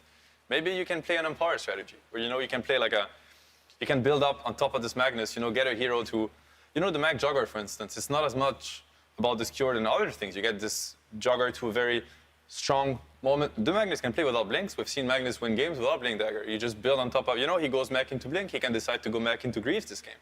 Mech into Greaves into Crest and put that on this one hero that's just gonna, and then this Q is never gonna happen. And now you're stuck with the Rubik that's just looking at it's like, is Q happening, guys? Because that's my job in this game and it's not happening. I'm just fate bolting. Which is also where the Undying pick, I think, comes in to maybe secure that these are fights that are going to happen. So now if you're playing on RP or playing on Empower, you're at least fighting into the Tombstone. Yeah. I get the pick and also what you said. I think he suffers a lot from the Skewer play and the fight being repositioned. Already now, LGD are probably thinking about objectives together. They want, that's how you're going to enable this Tombstone. That's how you're going to enable your two heroes to kind of punish this Magnus. Makes a lot of sense. Yeah. But we'll see. I'm still worried for LGD. Now I'm seeing things, and I'm seeing this Morphling ban. I think it would also be a good pick for them. They're also worried about like a Willow Morph combo, but it's good against Mag. It would be good with Undying. It's what they're looking for forcing objectives and things like this. I wonder if they're going to have a solid plan going into this, if they're drafting free, or if Shao 8 is also dealing with all this pressure that they might be feeling, being the favorites, having not lost many games before, and now losing games for like the first time. Ooh. Again, I think it's dealing with the Magnus Blink again. They're worried about that skewer. I really like what you said, Seb, about maybe making a pivot on the Magnus style. I think the other thing that this hides is whether Undying is actually a core or not. Because I think that's really what they're thinking about here. That's one thing. I think there's two ways here. If Spirit can play Mag mid, I think it's very interesting, this game. The Mag doesn't have to go into the Undying lane. Mag mid is Echo Saber Mag. He's just gonna blink, RP, kill. He doesn't cure back, and he is not gonna care as much about what's being built, and they get also to counterpick the Spectre greatly on the lane. It's a possibility, but they could also decide to double down. They go for the Mag PA. I mean, I think they're thinking about This dude is playing everything. Yeah, everything. And the PA shard versus Spectre, crazy. You don't scale into this. He will pop him in a second with Empower and with the shard. And I'm sure, Yatoro PA, for those that don't know Yatoro well enough, like, he is one of the greatest PA players ever. If you encounter him in the pub playing PA or watched him, this is his bread and butter. He's super comfortable. He played it here. I forget who was playing against him. He got Rampage in that game with PA already at TI. So he is playing everything. He's literally playing every hero he can. And I want to mention how LGD, I am scared for them. I want them to bounce back. I want to see more LGD Dota. I want to see game 4. I want to see game 5. But they have played so far Tiny on crack. Tiny Ogre, Tiny Mag. They have played ET, enabled ET that is also crushing the games. They have played Lycan. They have played these really powerful strategies. And so far, I don't see the multipliers here. I see the one Spectre, I see the one Undying, I see the one Bloodseeker, but I don't see the multipliers that LG are so good at. They're creating these strategies and they're buffing them so much that it just breaks the game. I'm maybe missing it, but so far, I don't see the game being broken from LGD's side. So to me, Team Spirit has successfully pushed LGD out of their trademark this tournament. I think Team Spirit's lineup also looks like it has a lot more potential. When you look at these fights and when you look at what's going on for LGD, tell me about what their gameplay is going to look like this game. How are they forcing a tower? How are they forcing a Roche? How are they forcing a fight this game? I don't like what's going on in the draft right now, where I already see that they're just addressing, they pick PA, we feel bad, we need a Rupture to try and deal with it. It makes not a lot of sense with the Spectre. It makes not a lot of sense with this Undying and Rubik. Maybe with the Rubik for the lane, but still, there are picks in the game that could maybe make this come more together, find a way to scale into them, win the fights, get the Roche, play some team fights to actually make it happen for your team. So is that what you think they're lacking on the LGD side? They just need so it's damage for objectives and maybe some more team fight. Some way to force the fight. It can happen through objectives. It can happen through Roche. It can happen through catching them with a good spirit hero.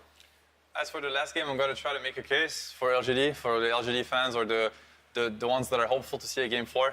They have very strong lanes. I mean, Bloodseeker versus PA, I speak from experience. Like, as an offlaner, I can tell you this is a free lane. Yep. He's going to have the lane of his life, especially with the Rubik on this lane. You know, they did see the Magnus and they decided to go with the Undying and the Spectre, so I can only assume that they're happy with this lane too. So now these are two side lanes and they're gonna get the last pick for nothing to say. He has proven that he can, you know, truly dumpster a lane if he's given the tools for it. And Tinker's still in the pool this game. Yeah, that's very interesting. I think he plays on an insane Tinker. They also have a way to force these fights. I mean, at the end of the day, they do have Rupture plus Tombstone, and that is a way to fix the fight somewhere, you know, and force them to fight into the Tombstone, give the Rubik freedom to position himself around the fight how he wants and gets his spells off. And, you know, and we all know what Xingqiu can do when he's enabled in these fights. There are ways for LGD to make that happen. I see the Tinker. Then the Tinker would actually, you know, Tombstone, Night Vision, Bloodseeker amplifying. Yeah, that's crazy. I would just be worried about how are they forcing a fight with this Tinker? How are they actually catching a hero? It has to be the Rupture, it has to be the Lift. I don't think it's the best and easiest ways to force fights. Early on, Rupture, ATOS, they have to build on it. ATOS would be a really good, it would be a really good timing for them. They have to build on top of that. And I see how the Tinker makes all of it. Nothing to say, one of the best Tinker players in the world. Incredible Tinker, actually. So good on the hero. You get the Spectre with the Ags, you get the Dagger Vision, meaning you get the enemy hero's vision. So Tinker's gonna see everything. He's gonna be amplified by Blood Rage and the nighttime Tombstone Vision. Everybody's tanking the Tinker spells. Very beautiful pick, in my opinion, that can, once again, it might enable their entire lineup if they are willing to look at it. What's left for Toronto here? So there's a lot of heroes that are banned. Do you feel like he needs like a preemptive Tinker counter though? Because when you guys are talking about Tinker, I feel like it seems so free. I mean, you guys it's very free right now. He It's has a very to color free the Tinker angle. He has to. But no Puck, no Storm, no Void Spirit, no Ember Spirit. I don't know, man. Like most of the heroes that he would want to pick are kind of gone. Okay, that's a Toronto hero, but it's not an inherent Tinker counter. No. You can catch him, but you don't stay on top of him. And nothing to say, he was a Tinker spammer. When he was like a C pub star, he was one of those guys. Yes, give us the NTS C Tinker. We want to see it. Don't go out without it. He is, you know, he is the king on this hero. Come on, make it happen. Here it is. Okay, perfect. Does this make you just favor LGDs? Because I think this is the first game I've seen like their draft. It looks cohesive with this last pick. I'm a huge Tinker believer. I believe that if you play this hero to the limit and you find ways to push his timings this game, I think he's going to shine. I think you're going to see this hero popping off. And he's going to be making Team Spirit run away. They're going to be dying from rockets. It could be a massacre. It always has the potential. This hero is so strong this patch. And yeah, one of the best Tinker players. I hope to see fireworks. Yeah, regardless of what I want to see win TI, I want the game 4 at this point. So for this game, I'm all in LGD. I want them to take it. I want to see more Spirit. I want to see more LGD. I want to see more Dota, man. That's all I care about. I want to see more Dota too, but I would be very happy to see Team Spirit win. I think these guys have shown the world some incredible games and the beauty of the game and the beauty of these heroes and what you can actually make happen. So either way, I'll be happy for Team Spirit, but boy, I want to see more games too.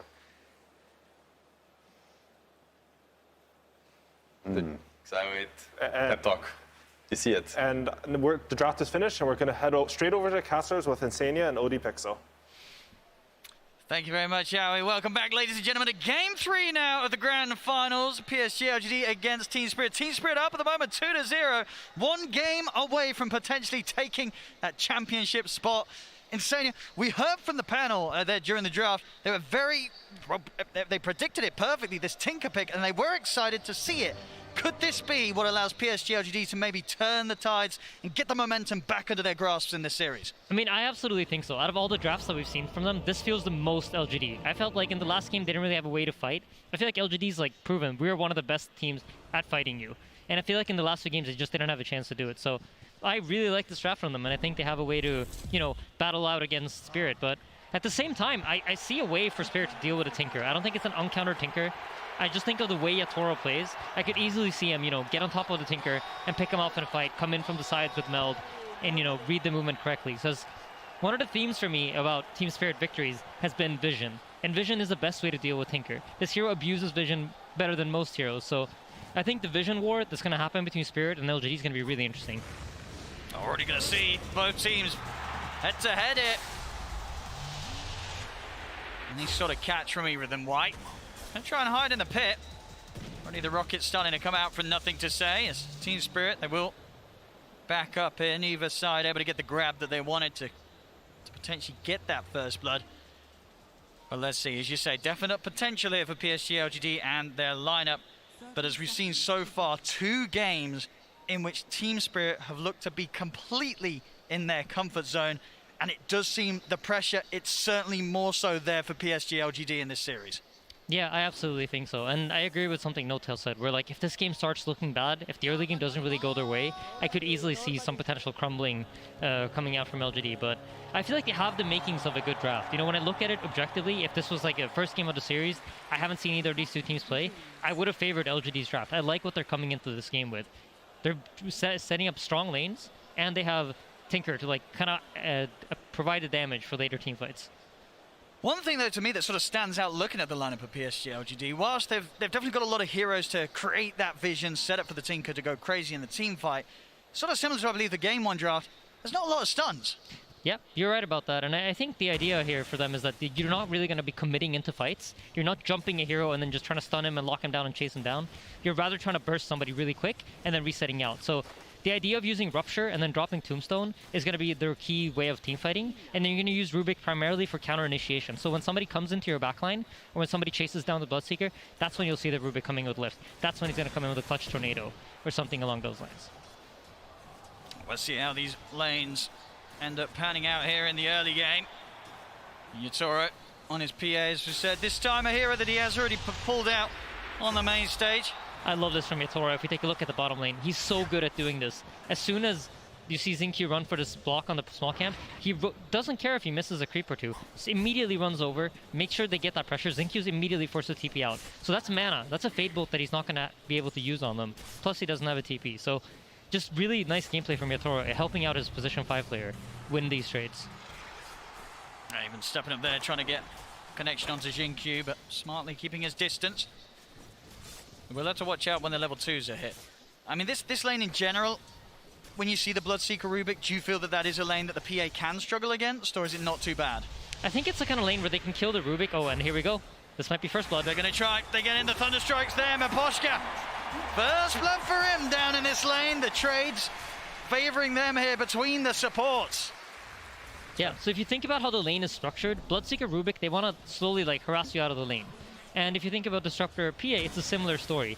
But Disruptor PA have kill threat on Rubik because the silence from Bloodseeker is so slow that he can't really save his Rubik if they go on him. My goodness, look at this aggression in mid. And Toronto Tokyo really building back. Nothing to say. Yeah. He does have his bottle though, and the water runes are up, so he should easily be able to run to the top one and pick it up for himself. Yeah, up top, Collapse is taking a lot of pressure here from the Spectre Undying. I think the Spectre Undying is an interesting lane because you won't really see the Spectre connecting as much as the PA is to his carry and helping him, but he'll provide the vision from the dagger. There will always be that slow that enables Undying to get more hits in. Sure, and you feel it's unlikely for the Mag and the Willow to ever really get on top of the Spectre in the lane? I think, so the idea for the top lane is that the Undying's going to tank a lot of damage. He's going to be in your face. You're going to have to be hitting the Undying and dealing with his mana for the first portion of the game, and that will lead the Spectre to get a lot of farm for free. However, the Undying has an issue because he runs out of mana at some point and he runs out of healing. And usually when he does that, he's forced to reset back. And then Spectre can take some pressure. But so far, it seems like Y is doing a good job. He's just blocking out these camps, providing vision. But you see this, Mira's immediately on top of dewarding the ward. He reads it perfectly. Yeah, knew exactly where he was heading. Right, we'll go for the quick trip back to base here. I'll see mid. Toronto Tokyo is going to have to take the walk back. So a bit of space given to Nothing to Say as he is starting to get ahead in this matchup, getting a good few denies in against the Invoker. Yep, and the Invoker's going to lose a full creepy over experience here, plus the bottle refill from Y. This is great gameplay from LGD, and I think this looks characteristic of LGD, right? You expect to see them do these things where they're optimizing everything that's happening. Y runs in, drops a ward, denies himself the tower, blocks the Ancients, TP's mid, refills the bottle for Nothing to Say. This doesn't look like a phased team to me, you know? We were a little bit worried that maybe they're going to be feeling a little bit of tilt or pressure, but the way they're playing right now, looks like their head's in the game.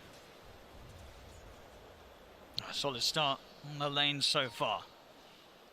Toronto Tokyo, he wants to try and play for the 4-minute rune, but won't manage to do so. Extra backup was on its way over for PSG LGD to keep control of that. Yeah, so you notice both 4s are rotating for the runes, right? And in this situation, the Bloodseeker's pretty fine bottom. He can't really be harassed out of the lane because of how the Thirst functions, and he just keeps regaining HP for every last hit that he gets. Meanwhile, the Mag up top, who's laning against the Undying, runs into this impossible block where he can't really rock up to the lane and get gold. And I think as long as they play this rune game where they force the position 4 in Mira to rotate towards the middle lane, LGD is going to come out with a little bit of an edge out of the laning phase.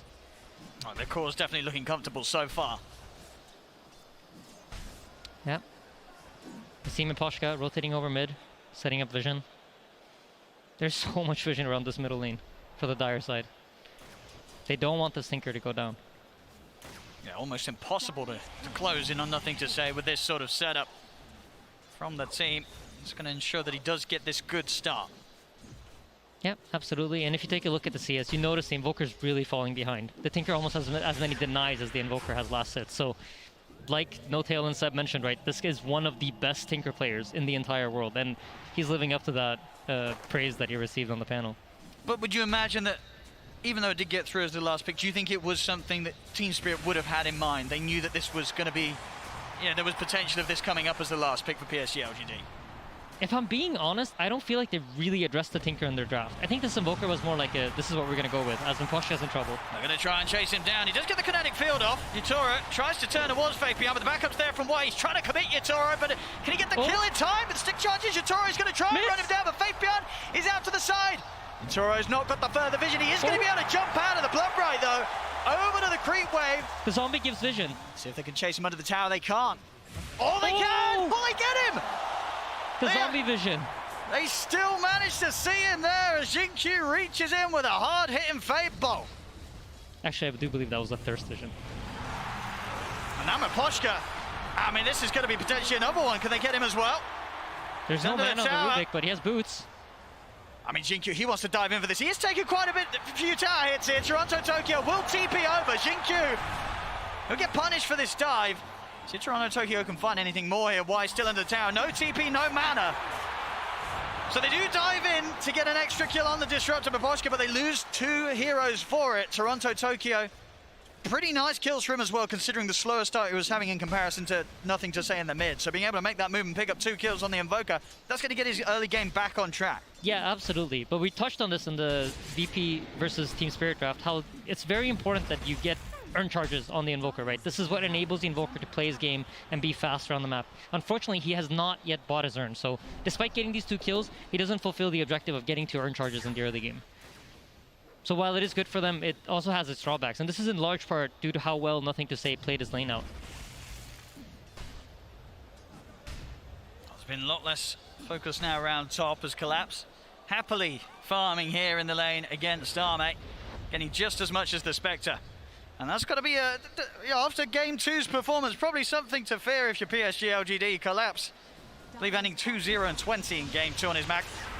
Yeah, absolutely. Middle lane, Nothing to Say is getting pressured. But you see here what Seb and No-Tail talked about. They don't really have the damage to punish him. They don't have the tools to really kill him. The Invoker is good at catching him, but he's not a hero that can stay on top of him and keep outputting damage, because as soon as you've used your spells, that's kind of all you have in the tank. And in the bottom lane, you notice here how Yatoro doesn't feel as safe sitting on the lane. When the wave is pushed out, he's forced to move away from there because the Rupture is up now and they have the ability to go on him. So you can look at Team Spirit's positioning. They're expecting something to happen down here. They certainly are. Yatoro just trying to farm with the dagger from the Blur. Invoker's resetting back on the lane as well in the middle lane to set up for a potential TP. Let's see if Jinkyu and Fabian feel that they can strike. They're being careful. They know that a reaction will come out if they decide to try and dive in on Yatoro, so they won't fall for it. But yeah, so far you notice as soon as the wave goes out of his tower, he's forced off. And Spectre's just comfortably sitting top. He knows that he can lane against the Mag at this point and doesn't really feel the pressure. However, despite all of this, Spirit does have a slight gold lead all around. Incredibly close though. PSG LGD, they're bringing extra numbers down bottom white. He's ready to join. They want to dive in for Yatoro. They commit with the Rupture here. Horn over as well. They're in onto the PA. Yatoro will fall. So if they can get Poshka as well with the 4 of them and the Tombstone down, they certainly can. The pressure mounting from PSG LGD down on this bottom lane. They know that they can get in and get away with this, especially with the global backup of Arme. Yeah, absolutely. And this is one of the strengths of Undying in the early game, because once you place that Tombstone, the enemy team doesn't really want to TP in. They couldn't really respond with their heroes the way they wanted to. Mira started his TP, but immediately canceled it, recognizing that, you know what, I can't TP into the Tombstone. It's not going to be a good fight for me. See Collapse trying to play around with Jinkyu. They do have further members coming up. Team Spirit off the back of those deaths down bottom. You know, Yatoro, he'll move himself up to the top half of the map to farm up here. Tier 1 tower will be lost. PSG LGD with an early objective. Yep, they're just evening out the map, swapping sides here. You see even a scan going out on the trees, making sure that nothing's here setting up. And one of the best ways to deal with Tinker is that you want to try to get these early towers, because Tinker abuses the towers on the map in order to fight. It provides him with safety, a place that he can TP to, come in and out, use all of his mana, go back to base, do it again. So it's important for Team Spirit to try to get the towers early, because once Tinker comes online, it's going to be very difficult for them to do it. See what they look to head over next. Spirit staying together. I'll take some of the jungle away from PSG LGD. Yep, so Tinker just finished up the Blink. This is going to be their first timing to fight. You have Rupture up. Look for that Rupture into Tombstone combination once more, with a Tinker TPing in and dropping lasers and rockets. We'll have to be done without the Haunt. That's still out for about 80 seconds. It looks like they're playing it patient. They don't feel rushed to make this move yet. And this is another of the nice parts about Undying. Unlike most 5s, he has the ability to farm jungle camps quite easily, because he just drops a Tombstone, and the Tombstone deals damage over time and spawns all these zombies that allow him to farm these camps and get some extra gold. So he's closing in on a 6th. And Yatoro, the space is here. Clearing up the stacks. Keeping his farm on par with that of Arme. Having an equally good time, of course, building straight into the stats right now. Falcon Blade into the S&Y, he has the buff up with the Empower. Yep. As soon as that Empower runs out, look at Collapse. He immediately runs over. And this goes back to what Seb talked about, right? This game is more about the Empower. They're not playing around the Skewer in the same way that they were in the previous games. As a smoke coming down bottom. See if the 3 members of Spirit can find some action. They do have 6 on the supports. Static Storm and the Fear ready to play with. PSG LGD, they're doing a great job of avoiding this. Arme is down here on his own. Yeah, it looks like they're waiting for the Haunt, but Arme's about to get caught. Spirit have sniffed him out. Let's see if the 3 have the damage. Try and set up with a root, but not going to get the connection. The glimpse back is there into the Static Storm. TPs are coming over. Arme, is he tanking up to live through the Static Storm? He's still alive, and in fact, he's able to turn. The Tornado does catch him, but is it enough damage? Arme will live, and it will be Spirit that lose the 2 heroes off the back of that attempt. Yep, and in the meanwhile, you see, as always, Team Spirit really smart about their map movement. Yatoro moves into the enemy jungle, starts farming here. Tinker's forced to come top and defend the tower, and despite losing their 2 supports, they're applying the pressure. And whenever Tombstone's used, you're going to see LGD kind of wait up. So this is 40 seconds that they know Yatoro is most likely going to be allowed to farm pretty freely. And that's why he's up here in the top lane playing so aggressively. Collapse is the next target. Trying to chase Faith Beyond. Not going to get in range for the Rupture. Collapse into the trees, hard to find. They won't get the setup. About halfway towards his Blink Dagger Collapse. Yep, much better vision game this time around for LGD. Their wards are not getting dewarded the same way they were in the previous games. They actually have quite a lot of vision here to play with, and a lot more information than we've seen them have in the previous 2 games of the series. There's a calm start here once again, but very close. 13 minutes in, less than 1k in it. PSG LGD, despite the 2 rough games they've had so far against Spirit, seemingly regaining their control that's managed to drive them straight through the upper bracket into this grand finals. Let's see if they can keep it up. Bottom, Spirit. Start for a bit of a poke onto Y. Just the 2 of them is not enough to deal with the Undying. Not going to look to commit anything else here, Spirit. They know there's potentially backup behind the Undying. Yeah, and the Tinker's deciding to go for the Aghanim Scepter. The way this works is whenever he lasers someone, they lose a chunk of their maximum HP. So versus these type of heroes that Team Spirit has, he's going to be very, very quick at killing them out. Look at this quick move. Yatoro, he's in on a Faith Beyond. They're looking to try and burst the Bloodseeker, but the counter play comes in. Arme with the Haunt, looks to Collapse, jumps over towards Yatoro. Yatoro trying for the TPI, he's away. But Collapse, there'll be no escape for him. Yeah, just great presence here from LGD. Now they're the ones that are allowed to respond, and it seems like they understand now how Spirit's playing the pace of the map, and they understand what Spirit wants to do. They're going to make assumptions based on your movement. and it feels like LGD are getting a better and better read of it. And yeah, I think that's largely due to the fact that they're able to establish more vision on the map this time around. It's all right. Back to the farm. Wants to at least get his S and Y done before turning up to the fights. Or even with just that, the BKB may be something that he wants to hold back until he has as well. Tinker Laser will never be fun to play against as a PA when he's trying to focus targets. It's bottom lane. See another attempt here with a static storm. This time round, do they have enough damage? They've got the catch up to Arme. He's trying to get away, but he will fall. This time round, Spirit, they'll get the big kill, but it has cost them both supports' lives. We'll see Toronto Tokyo trying to escape, but they got any way to find him here. There's one more sentry. He's into the trees. He's out for the team. There is a lift and a glimpse. Ooh! Not quite able to get round to the trees to get that set up as Toronto Tokyo makes it out of there. They lose 2 supports, they get the Spectre. You happy with that if you're Spirit? I think Spirit's okay with it. I think this is like, LGD recognize that our Tinker is so strong right now. There's no real counterplay. Even if the PA gets on top of him right now, the PA doesn't deal enough damage to burst him. So I think for LGD, you want to try to abuse this timing where your Tinker's very strong and he's outputting damage.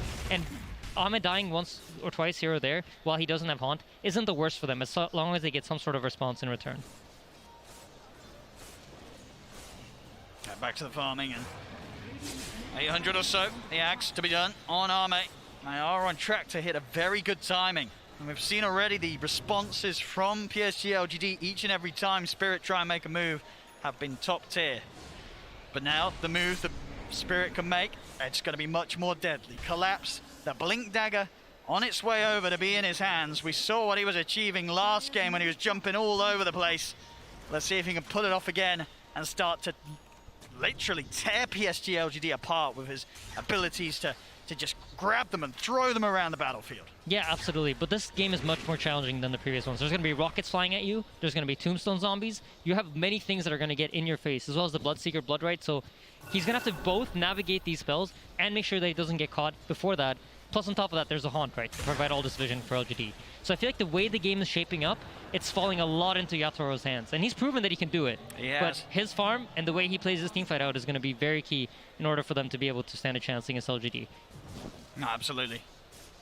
As I say, this BKB, if he can get this quickly, that's going to be a huge nuisance. Not too much they can do through it. The Rupture being the main one. But if the setup's there and Collapse, Miposhka, Mirror, they're able to hold the heroes in position. This PA is not going to have to step around the fight too much. As long as they're able to stand in position and get the hits in, they can have the heroes brought to them. Absolutely. Ahmed finished up his Aghanims, and once they get this timing coming, you see LGD immediately smoke up. They're checking for wards. They drop a sentry to block the Ancients. They know the PA is playing in this area. Unfortunately, they just made the wrong guess. So you either here are going to assume that he's at the 2 camps up in where they are right now, or that he's playing at the Ancients. But look at Yatoro. He sniffs it out. It's so hard to catch this man. He's just always a step ahead. I mean, the way they're reading the map is just very intelligent. I think they realize when the Spectre runs back to base that, hey, something's probably happening, right? He's not just running back to base because he wants to. They know that the item is very likely coming. And then when all the heroes then disappear, that is like another sign for Yatoro to be like, okay, I can't show. We're going to see the attempt onto Toronto Tokyo down bottom. Azame, he'll jump over, sentry still down. Toronto Tokyo try and hide himself in the trees, but they'll stay on top. Same time over towards the mid. They will lose faith beyond. The counterplay was made by Spirit. So the TP out as well. Mirror gets back to safety, so 1-for-1 across the map here. 2 seconds for the skewer. Glimpse, skewer back. They've got the dagger slow to set it up. He's able to dodge the decay nicely so that he didn't get hit, could still get the blink off. But now Arme, he's ready to come back in. Yatoro's off to the side, the rocket's not enough, but nothing to say, jumps in to finish him off. The fear, the counterplay here from Spirit. Nothing to say, is caught underneath the tower. Have they got enough damage here from the Willow and the Magnus? The start onto the 2 of them underneath the tower. Nothing to say. Surely going to go down. He will collapse. Skewer over into the trees. Collapse. He's still alive here. Can they quite find him? Wise coming back over. Steps into Collapse. Finally, they burst him with a Fade Ball. But this battle underneath the tower, it's costing PSG LGD lives as well. The route down, catching the 2, pushing them back into it with a deafening blast. Arme, he's going to turn back over towards Toronto Tokyo. He's going to jump in, close the gap onto the Invoker Mirror Maposh. Can they help him out? They cannot. Arme able to finish off Toronto Tokyo as well. That was beautiful. I love the way Nothing to Say played that team fight. He recognized that if this PA is dead, there's no damage coming out of the Spirit draft. So trading his life for PA is really what enabled this entire fight to happen. You'll see a lot of Tinker players just, you know, they're like, I'm not going to go in, I might die. But he recognized that my death is worth it if I can take the PA with me. Just beautifully executed there from LGD. Ame also, small thing in the fight, TP's back to base, heals up, uses Aghanim Scepter to jump back into the team fight and get those last couple of kills. And I mean, it's crazy. We're seeing, you know, the power of that Shadow Step. He's in and out consistently, that 30-second cooldown, easily able to do it a couple of times in a team fight. Yeah, Mira, nice play. Knows there's no stuns that can catch him here, so there's no skewer on the Rubik. He's not going to get caught during that. We have another big interesting item coming up. There's going to be the Holy Locket for the Undying, and once he has Soul Rip maxed out, okay, he already has Soul Rip maxed out, together with the Holy Locket, this healing is ridiculous. So basically the way it works is the more units there are, the more you're going to heal. And with Tombstone and the way it functions, you just spawn a bunch of extra units. So you're almost always going to get that maxed out heal. So any sort of healing tool, together with Spectre's Dispersion, just deals incredible amounts of damage in the team fights. I feel like LGD's draft is really coming together now. Yeah, absolutely. So in a way that we just haven't seen from them so far in this series. Mid lane, they're looking for the jumping onto Toronto Tokyo. Will be able to turn with a quick tornado. The attention from PSG will turn over towards Mira. Into the Shadow Realm though. They still want to dive this, dropping down the Tombstone, just full aggression from PSG LGD, diving past the tier 1 tower. The Rockets, they're coming in on Toronto Tokyo. He's got to get up, but he can't. Army! He's in straight on top of him. That's just beautiful. They're abusing these vision tools so nicely. You have the Tombstone, you have the Bloodseeker. There's so many ways to get vision in these team fights. I mean, this Arme Spectre's looking pretty spooky. He's picking up the kills, the involvement here. PSG LGD just fighting in a way that we haven't seen from them so far in this series. We'll see the jump forward onto Fabian. Underneath the tower, he'll be caught, but the heal comes out. He is trapped in the Static Storm, trying to run, but the Thunderstrike finishes him off. TP's coming in from Spirit. Why? Trying to dive in onto Yatoro. Another Soul Rip, healing Y up. He's going to stay on top of the PA, but the hits come out, and Yatoro takes him down. He's able to get away. Oh, that was close. See if they can pick up Mira as well. They can. Nothing to say. In with the laser. And out he goes as well, picking up the action. 2K lead now for PSG LGD. They're starting to break down Spirit. Yep, they absolutely are, but a very, very important item is about to come into the game, and that is the PA BKB. He's 100 gold off of it, and he's going to have it in the next team fight. And the way this changes the game is the Tinker can no longer just laser the PA and force him to reset out. Yatoro's going to have 9 seconds where he decides what he wants to do. And if those 9 seconds get him the right kills, that's going to be everything they need in order to win the fight. And during that time, you know, Yatoro, where's he looking first? Is it sort of this Tinker? Does he have to just commit onto Nothing to Say to eliminate the threat from for the rest of his team? I mean, the ideal scenario, right, is that you kill the Tinker with the PA BKB, because the only thing really covering you against the Tinker is that BKB. Once that BKB runs out, you're going to see the Tinker lasering you, rocketing you, refreshing, laser rocket again. So the ideal scenario for him is he's allowed to meld and kind of hang around the fight as it breaks out, and then once the Tinker commits in, that's when he jumps. We've got a smoke coming in from PSG LGD. They are very ready to fight. Especially with Arme, he's heading back to base to reset. He's ready to Shadow Step in if he's needed. Tombstone on the high ground. Yeah, Collapse is just TPing out. Excellent kinetic field from Miposhka. Stops them from being able to chase in. Put a stop to the escape here from Spirit. Looks like Spirit might want to chase into this though, but they should recognize that Tombstone's been dropped on the high ground, and it might be a hard fight for them. I mean, Yatoro, he's going to commit with the BKB. Just goes to work straight away onto Y. He should be able to get this. Yeah, Y's dead for sure. The crit comes in. Y will fall. LGD are hanging around though. They recognize the importance of this BKB. Yeah, they've got a bit of a window now to maybe punish if Spirit stick around, but they won't. Back behind the tier 2 tower, Spirit will hold back. Yeah, it's a tense game. This BKB really is going to be important, so using the first 9-second charge for the Undying, it's okay, but it needs to lead to something. You know, this opens up some time, this gives them some time to farm. Hopefully they can deward some of the vision that LGD are playing with, and if they manage to do these things, and they can reset the map to a position where they can farm up and they can get to the PA shard, they can get these items that the PA needs in order to punish the LGD draft, then it's all good. But if those BKB charges get wasted for support kills that don't lead to more, then it's problematic for them. PSG LGD, they're trying to sneak the Roshan. Won't be the quickest though, and already actually deciding that they don't want to spend any further moments committing. Spirit potentially around the area, and they are. Spirit more than happy to fight. Blink RP at the ready. The big ults are up for PSG LGD though as well. Haunt good to go again for Arme. Few hundred gold away from the Manta style as well. Yeah, Why leading the charge. All he needs to do is get that tombstone down before the fight starts, and he's going to do it as soon as the smoke pops. He's going to pop it down immediately to see what he can find. Will just be Mirror. The Shadow Realm and a TP out will get him away from this, so now no tombstone for the fight. Yeah, but he does have that level 10 talent. This was recently added. The minus 15 seconds tombstone cooldown makes it less of a committal when you use it. Well, Toronto Tokyo, he's going to end up walking into the Bloodseeker mid. Faith Beyond just turns straight away upon him. Toronto Tokyo was not prepared for that at all. Just standing there in the mid, and Faith Beyond finds a very tasty surprise. And now, if the Undying would have had that tombstone ready, he would have had that ulti ready, you could have seen LGD potentially poking at the Roche. What they ideally want is for... okay, they actually already do have the Mantle Inspector, so never mind. But that is a big Roche tool. Once you get Mantle Inspector, you have the Desolate to deal true damage to the Roche, and then it goes on very quickly. But they're happy with the pace of the game right now. They're happy with how it's playing out. Shard finished on PA. He's coming across this tree line. He knows that Nothing to Say is playing here behind that tower. He's going to try for the catch, won't get it. Goes for the attempt, but Nothing to Say out of range. And power stolen by Rubik as well, by the way. So the Spectre is now matching the PA's farm speed.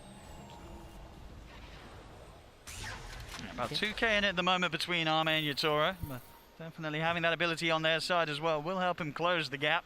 Online for the Skadi next after the Manta. Yeah, intense game. Both teams just holding their high grounds, understanding where they're strong. Neither of them willing to fight into the other team's vision.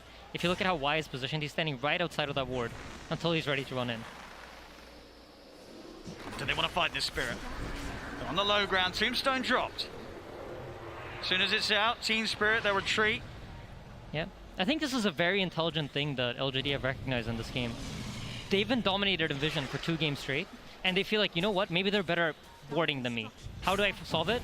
Or collapse. Pick heroes like a vision. He's going to look to get the grab on a Faith Beyond. The BKB's popped. He's going to look down the RP, catches the 2. Sunstrike comes in. They kill off Faith Beyond. The Static Storm is onto Arme, but Yatoro's going to look to bail out. Collapse as well. Go for the TP away. He gets out. They all get out on Spirit. Oh, Xingqiu just barely missing the RP on the PA there. That would have been a massive kill. But you see this from Spirit, right? As soon as that BKB is ticking low, he has to TP out of the fight. Yeah, they know exactly when to sort of just get out of that. They get their kill, they get their trade. They know not to push it for anything more. Team Spirit knowing the exact moment to call it quits and reset. Yeah, absolutely. Yatoro's playing this game excellently. But I do worry, once this BKB starts sticking out, the Tinker's closing in on a Hex, right? So even the threat of potentially jumping on him is going to be hard. You see Yatoro's also buying that Desolator. It's not a Basher. It's not a tool item that will allow him to necessarily kill the Tinker if he has that Hex. They're going to go for the Roche now. They know there's no RP. Yep. So if they have the damage to take this out and see if Spirit still want to try and make a jump into them. Yeah, so between the Laser, the Mantle Spectre, the Undying damage amplification. Gonna get the Fear, quite nicely timed. Roshan is very low. Is there any potential for a steal? Yeah, absolutely. Yatoro might go. He's not able to get in. He's not able to get in. Arme gets the kill. The Aegis on the Spectre now. Spirit, they've got to be cautious. Yatoro pops the BKB, but he's already been burst so low. Throw out the daggers, but they're surrounded by PSG LGD. Maposhka as well, caught in the river. They couldn't make the jump in time, and Yatoro just getting burst so heavily before he could actually get the BKB off there.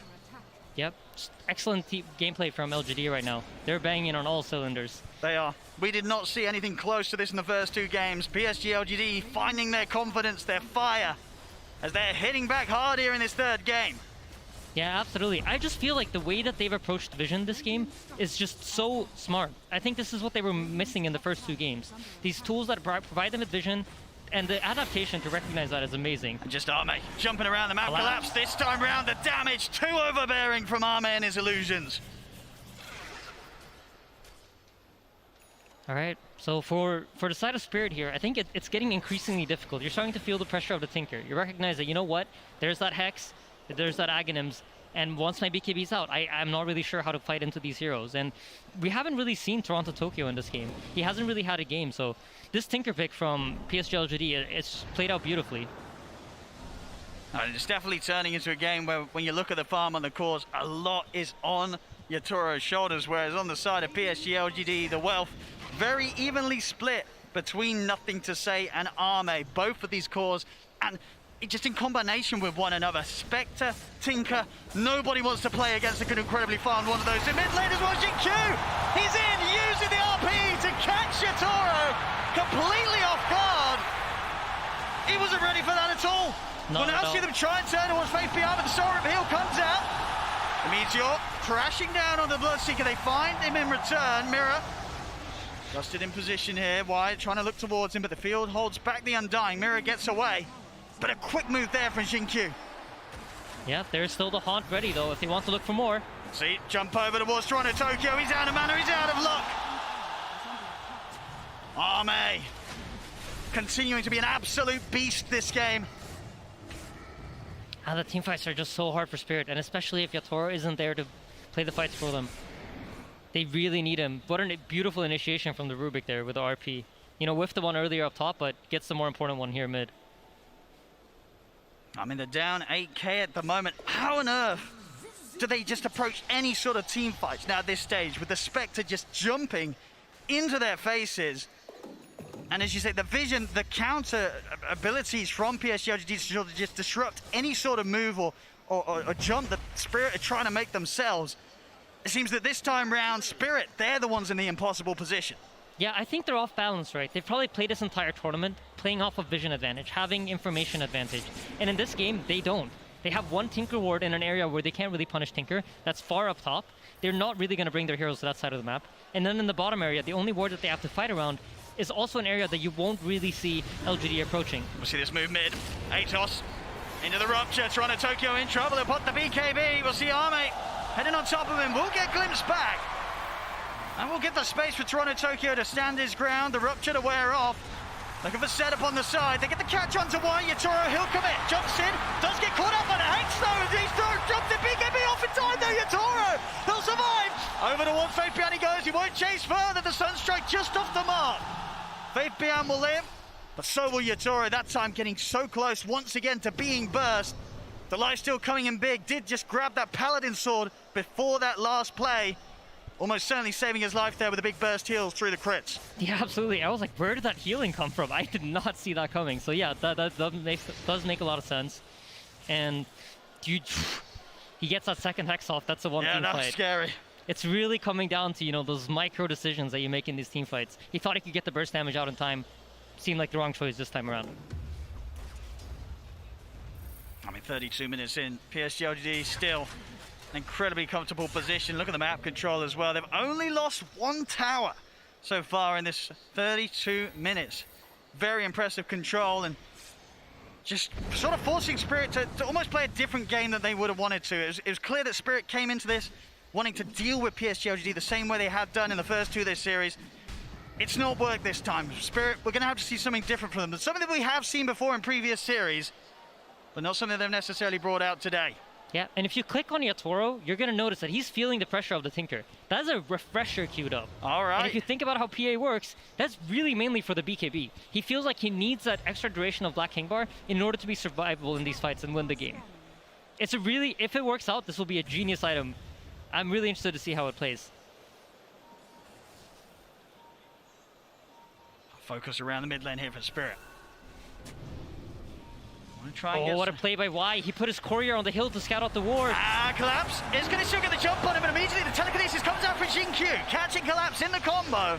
Collapse to go over the TP out, but the Yules is there. Yatoro trying to get in with the BKB. He'll turn over towards Arme, but Arme just jumping all over the place. Yatoro has to go with the BKB TP out.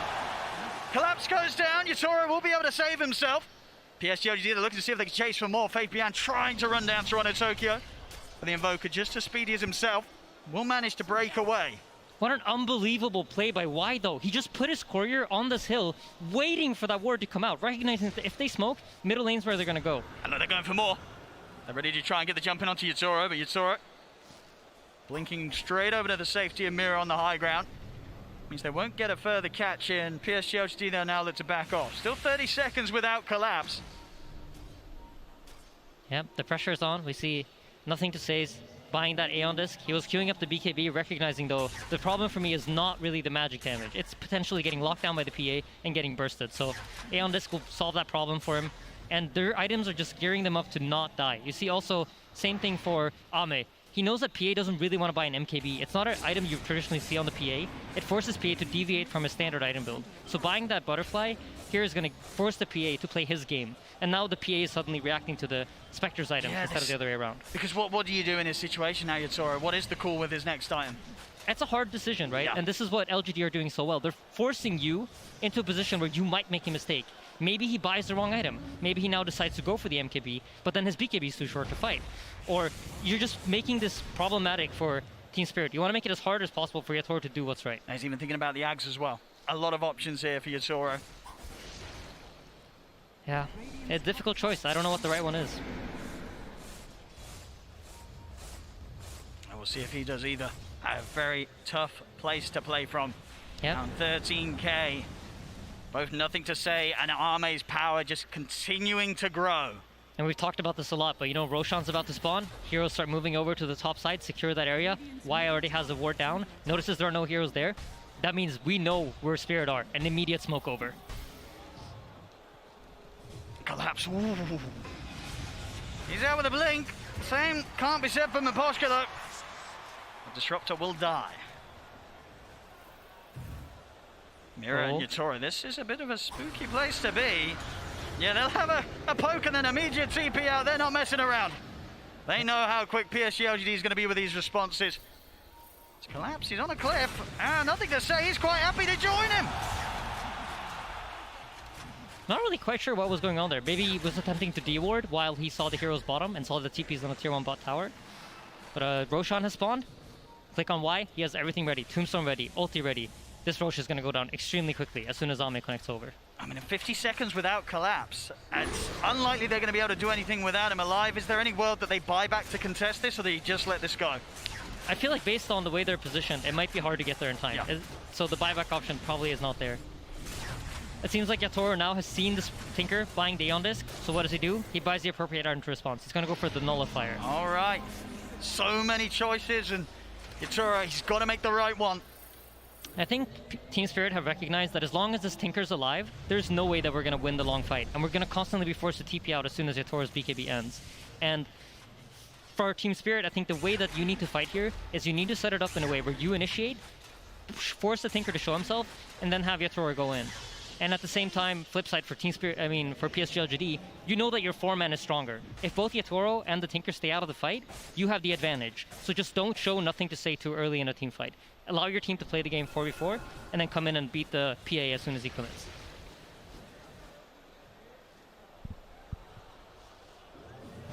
Again, falling back into a bit of a peaceful era here for Team Spirit, at least, where they don't have any interest in meeting PSG LGD head-to-head, whilst there is the Aegis on Ame. And for the first time in this game, Spirit has finally been able to establish some sort of vision in the bottom area of the map. We noticed them doing this time after time. When they fall behind, they like to take over the enemy triangle. They feel like it's a comfortable place for them to fight in. And even in this game, you notice it. Here we go again. Up into this Radiant triangle, or Dire triangle. Wait for the Tinker to show up. If the Tinker comes to that wave, they're going to be right on top of him. But it seems like Nothing to Say has played plenty of Tinker games. He recognizes that this is the only way I might get caught. Yeah, he's got a lot under his belt here, Nothing to Say. As Ame, a quick jump over to the bottom lane, adding another kill to his scoreboard, 9, 1, and 15. Yeah, and interestingly enough, he's gone for the Haunt Illusion damage on 25.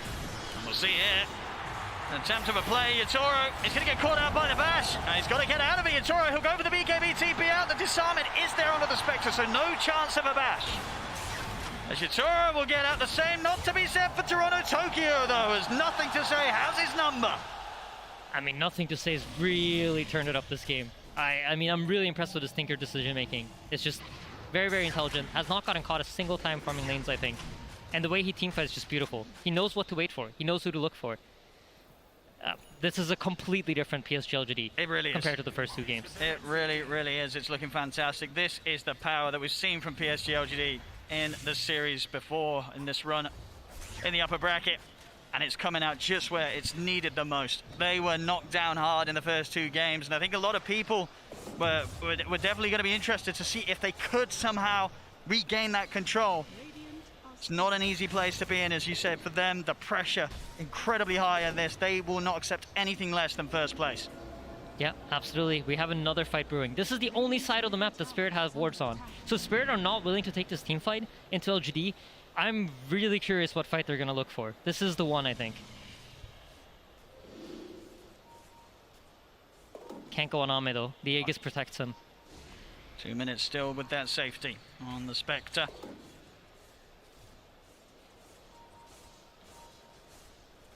But yeah, if we think about the mentality of LGD coming into this game, right, the pressure was definitely on them. I mean, Johan and Seb talked about what they saw backstage, what they saw in their expressions. I'm sure this kind of momentum for them is huge. And it's something that you need in order to win TI, right? You need to have that attitude of champions. Look at this jump. They've got the dust out. BKB, we still see the jump from Ame. He's in with the bash onto Toronto Tokyo. Let's push back with the deafening blast, but they're in with the grab. Nothing to say. He's in with the nukes. He's playing with so much confidence on this Tinker. I was talking about how he needs to wait out for the PA, but T recognizes, you know what, there's no way to PA his bottom here, and just full commits into their base. He's level 26 on this Tinker right now. He is incredibly farmed. He's going to finish a Bloodstone too, or an Octarine Core, sorry. I mean, without a doubt, we saw how much Collapse could do last game when he was just in the lead, ahead, just playing around with his food. He's got to make some big moves here from the defensive position as he is losing teammates around him to the consistent dives from PSG LGD. He'll try and get the grab hit onto Ame. It's not going to happen. Forced back to the fountain. As PSG LGD, they've got all the space in the world to push in onto the tier 3. Can Team Spirit get them out of here? There's no buyback on Toronto Tokyo, still down for 30 seconds. They're without mirror as well. They'll have to, by the looks of it, at least let one set of racks go down here. There's no defense to be had quite yet for Spirit. That's so hard to fight into this Tombstone. You saw Yatoro kind of thinking about it. He was looking for that potential wraparound, but recognizing that, you know what, my team won't be able to support me. Even if I can catch the Tinker in the back lines, I don't have the power to kill him on my own. Look how much money he's got. 6K gold in the bank here. Nothing to say. He can really start picking up whatever he wants now. Just filling up those inventory slots. Yeah, absolutely. Finishes up that Octarine Core. Just wants the mana pool. Ooh. We'll have a momentary pause here. 15 to 30. 24,000 net worth lead for PSG LGD. The numbers looking very good for them right now. I have a hard time. I'm trying to think of scenarios for Spirit. It feels difficult to find a way to do it. But I really like this choice from Yatoro. I think this refresher could be genius. It could just be the thing that they need. I mean, the problem is, even if they get these kills right on the defensive Team Spirit, it's a Spectre and a Tinker. You kill these heroes, they're buying back. Their boots are traveling over. They're haunting in. They're shadow stepping back into the action.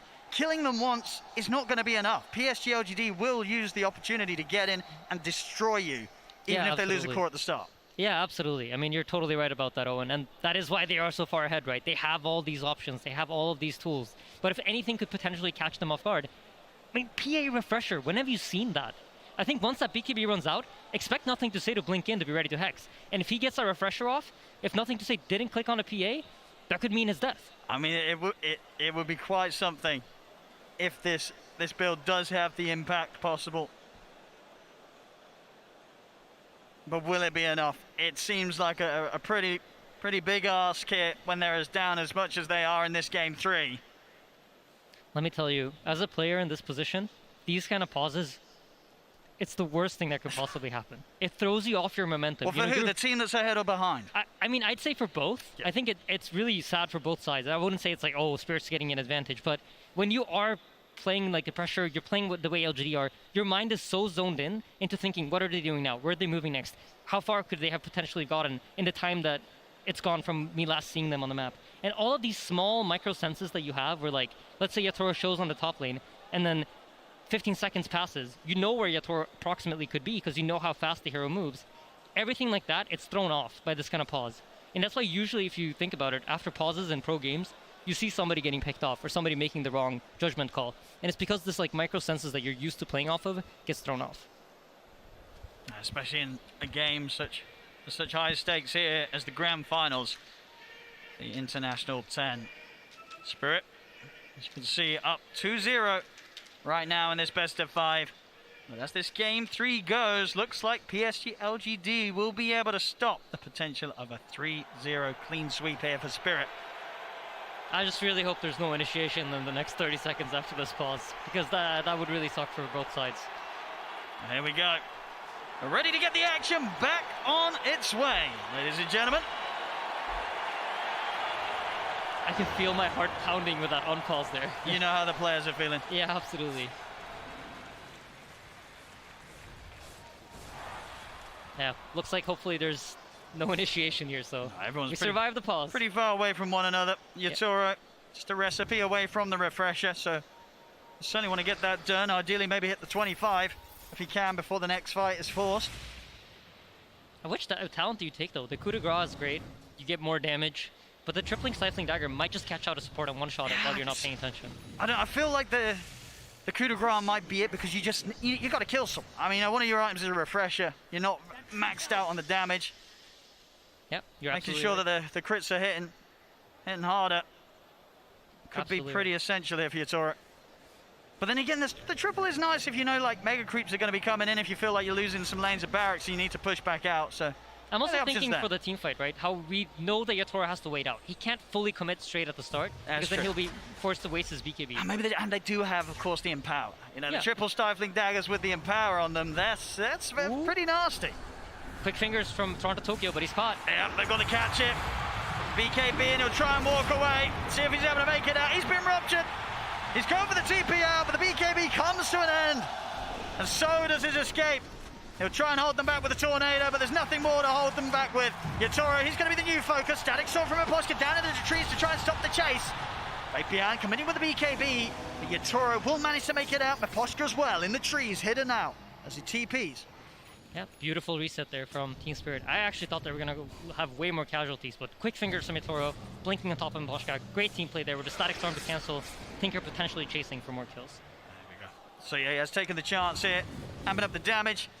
The gold for that refresher orb, just a few hundred away. I'm so excited for this refresher. Just I'm if gonna some be sort honest. of I big just wanna brain see- play comes out. Yeah, exactly. I want to know how it plays out. And now he has it. He does. Immediate smoke up. They would have seen him building, of course, where the perseverance is, but it's just a question of whether Nothing to Say in particular is ready for it to be complete for the next fight. As you mentioned, if he's out of position, he comes in with a second round of BKB and Nullifier. It could be deadly for Nothing to Say. You know, a man on his Tinker who's had a pretty free game so far, jumping all over the place and bursting down the lineup of Team Spirit. Yep. BKB finished on Y. This Undying is not easy to bring down. And look at his positioning as well, just stopping any chance of Spirit being able to make a move from their triangle. Yeah. I mean, the problem really for Spirit, like, how do you kill the other heroes? If not PA. If PA can't commit on them, how does anything die?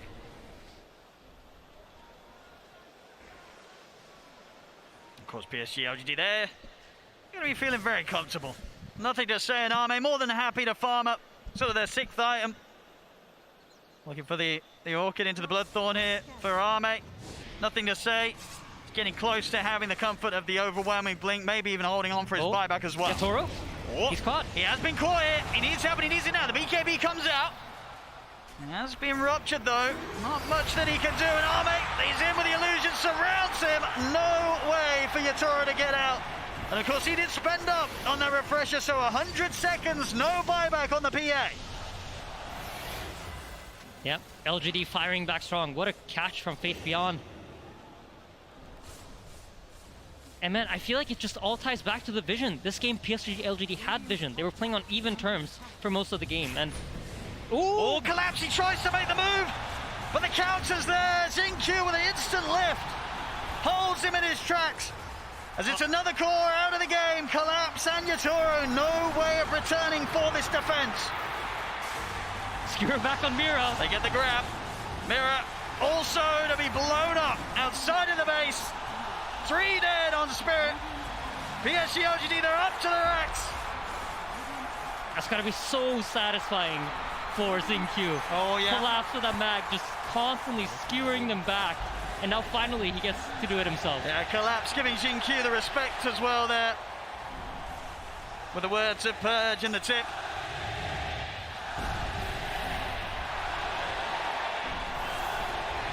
I mean, this is what the PSG LGD fans expected to see from them in this grand finals. They just took a bit of time to turn up today, needed a bit of warm-up. The first two games, that was that.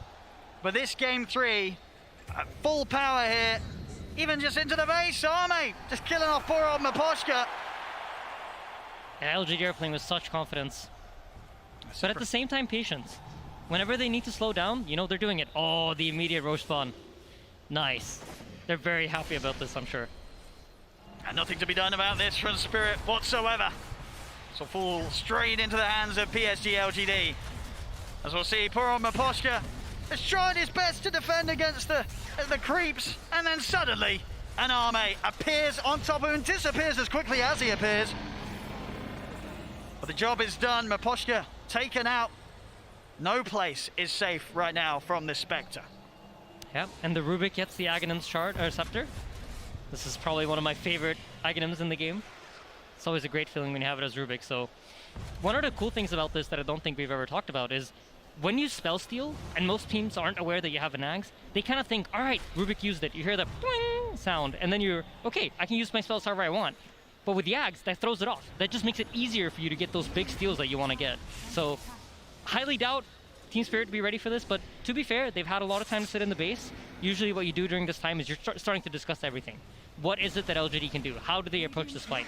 What are they going to be looking for? What are we looking for? What are our objectives here? Which heroes do we need to go on? What spells do we need to save?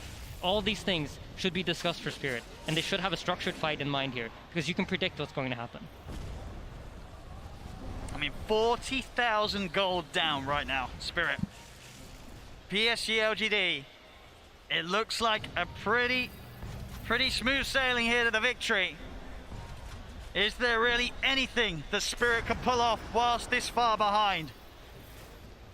I mean, it's a matter of finding the tinker. I really think so. Of course, you can always win. In Dota, I feel like you always have the option of winning. And especially in late game, yeah, there's 40,000 net worth differentiating you, but there's no amount of net worth that will make up for a bad positioning or, you know, the clutch play. So formations is really important here for LGD. And if Yatora can find some sort of backline kill, that could open the fight up entirely. Approaching the final set of barracks here, they jump in underneath the tier 4s, they're in on him, Maposhka. He's gone, Collapse will try and jump in with the skewer back onto Arme. Yatora's committed onto the front lines with the BKB, but he's been disarmed, gets the Phantom Knives off. Now turns everyone's wide, but look how much HP Wide's got. Yatora, refresher, doesn't want to commit for another round, nothing to say, he's in with the Aegis, they've locked down Yatora.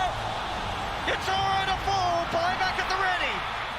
Instant smoke up from Spirit. Mirror, set things up with the curse crown, they get the glimpse back. He's looking for the skewer, but he's actually able to get out here with a Manta. Arme won't be grabbed back yet, steps back to the safety of his team. PSG LGD still respecting the buybacks here from Spirit. They won't instantly push in onto the melee racks, but the rocket spam begins from nothing to say. Yatora, he's going to look to try and jump outside of the base. He's able to jump it onto GQ, he's going to go for nothing to say, but nothing to say, gets the blink off in time. Back onto the high ground he goes, but Arme's trying to get in. They get the skewer. Arme, he's in the fountain. Into the OP, they've got Arme. They've got him, he's in the fountain. Can he get out? He cannot. They've done it the once, can they do it again? It's just the 3th of the meeples coming down. Arme, he needs help. He's in the fountain and it isn't his own. The skewer's attempted, but the Yules is there to stop the play. Arme, he'll be getting out of the fountain alive. GG is called. And PSG LGD will take this game 3. I love Dota so much, Owen. That was so beautiful. Everything happened. You got the skewer into the fountain. Oh my goodness. Out of the fountain. They counter blink to skewer him in again. But no, the Yules. And then the stolen skewer, and you pull out a hero of your own. They did. The GG. Wow.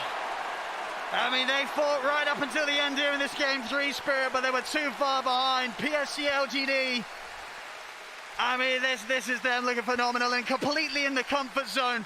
Something that, after seeing the first 2 games, it was understandable to sort of doubt if we were actually going to see them get to this place, but they have. They've hit back so hard here in game 3, PSG LGD. They'll get a game now. Spirit, they're still up 2-1, but Insania, could this be the beginning of a PSG LGD reverse sweep? I mean, I absolutely think so. I think they identified a couple of really crucial things for themselves. This was not like a fluke win. This was not like, oh, we just did something right. I think they strategically understood we're getting outwarded. We don't have vision. We don't have information. And they addressed it in this game. I think they picked heroes that allow them to have vision in team fights, and they had the ability to fight back. Wow, well, there we have it. We've had 2 scary games from Spirit, and now 1 very scary one from PSG LGD. We'll see if Spirit's able to turn back up big time in the 4th game, or if PSG LGD have maybe figured them out here at the all-important point in the grand finals. As PSG LGD, they'll take game 3. Thank you very much, Odie, Pixel, and Insania. And indeed, we are going to a game 4. It will not be a clean sweep for Team Spirit, and you heard it from our commentary team. They think maybe PSG LGD has figured something out. Well, I know they figured one thing out. Let's have Nothing to Say play on his Tinker. He used to be a hero spammer on that hero, and he absolutely crushed it, Tsunami. All these people saying, oh, you're playing against Team Spirit. You don't ban Magnus. Well, you're not Xiao 8, you're not Xiao Ba. Things have changed, and they have now their own specialty being revealed. They had shown it 2 times during the group stage. In fact, it was against Team Secret. Whenever they had lost the first game against Secret, they whipped out a last pick, Nothing to Say Tinker, and they won that game. Oh. It was with a completely different lineup outside of that, but this time the problem they were trying to answer was the Magnus. We were getting vision from the Bloodseeker. We were getting instant cancels with the Rubik and the Yules. Every single box was ticked for that draft. They literally did everything they could to make Magnus look bad when played that way, right? So you pick Rubik for the lift, you have all of the vision from Haunt, Tombstone, and Bloodright, and you couple that up with a Tinker. And I think, honestly, on the draft panel, I think Seb had a really, really good point that Collapse didn't do in this game. Maybe you should have played the Magnus completely differently. Like, maybe you don't play on the Skewer setup if it's this hard. You could have taken a different approach, maybe picked a different carry that was more geared toward solving the Spectre. They picked the PA for the break and for the high burst damage. Perhaps a pushing type of carry could have worked better here, like, say, a Juggernaut or, you know, something to that effect, where then you play on the Empower, you had a really strong mid-game timing, take Roche and try to end the game. But obviously, you know, you've played this way on Magnus, like, with 10 wins in a row, whatever, as Collapse, right? And it works every time, so you just want to keep rolling, right? But LGD, they had a really good plan this time. And also with that plan, right, I think we've really seen how Spectre and Tinker in the patch kind of course, at the tail end, why they are so good together, right? You have, you know, Spectre with the Ags, that 30-second cooldown, Astral Step.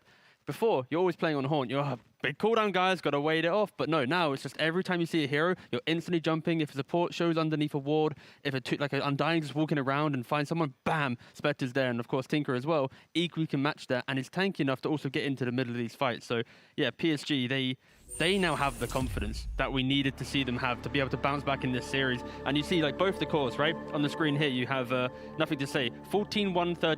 Oh, 15, sorry, I can't read, on his Tinker. And then you have Spectre as well. You know, I think he ended the game like 15-1-23 as well. Like, both cores really came out into this game and just said, no, we can come back into this series. We can show off on these, you know, signature heroes. To me, what's interesting about this draft as well, we're talking a lot about the Tinker because he popped off and had a really great game. I actually don't think this pick was necessary for them to win the game. I think it was the best pick for them in the given situation. But if that would have been banned, I wouldn't have been like, uh-oh, what are PSG LGD going to do? Because I still think the integral parts of the strategy is getting that vision.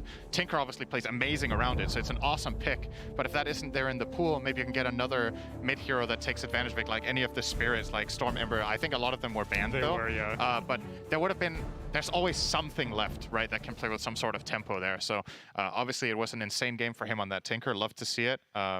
You know, a lot of people don't like playing against that hero in pubs for reasons that might have been highlighted in this game.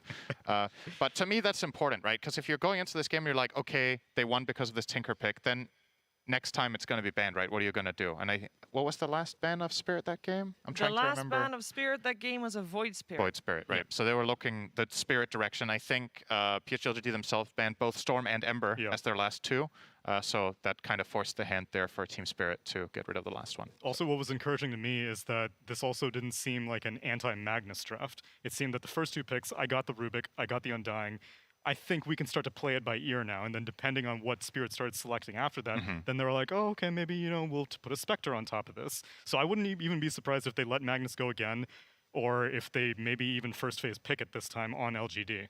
Well, that's the thing, right? It's now Spirit have lost with the Magnus after crushing the first game, or the second game set technically with the Magnus, and everyone now going, whoa, Collapse is amazing. Now, the second game he plays it, he'll probably say to the guys, right, if they draft like this and itemize like this, I can't play the game that we've been, coming into this TI with. So potentially Spirit might even be questioning themselves on Magnus. And this is the beauty of TI and like the mini meta of best of fives, right? It's because we spoke about Io being the reason why PSG was unable to really capitalize in the first two games. Magnus, why they won game 2 on Spirit. And now suddenly game 3, we might even question if they want to even go near it because PSG feels like they've discovered it, understood it throughout this, 3-game series so far. And I feel like it's also, something you could be concerned about with PSG LGD after those first two games is like the whole, the confidence, the mentality. They third pick their carry, right? Yeah. It's not like, okay, these guys are good. We need to go late game, play slow, get Ame the perfect game. They're willing to open up and do some different things. They identify, this is the hero we want for this game. We have a strategy and it worked great. So has me pretty hopeful for them going into the next game. And for Spirit, I don't know. I don't think they're going to be too phased by a one-game loss. They've been here plenty of times already this tournament, so they're going to have something else up their sleeves for sure. The Mars was even uncontested previous game, so we know the Collapse has got some backups there as well. I want to highlight the mental game you just mentioned because I know that there's a lot of people on lines like, oh, Ame and nothing to say. It feels like maybe they're crumbling a little bit under the pressure, and I think this third game proves everybody that said that 100% wrong because they were both on fire. And this mental game we highlighted so much, Tsunami, because it is so important in a best-of-5 grand finals with $13 million on the line. Yeah, on both sides we can see maybe the nerves of, oh my gosh, it's all these Royal Roaders on this side of Spirit. It's all mostly a bunch of first-timers, but then they are joined in union with that lack of tension or extremely high tension depending on how they've been reacting to it. Meanwhile, on LGD, you have nothing to say in Xinkyu, who may feel out of their element whenever they're paired up with Faith Beyond and Y and Ame and Xiao8, but both of them have different approaches to the mental game. And so far, Spirit's lower bracket run inspires confidence that I don't think they're going to be shaken by a one loss here and there. Same, and you mentioned Xinkyu there, of course. This is his second international, but definitely his most successful one to date. We've highlighted Xinkyu a lot throughout this entire tournament because he was mentioned as the best position for right now in Dota2. T-Gov, how do you feel he's doing this series so far? Of course, he played a fantastic Rubik just now. Yeah, I mean, that was the main thing, right? That's Rubik just there. We saw a beautiful little skewer as well on the Rubik, and I think he was just always in position, right? I think Collapse, again, the Magnus, we've said it so many times now, I think when you have this Rubik in your arsenal within the game, it's always so nice. You have the instant lift, you have the steal, like it puts this pressure. And I think Xinkyu, if he can find that confidence and he plays that level of Rubik game, suddenly he's going to be going into that next game with that next kind of pool. And maybe we see another Rubik game. I honestly wouldn't be surprised if we see the same type of draft pattern happen. Maybe Spirit still have the confidence in that Magnus, and then we get to see another Rubik game because, we love to see Rubik at TI. It's a really, a showy-offy hero. I think they'll only pick Rubik if there's a Mag in the enemy team. Yes. I actually think that's the only thing that's going to prompt them to do it. A specific targeted counter pick. I don't think they see enough value in it in the first phase because they've barely played it all tournament. It's just a solution they went to in a time of need here, which is interesting because it might mean that the bans could also be turned around here a little bit, so Team Spirit can try to take advantage of it with perhaps a Rubik ban could force out a Magnus ban, then you could get the Mars opener if you want to go that route. That also depends on if LGD want to opt for second pick again also. Yes, depends on pick order, absolutely. So that response was specifically crafted to, if they pick Mag, then we're going to get our Rubik Undying. Yeah. And all this kind of theory crafting we're doing, this is basically where Spirit, they need to kind of overcome the issues that they've had throughout the season against PSG, because throughout, I think it was like ESL Fall, they lost to PSG. I think it was then OGA, they lost to PSG. And this was also with Xiao8 as a stand-in. At Animage, I believe they drew 1-1. Like, they have never been able to actually beat and overcome PSG. In these series, they've been able to take that first game, that first kind of momentum swing, but then it's been the experience of PSG that has come through and shined through that series where they've been able to kind of best Spirit throughout the year. So even though Spirit is up 2-0, or sorry, 2-1 now, it's kind of like the same as the past, right? So this is where Spirit, in this specific game, I feel like if they want to kind of get rid of that, they need to come in with that confidence. They can't let this one game hit them because history, throughout the 2021 season, PSG has always bested them, even if PSG was down. That is true. PSG LGD has bested most teams throughout 2021. They've done incredibly well, of course.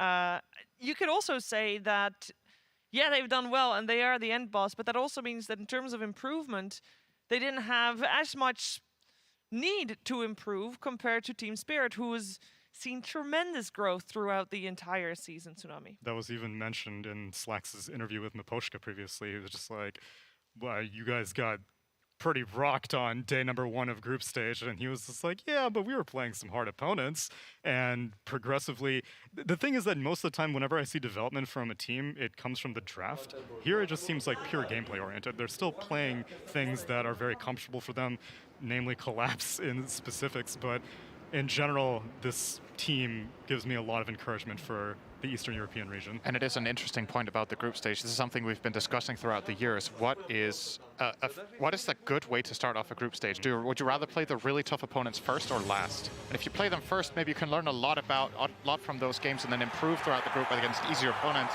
Whereas if you have them last, maybe you've dropped the game here or there learning against weaker opponents, right. And then when you're against the Giants, you just get rocked, right? So for Team Spirit, it might have actually worked out really well for them that they played some of the Giants to begin with. Yeah, and here they go, both now Giants in their own rights, taking their spaces here in the pods. It's game 4 of the grand finals, best of 5. Of course, Team Spirit is on match point, but PSG LGD might just have found their momentum, found their swing that they need to reverse sweep these grand finals against Team Spirit. Will they be able to do it? We know they have the mental fortitude to. The question is, I think it's all going to come back very simply, very clearly on the draft team. Yeah, for sure. You know, I think it's been second pick has won every game so far, I believe. So maybe whoever gets second pick this game, they're going to win it. So maybe a coin toss dictates the winner of TI. I don't know. Sounds kind of unlikely. I think it's maybe a little bit more depth than that. But listen, everything's a 50-50 if you look at it. Forced 50. It can happen or it doesn't. That's true. Speaking of odds, you guys reminded me of something. Because, of course, we mentioned earlier today that at the start of the day, there was still one person on the planet that had their prediction bracket intact, which was ruined by the lower bracket finals going the way of Team Spirit. There were only 4 people in total that only had that had 20 predictions out of the 21 predictions correct. I also have an extra stat. There has been a total of 1.5 million people that have filled in their brackets in the compendium. Of those 1.5 million people, 1.4% said that Team Spirit would be the champion. Wow. That's more than I would expect. Yeah, that's higher. Yeah, that's more than I would have thought. Because you had to place that before the main event even began, right? But you could do it after the groups.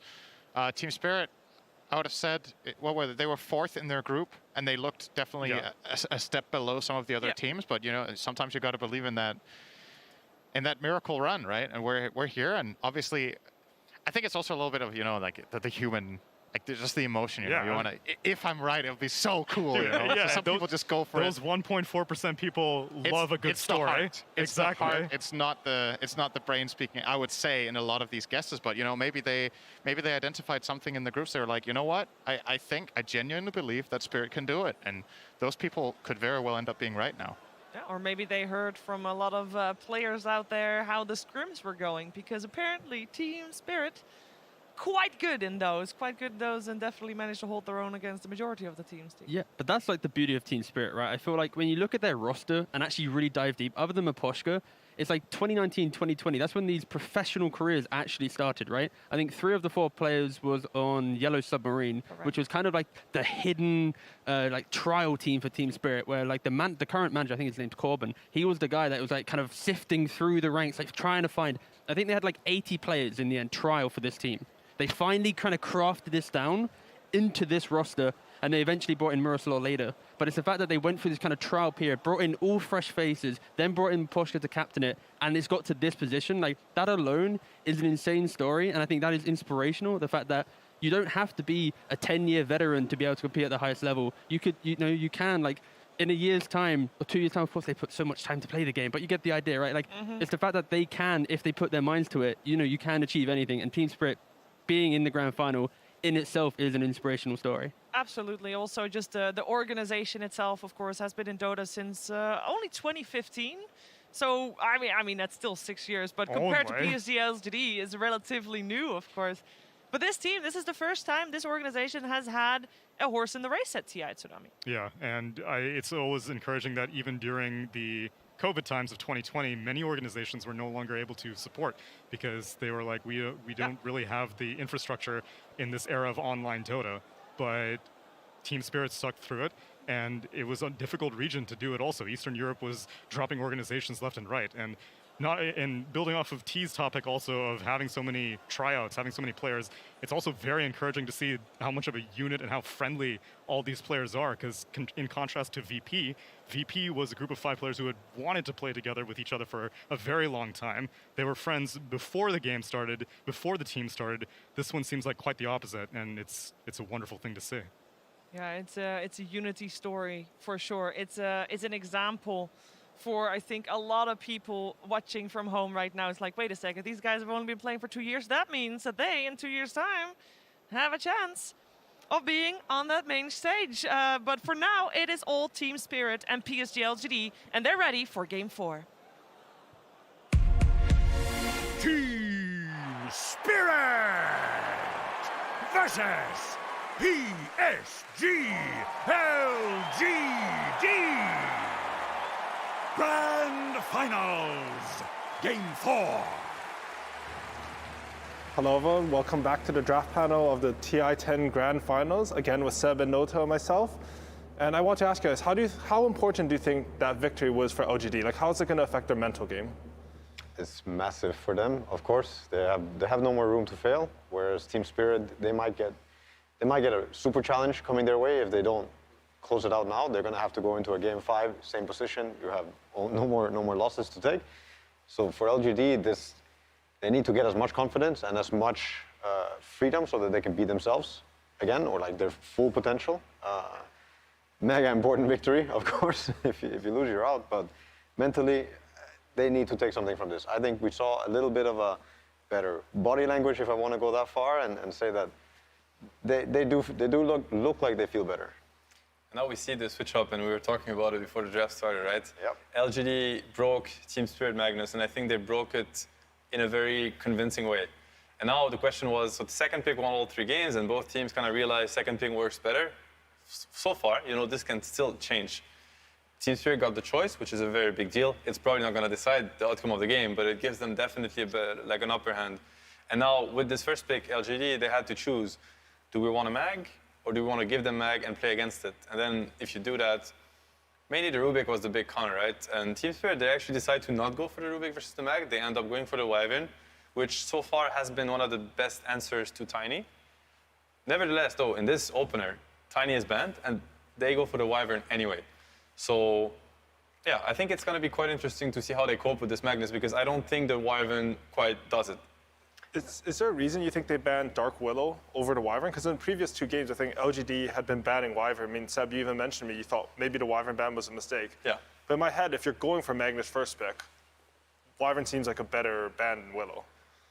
I think so. At the same time, I think both bans, to be honest, I want to say I'm not a fan of the Willow ban, but then I'm just going to go with I don't quite understand it. I think I'm just missing something here. Yeah. I think the Willow ban would also help them do the Shaker more second phase if they want. I mean, it's a hero that they're also very familiar with. I think the Bramble value is still there. I don't know if it's worth a ban either. I think there are some very powerful game-changing bans that shouldn't be overlooked, but Wyvern might be a very high-rated hero, or should be higher rated than some teams maybe give it credit for. Statistically speaking, has won a lot of games here, and it is a classic mag counter to at least a classic mag gameplay, but still the skewer play is very strong, and we saw it addressed last game, where the Ruby got a lot of good lifts on, and also the shard lift eventually makes carriers feel really safe against this. So yeah, let's see. And now the Lion is in already from the first phase. Also quite unconventional to open Vyra Lion. Yeah, and there's a lot to say about the Bane pick also, in my opinion. I mean, Team Spirit, the Lion, they didn't get it the last games, and it has been a hero that worked really well for them. The way they play, they play so well around vision. They always set up this Lion for great kind of Hex's fight. He starts to fight with Hex, and it's hard to stop it. I'm really surprised that the Tide didn't come for Team Spirit. I mean, it's one of Collapse's best heroes. Mars is out. Mag is out by being first picked by LGD, and then the third Collapse hero, which is much more than just a Collapse hero. Like Team Spirit, they play around it, they build around it so well, is Tide. Tide is a counter to Magnus, and yet they don't go for it. Meaning, LGD might have had a second pick, like a second first pick. Here? I think they have to. They will, right? If they don't, maybe it means they have a great answer to it, and Team Spirit knows it. I think they're going to be banning out a lot of team fight. They start with the Doom probably now, and I think that's also, you're not going to pick Mag or Tide yourself next phase. You're most likely going to ban it. You have a Bane and a Mag, right? Yeah. Let's see. They don't ban it yet? So the Doom ban versus Mag is a very simple concept. It's like you play a Mag lineup, you want to empower a guy, and you want that guy to just go ham, and of course, if he gets doomed, then the whole lineup doesn't make so much sense anymore. You kind of break their way they want to take the fights. I want to talk quickly just about the Bane versus Wyvern and Feeble. It counters Wyvern heal completely. Also, you know, like it's really good at catching Bane, catching heroes. I think it's just a very interesting hero versus Wyvern in terms of how he's going to beat him on the lane and also has great things to do in the game against him. They do ban the Ember. Obviously, Ember itself already has been a great combo, great hero at, you know, messing with the backline.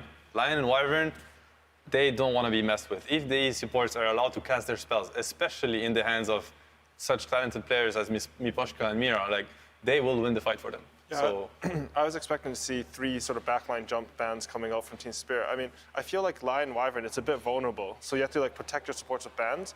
I've always felt when I'm drafting that I don't like picking 2 supports like this, because then you're spending bans on picking supports. But do you think there's like to your knowledge, is there any reason to pick 2 supports like this instead of picking a corridor? I think it's only if you're afraid that you're not going to get them and you value them so much that you need them. But in my opinion, it's very abusable. And I think LGD will take the bet, like we'll get the most out of that.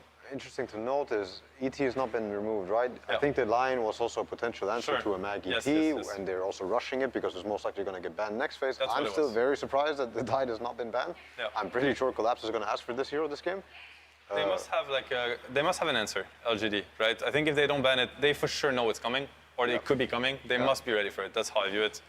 Maybe they're planning on picking the Juggernaut already, or the Slarks. But they're not in full control either. As Team Spirit do have a ban, they do have like kind of a way to dictate. They banned the Ursa. But if you think about it, it doesn't sound so Team Spiritish to pick the mid or the carry here. Most likely they will pick Collapse. So maybe LGD is like, we don't have to worry about a closing second phase pick.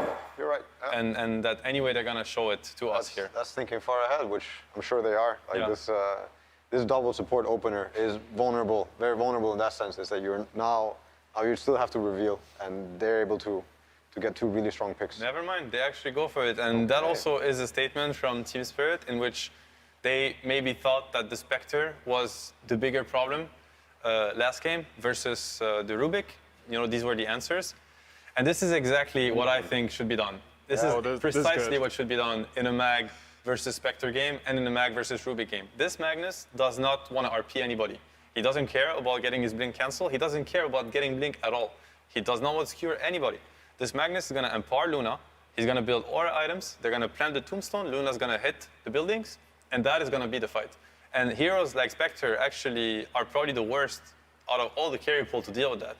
You have to fight into this massive ball that is coming, and Spectre hates that. The only good thing that they have right now is a Winter's Curse. The Lion is disabled. Most of Iron spells are disabled. Like this playstyle versus playstyle heavily for now favors LGD heroes. Like these heroes on the bottom, they will not enjoy a strong ball coming to hit their tower. So to make it very simple, basically what has happened in Game 3 and Game 4 draft is, you know, Spirit got their Magnus, LGD broke it.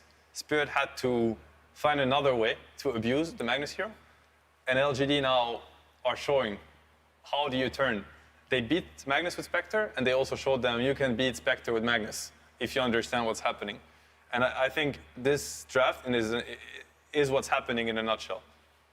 Do you think that Axe does anything to stop that plan? Because to me, Axe is very single target, you know, a bit lane focused almost. I don't think he helps at all. I think this is a hero that does not jump into the ball unless something good is happening already from your teammates. Like they're running away from some Tinker, they're running away from a Phoenix Egg. They have none of that. Lion and Axe are both going to be waiting for LGD to be afraid or overwhelmed by some sort of damage ability or teamfight ability, but it's not coming so far. Like I think Team Spirit need to find a really good pick right now. They need to find a really, really strong pick or something that allows them to then force LGD into their playstyle. I'm always scared when I have the last pick though. Like if I have to last pick a hero that has to solve conditions and be good in lane and do so many things, like it's so hard to find that perfect pick, right? It is hard. Ideally it's 24 and not 23 especially then. Yeah. And he also is going to have to deal with the one-on-one matchup that's going to come his way. And so I want to do have the final? Yeah, in the Concat.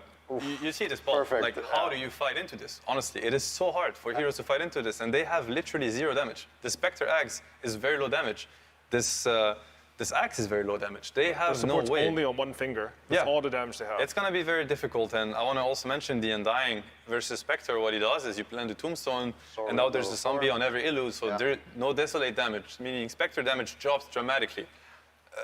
In my opinion, I mean, I'm very happy to be proven wrong, and there's a reason why these teams are playing the finals and whatnot, but I still see this as being a strategical misread from Spirit.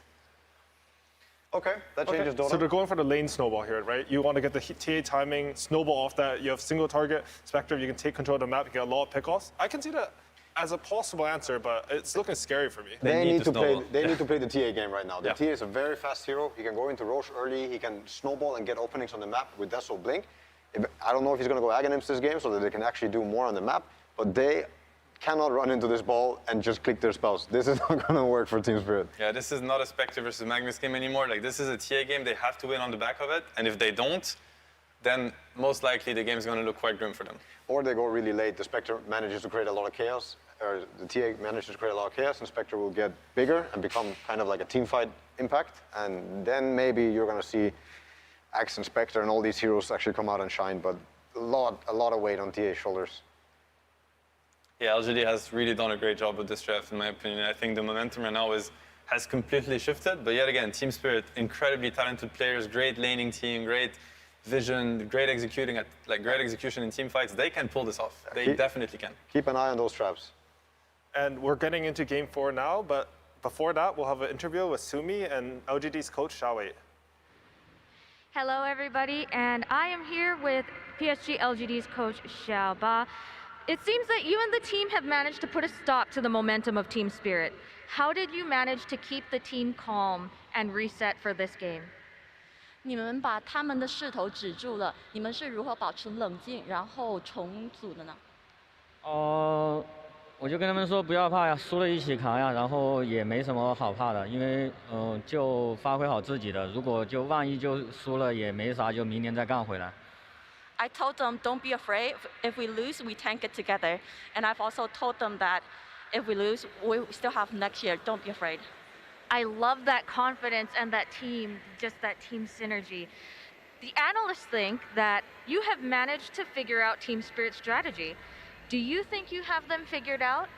解说们都认为你们已经破解了 Spirit 的战术，你觉得你破解了他们战术吗？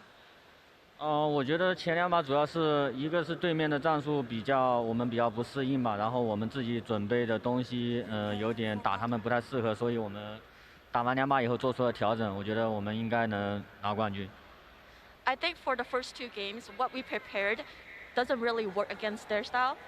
But after the first two games, we've adjusted, and as long as we play our own game, I think we'll win the champion. They will play their own game and also download complete. Thank you very much, Xiaoba. Let's take it to Lyrical and Trent. And already right on into this one, Sumi Mira's gonna get caught and gonna get killed. How's that for a start, Trent? Oh, such a good coach who just gets us there right in time. Well done, as his team will take first blood. Very, very good start. Play their own game. That's what we're hearing right now from the coach. Xiaowei so often has been the one to be able to lead his team's success and Aegis himself, but we'll see if they can do it here again. As nothing to say why, they're all invading. Dude, LGD coming out with some confidence saying, this is our high ground, we're coming to take it. And this is what you get when you keep coming back with this Undying, right? You're very willing to brawl right now. So they are gonna stick around for a moment. Ame spotting out the rest of Team Spirit, moving in that area, getting that extra vision. Yeah. With the passive, and will we see another round of bounty runes stolen away? Collapse walks on in. Why there? Gets the click-off win. So LGD, they're going to claim 3. Turns back for more. Wants the brain sap, but can't quite find it here. So yeah, another focus on the lanes for sure here from LGD, but the lanes also seeming to be the win condition right now for Team Spirit. I have to say, you know, it's difficult to disagree when there's a combined 5, you know, Aegis is won by that drafting panel. True enough. That's a bit rough. So I think they might be onto something with this whole concept of like needing to snowball things pretty hard here, needing to play around their Templar Assassin, and there's always a chance going late, of course, especially with like the way the Templar Assassin now functions because of her Aghanims, where you can actually get like a little bit of a split push out of this hero, which you didn't used to get in the past. But you'd much rather be leading things ahead of the game right now for Team Spirit, and if they don't get that, like they can easily do that with these heroes on the side of PSG LGD. Totally. The snowball can definitely occur. And I really liked what we sort of heard about the mentality that was going on, as well as we see Nothing to Say get a D ward there on the Observer ward. Like, you think about the way that Team Spirit has played throughout this. They're playing, you know, just for fun, they say. They're playing without any fear. But for some of these players, that's not an option. Ame, he's been so close before to winning the Aegis and then snatched away at the last second. This is a story for him for redemption. Yeah, we often hear the pressure of the Chinese community on this team, just because, you know, they've obviously looked so good and they've been so close before. And particularly Ame, he's shielded. You know, he's taken some of that blame before in the past, particularly at TI, particularly in a Game 4. You know, the pressure has been there, and it's been a bit much at times. But I have to say, after last game, I think he's probably feeling pretty comfortable here with his Luna. He's looked amazing in that Spectre game, so we'll see how they deal, as Xingqiu was able to get that pull through and only get the half pull on these creeps connecting it, as Miposhka wants to keep that pressure on. Xingqiu needs to be careful here. Obviously only level 1, so doesn't have that Splinter Blast yet on the Wyvern, but they will throw out one more dagger on his way back home. Just to send him all the way back here. And now, yeah, Collapse. So we talked a lot about Collapse and his hero pool. And of course, you've heard a lot, I'm sure, about the Mars. Heard a lot about this Magnus that's looked pretty good. But the other hero that he has played a ton of games on professionally is the Axe. Not a hero that's been very big at this TI, though. No, but can often make those huge plays if you can get the opening. The panel did talk a lot about how maybe there's going to be some overlapping things going on with Mira and the Axe, both trying to find that big jump. That Seb guy? Oh, yeah. That's that guy. Yeah, that's the with one. The Axe. Wow. Yeah, I remember now. Yeah, that was pretty good. But we'll see how it goes here in this one. As you can see already, the chase down, Faith Beyond taking a little bit of a beating here on this Magnus. Xingqiu moves into position though, and at least for the moment, you can see that Spectre taking a little bit of heat early. Not able to get all those last hits yet. Collapse also trying to go toe-to-toe with Ame in the bottom lane on that Luna. Yeah, there's a reason that statistically Undying has almost always been one of the absolute best heroes versus the Spectre.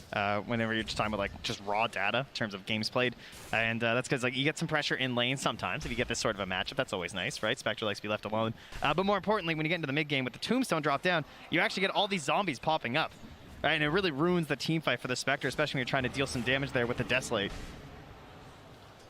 You can see a bit of a rundown again as Toro playing as far forward as he can, but has to be very wary of those skewer backs that we've seen time and again, is why we'll get a little bit of a chase onto Mira. The Lucid Beam and dead. I just takes him down.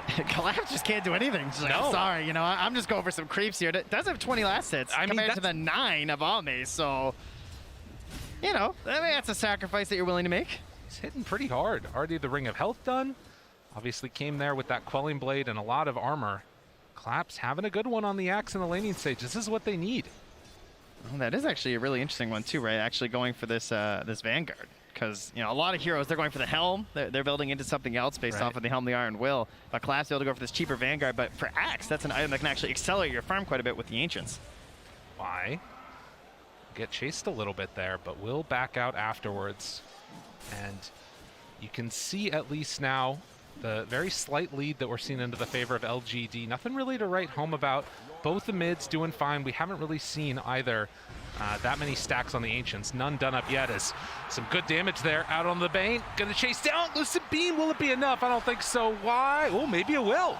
All right, the rotation comes in, and they will be able to keep their Bane alive. Yeah, he was buying out there. He wasn't sure he was going to live, so he's going to run all the way home. But there are the stacks that you were just mentioning.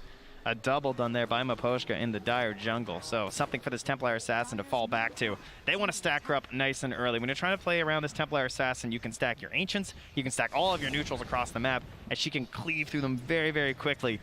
Just trying to align these earlier items like the Blink or the Deso, maybe a Falcon Blade in these times right now. So they need to enable her to get this game online. Yeah, and of course, then if you're LGD, you're going to look to try and go in there and invade those stacks and get some damage dealt. But already, a Torrent combo comes out. Y makes that move towards the mid lane that he always does. and just trying to burn through the refraction instances and make Toronto Tokyo a little bit less comfortable. Yeah, not a matchup we see all too often, honestly, with the Kunkka and the Templar, but you do have that interaction, as you're mentioning, where you can get multiple instances of damage from the Torrent, so burning through that, and, well, Toronto Tokyo, you're going to come take a look here and say, oh, yeah, nicely done. I think I'll stack this up one more time. And Mira also stacks all across the map. What I really like, too, is this defensive ward that they have right next to that stack they're doing, because you often see this ward used like late game when you're talking about like Roche and everything, you're trying to cover that, but a lot of teams are coming in contesting neutral stacks right now. It's one of the themes of this tournament is up top. Well, that's another good theme. Toro, is he going to live, though? With the cold embrace, they don't feel confident going for him. On the level 6 rotation from the Kunkka, very disappointing to not get the kill, and they can't even really follow up with the tower pressure, but on the other side of the map. Collapse. Going to take some damage there. Creeps run off of him. And with a couple quick hits, will they have another Lucent Beam for the finish? Vanguard keeping him very tanky. Actually goes away for the spin. Has to be careful on why. There's the Fairy Fire living, but the brain sap. Enough to finish him. I can tell you, this guy must not have got very many Crimson Witnesses, because he is not lucky. No. Not enough spins there for the Axe. And a good usage of the Nightmare to take those creeps off to stop the potential counterplay. Well, they get their kill in the bottom lane, but the missed gank on the Spectre gave so much free time to Toronto Tokyo. As again, another stack. And if you don't go for that kill, the other option for the Kunkka is moving through that jungle, doing that rotation, checking out the stack, seeing what's there, maybe stealing a couple, of course. And yeah, will surely make his way over there. And why I'm just going to say, I think we'd like to maybe get an eye on these ones at the very least. We'll block for future stacks, but can they even come and contest this? There's already a lot of gold built into that. That's going to be such a big injection. And the thing about the TA is you just take it so quickly, and maybe if they pair together with Collapse, already having that Vanguard done. Yeah, it's a tough call too, right? Like, because if you want to move in there, let's say, SPSG, LGD, oh good, we have time to think about it at the very least. You have the night vision bonus. Right. That's there, right? Of course, that's going to be expiring soon. You got 2.5 minutes to work with. You're not going to have any Eclipse early, though, because, you know, you're obviously stacking into the Lunar Blessing. You're getting yourselves your Glaives. But you also have Undying. You have Kunkka. I would say it's very tempting for them to come and contest this and at least like try and mess with them to try and get some of the XP. Well, they're going to drop the boat already. Mira a little bit off the mark with the stun, but will eventually, well, go down. Yes. Xingqiu finds the kill, but this is again buying that space for Toronto Tokyo, and this is in vision. Soul Rip to secure here, and Xingqiu is like, I'm getting over there. You know, I want to steal some of this. Gonna find a stacked up neutral camp there too. This is just all they're focused on. Here's Tombstone in 3 seconds. Why? Are they really going to go for this? I mean, a lot of them are really low. This is pretty, I say do it. Yeah. He goes for it. Getting a couple already. And the Fairy Stringer for the team, the 2 supports. There's an Axe and a Templar Assassin. Oh my God, they're just going to get him. There's another lanes. I mean, this is huge. You're also already up 3,000 net worth right now on LGD, but they see this taken and... All right, he got a lot of them, though. Now, can you get out? That's the question. I mean, at least one of these heroes is going to die. Xingqiu chased on. Surely at least one of them goes down. But maybe not. Yutoro pops out that haunt. The chase down. Mira's there as well. Cold Embrace. The back away. They used haunt for this, and I don't know if they're getting anybody. Is there anything more classic than LGD and their Undying and their phase boots, though? Oh, like, it almost gets them out. And they clean out that hard camp also. LGD are all over this. They take down the Undying, but lose out on a bunch of other net worth. And they force so many heroes to respond. Look at the top lane. The Helm and the Dominator, Faith Beyond. He's taking the tower. This is clean stuff. LGD, they found their mojo. This is what they needed. That is a large lead. 4K right now at 9 minutes. Like, and look where it is. I mean, it's just all stacked on the cores right now for PSG LGD. Poshka scouting out. Y off to the side. Toro there as well. He's hunting. He's looking for it. They move over. Faith Beyond's here as well. And with this Helm of the Dominator creep, it should be enough. And also coming in to contest this, nothing to say. Well, it's taking away the jungle. It's so cheap, right? It's just a nightmare into a torrent. They're threatening the whole time. We've got RP. We've got boat. You don't want to come contest this. They're going to have Fiend's Grip pretty soon here as well for Y. As he goes for a real deep ward. That was pinged, though. All right, yeah, they have an idea that that's there. That ward is going to scout it out. Yeah, good thing that was there. So those very deep wards on the earlier end will be instantly TP'd to by Mposhka, and just give them that. I don't think so. Yeah, see, this is the LGD we expected to see. Up 5,000 net worth right now at 10 minutes in. What a turnaround that they've been able to have. As this series was looking dire straits for them after the first 2 games, but now coming into this, game number 4. everything's going their way. All right, well, in the past, what has turned these games around for Team Spirit? It's been Collapse, you know, showing up, making the plays, but he's got some time. Wants to get that Blink Dagger done on the Axe first. In the meantime, there are a lot of heroes coming to his mid tower. Oh my god, they're bringing numbers. Everybody's here. Miposhka, level 5 on that Wyvern, going to try and throw out these Splinter Blasts and slow things down as much as possible, but that tier 1 tower is already dead. Yeah, they're just holding the Tombstone. Again, such a great job of just like not expending anything, right? They're just threatening. They're just holding all this strength. And Collapse, they caught him again. The Nightmare's there. Do they have enough for the kill, though? Oh, yeah. They are going to chase him down. Wait for it. Fiend's Grip afterwards. Easy as pie. They take him down. This is a stomping we got right here. Toro is going to need to play his heart out right now. He is so far behind Ame. It's insane. He's almost getting doubled up on right now. Like, the Undying is almost caught up to him in terms of net worth with that Tombstone drop and then the Ancient Steel. Such an impressive performance for them in Team Spirit. They just really don't have an answer right now. It felt like they got lost halfway through the draft and they still haven't found their way. Well, and you think about that draft, right? They burned through so much of that reserve time early on. And in the end, we're left trying to find a perfect hero, and so far the TA hasn't been able to do it for him. Part of that is just that it's such a one-dimensional plan that not only can you like prepare during the draft as to what to do, but in the actual game, like they were so quick to come in and ward up these Ancients. Sure, they missed out on some of the plays in the top of some of those neutrals, but the contest in there, the space made for Faith Beyond to get absolutely massive. No one is even contesting Ame at all, just freeform throughout the jungle. And this has to be like the biggest Axe Blink reveal and Deso reveal on a TA of all time. Yes. They've got to get a ton here on Team Spirit. And of course, that also means that LGD need to be the ones that run into them to allow for that fight to happen. Not an easy ask, but again, you've got some big combos here, right? You've got that Winner's Curse into a big call afterwards, Lion Stun. The combo is there if they can find it. The fights are so hard, though. Looking for it right at the start. The boat's going to come out. And now the slowdown. Mira in some trouble. Collapse back behind the tower. Also getting ran down by nothing to say. He needs to TP out of here. He bought his blink. Yeah, he's no one else die. As long as they're able to get away, that should be good enough for them. So they get the kill. Faithion finds it, but also on the other side, Y kills off Mira. 8-1 to start this game. Yeah, throws down a ward to secure the kill. Mira, of course, instantly noticing that, but I think Y's going to call it worth, just going to make the tower easy to take. But Poshka was thinking about leaving himself in behind there and maybe finding a Winner's Curse if they want to actually contest to the tower, but I think the call's been made but from the rest of Team Spirit that they're just not ready for that yet. Yeah, they need those items. Need to hit that timing. 7 kill lead, 7,000 gold lead, and Ame's still hitting creeps. I mean, he's just doing what he needs to in this one. Taking a look already at that win probability, they're heavily into the favor of LGD. Put that away. Oh, come on. We got a game going here. My goodness gracious. The Nightmare is down. Poshka going to trade it over onto him. They have this blink. Want to reveal, but the only people down here are supports, and that's not big enough. Ward also covering it all. But maybe now Team Spirit can at least try and pressure and get this tower and get some momentum going for themselves, because if they don't get something going soon, this game is going to go completely off the rails. I mean, you can already see them struggling here, though, right? Like, they're bringing everyone down here. They're looking for that fight. Yeah. Everything that they need. It has to be perfectly layered. The call, the curse, trying to find the sight lines for the Templar Assassin. Oh, and Toro caught. Fiend's Grip is there, and no help nearby at all. They're going to kill off that Spectre. I love seeing Q doing that, just dropping the Tombstone. It's just such an important kill for them that they're willing to throw at everything that they have right there. And immediately afterwards, they're thinking about going to Roche. I mean, why not at this point? They could Roche, they could start pressuring that tier 2 top, but the tier 2 top is a lot riskier, right? You're going to have this attempted call from the Axe.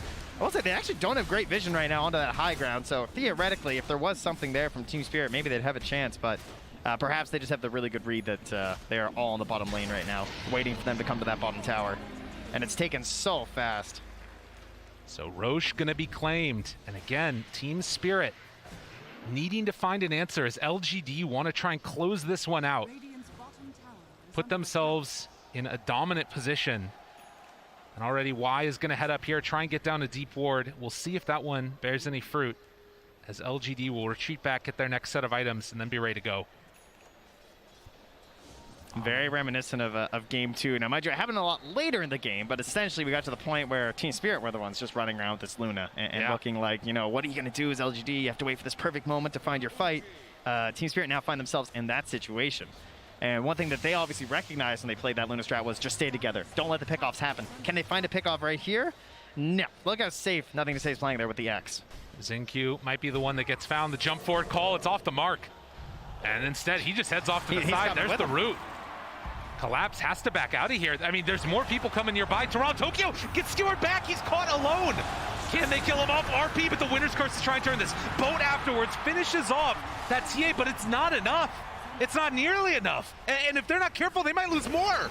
The chase forward Hex, Mira, X marks the spot as they'll pull the Lion back and find another kill. LGD, no mercy.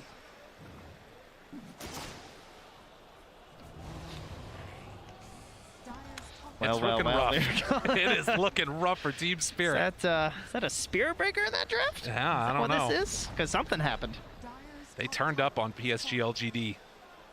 They were not going to go out like that. Well, it's looking like a completely different series at this point. I mean, Team Spirit, you know, the fun loving. We're just having a good time. Good times might have come to an end right now, at least in this game. And you know, it gets to the point where as the game continues, you just wonder, like, how much is this impacting the looking like potential Game 5?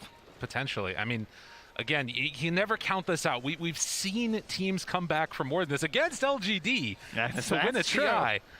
But can they do it again here? Spectre, so often that late game answer, and they just need to find a good fight on Team Spirit to pull this one back. The question is, will LGD give it to them? Underneath a ward, this could be the way it starts. They've played so ridiculously clean this game, though. Just really not offering up anything over to Team Spirit. Now, they do have some good vision down in that bottom jungle. If there was ever a chance to go for something, it's probably towards that part of the map right now. But Faith Beyond not acting like it, you know? Sitting directly on a trap, and they still can't go. Yeah, I mean, it's so hard to really fight into this. Oh, Toronto skewer. Oh, it pulls him back in. They'll find the TA, wants to get out of here, blink away. Oh, just like that, Toronto able to get a little bit of separation, but they still have that night vision and Faith Beyond. With the chase down, they got him there to the side. Nobody coming to help the TA. Toronto falls again. 12 kills, 12K gold lead. LGD, keep up that momentum. Team Spirit are waiting for the Aghanims on this Spectre. That is going to be their go play. They might have the Blade Mill there too. He just gets caught again. Until then, it's just throwing out heroes, you know? Take me. Try and slow down this tower push. How close are we now to that Aghanim Scepter? It's what, 50 gold away for this Spectre?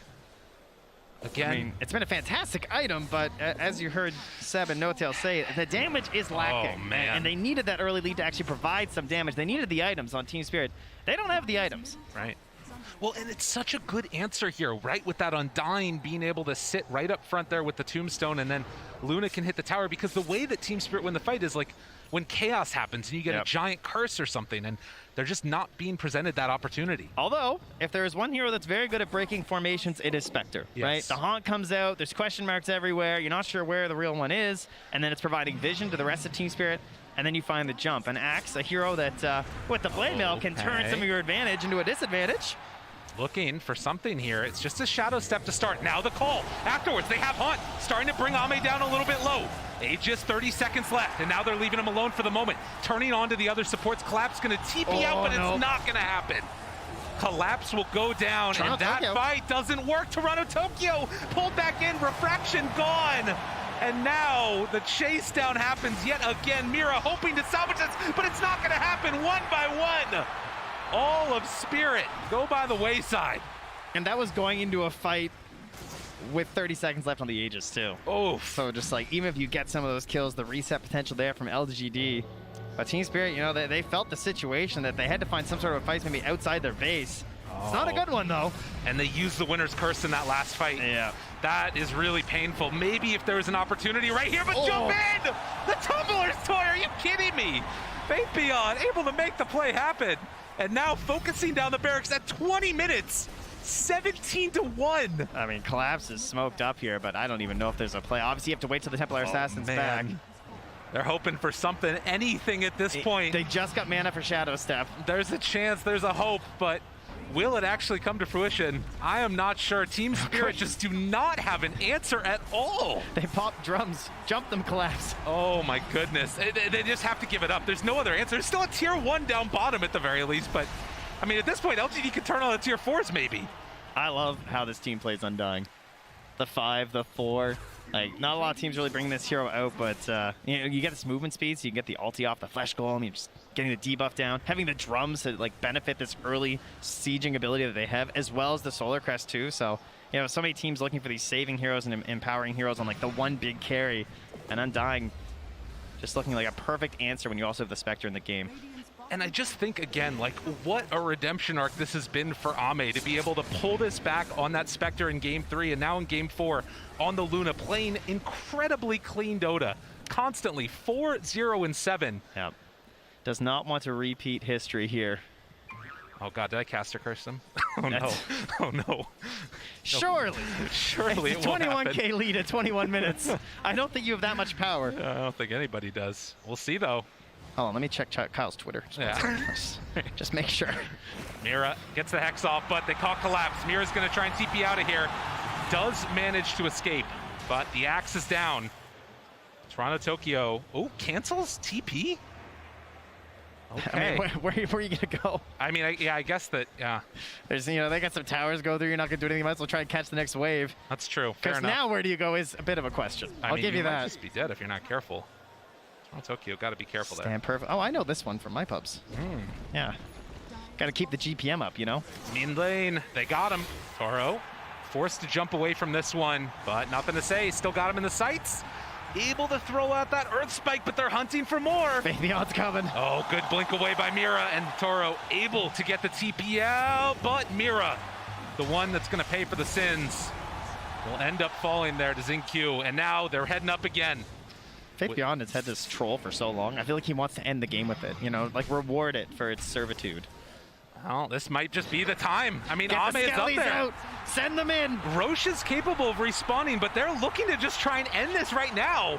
No Magnus to pull him back into the fountain. There's the jump to start it. All right, this has to be the jump, right? Maposhka behind. He's got Winter's Curse, waiting for an opportunity, but can they get an opening? There's no TA for 10 seconds. That might be an issue. Oh, it's dangerous. Yeah, they don't quite have enough. And TA, without a quick way to get in there, they'll have to let it go for the moment. But Maposhka, they've still got a ward here. And now they don't. Collapse has been smoked for so long. They just can't find an opening. LGD, just this impenetrable wall that doesn't break formation. Yeah, they just keep popping them, but they can't find their fight. They might even be running low at this point. 19-1. So now, with Roche respawned, LGD dotting their I's and crossing their T's and looking to close this one out with the shard in tow. This is an emphatic victory at this point. You know, I mean, this is not the way you want to go into a Game 5 from Team Spirit. It's one thing to just like have a loss and sort of be like, okay, well, you know, we couldn't close it out in 3, but that's cool. We're gonna do it in 4, whatever. You remember those 2 games, guys? Right. How They seem a long time ago. They seem like a very long time ago at this point. Faith Beyond pulls back there. Eul Scepter afterwards, but nobody's close enough to turn that into a fight. Another Shadow Step used just to slow down Faith Beyond from going in for another round of this. Toronto Tokyo's just drawing on the map down there. Throwing every trap possible to hold on that one tier 2, right? Force them to go for the throne. And they're gonna do it. Walks right on in. Happy to oblige. Ame, he's ready. He wants to not relive the ghosts of the past. He wants to close this Game 4 out here in style. And so far, he's doing it. Turns now onto the Ancient Haunt out afterwards. Where's the fight? I'm not seeing it. Going deathless so far. They turn now onto Y. Just grip to the side. Oh, the catch onto Collapse. Y's not dying. Nobody's dying. They all fall again as GG is called 23-3. A statement from LGD. Did he get a blink call? It didn't happen. Like, it was just too good. The whole game, that was crazy. They never came online, quite frankly. Like this lineup was not allowed to operate in any facet whatsoever for Team Spirit. And it may be even in game score. It's 2-2, but it's not feeling like there's much of a chance right now. I mean, you got to regroup. You know, No-Tail and Seb, they were talking about body language coming into that. How about this body language right here? That's confidence right there. Ame's doing the Arthur hand. He's ready. He's ready to go. Little skip in the step there, yeah. They're ready for I think they're feeling a lot better. A TI repeat But potentially for hey, some of there you them. go. All right. They're okay, though. We'll see if they can pull it back again. But what an unbelievable experience, again, for LGD to be able to pull this back from that 2-0 start. Just incredibly impressive stuff. All right, it's okay, though. You just say, like, it was draft, guys. I think we can all agree the draft looked rough. Thus, the game looked rough.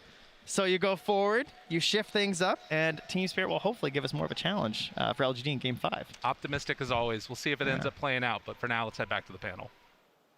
The series is tied 2-2. We will go into a Game 5 here in these grand finals at the International 10. I'm joined by BSJ, Effie, and Jenkins. And we're going to break down that Game 4. Jenkins, I want to start with... well, let's start with Team Spirit doubling their skill score there in the final second. I don't know if there's any breaking down these games. Like, I legit don't. This shit is scripted. It's scripted. Like, how does every TI end like this? No, it At doesn't, some though. point, it's got to stop. I don't understand. It's like the amount of people that came up to me today, and it's like, okay, so Secret was supposed to win. Everybody thought Secret was going to win, right? And then we get into the grand finals, and it's like, oh, LGD is going to shellac them. And then after Game 1, it's like, oh my God, dude, LGD's lost it. They're done. And then that happens. Literally, whatever you think will happen won't happen. So what do we do? How can I break that down? I'm sorry. I just can't believe it. Year after year, TI, it just delivers. It is just delivering, Effie. It's a great series so far. Well, there's so much to say, but I just want to comment on the mental fortitude that PSG LGD just showed, because a lot of us in the green room, we were sitting and watching the game, right? And after those two stomps, quite frankly, by Spirit, we were just thinking, did they do it? Did they mentally break down PSG LGD? But no, they walked off, they regrouped. Everyone thought they were so stubborn with that Magnus, but they beat them. Nobody expected that. Everybody was like, oh my God, they let Magnus through again. They're so stubborn. What are they doing? Literally everybody was wrong. I can tell you, I was sitting in that stadium. Every single person was saying, what is wrong with them? I was reading Twitter. What is wrong with them? They let the Magnus through. But that's why they're on Twitter. That's why they're in the stadium, and that's why they're not playing, Brian. Experts. Okay, so we talk about the fact that they lost the draft in Game 4, but we have to think about the mind games coming through this entire 4-game series so far, and they got Mag, lost with it, to a Spectre, and then they're like, oh, we'll give LGD Mag this time. We'll pick Spectre. But it was the Undying with the Spectre that was really causing the issues, and it's just not. They lost to the way that they lost, which has to be some sort of mental defeat. I hope whatever I said made more sense than what Jenkins has been talking about. Nothing makes sense. We're pretending. This is a facade. Nobody knows what's going on right now. Probably not even LGD or Spirit. I think they have a little bit of an idea what's going on, right? So they let the Magnus through twice. They lost to it. I think they just didn't expect Spirit to be so strong. Like, they were coming off of their win against Secret, and they were feeling themselves, quite frankly. Yeah. They were playing so well. They kept up the tempo. They cast all their spells correctly. They played with confidence. But that Mag loss, that first one, broke them. And then to take it the next game and beat them with it convincingly, I'm worried about Spirit's mental state right now, actually, because this is where the difference in experience comes in between these two teams. Spirit are very young, and they probably didn't expect to make it this far. While LGD, they've been training for this for 2 years. So. Yeah, I mean, they have, so far, there's been 2 TIs before this. This is the third TI that there's a Game 5 in a grand finals. And PSG LGD has already experienced this. They were already in a Game 5, Brian, with Ame, actually, as well. It's a little bit different this time because in the previous one, they were up 2-1 going into Game 4. They were up by 15K, I believe, in Game 4, and OG made this crazy comeback. And instead, they've got all the momentum going in. I feel like they feel strategically superior. They're like, those first 2 games, like whatever happened, shake it off. They had only lost 2 games throughout the entirety of a TI prior to that series. So I think LGD is in a way better spot going into Game 5. Dude, they looked broken. I'm not going to beat around the bush here. I saw the cameras on them, and I was thinking, oh, God, they're done. They looked so broken. They looked sad. Their eyes were watery. And then that happens. I think the Tinker game was like a huge turning point. I think that draft was just a lot easier to execute. It gave them the taste for blood again. And then in the next game, it's just like they're just back to like prime LGD. You know, it's what they said in an interview. Like, they learned from the losses, and they're grateful to the enemy teams for giving them the opportunity to learn. And that's what I felt after the Tinker game. Yeah, we heard from Zawade right after the draft, and he was saying that some of the things that he told the team in between games before Game 4 was, don't be afraid. If we lose together, we lose together. And otherwise, we always have next year, Effie. Yeah, I mean, that's just how you want your coach to be. But I think that right now, LGD are just in a position to take it all. And as amazing as Spirit's run has been, they've got the momentum now on LGD. And just hopefully, regardless of the outcome, both teams should be proud of themselves for what they've done today. Yeah, we've highlighted Team Spirit a lot because obviously they were on match point for 2 games now. We are going to highlight PSG LGD a little bit more because now they are also on match point, and one of these 2 teams will take home $18 million and the World Championship and the Aegis. A lot on the line for this one game of Dota 2.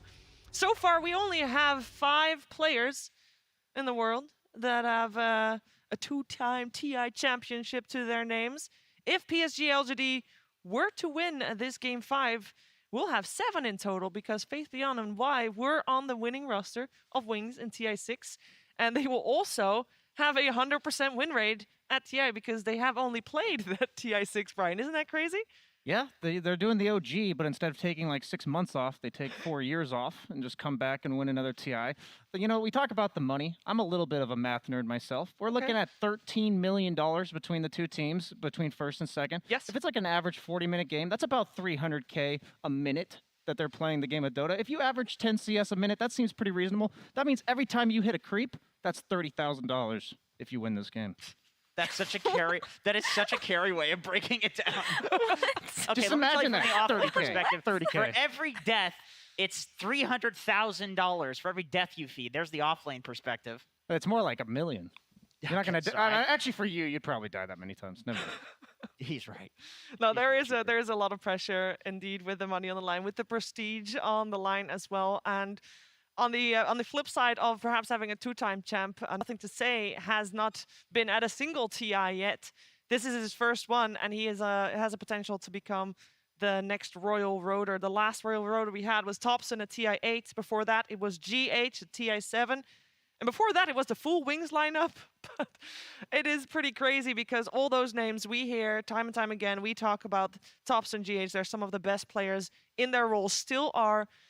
And it just gives me a lot of giddiness for the season and the seasons to come, Effie.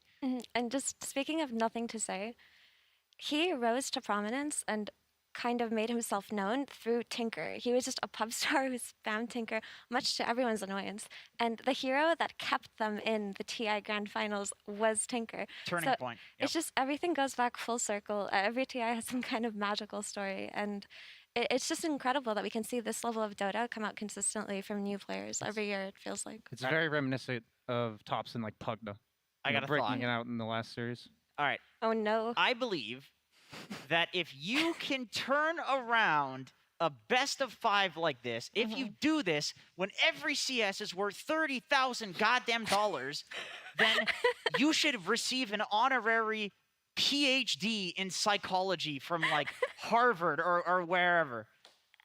I don't know if it works that way, but I should. will tell you that in TI Grand Finals history, it's never happened that someone did a reverse sweep.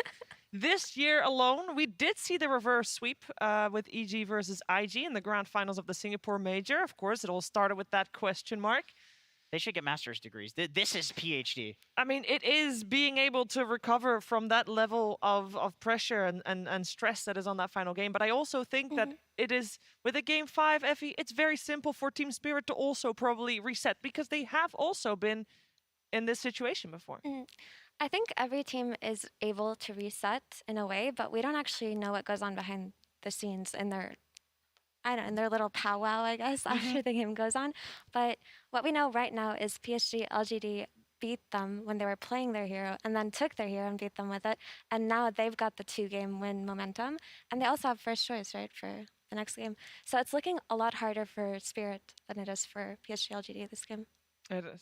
It is looking pretty rough for Team Spirit as well, but they also know they've got a full region behind them. They are the first Eastern European team to be standing on these grand finals since 2013. It's been a long time coming. That being said, PSG LGD, of course, also having a lot of pressure because it has been quite a while since a Chinese team lifted that Aegis, and they know what it would mean to not just their organization and their team, but to the entire country if they were to indeed lift that Aegis. We'll see who gets to do it, though. We'll see who will take home that Aegis. It is going to be either Team Spirit or PSG LGD. It is one game of Dota 2. And I think it's going to be very important for both these teams to strip away these grand finals, to just relax. We see a lot of players, by the way, always take off their shoes. You know, they gotta recreate how they feel when they play at home. In the past, we have had Ice taking off his pants because he preferred to play in his boxers, and that's allowed because you just gotta make yourself comfortable. It is very important. Also, interesting fun fact for you all at home. I know you see sometimes players play with these heat packs. They've got these little heat packs to make their fingers warm. It is not actually cold in these booths. It's not cold. The reason they use these heat packs is because adrenaline makes your blood vessels tighter because, you know, you got to pump that blood real fast. But your extremities, your fingers, you need those to play the game. It's a sport for your hands, so you got to have those heat packs to make your blood vessels wide again. Did you know that, Jenkins? No, I had I have very bad knowledge of anything medical. Which is why I was saying they should receive PhDs in medicine. Those aren't even medical. PhDs are not medical. Well, whatever. I think they should get a PhD in whatever the hell they want if they're going to reverse sweep a TI. But also, I feel like Team Spirit had all the odds stacked against them just a few games ago.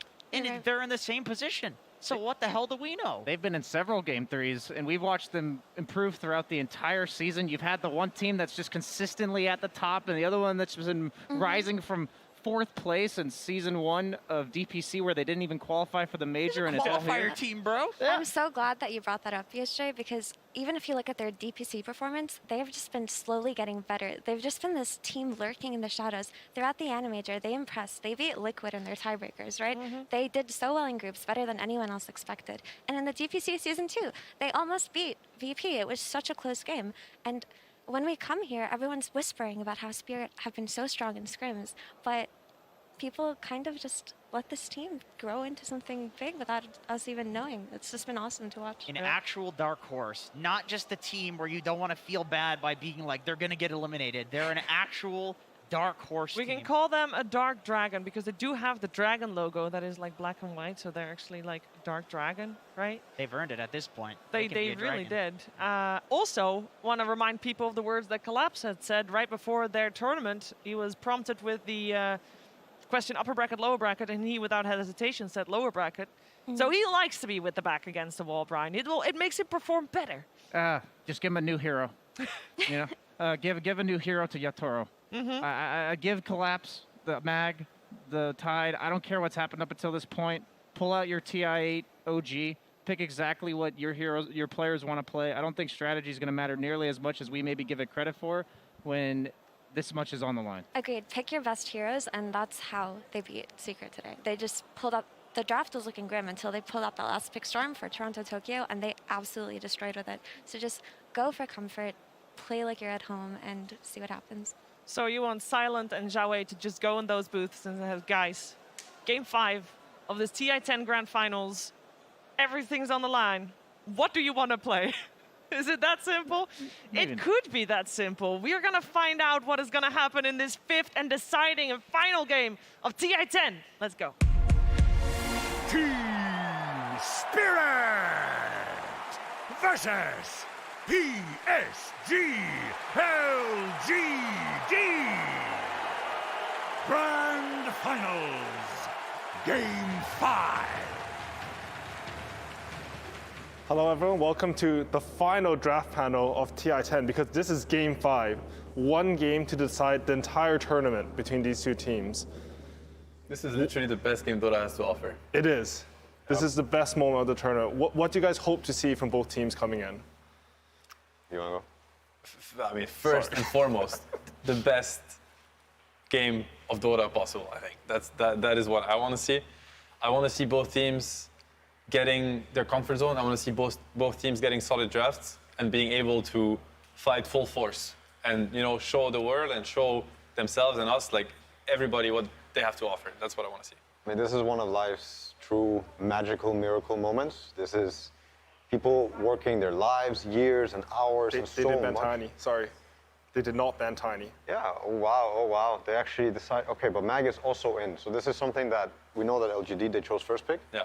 And most likely they were trying to force this Mag for nothing trade, or they believe that these guys were not going to counter the Mag correctly. But now Team Spirit is changing it up one more time, which is really going to be awesome. But yeah, back to what I was going to say, because this is back against the wall for both teams. This is like the most pressure these people have probably ever been under in their whole lives, or for Ahmed, like he's been so close twice now.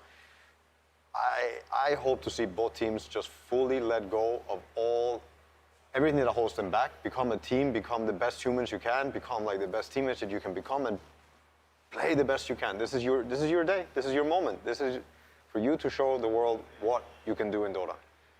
And it's amazing to witness. And I think we're going to get it because this opener from both teams, it shows us a lot of confidence. So I feel like the teams, they found their momentum again, they found their form, and they found their confidence. And that's what matters at this point. And there's a lot to say, actually, about what's going on. So LGD had the choice.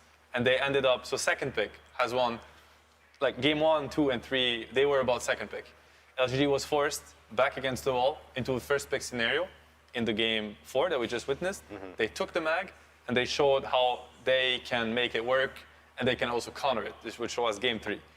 Team Spirit in game 4, they showed that, in my opinion, they showed LGD they did not have the best understanding, and they're going for it, yeah, here. And I want to say how, like, in this game, LGD, they get their best strategy. Tiny is their best strategy. As we said before, you know, they brought this Tiny to the meta. They were the team making it happen. They were the team abusing the Tiny with the Lycan. They know this better than anybody else. They have played the Tiny Lycan versus Secret the other day and against the Secret Mag, and they made it work. Today, Team Spirit, they played versus the Secret Tiny with the Mag, and they won. Yeah. But, you know, is LGD better at executing it than Secret? Maybe they are. You know, you can only assume. This game will tell. We learned firsthand about the LGD Lycan Tiny very early on before we got to TI, and this strategy, when you see it for the first time, you're like, oh boy, this reminds you of some of the other broken strats that you see come up around TI. And I think, I mean, it's nice, it's amazing that we get this in the game 5 and that somebody is manning up to LGD saying, we're giving you your best strat. Yeah.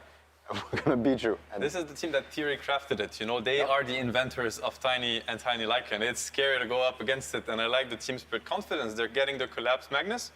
One thing that has to be said is Rubik is getting banned. Like, this is going to be Collapse Magnus at its prime. Or it should be, right? Because so far, LGD, they have countered it with the Rubik. They understand how to break this cure action. Are they going to get the tools that they need in order to break this cure? We're yet to see. I think that's one of the kind of storyline of this draft. Miposhka Bane has been incredibly good. We saw also Bane dominate the game 4 for LGD. Bane versus Tiny, extremely interesting matchup. Why is that? Because Enfeeble actually reduces attack damage for 60%. It's really big. Tiny plays on this base damage. Actually, a Tiny that goes on somebody while being enfeebled does ridiculously low damage, actually. It does counter him. It's a hero that's very undervalued, in my opinion, against Tiny.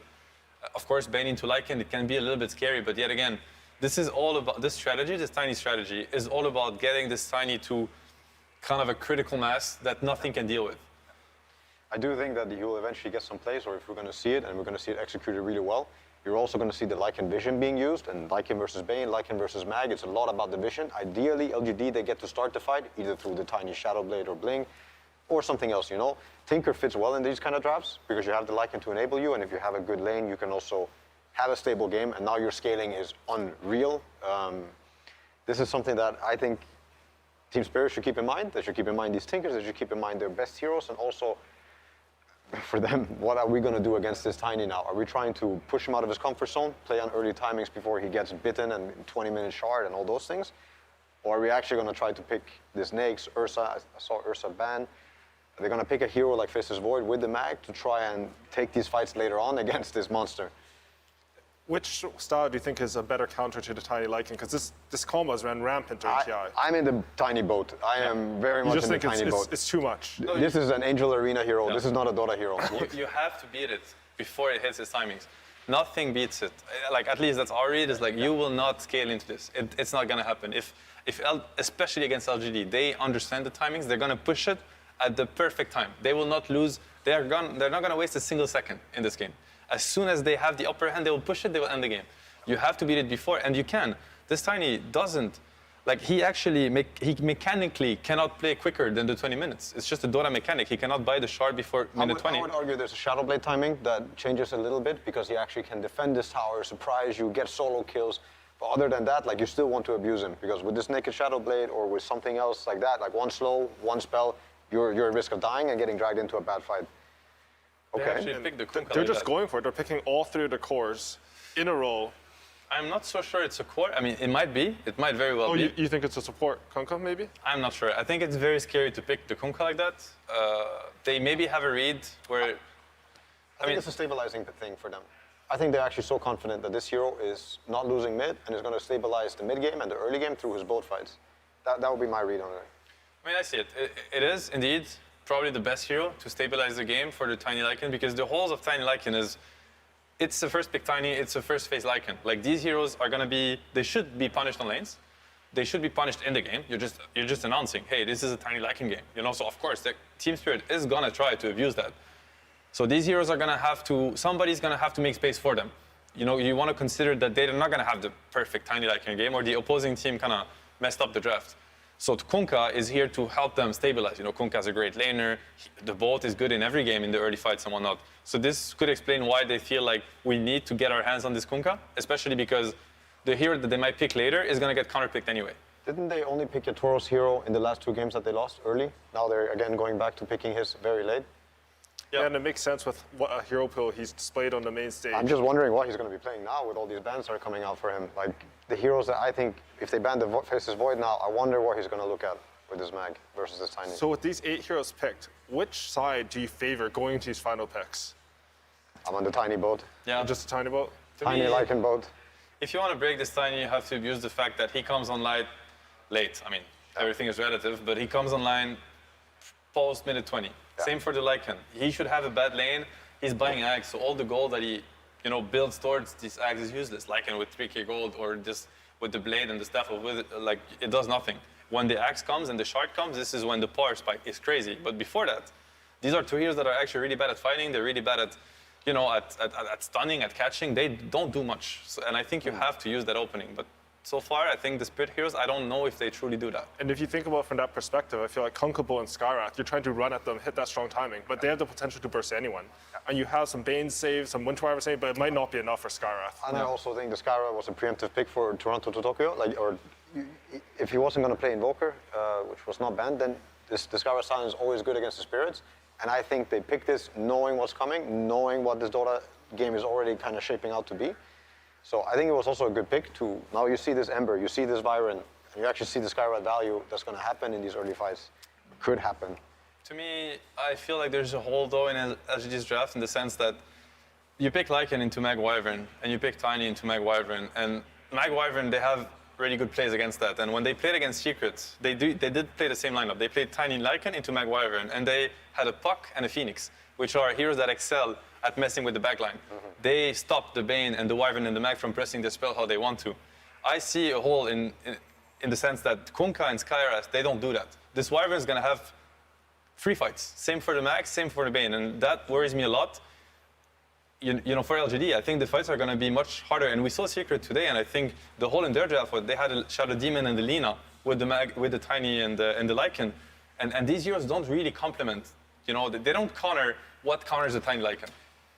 Yeah. Something I want to mention actually is that they picked Meg and they banned Rubica to protect it. I think this Kunkka pick actually came because X has a similar function. Like if Magnus gets a skewer and you X and redirect him, or you X your ally, you can stop that skewer play from coming in. That's quite interesting. Yeah, you can actually X the Tiny. Yep. We also see Enchantress coming in. I think this hero, you know, they have this slow lineup, but something you can do is you can play really aggressive early with Enchantress. There's double range supports and a Magnus. This hero can actually snowball this game. Yeah, he definitely can. I like these types of Dota drafts. I really like these drafts that are a bit lackluster too. Like I'm a big fan of Enshkaret, especially back in the day. But there's a big hole, which is your AoE, your team fight, your ability to fight into them. Oh, TB, the draft, okay. But still, they're banking everything on this Christmas tree wolf that's gonna happen at some point, and it breaks the whole game, you know? And this is also the Ench, it's just here to help that happen, to make that happen. It really seems like LGD doubled down on we are gonna secure the strongest 20-minute timing. Yes. And Team Spirit, I actually think that LGD is on a timer. If they cannot enforce this 20-minute timing and snowball the game, this is when the Wyvern, the TB, the Magnuses, they will scale greatly. So it's going to be down to can LGD execute their best strategy. Yeah. That's an exciting matchup for Game 5 of the finals because LGD, like, you look at them throughout the tournament, they've always been hitting their timings. You look at Spirit, they've been breaking teams at what they do best. And now we have the Game 5 where they're matching up here. I want to see Yules. I want to see a way to stop the skewer. Collapse has proven you cannot play against his Magnus if you don't have ways to deal with the skewer. LGD, they don't really have that. I feel like both teams got very powerful tools. It's kind of scary. You think you're going to see the X mark? I can see it. It's harder than the Rubik one. Like it's a half time, but I think it might happen. Even if you have to go high ground, you X the Tiny, you hit the tower. But then you have to create the situation where the Tiny is you do have getting to hit the something timing done. first. You know, in the mid game and stuff, it's not the same. It's exciting. Both teams have great tools to take it home. Last time Miposhka played Vyron, he owned the game. Yeah. It's going to be crazy. I mean, that's what we wish for. It's like, can both teams get a solid draft? Can they get their comfort? They did. We're in for a treat. So who do you guys think the most important hero on LGD is for them to hit their timing? Like, whose early game matters the most? Obviously the Kunkka, and I would also say the supports will have a huge part to play. The Lycan, the Tiny, they still have roles to play in the early game. Everybody does, and if you can help negate pressure, if you can get that random support kill, if they're doing something illegal in your jungle, or kill the wave with your hero, then sure. But if Kunkka is owning, and if Skyra's having a good game, they can make so much happen together. And for the Team Spirit side, do you think there's anyone who can sort of stop that onslaught early? They're going to look at the Ember. Yeah. Ember. Everybody's looking at Ember for this match. Yeah. It has to be the Ember. And now we're going into the final game of TI10. But before we go into game, we'll be coming to Sumi with Team Spirit's coach, Silent. Thank you very much, AUI. Silent, this is the final game of the tournament. There is nothing more after this. Grand Finals, the score is 2-2. No need to hide strategies now. What is your team's strategy to win? Luck. Our best strategy is just luck. Your strategy is just luck. Yes. Our best strategy. Their best strategy is luck, and luck is how they are going to win. Do you have any final comments before this game starts? He does not have any comments. All right, let's throw it over to Insania and Odie Pixel. Thank you very much, Sumi. Yes, ladies and gentlemen, it is time for the deciding Game 5 here at the TI10 Grand Finals. Team Spirit against PSG LGD. I'm Odie Pixel, joined, of course, once again by the fabulous Insania. What have we got in front of us here? What have we got in store for us this game, Aiden? Man, what a crazy game. I think the last game was very, very much in LGD's favor straight from the draft. I think this is really even, and I completely agree with what Seb had to say, where I think both teams have different things going for themselves. I think if this game does scale up, if it goes very slowly, if the 20-minute timing from the Tiny isn't abused, then LGD's draft is going to just lack in power as the game scales up. I'm a little bit worried about how much the impact the Sky, Kunkka, Enchantress combo can have together around the map, and how well Team Spirit will be able to shut it down. I think runes, just like Silent said, luck, you know? And I don't think he was joking. Luck really does matter. If they get those power runes, it's going to be huge for them. I mean, we saw as well from Spirit the sort of the very carefree attitude it worked out at the start of this series. I've been asked before the first game, you know, how the preparation was. Silent said, well, we didn't get to do much at all. We're just turning up to play and have a bit of fun. That fun certainly looked to be effective in Game 1 and Game 2, but Game 3 and Game 4, as we've just seen, PSG LGD, they have stepped it up. They've hit back hard, and now is the time to see if they can continue on the road to the reverse sweep, or Team Spirit can find that magic that was getting them through the first two games of the series. Yeah, absolutely. I think this is going to be a battle of the mid laners come after laning phase. I think the laning phase is probably going to be fairly even. Both heroes will farm fairly well, but that 6-minute rune, Owen, I think whoever gets that 6-minute rune actually has a massive edge in this game, because they're going to get to decide what happens, and the other team has to respond. Absolutely. We've seen the importance of those timings, those power runes already many times in the series, many times in the tournament itself. Both teams will fully be aware of this, and we'll see a lot of focus around that first spawn. Looking at the side lanes here, getting into the action. Who's having the rough time here in the early game? I actually think most lanes are just going to be fairly farmy. The top side of the map, I think, is probably where you're going to see the most kind of action. There's a little bit of threat from the tiny edge to potentially make some sort of kill move. But I really think it's right now, you know, you want to get as much farm as you can out of the lanes before the sports have to rotate out. So I expect all 6 cores of this game to have a fairly decent start. All right, well, we'll see if there's going to be any slip-ups in the laning stage. Yeah, it's very even so far. Mid lane, 11 for 1 against the 8 for 0. Of course, Toronto taking quite the hit from the Tidebringers, and nothing to say. Bottom lane, Xingqiu. He's a little low here, but into the trees he goes. A TP away just in time before Yatoro is able to hunt him down. Yep, so the Metamorphosis has been popped, but they have link control up top, and the advantage of having link control is the TB can't really run you down with his ranged attack the way he wants to, so not the ideal position for this meta to be used. If you're able to use it right outside of your own tier 1 tower, you can kind of zone out any other hero to come into the lane, but Faithbeyond's doing just fine during this meta. Poshka trying his best to get Xingqiu away from his Terrorblade, keep that area safe for Yatoro. Yeah, nothing to say is doing very well mid. I'm a little bit surprised at this. He's almost a full creep wave ahead. See the courier taken out up top. Mirror continuing to trade as best they can here with White. Yeah, doing a good job, making sure this top hard camp is blocked. Oh, Well, they're going to here's try the and sleep. move up. I mean, Collapse has hit the level 3. See if he's got enough lockdown and damage to take this kill, and yes, he does. At the same time in the mid lane, Tokyo. Very low there, has to get out of the range of a potential Tidebringer. He will, but there we have it. First blood up top. A good quick read from Spirit there as soon as they knew that they had the setup and the level 3 on Magnus. Yeah, this mid lane is going excellently for nothing to say. Tokyo here has a hard choice of do I go for the bounty rune or do I stay in the lane and try to farm? Ooh, nice sleight of fist. Dodges out to Torrent. But yeah, overall, I think very stable lanes all around. TB Lycan about even. Mid lane is really the only outstanding lane so far to me. Sure, and we know how scary Nothing to Say can get when he has a start like this. The setups that he'll be able to offer to the team, they're going to be huge, and a fair bit of damage to follow up each and every time that Nothing to Say gets a catch.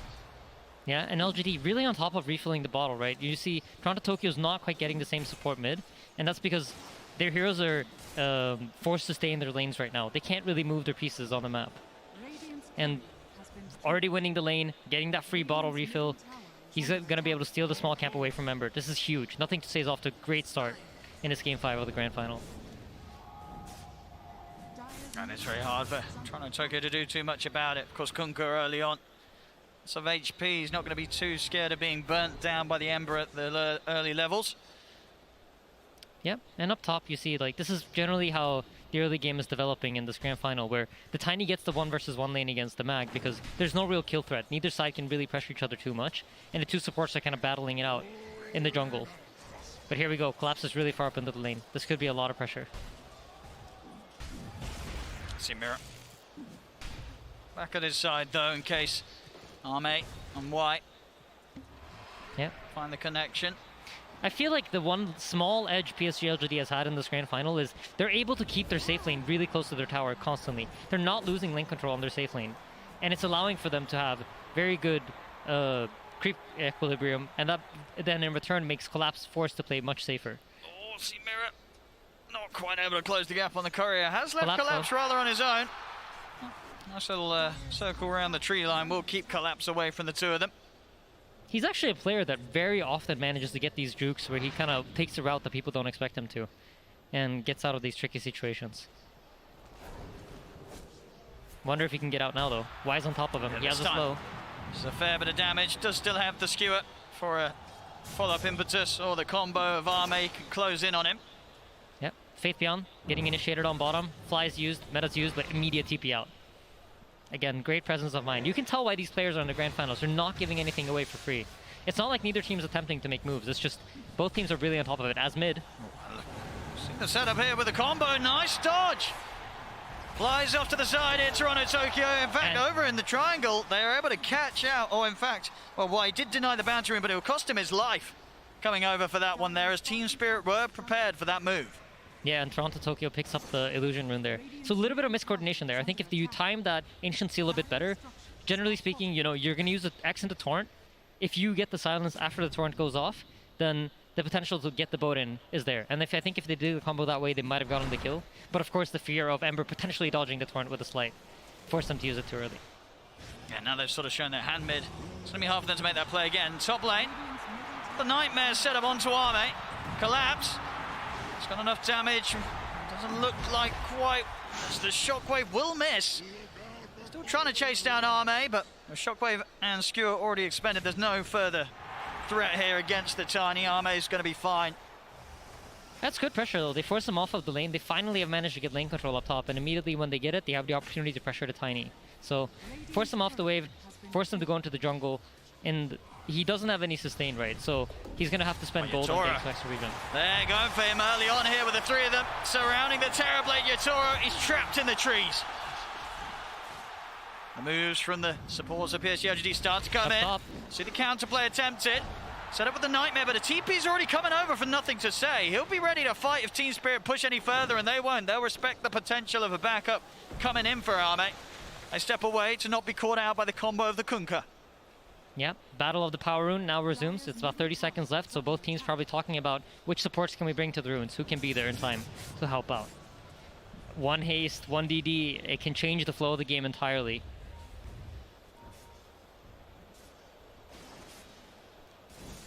Toronto Tokyo also just sort of cutting the wave, maybe getting the momentum of the mid lane in such a state that he'll have that ability to check the rune, but yeah, PSG LGD just fully on it. DD, it's a big rune. This allows you now to have the damage to potentially burst a hero that you wouldn't be able to otherwise. And bottom lane, Faith Beyond's really trying to pressure this tower. And now that he's forced out the Arctic Burn from Miposhka, Miposhka has to play very safe. He can't really sit there and be as annoying anymore and just continuously nuke the creeps. So expect this bottom tower to start falling. Meanwhile, top, is doing a great job of just defending. He is. He's clearing out the wave, holding off the pressure. Something that Team Spirit can't quite do themselves here down bottom. Faith Beyond. So here, it's an important smoke here that LGD are doing. They recognize that is going to sit at the tower. The Radiant team can't really defend their own bottom tower. So what are they going to do? They're going to mirror your play. They're going to go and attempt to take top lane tier 1 tower. So the smoke up here, it's a preemptive move in case Team Spirit tries to do something. But Spirit reads it perfectly. They are aware. And making sure not to get caught out by these early moves as PSG LGD do start to slowly ramp up an early gold advantage. Now hitting the 1k lead, they'll be able to catch themselves. A lonely Bane in the river, Mira. Yeah, and Yatoro actually gives his position away. He used the reflection there, so now they know the Terrorblade's in the triangle. And you can look bottom, Faith Beyond has absolutely no fear. There's no hero that could gank him in any shape, way, or form. So he's off to a really, really good start. And when we talked about this draft coming into it, it's all about timings, right? So you want, ideally, for him to finish up his Helm of the Overlord and the Aghanim Scepter before 20 minutes. And if the game continues the way it is right now, it's highly likely to happen.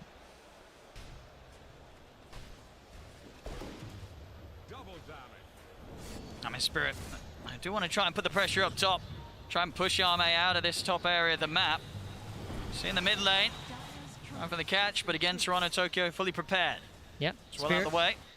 Spirit are aware that the boat was used, and that means the top tower is very unlikely to be defended.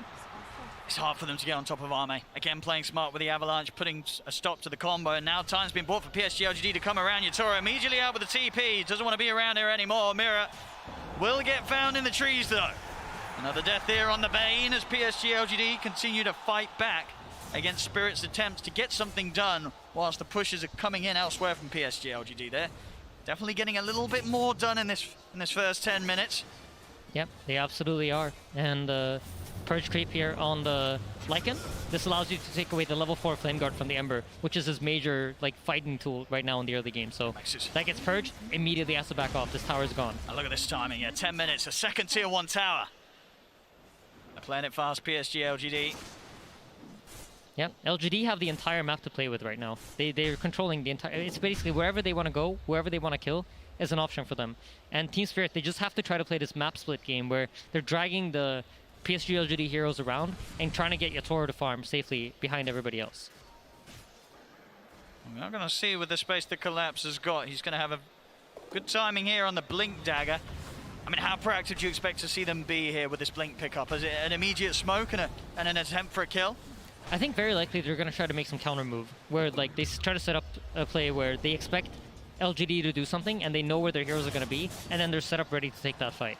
I don't really expect them to make some aggressive smoke, most likely around some enemy tower or in order to defend one of their own. See, just this constant micro here. Oh my god, Faith Beyond's being so annoying. Toronto Tokyo's trying to farm jungle with his flame guard, but he's just purging it off every single time. And he's taking all the camps himself, Faith Beyond here with the wolves. Yeah, and it's a tough position to be in if you're Team Spirit. You've really drafted this like very late game heavy draft. You know it's going to take a long time for you to come online. I think if you see a team like OG play December Spirit, he probably would have gone for more of a slight chain build and try to make moves, try to set up tempo, and try to break up the pace of the game. But Toronto Tokyo opted to go for the more farm heavy route. So their draft is going to come online much later than PSG LGD's, and that's why they're allowed to dominate the early game the way they have been.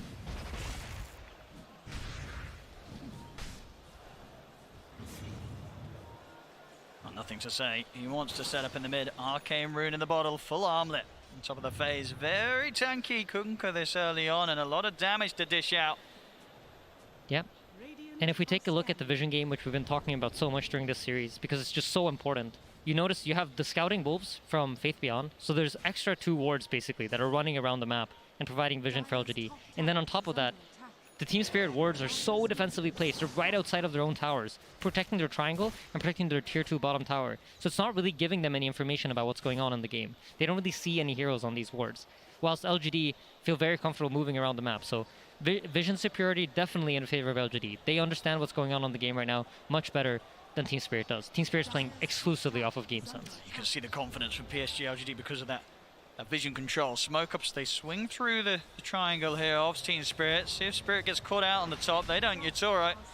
Man, he always sniffs it out. Yatoro's so good at sniffing it out, I feel like. Yeah, and he's made the call for Collapse to back off as well. They're both out of here. Yeah, and this is purely a game sense read. This is him looking at the minimap, understanding what LGD is doing, and responding to it perfectly. There was no information of that play coming. Wonderfully done. There's a little bit of a play attempt set up in the bottom lane. But they just don't have the damage. It's hard just with the 2 of them. Not a job for the supports alone. But look at Yatoro. He's making his way over.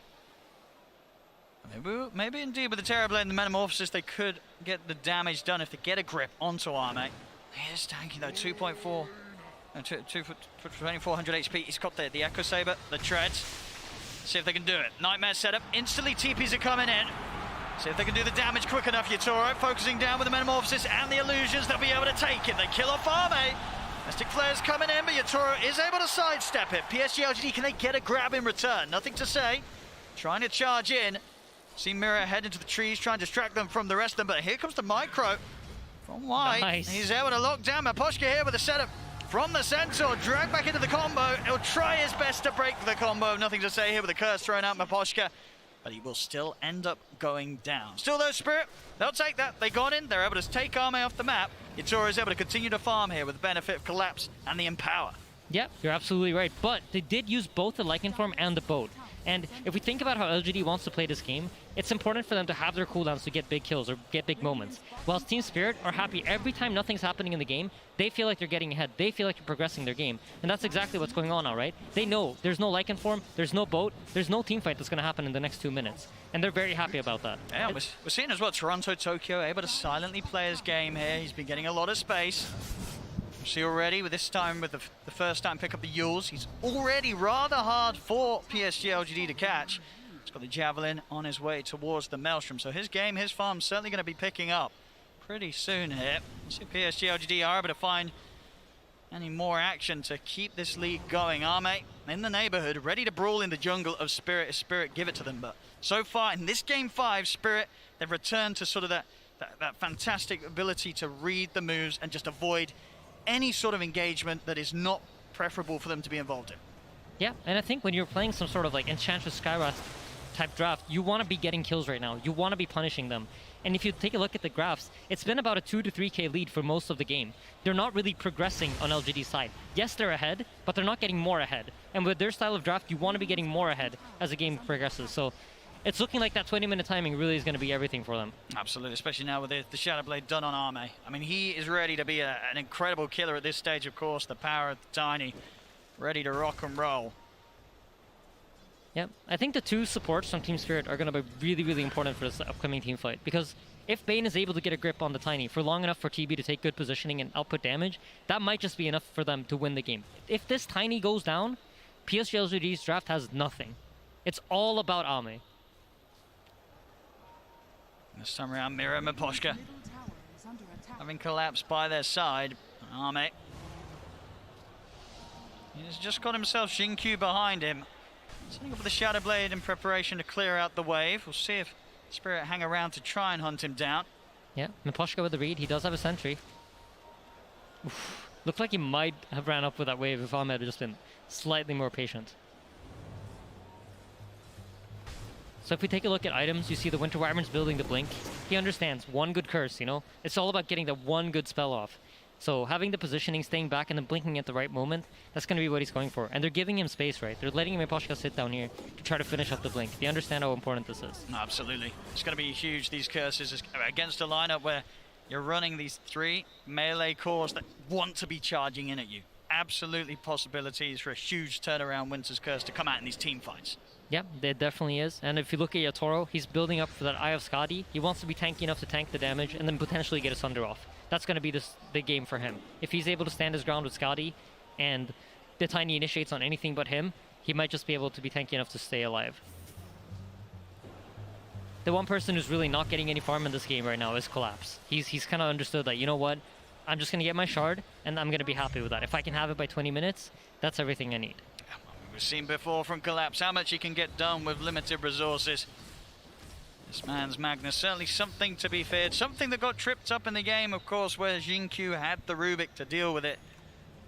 Something that isn't, of course, here this time round. So a bit more free of a game for Collapse to make his moves occur. Yeah, I feel like both teams are just waiting for this 20 minutes. I mean, if the pacing keeps going like this, I mean, LGD is going to hit their timing, and then you really got to look at that team fight. The nice thing about having so much time right now is I expect Team Spirit to be really ready for that fight when it comes. But look at this. LGD are going to try to make a move right before it. Yeah, here they go. Ancient Thunderhide leading the charge. Of course, we'll be spotted out here by Spirit. They'll know that there's likely going to be some action following it. Great read from Spirit again. And look up top, Yatoro's just farming. 5 heroes committed down here for LGD, but Yatoro has the space that he wants. Can they get a grab underneath the tier 2 tower? Xingqiu, nothing to say, they're going to try. Collapse, he's going to go with the RP just onto Xingqiu, drag the Scarab underneath the tower. They will lose the Wyvern in return, but Yatoro's ready to turn up, the grip's there. They've caught nothing to say underneath the tower. Yatoro's bid this off for now though. Slider Fist comes out as they're looking to turn on, and nothing to say, they get him. Jump forward with the Remnant, he's looking for more. Toronto in with the chains onto both Y and Arme. Arme goes down. Y and Fabian the last two alive, but not for long. That Shockwave claims the life of the Enchantress. The Spirit or Collapse, will end up dying here to the Thunderhide of Faith Beyond, but of course that will also get claimed by Yatoro, so more money for them on the defense. An aggressive dive underneath the tier 2 tower, but as we said, the turnaround, it's absolutely there. Yatoro's able to get involved, and PSG LGD, they get punished. Yeah, beautifully done by Team Spirit, but keep in mind, RP was expended, Metamorphosis was expended, 20-minute timing coming up, and Roshan's available too, so huge rune, Arcane rune for Ember. This could be a game-winning rune for him. Yeah. And yeah, I think once we see that Lycan form come up, expect them to make some kind of move. Actually, Tiny's missing 1,000 gold for his shard, so probably not going to be able to use this timing. So great fight for Spirit all around. Like, proving that they can kill the Tiny is huge for them. I mean, Miposhka's maybe even already leading into more action. He's got the Winter's Curse at the ready. Both Toronto, Tokyo, and Collapse up here ready to play around him as well. Yeah, Faith Beyond's about 1,000 gold away from the Ags. Collapse. He's got that horn toss. He's got that setup. Quick catch and a drag back on as Jin-Q gets him in reach of the rest of the team. They've got to watch out for these pickoffs. This is something that Collapse was tearing them apart with earlier in the series. Yep, and Collapse has recognized that, you know, the idea from LGD here is to silence him when he blinks into horn toss, so he can't get the skewer back. Very similar to how the Rubik functioned in the last game, but this time around they're just going to try to use this silence from Skywrath. So what does he do? He goes for the Sky. Great game understanding from Collapse. Straight into the pit now as well. Even just with the one member down, with no Sky, no Jin-Q, it's still enough that PSG LGD feel that they cannot take this fight there. Letting this go to Spirit. I feel like the pacing of the game right now, it really does favor Team Spirit. And they expect LGD to make some kind of move to try to break it up. I think they can't just let them farm out this 5-minute Aegis. Expect something to happen before that.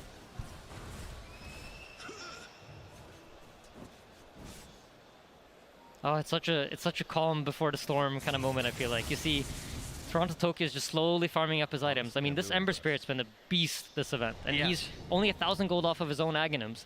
And then after that comes a shard, and then there's just Fire Remnants everywhere. And he hasn't been caught yet this game. 1-0-3. Have struggled to contain Toronto Tokyo in this early stage. He's also going to have that DD rune ready for the next fight.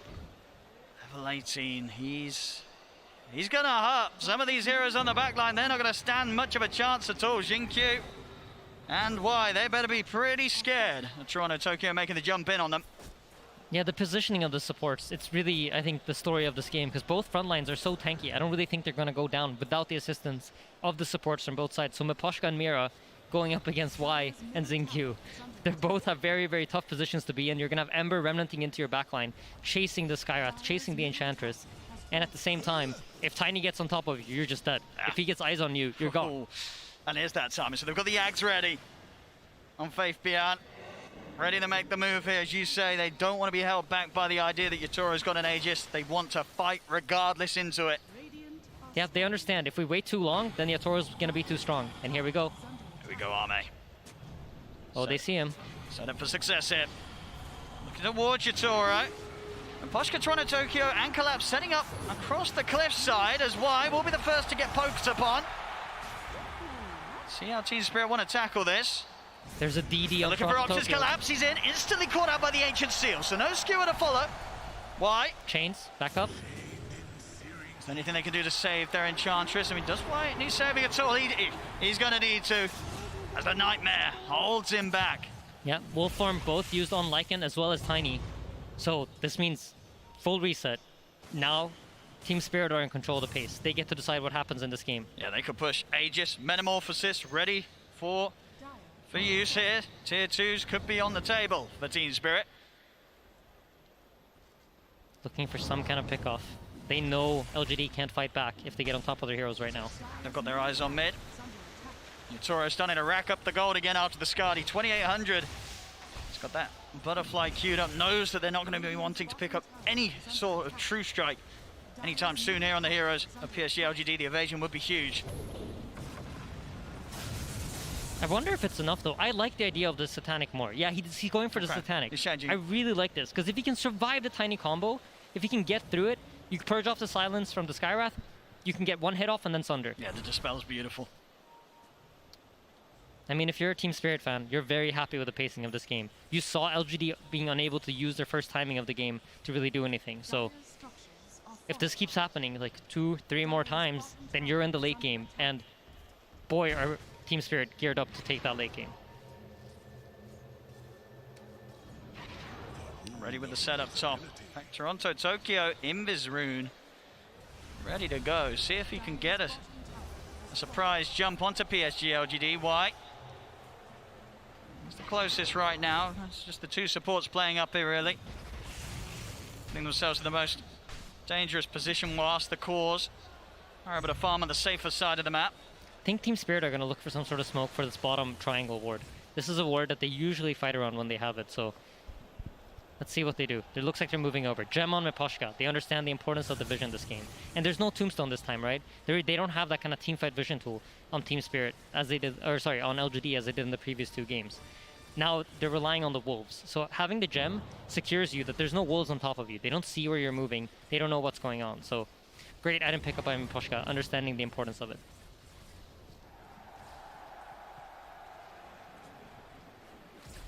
It's a tense game. I mean, you know, the Team Spirit's got the solid jump, but PSG LGD, they've got the hard hit. If they can get in with the tiny ball, we're going to see Collapse commit. He's in with the horn toss. He's going to look to separate. Nothing to say for the rest of the team. Feed Scrib as well, locking down the Kunkka. They get the quick grab. Nothing to say. Out for a minute. 10 seconds on the Aegis, and once again the wolf forms are used, but Am is deciding to retreat. They don't see the opening they want. There's no buyback on the Kunkka. Yeah, it's hard to fight with one of their most farmed cores right now in the game. They need them all up, really, to tackle Team Spirit head on. Bit of timing left on the Metamorphosis, so Team Spirit, they can push on. 26 minutes in, starting to take down this tier 2 tower. Up top, ooh, quick fingers. Jumped away from the stun of the Tiny. It's the fortification soon to be coming to an end. You see Spirit, they're happy to go for the dives behind the towers. Toronto is in, and he's found himself Jin-Q. Great recognition there. You know, Tiny initiates on you top. What does that mean? That means there's no heroes mid to fight. Immediately dives in. Wherever the Tiny is not, Team Spirit have massive freedom to make moves. The Tiny, it's really all about this Tiny. And 2 last wolf forms have not gone PSG LGD's way. In fact, the game is slowly swinging into Team Spirit's favor, and they're kind of getting past that impossible timing of fighting this Tiny. Oh, Collapse! He's got another grab! Jumps in, why? He's gone!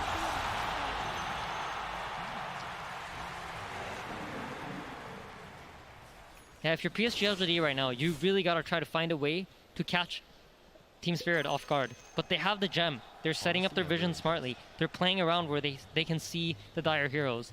If you look at the minimap, look at where they're positioned. Bottom side of the map, 2 hill wards here to cover any sort of entrance that LGD try to make.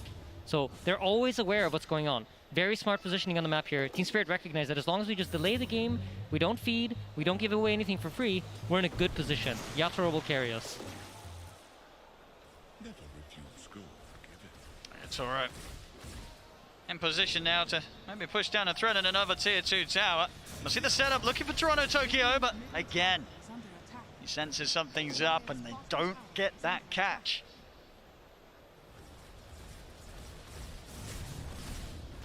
Yatoro now beating on the bottom tier 2 tower, doesn't get any sort of response. Means now they expect most of the LGD heroes to be on the top side of the map. I mean, they've got Metamorphosis up in 10 seconds. Can they start to poke the high ground, or is... Now, how aggressive do you want to get with these pushes? It's a scary decision to make. I don't envy carry players that have to make this decision at this position in the game, but... Are they going to make the call to commit? Metamorphosis is up for Yatoro. How hard does he want to push it into the base of PSG LGD? Doesn't look like they want to.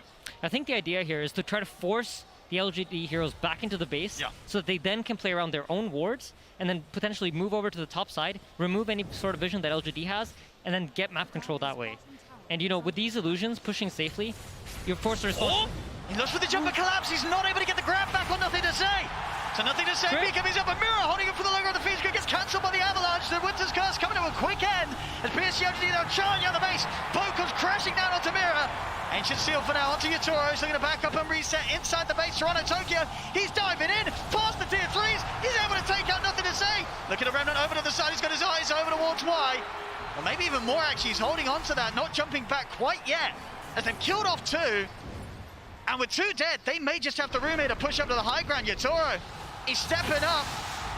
Still a bit longer with the Metamorphosis left. They're taking this tier 3 tower. There's going to have to be buybacks. Jin-Q back into the game. But a tier 3 taken here.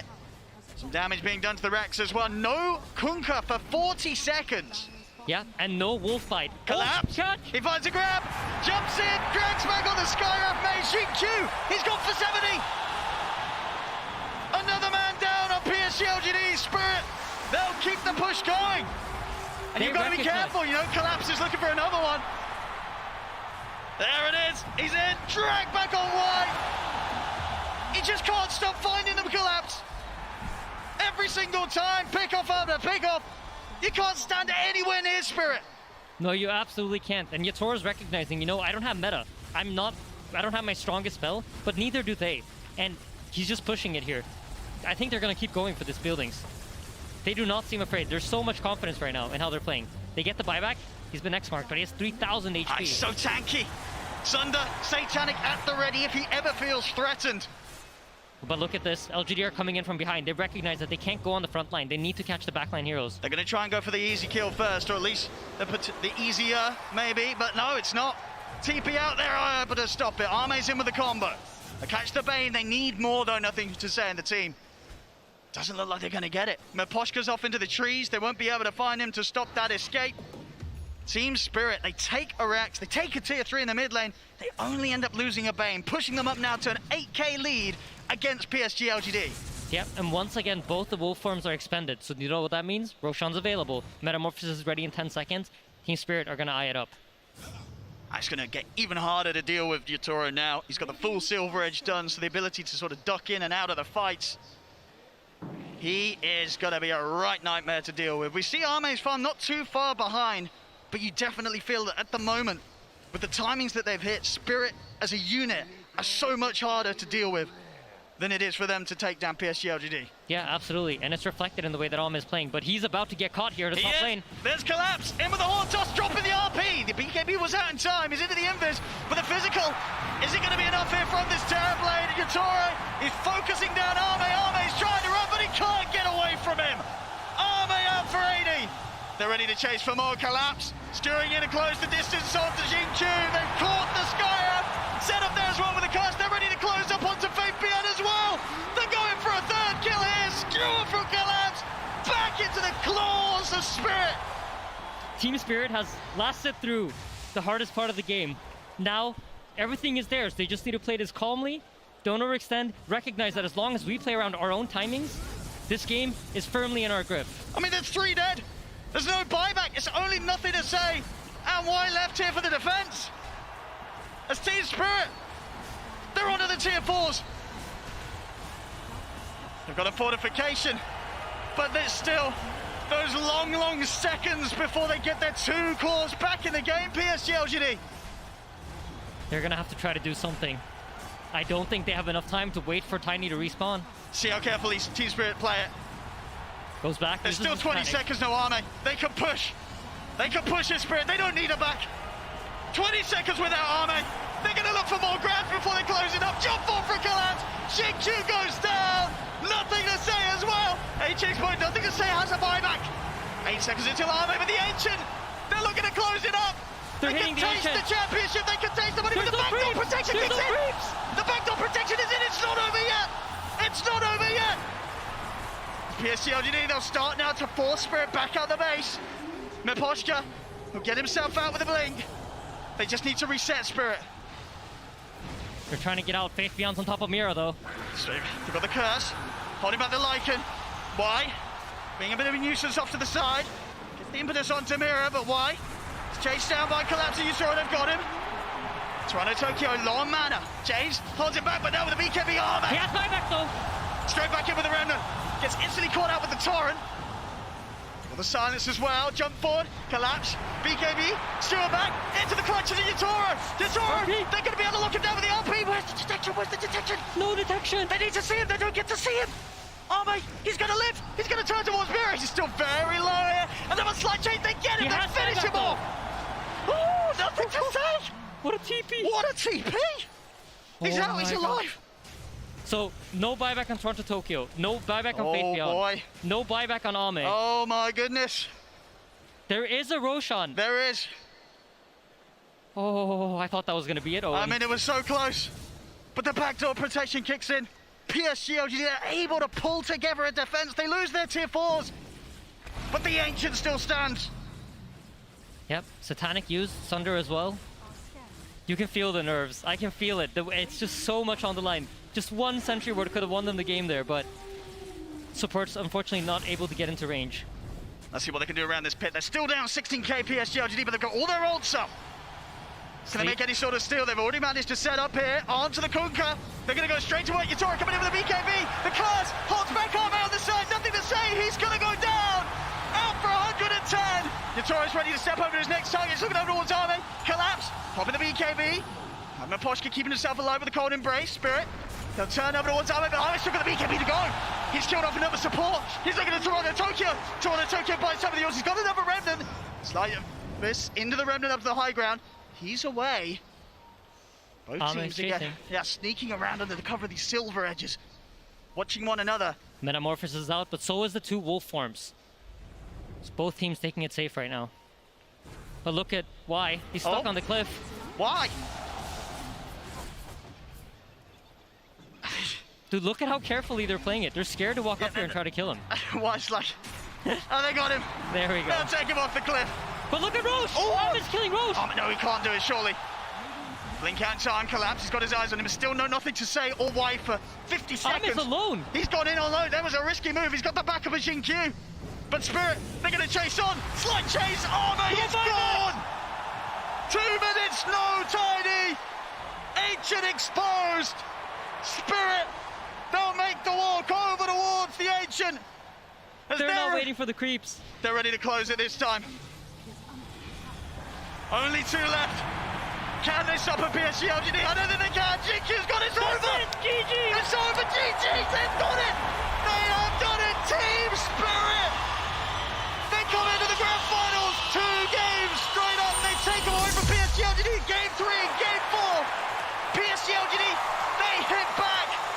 But the Game 5, even though they get knocked out in 3 and 4, Spirit, they come back with the same skill and ability that's taken them this whole road to the grand finals. And what a road it has been. They take that Fnatic, OG, VP, IG, Secret, and now in a best of 5 at the grand finals, the International 10, they defeat PSG LGD, arguably the favourites coming into the tournament. Absolutely, and they don't just defeat any PSG LGD. They beat PSG LGD playing their best draft. This was all the heroes that PSG LGD wanted. Like Seb touched on, Lycan, Tiny, they invented this. This was the most dominant combo of this tournament, and they beat it.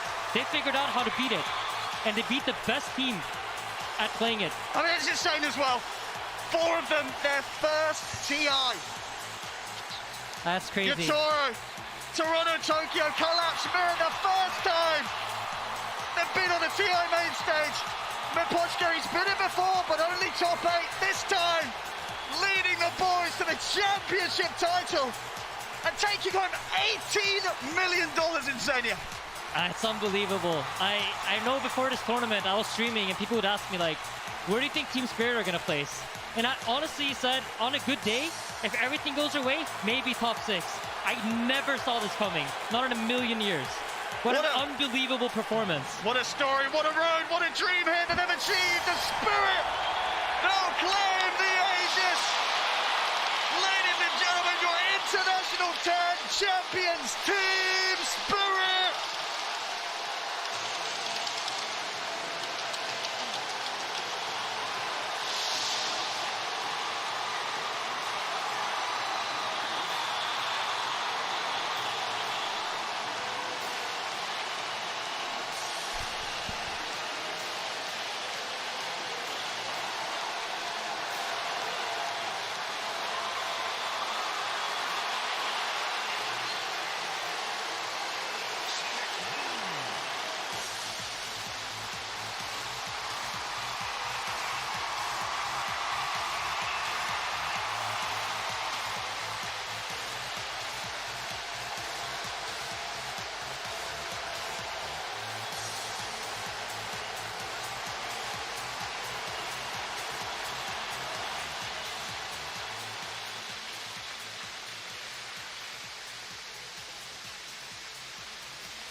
Especially for these fucking guys. Yeah, they came out from him.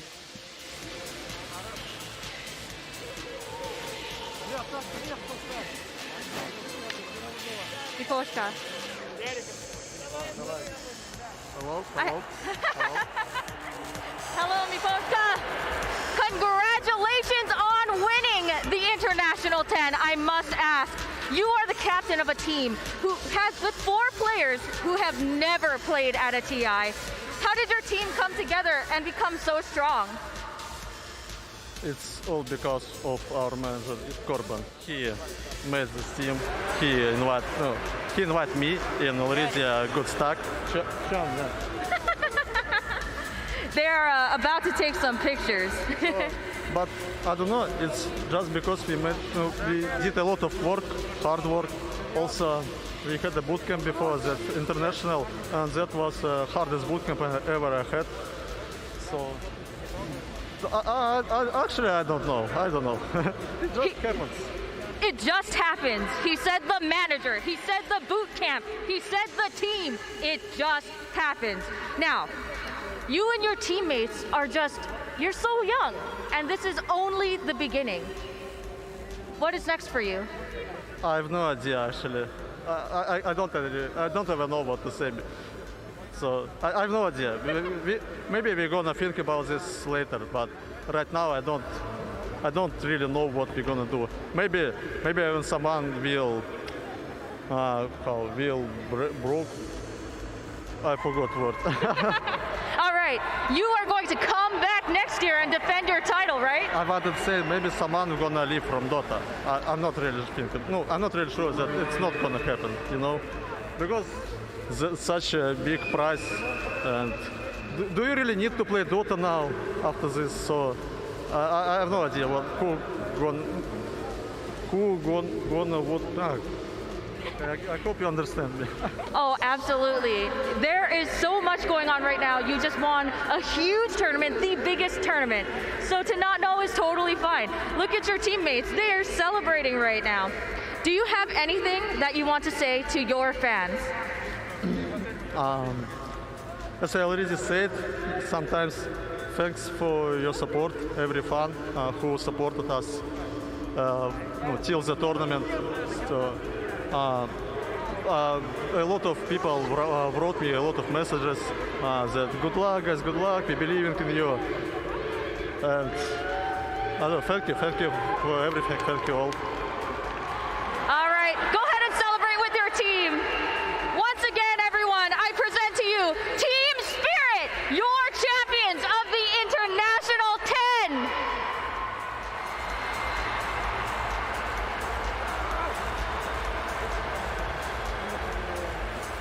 And now, back to you.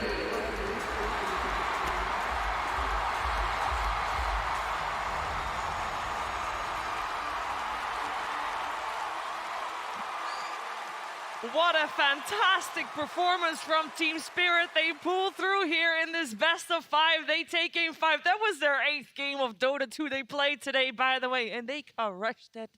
Also, if you were to look at Team Spirit's team earnings before today, you would have seen that they had, out of their 6 years that they've been around, $500,000 to their name. It upped a little bit. It's already updated. 18 million added to the list, Brian. I mean, this team has been fantastic. They delivered some amazing Dota. This team was a qualifier team. They were losing 2-1 in a best of 5 to make it to TI in the first place. I had to say that really loud because I don't know how else to portray, like, this is an insane run. They have had so many elimination games throughout the losers bracket, throughout qualifiers, making it 6th at the previous major, I think. I don't even know at this point. It's amazing. It is amazing. Can you make sense of it all now, Jenkins? Has it clicked? No, I'm going to try not to scream about it this time. The crowd is already going wild. But also, what a great group of guys to win this. This is so good for the Dota scene. There are so many more Tier 2 players out there now that are now inspired to play the game and potentially win a TI. But these guys, you know, we heard the story. They clean up their rooms. They're the nicest guys ever. They're so nice to all the staff or whatever. Yep. They anime ran at the major. Like, it's so good for the game that these guys won. You legitimately couldn't write a better storyline than this. That's just the charm of this team. From the very beginning, they're a group of guys we wanted to root for. And honestly, this is a Cinderella story of which we have never seen before at TI. They started 0-4 in the groups, and then they just made it. They barely made it to upper bracket. They lose their first game to IG, 2-1, and then they just stomp through the lower bracket, and here they are. They actually did it, and there's something so emotional about watching a group of young boys have their entire lives changed. Like, it's a feeling that you can't really put into words. But I mean, they didn't put it into words. Yeah, I don't either, right? blame them. They're like on the floors, like, what just happened? We saw it in the interviews. It's like, we're just playing some Dota. They didn't really let it settle in, right? When we heard from DM yesterday, he's like, that hasn't settled in. The money hasn't settled in. It's just some Dota being played. Yeah, I mean, congratulations. It's just to be a part of that and to have seen that firsthand. It's something else. I love the raw passion of just like hugging the Aegis, just feeling that moment, because I feel like in order to do what they did, you have to have just raw passion. You can't just you can't just practice your way to winning a TI like that. You can't do that. You cannot be robotic. You have to have that human element, the instinct that comes from the passion. There's no other way. I just can't even imagine the highs and lows they experienced along the journey, but let alone that best of 5. You go up 2-0, like we were talking about the comeback from LGD, but they lost 2 games in a row in a convincing, stomping, strategical fashion. And I feel like that one play at 19 minutes, it all just changed. You could see it in their play. You could be watching this Dota game and you just be like, this is an entirely new team. They are ready to take this. Take this Aegis. It gave them the confidence that they needed. It injected it into them, and they were playing for the win. They just believed they could do it, and I don't know. It's so hard to explain what we just saw, but that was incredible. That really was. Dota is just. It's a really good game, and I'm very happy that the Dota that we saw throughout the entire tournament. This was a great patch, Jenkins. As far as as a Dota goes, obviously if you strip away the teams, you got the game, and it was great. Yeah, it's the thing is, it's like fairly balanced. You know, we've seen a lot of heroes being picked. I mean, look at the team that won. Yatoro played about 70 different heroes, even though there weren't 70 games. But then you also have this development throughout the best of 5 grand finals where the Lycan Tiny was beaten. The unbeatable strat for the unbeatable team was beaten by the open qualifier team. It's just insane. It's insane. This is like the most balanced patch ever. The circle of life, right? Like, you start the whole tournament, people realize this is the most broken strat. It gets banned for like almost every game throughout the course of the tournament. Then you end the tournament with the team losing with it. I don't even think Team Spirit, they didn't expect to make it this far. They tweeted, "We never thought we would be playing at TI Grand Finals." They just came into this tournament to play the best that they could, and they blew everyone away. I mean, honestly. 4 non-TI players, like they're just playing at TI is good for 4 of them, and then they just go and win it, just like that. Yeah, I mean, Miposhka, I mean, he had played at TI, but he played, he was top 8, and he had to play that TI with a stand-in because their main carry couldn't make it over, and top 8 still really good, especially when you're playing with a stand-in, of course, but this is a captain that, he didn't come out of nowhere. He's been grinding for a long time, but he gets the right players in his squad, and TI finals, here they go, Brian. It's just like that. We watched them grow throughout the DPC seasons. We mentioned it this entire time, but their identity never changed. It was more like just refining and finding out, like you can see them discovering themselves within the Dota game. And it's just such a unique treat to have followed their journey for this long, because it's like seeing Sumail at TI5 where he's getting mentored by his entire team. But instead of seeing like one youngin come up from that it's 4 of them. Yes. And an oldie too, so it's good for everybody. The old Dota players out there, there's hope for you too. As a coach. Yeah. Well, Can we Miposhka, talk? well, old. But Miposhka is 23 years old. Okay, You cannot call him old. In Dota terms, like, it depends on He has been playing forever. He's That's been fair. around for a while. That's fair. That is fair. I mean, we have Yatoro. Of course, you mentioned Sumail. He's the youngest player to have ever won TI. Yatoro comes close. He was the youngest player at this international at 18 years, and he will, with this team, take home the championship, and also has played 15 different heroes in 17 games, which I don't think, as a TI champion, I don't think any TI champion has ever done that throughout a TI. Can anybody prove me wrong? He also owns 3 rampages. He also owns half of the rampages at TIs ever. TI main at this stage point. ever. Yeah, TI main stage, yeah. He shaved his head as an offering to the Dota Dota gods. Yes. And they, I'm a believer. they delivered their blessings, man. Look at that. I think as far as superstition goes, Spirit themselves earned that. That was amazing. Lord Gaben giveth if you giveth him your hair. Okay. Well, I am looking forward to finding out if next year we're going to see a lot of bald heads in those There's boots. going to be a lot of baldies. I mean, we were obviously earlier joking with the belly rubs versus the head kisses, but I mean, there's some form of superstition. Obviously, every player has a little bit. It comes with competition. You can't ignore that, and I'm very excited that Team Spirit was able to make theirs come true and make theirs work. And of course, we want to hear more from our world champions. We want to hear more from Team Spirit, and that's exactly what we're gonna get, because later tonight we have what's in a name, Late Night. Hello, Slacks. How you doing? Hey, Woo! Sheever. Hey, everybody on that panel. My goodness gracious, that is right. Late game is happening apparently right now. I thought we were teasing to it, but hell yeah, let's get this shit on. We'll do it live. Gentlemen, Team Spirit, actually, we're not going live. We're actually going to pass it back. That's a little teaser. You can't tell me I didn't just tease you and make you think that you were watching late game. We'll see you soon. Wrap it up. We got a good crew.